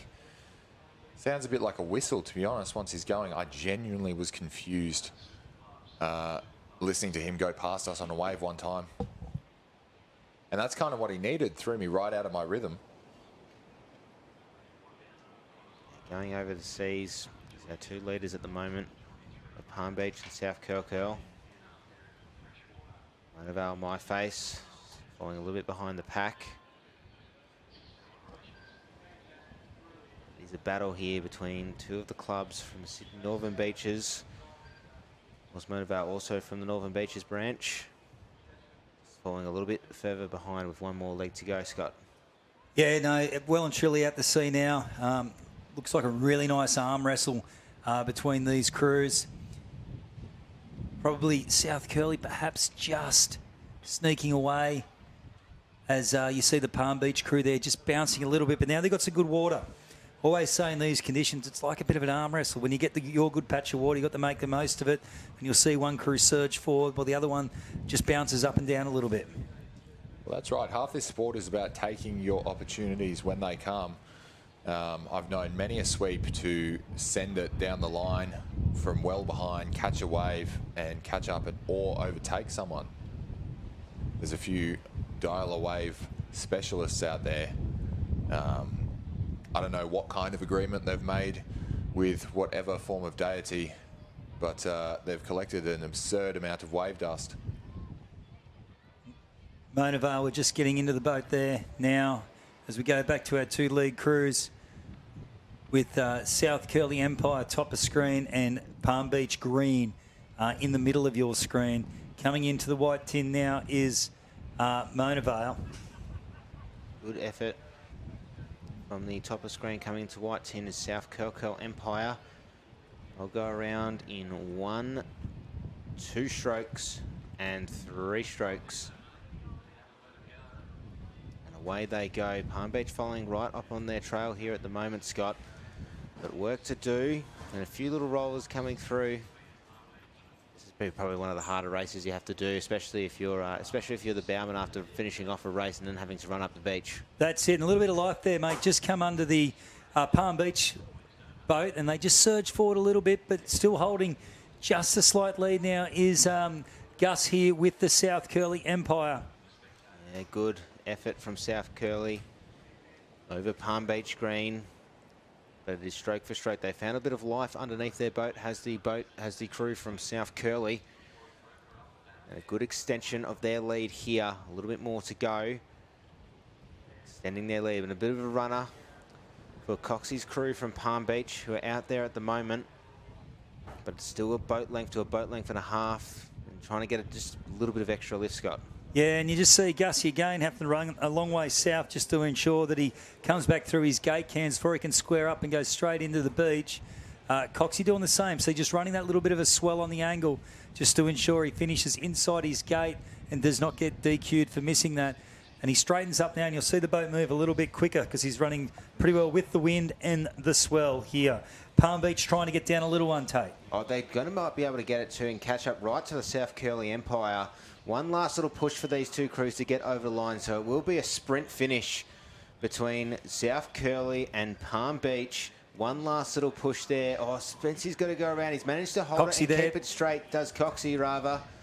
And row and finish off here. This is going to be a hot finish for the quarterfinal of Heat 2. Have a look at this finish for the runner in particular. They're going to have to trail their oar or find something to do. Maybe the sweep will have to go. Sweep's gone from South Curly. Gussie! He stacked it. No, he's up Gus. again. Oh, the bowie. Look at the from arms and Palmy. legs everywhere. They've got 2 going from South Curly. Holy dooly. Wow. Let's go, Gus. Man, I think Palmy just got the edge on that, but that was the most impressive movement I have seen from Gussie in quite some time. I think the recovery was my favourite part of that. Wow, wow, wow, wow. And he's getting a standing ovation from South Curly there, the Empire, the rest of the minions hanging around. You know what I really loved about Gussie's run is that while his hand has always been at that 90-degree angle, it was the perfect, it just like looked almost robotic, but he was quick off the beach. Yeah, Robocop. You heard it here first, ladies and gentlemen. Watch out in the 60 to 65 beach sprints next year's Masters Australian Championships. We are going to see Mr. Gus Spiteri competing, Yeah, I think. we'll go put him in a cryopod and thaw him out. Robo-Gus will be on the way. And that's Mona Vale there, finishing out this second mixed surfboat relay. Nice little runner for James Meadows' crew. But it has been it's been an awesome showing for Mona Vale throughout the entirety of this weekend. As a club, there's part of a very strong contingent coming out of the northern beaches of Sydney, as there's many other boat clubs that we see up here time and time again. But they are no small club is Mona Vale. It's fantastic to see, and they'll look to go from strength to strength, especially under the physio himself, James Edwards, pushing up the back of the boat as their sweep in that heat there. Now, we should be moving on to our final heat here to get through to this final. We've got Kyneton Rocks. Kyneton's got rocks in Alley 1, or, the northernmost alley. Our middle alley will be North Cronulla Blue Open Mixed, and Alley 3 will be Northcott Team A. So we've just seen in our finals North Cottesloe take out a men's and women's division. They should be pretty primed for this one, but I wouldn't discount North Cronulla or Kyneton Rocks. Kyneton Rocks have made a number of finals here And it's good to see coming up from South Australia, representing a fair bit. I think they haven't had any medals at Aussies at any level in any division until this Aussies now. They've got a second place for, I believe, the 260 Masters, and they took second place in our under-19 males. Yeah, it's a great effort to see Kite and Rocks, who have been up and about for the past few years in surf boats, especially in Victoria, especially in South Australia rather. Palm Beach, Palmy Green make it in first with the run. In second is the South Curl Empire with the speed of Gus Patiri. So unfortunately, that sprint by Gussie wasn't enough. And I think it just might have been where they finished on the beach. He had the long lane as opposed to Palm Beach. And I was going to say before, boys, when we thought Coxie was slewing, maybe he was just trying to creep across to give his runner every opportunity to get through in this relay. Oh, that trip might have cost him. Good bounce back, though. Yeah, it was. It was. Okay, here's our second last event of the 2026 Australian surf boat titles, guys. And the people's favourites, Kite and Rocks, Kyten's Got Rocks, is the one I'm going to be whipping home in this for the goodwill story of this championship this year. I don't know, Scott. I'm looking at this North Cottesloe Team A, and I just want to make sure that I'm going to get this right, but I feel like there's going to be a lot of junior rowers coming out of that boat for Northcott. It'll be both their 23 crews, I'd say. Yeah. Yeah. So on screen here, we've got what look like the Crusty Critters, the under-19s crew, and they've got Sammy J there, my personal MVP, hanging on as the handler. He's ducked under the oars. Oh, he's holding down there. Don't worry, he's got the helmet on. He'll be nice and safe going once he goes back out to sea for sure. And it looks like Kyten might have actually got one of the better jumps, but not for long. Northcott have just whipped it out of there. Yeah, Northcott, very impressive off the beach here, boys.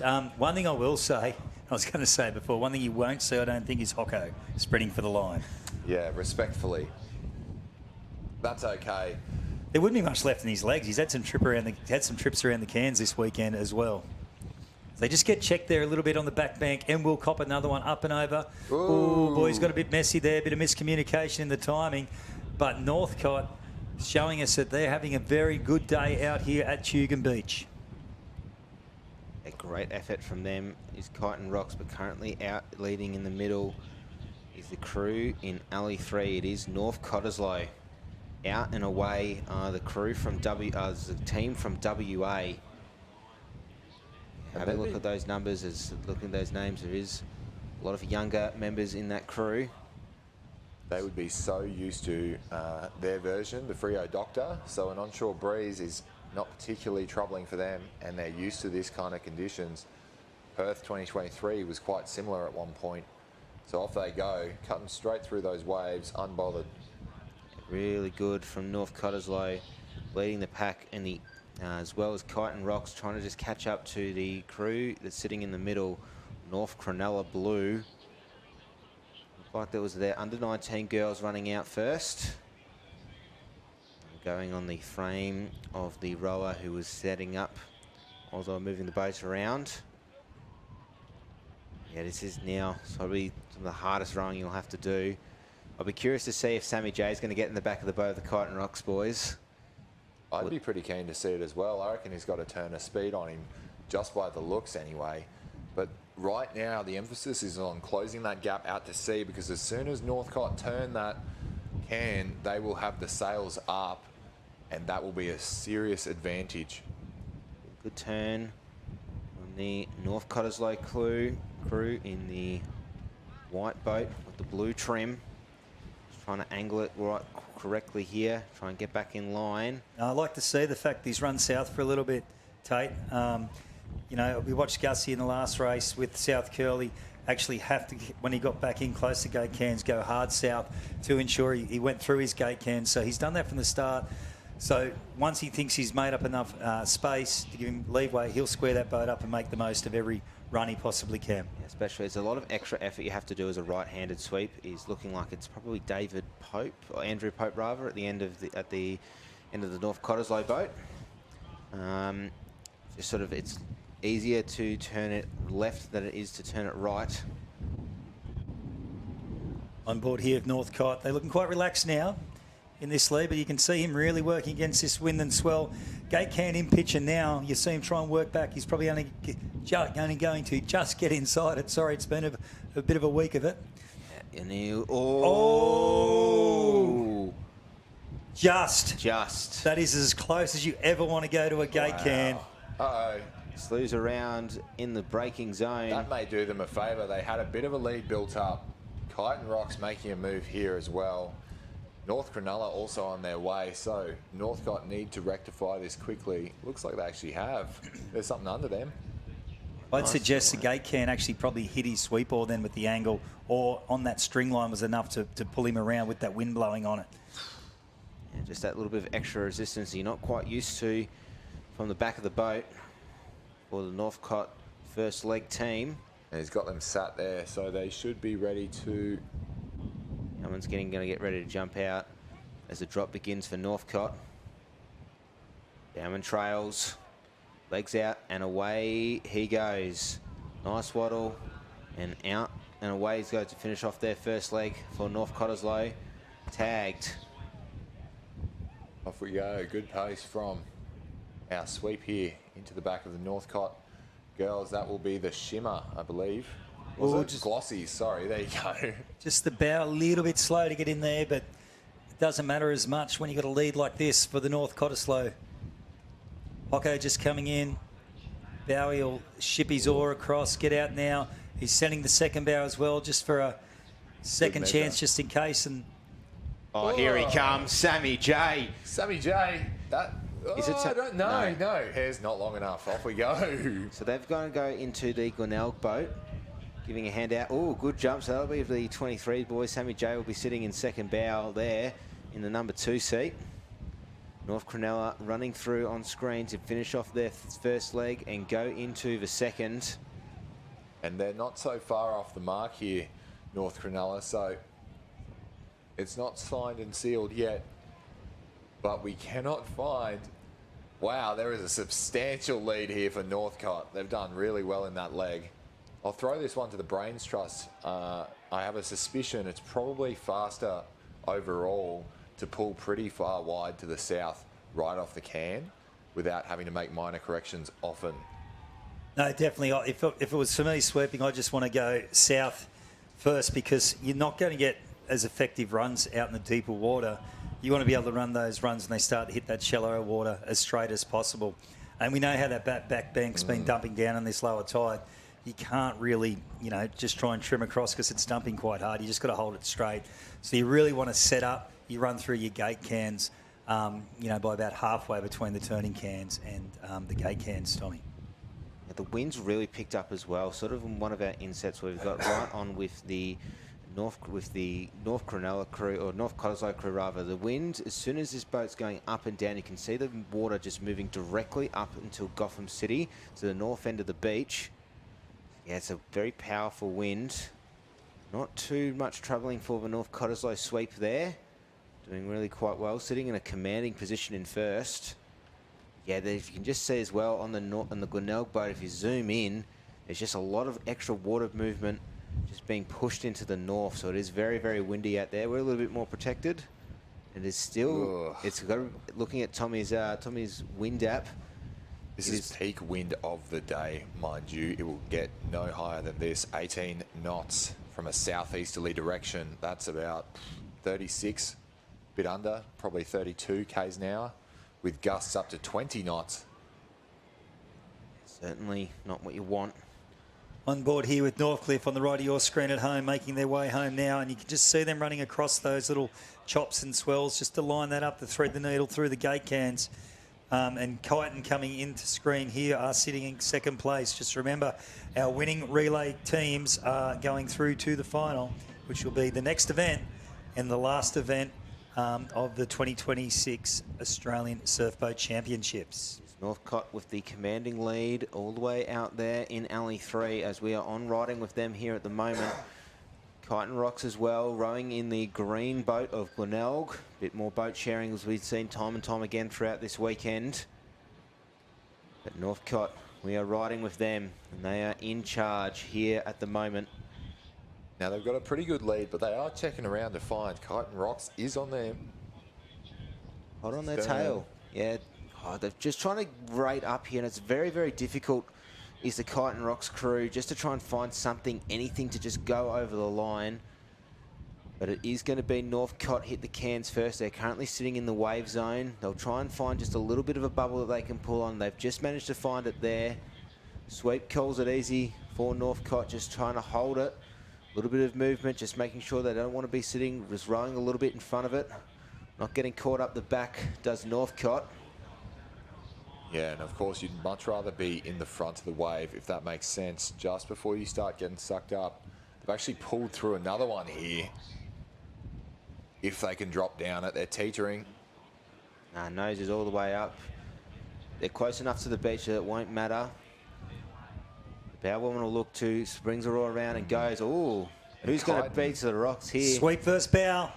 Oh, here's the coach. She's running past her. A little bit of a... She's got a grin on her face.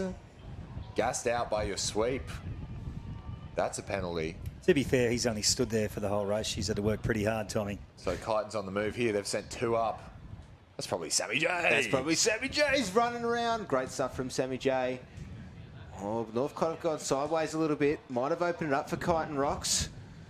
They're adrift here. I'd say that's their junior crew. Junior men's. Who have we got lining up for Kyneton but our open women's?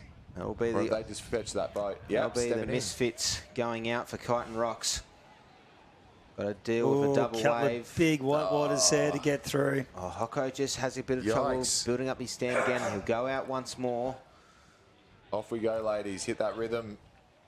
And North Cronulla have made up a fair bit in that leg just now. Off they go. Good relay exchange for North Cronulla Blue. That looks like a physically imposing team. They have got a lot of rhythm here, and they might be on a late send to catch up. Right up goes for the North Cronulla boat. And the wider screen, there it is, your 1, 2 and 3. North Cottesloe, Kite and Rocks, and North Cronulla Blue. Northcott just through the gate cans now.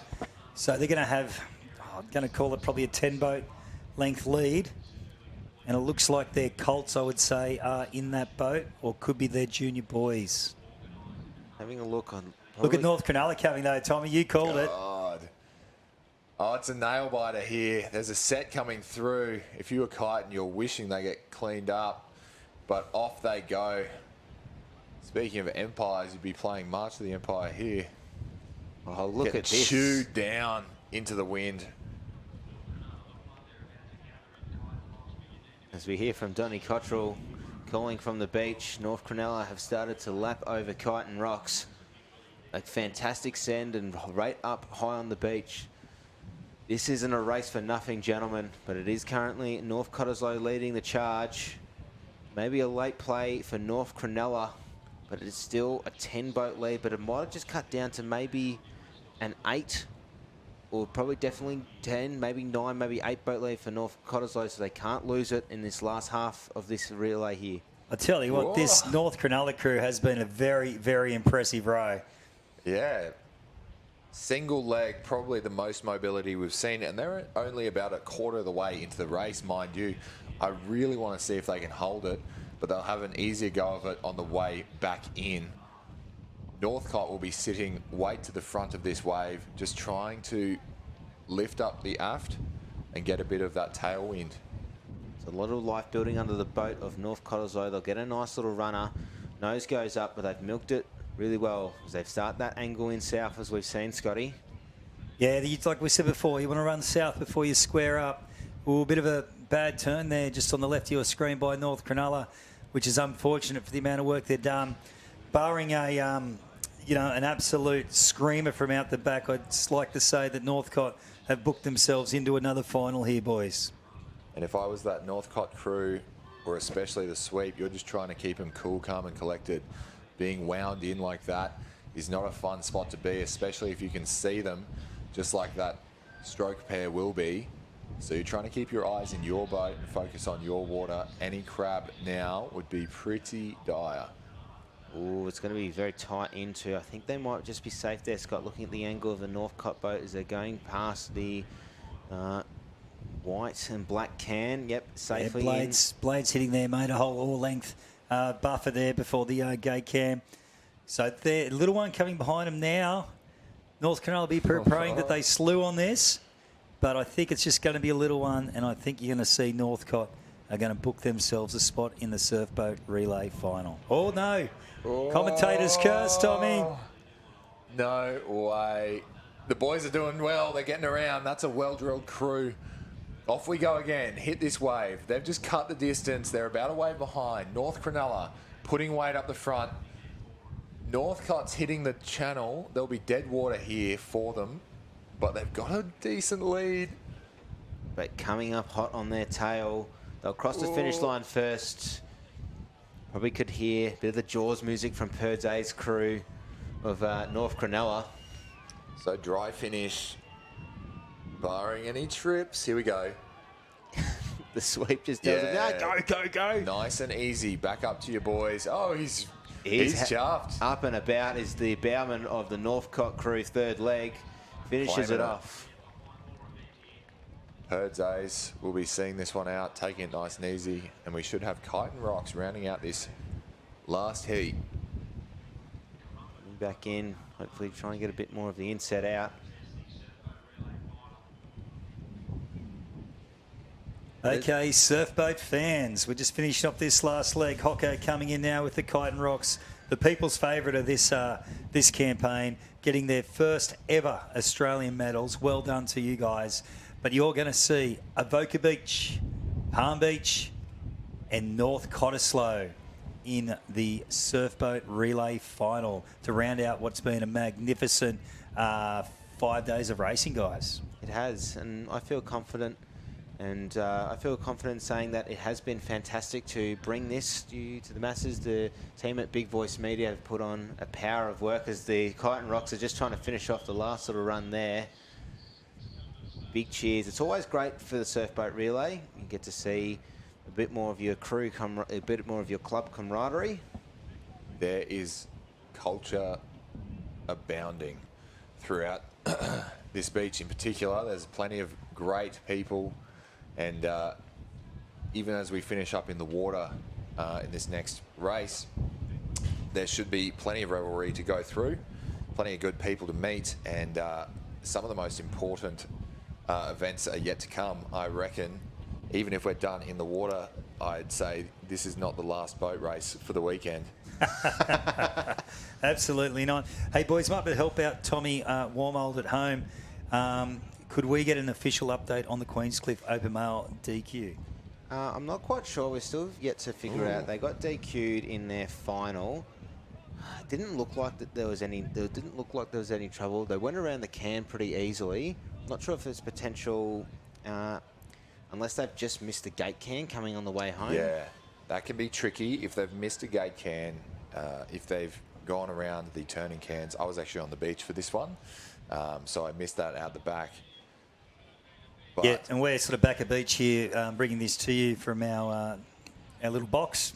So, yeah, not sure. We don't have comms with the officials, so we can't really help you out there, mate. I apologise. Did Queensy get across the line?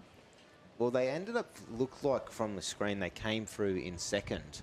So when we were looking, it was myself, Stefano, and Don Cottrell. When it came through, Laura Wilco came in third. We're like, well, pretty sure Queenscliff would have got at least a bronze medal there. Unfortunately, it came through that they were DQ'd.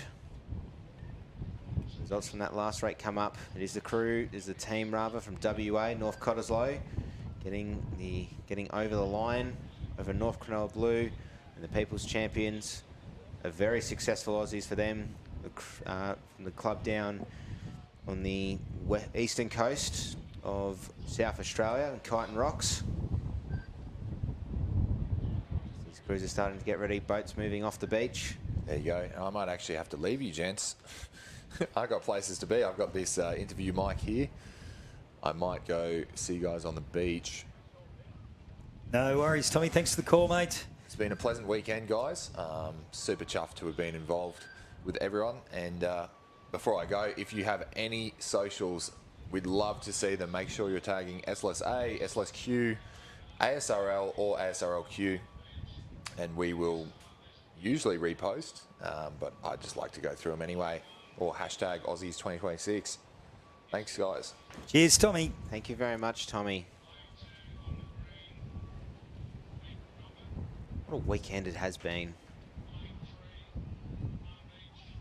It has been fantastic here as we now look to the final of the Open Mixed Surfboat Relay. Scotty Edwards comes back in, getting a bit closer to me. Just sliding over to get a better look at the screen, mate. I was over lurking from the side a little bit there. He's a very impressive figure. Tom takes up a bit of space in here. Alrighty. Look, we've got 4 here on live heats. So we'll just check here on the screen as we start to get the boats. Northcote, Currumbin, Palm Beach and Avoca all here for our relay, which will make it exciting.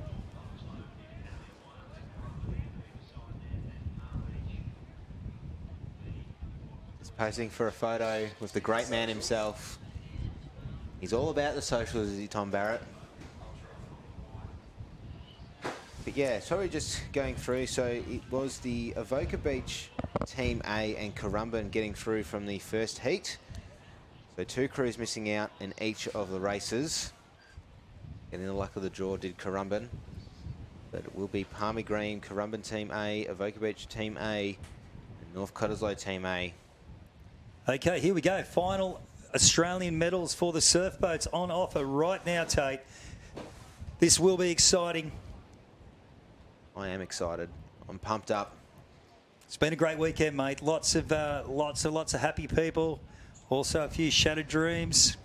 I know Neil Ennis was fairly disappointed when I spoke to him down on the beach. He goes, Scotty, mate, it's just been one of those Aussies for me. And you have those ones. But that's what we love about this sport. It keeps us coming back, Tate. It does. I'm already pumped up for next year. Not going to lie. I'll be happy for a week off and then I'll start getting pumped.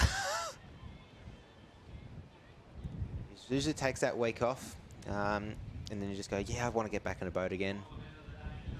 Always happy to crack a wave, but yeah, training for a couple of weeks after is always good to have a little break from that. Maybe a bit more, just sort of rest, a bit of aloe vera.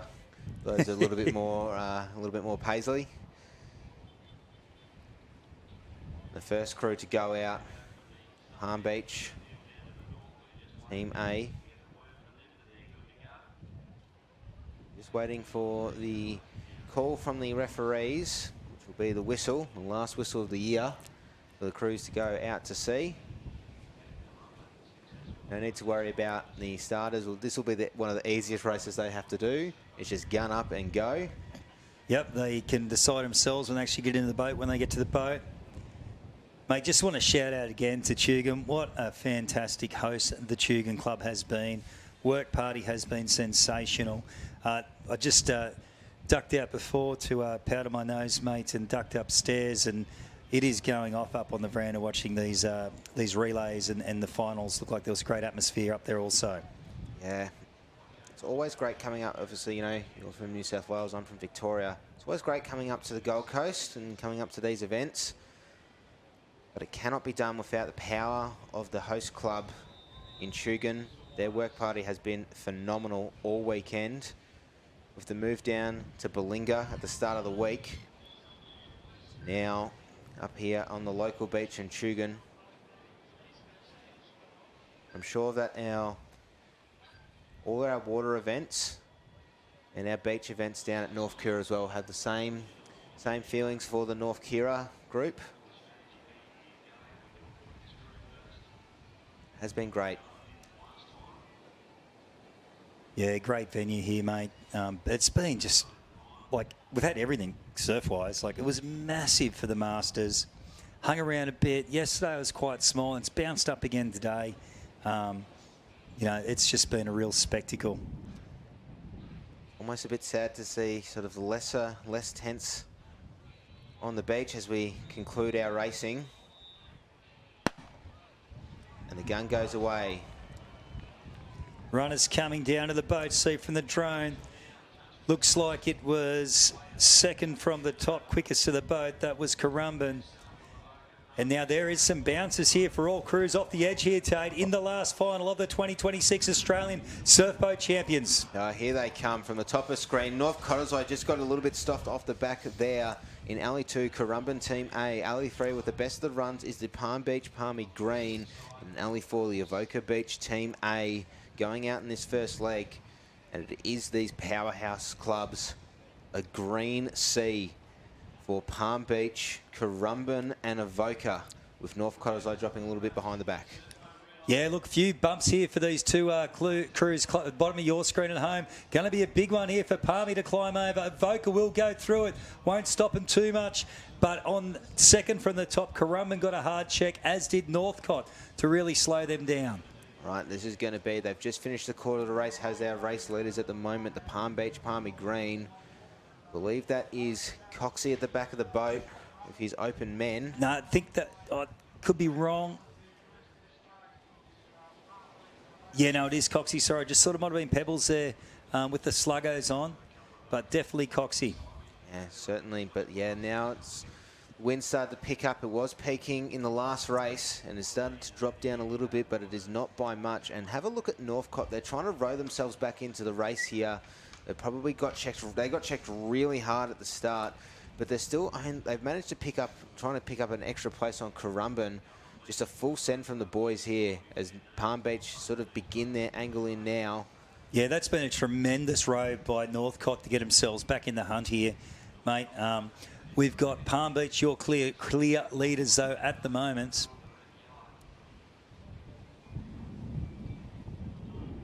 Coming through here at the moment is Palm Beach, Palmy Green. We're definitely going to see an extra bit of an angle south just to make sure these crews are getting through their gate cans. Hard angle begins now for the Palm Beach first leg.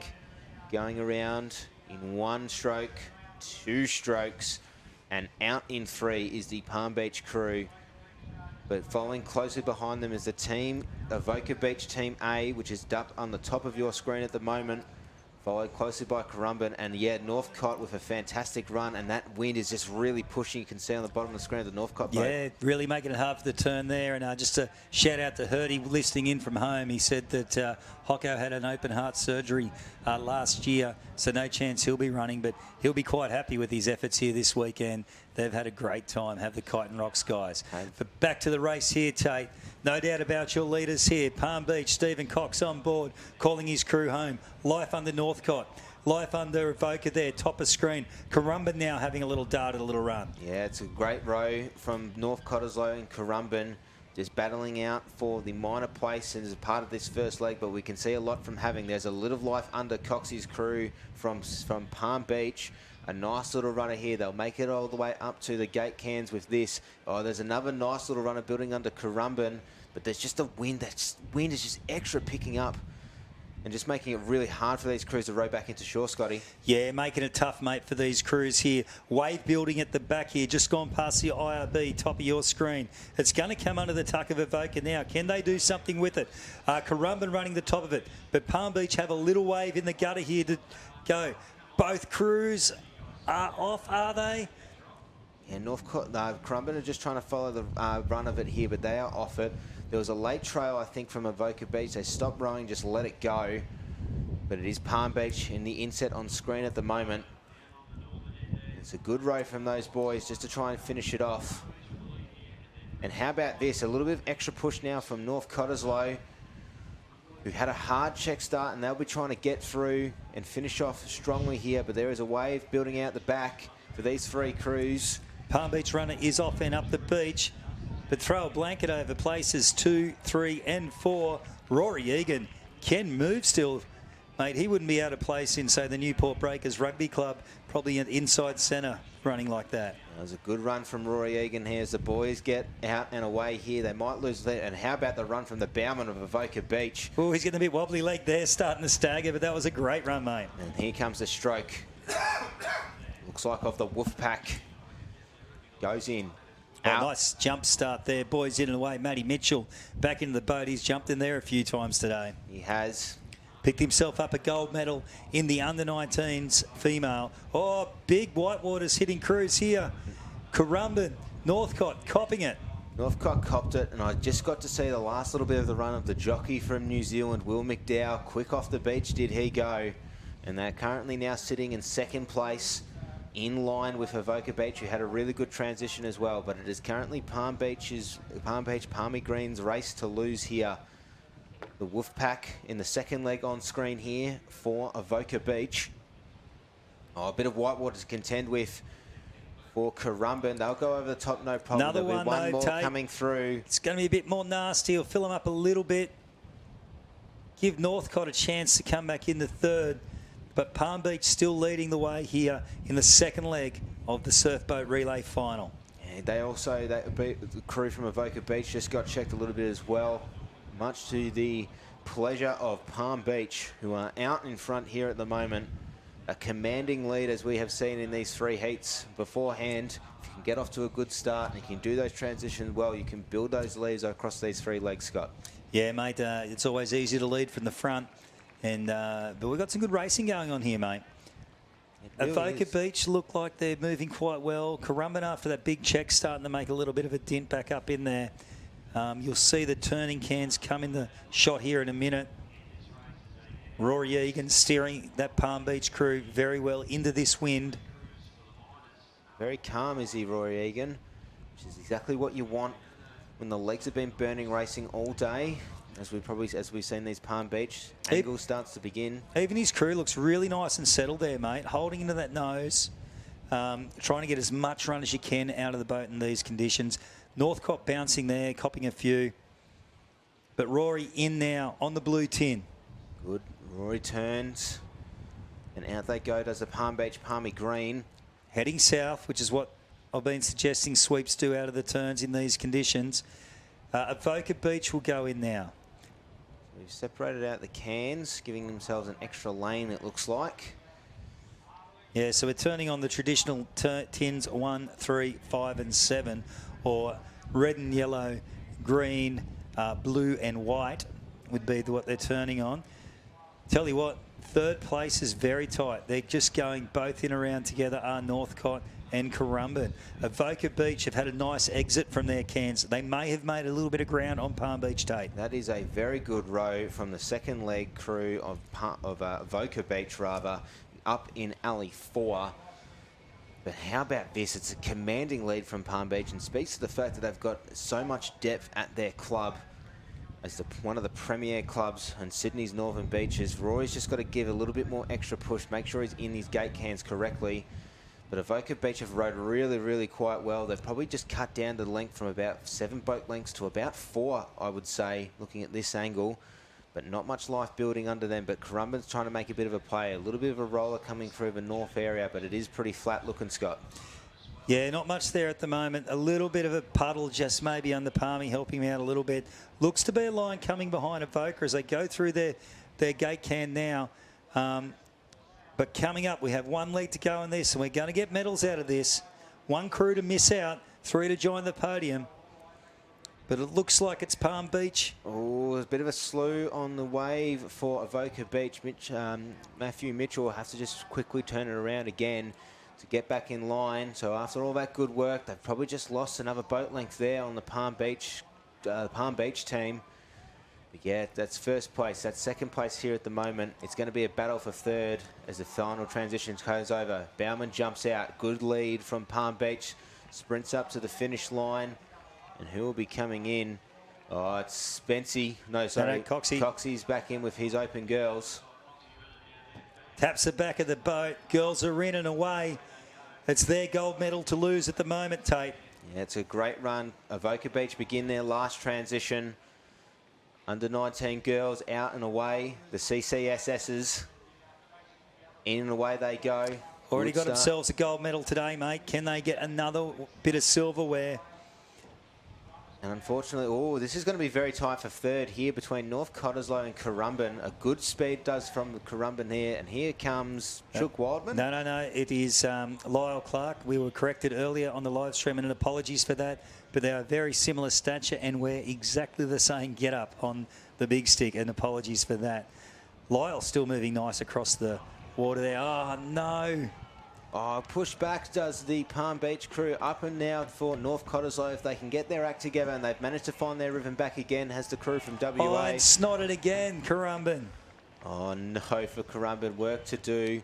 Absolute boatful on the edge there. That's opened up the gate for North Cottesloe to get in for a third place. But it looks like it is a female crew in Northcott, and it looks like you've got open men in the Currumbin crew. So this will be interesting to see how this minor place transpires for the rest of this race, mate. Manning out. Palm Beach are out and away. Avoca are sitting in second. Nice swells building up. Just contending with green rollers are these crews, but it is the open men's. Oh, no, Currumbin might get snotted again as the whitewater starts to pick up. Again, they've stopped, but it is the Barbarians green. They could potentially catch up to the crew from WA. Everything goes right. Just nothing's going right for Currumbin in this race. They've gone over, but they're still about 3 to 4 boat lengths behind North Cottesloe for that bronze medal. But Scott, do we call it here? It's a pretty convincing lead from Palm Beach. I think Coxie will just steer his open women home, mate. They're going to get a little bit of bling as a club, and it's a great feeling to stand up there. I mean, I've never done it, but I've been told, great feeling to stand up there as part of the surf boat relay. A real show of how strong your boat section is at your club, and a good team building exercise. There's something awesome about doing it at least at a state level. Getting up and getting a few medals in the boat relay, being a part of some fantastic programs in my time in surf boats. There's Palm Beach. Coxie sends his girls around. 3 strokes.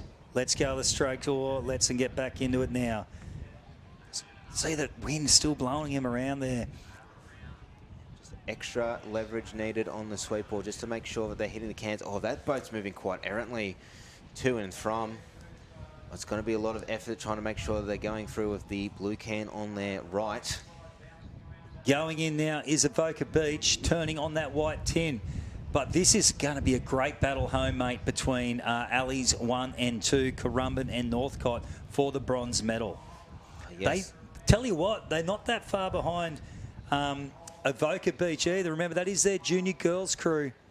So they will struggle in this bouncy water and probably won't have the power of these 2 crews here from Currumbin and Northcott. So that could be interesting. But barring something very unfortunate for Coxie, let's lock that gold medal away for Palm Beach. Yeah, they're having a bit of trouble rowing is the crew from Palm Beach. Just sort of moving up and around, but they've managed to find their rhythm again to try and get to the gate cans and get on their line. We're getting a nice pan shot of the drone to show you just how much of these crews are having to angle back in. As we see now, Coxie just starting to angle the boat back into shore here. And they've managed to get it on their right-hand side. Oh, just in. Oh, he had a little check back there too, just to make sure that it didn't pop under the boat. Then you can see once that let go, how much he drifted off that gate cam. But this is anyone's race now for silver. The other 2 crews got it back in. Coxie slewed, should have enough of a buffer here in order to do it. Swings it back around now, has a look.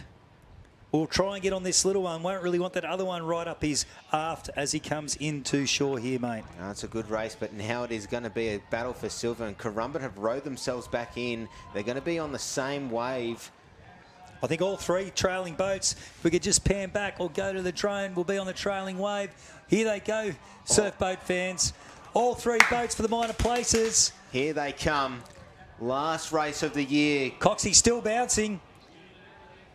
Bow goes around. Bow's going to go. Palm Beach will take out the gold medal. Second, Palm number Beach, 3 seat. They're good. Who's going to come? Northcott charging. Northcott might have been able to pick up the second here. Oh, they're going to get silver. What a day out for Northcott. Currumbin failing in the gutter there. Avoca looked good for the bronze. How about this from the crew from WA? Up and look about how are the happy Whitecaps.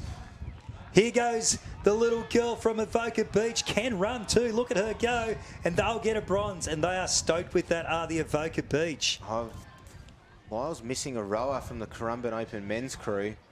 Must have got a crab or something, mate, coming down that little wave. It looked like it could have been a bit nasty.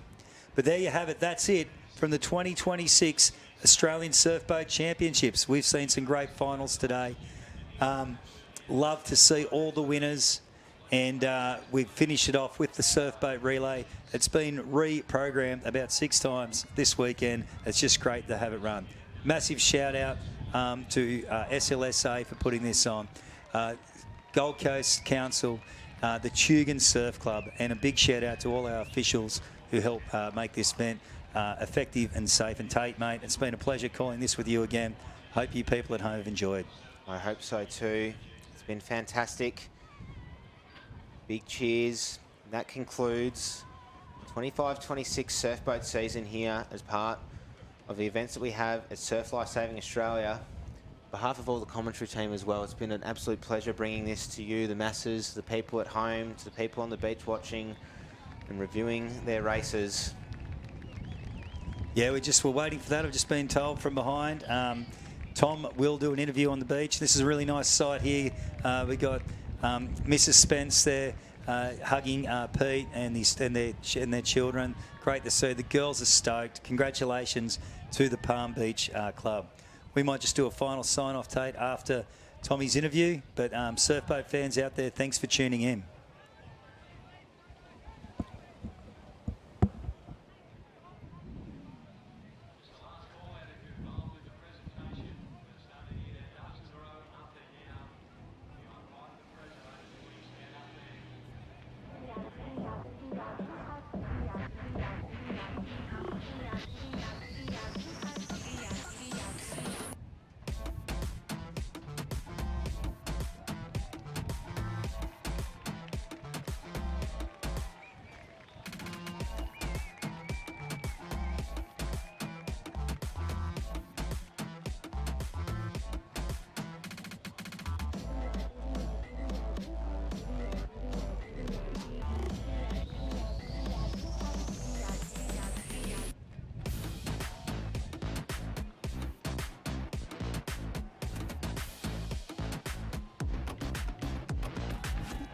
While we're waiting for Tommy to do his interview, seeing these clubs around, you want to jump in surfboats, you can see the camaraderie from Palm Beach there. It's something very, very special. So if you're looking to next year already, get down to your club, figure out where you can do surfboats, because it is one of the great parts of our sport, this camaraderie that we have, and there is nothing better than pulling down a wave with 4 of your best mates. Tommy's trying to find someone to talk to here. He keeps getting bumped away. Talk to them, talk to them. Palmy just want to enjoy the moment. I think he's got a crew now. We'll throw over to Tommy on the beach. He's our boat captain. There you go. All right, so we're down on the beach here with our final gold medalists of the day for 2026 Aussies here at Tugun. Palm Beach taking out the Bickies. Now tell me about this club. I know you guys have a massive section. You all get around each other, and there seems to be a culture of success here. What's the go? Yeah, we have a great club up on Northern Beaches. It's great stuff. Like, we got look at the club we got behind us. All these guys have stuck around all day. They've all competed all over the weekend. These girls were in the Open Women Final, then backed it up into the relay. These boys have come out after a big night last night and had to go again. And these juniors they've bloody backed it up after a final today as well. So it's really good. And then to see these guys up the back here, it's just unreal. Awesome, and it looked like some absolute lung busters on the way out to sea. Yeah. Were you thinking about your club, or what did this mean to you during these races? I think we were just trying to take one stroke after the other, and I think we knew we had a lead, and so we were like, just keep going, hold on, and we did, and we're super proud of ourselves. So yeah. Awesome. Well, you showed us Palmy can row. I'm excited to see if Palmy can party. How do you feel? There'll be plenty of beers drunk over the next 2 days, that's for sure, don't you worry. Awesome. So there you go. Palm Beach taking out our final gold medal in the mixed relay.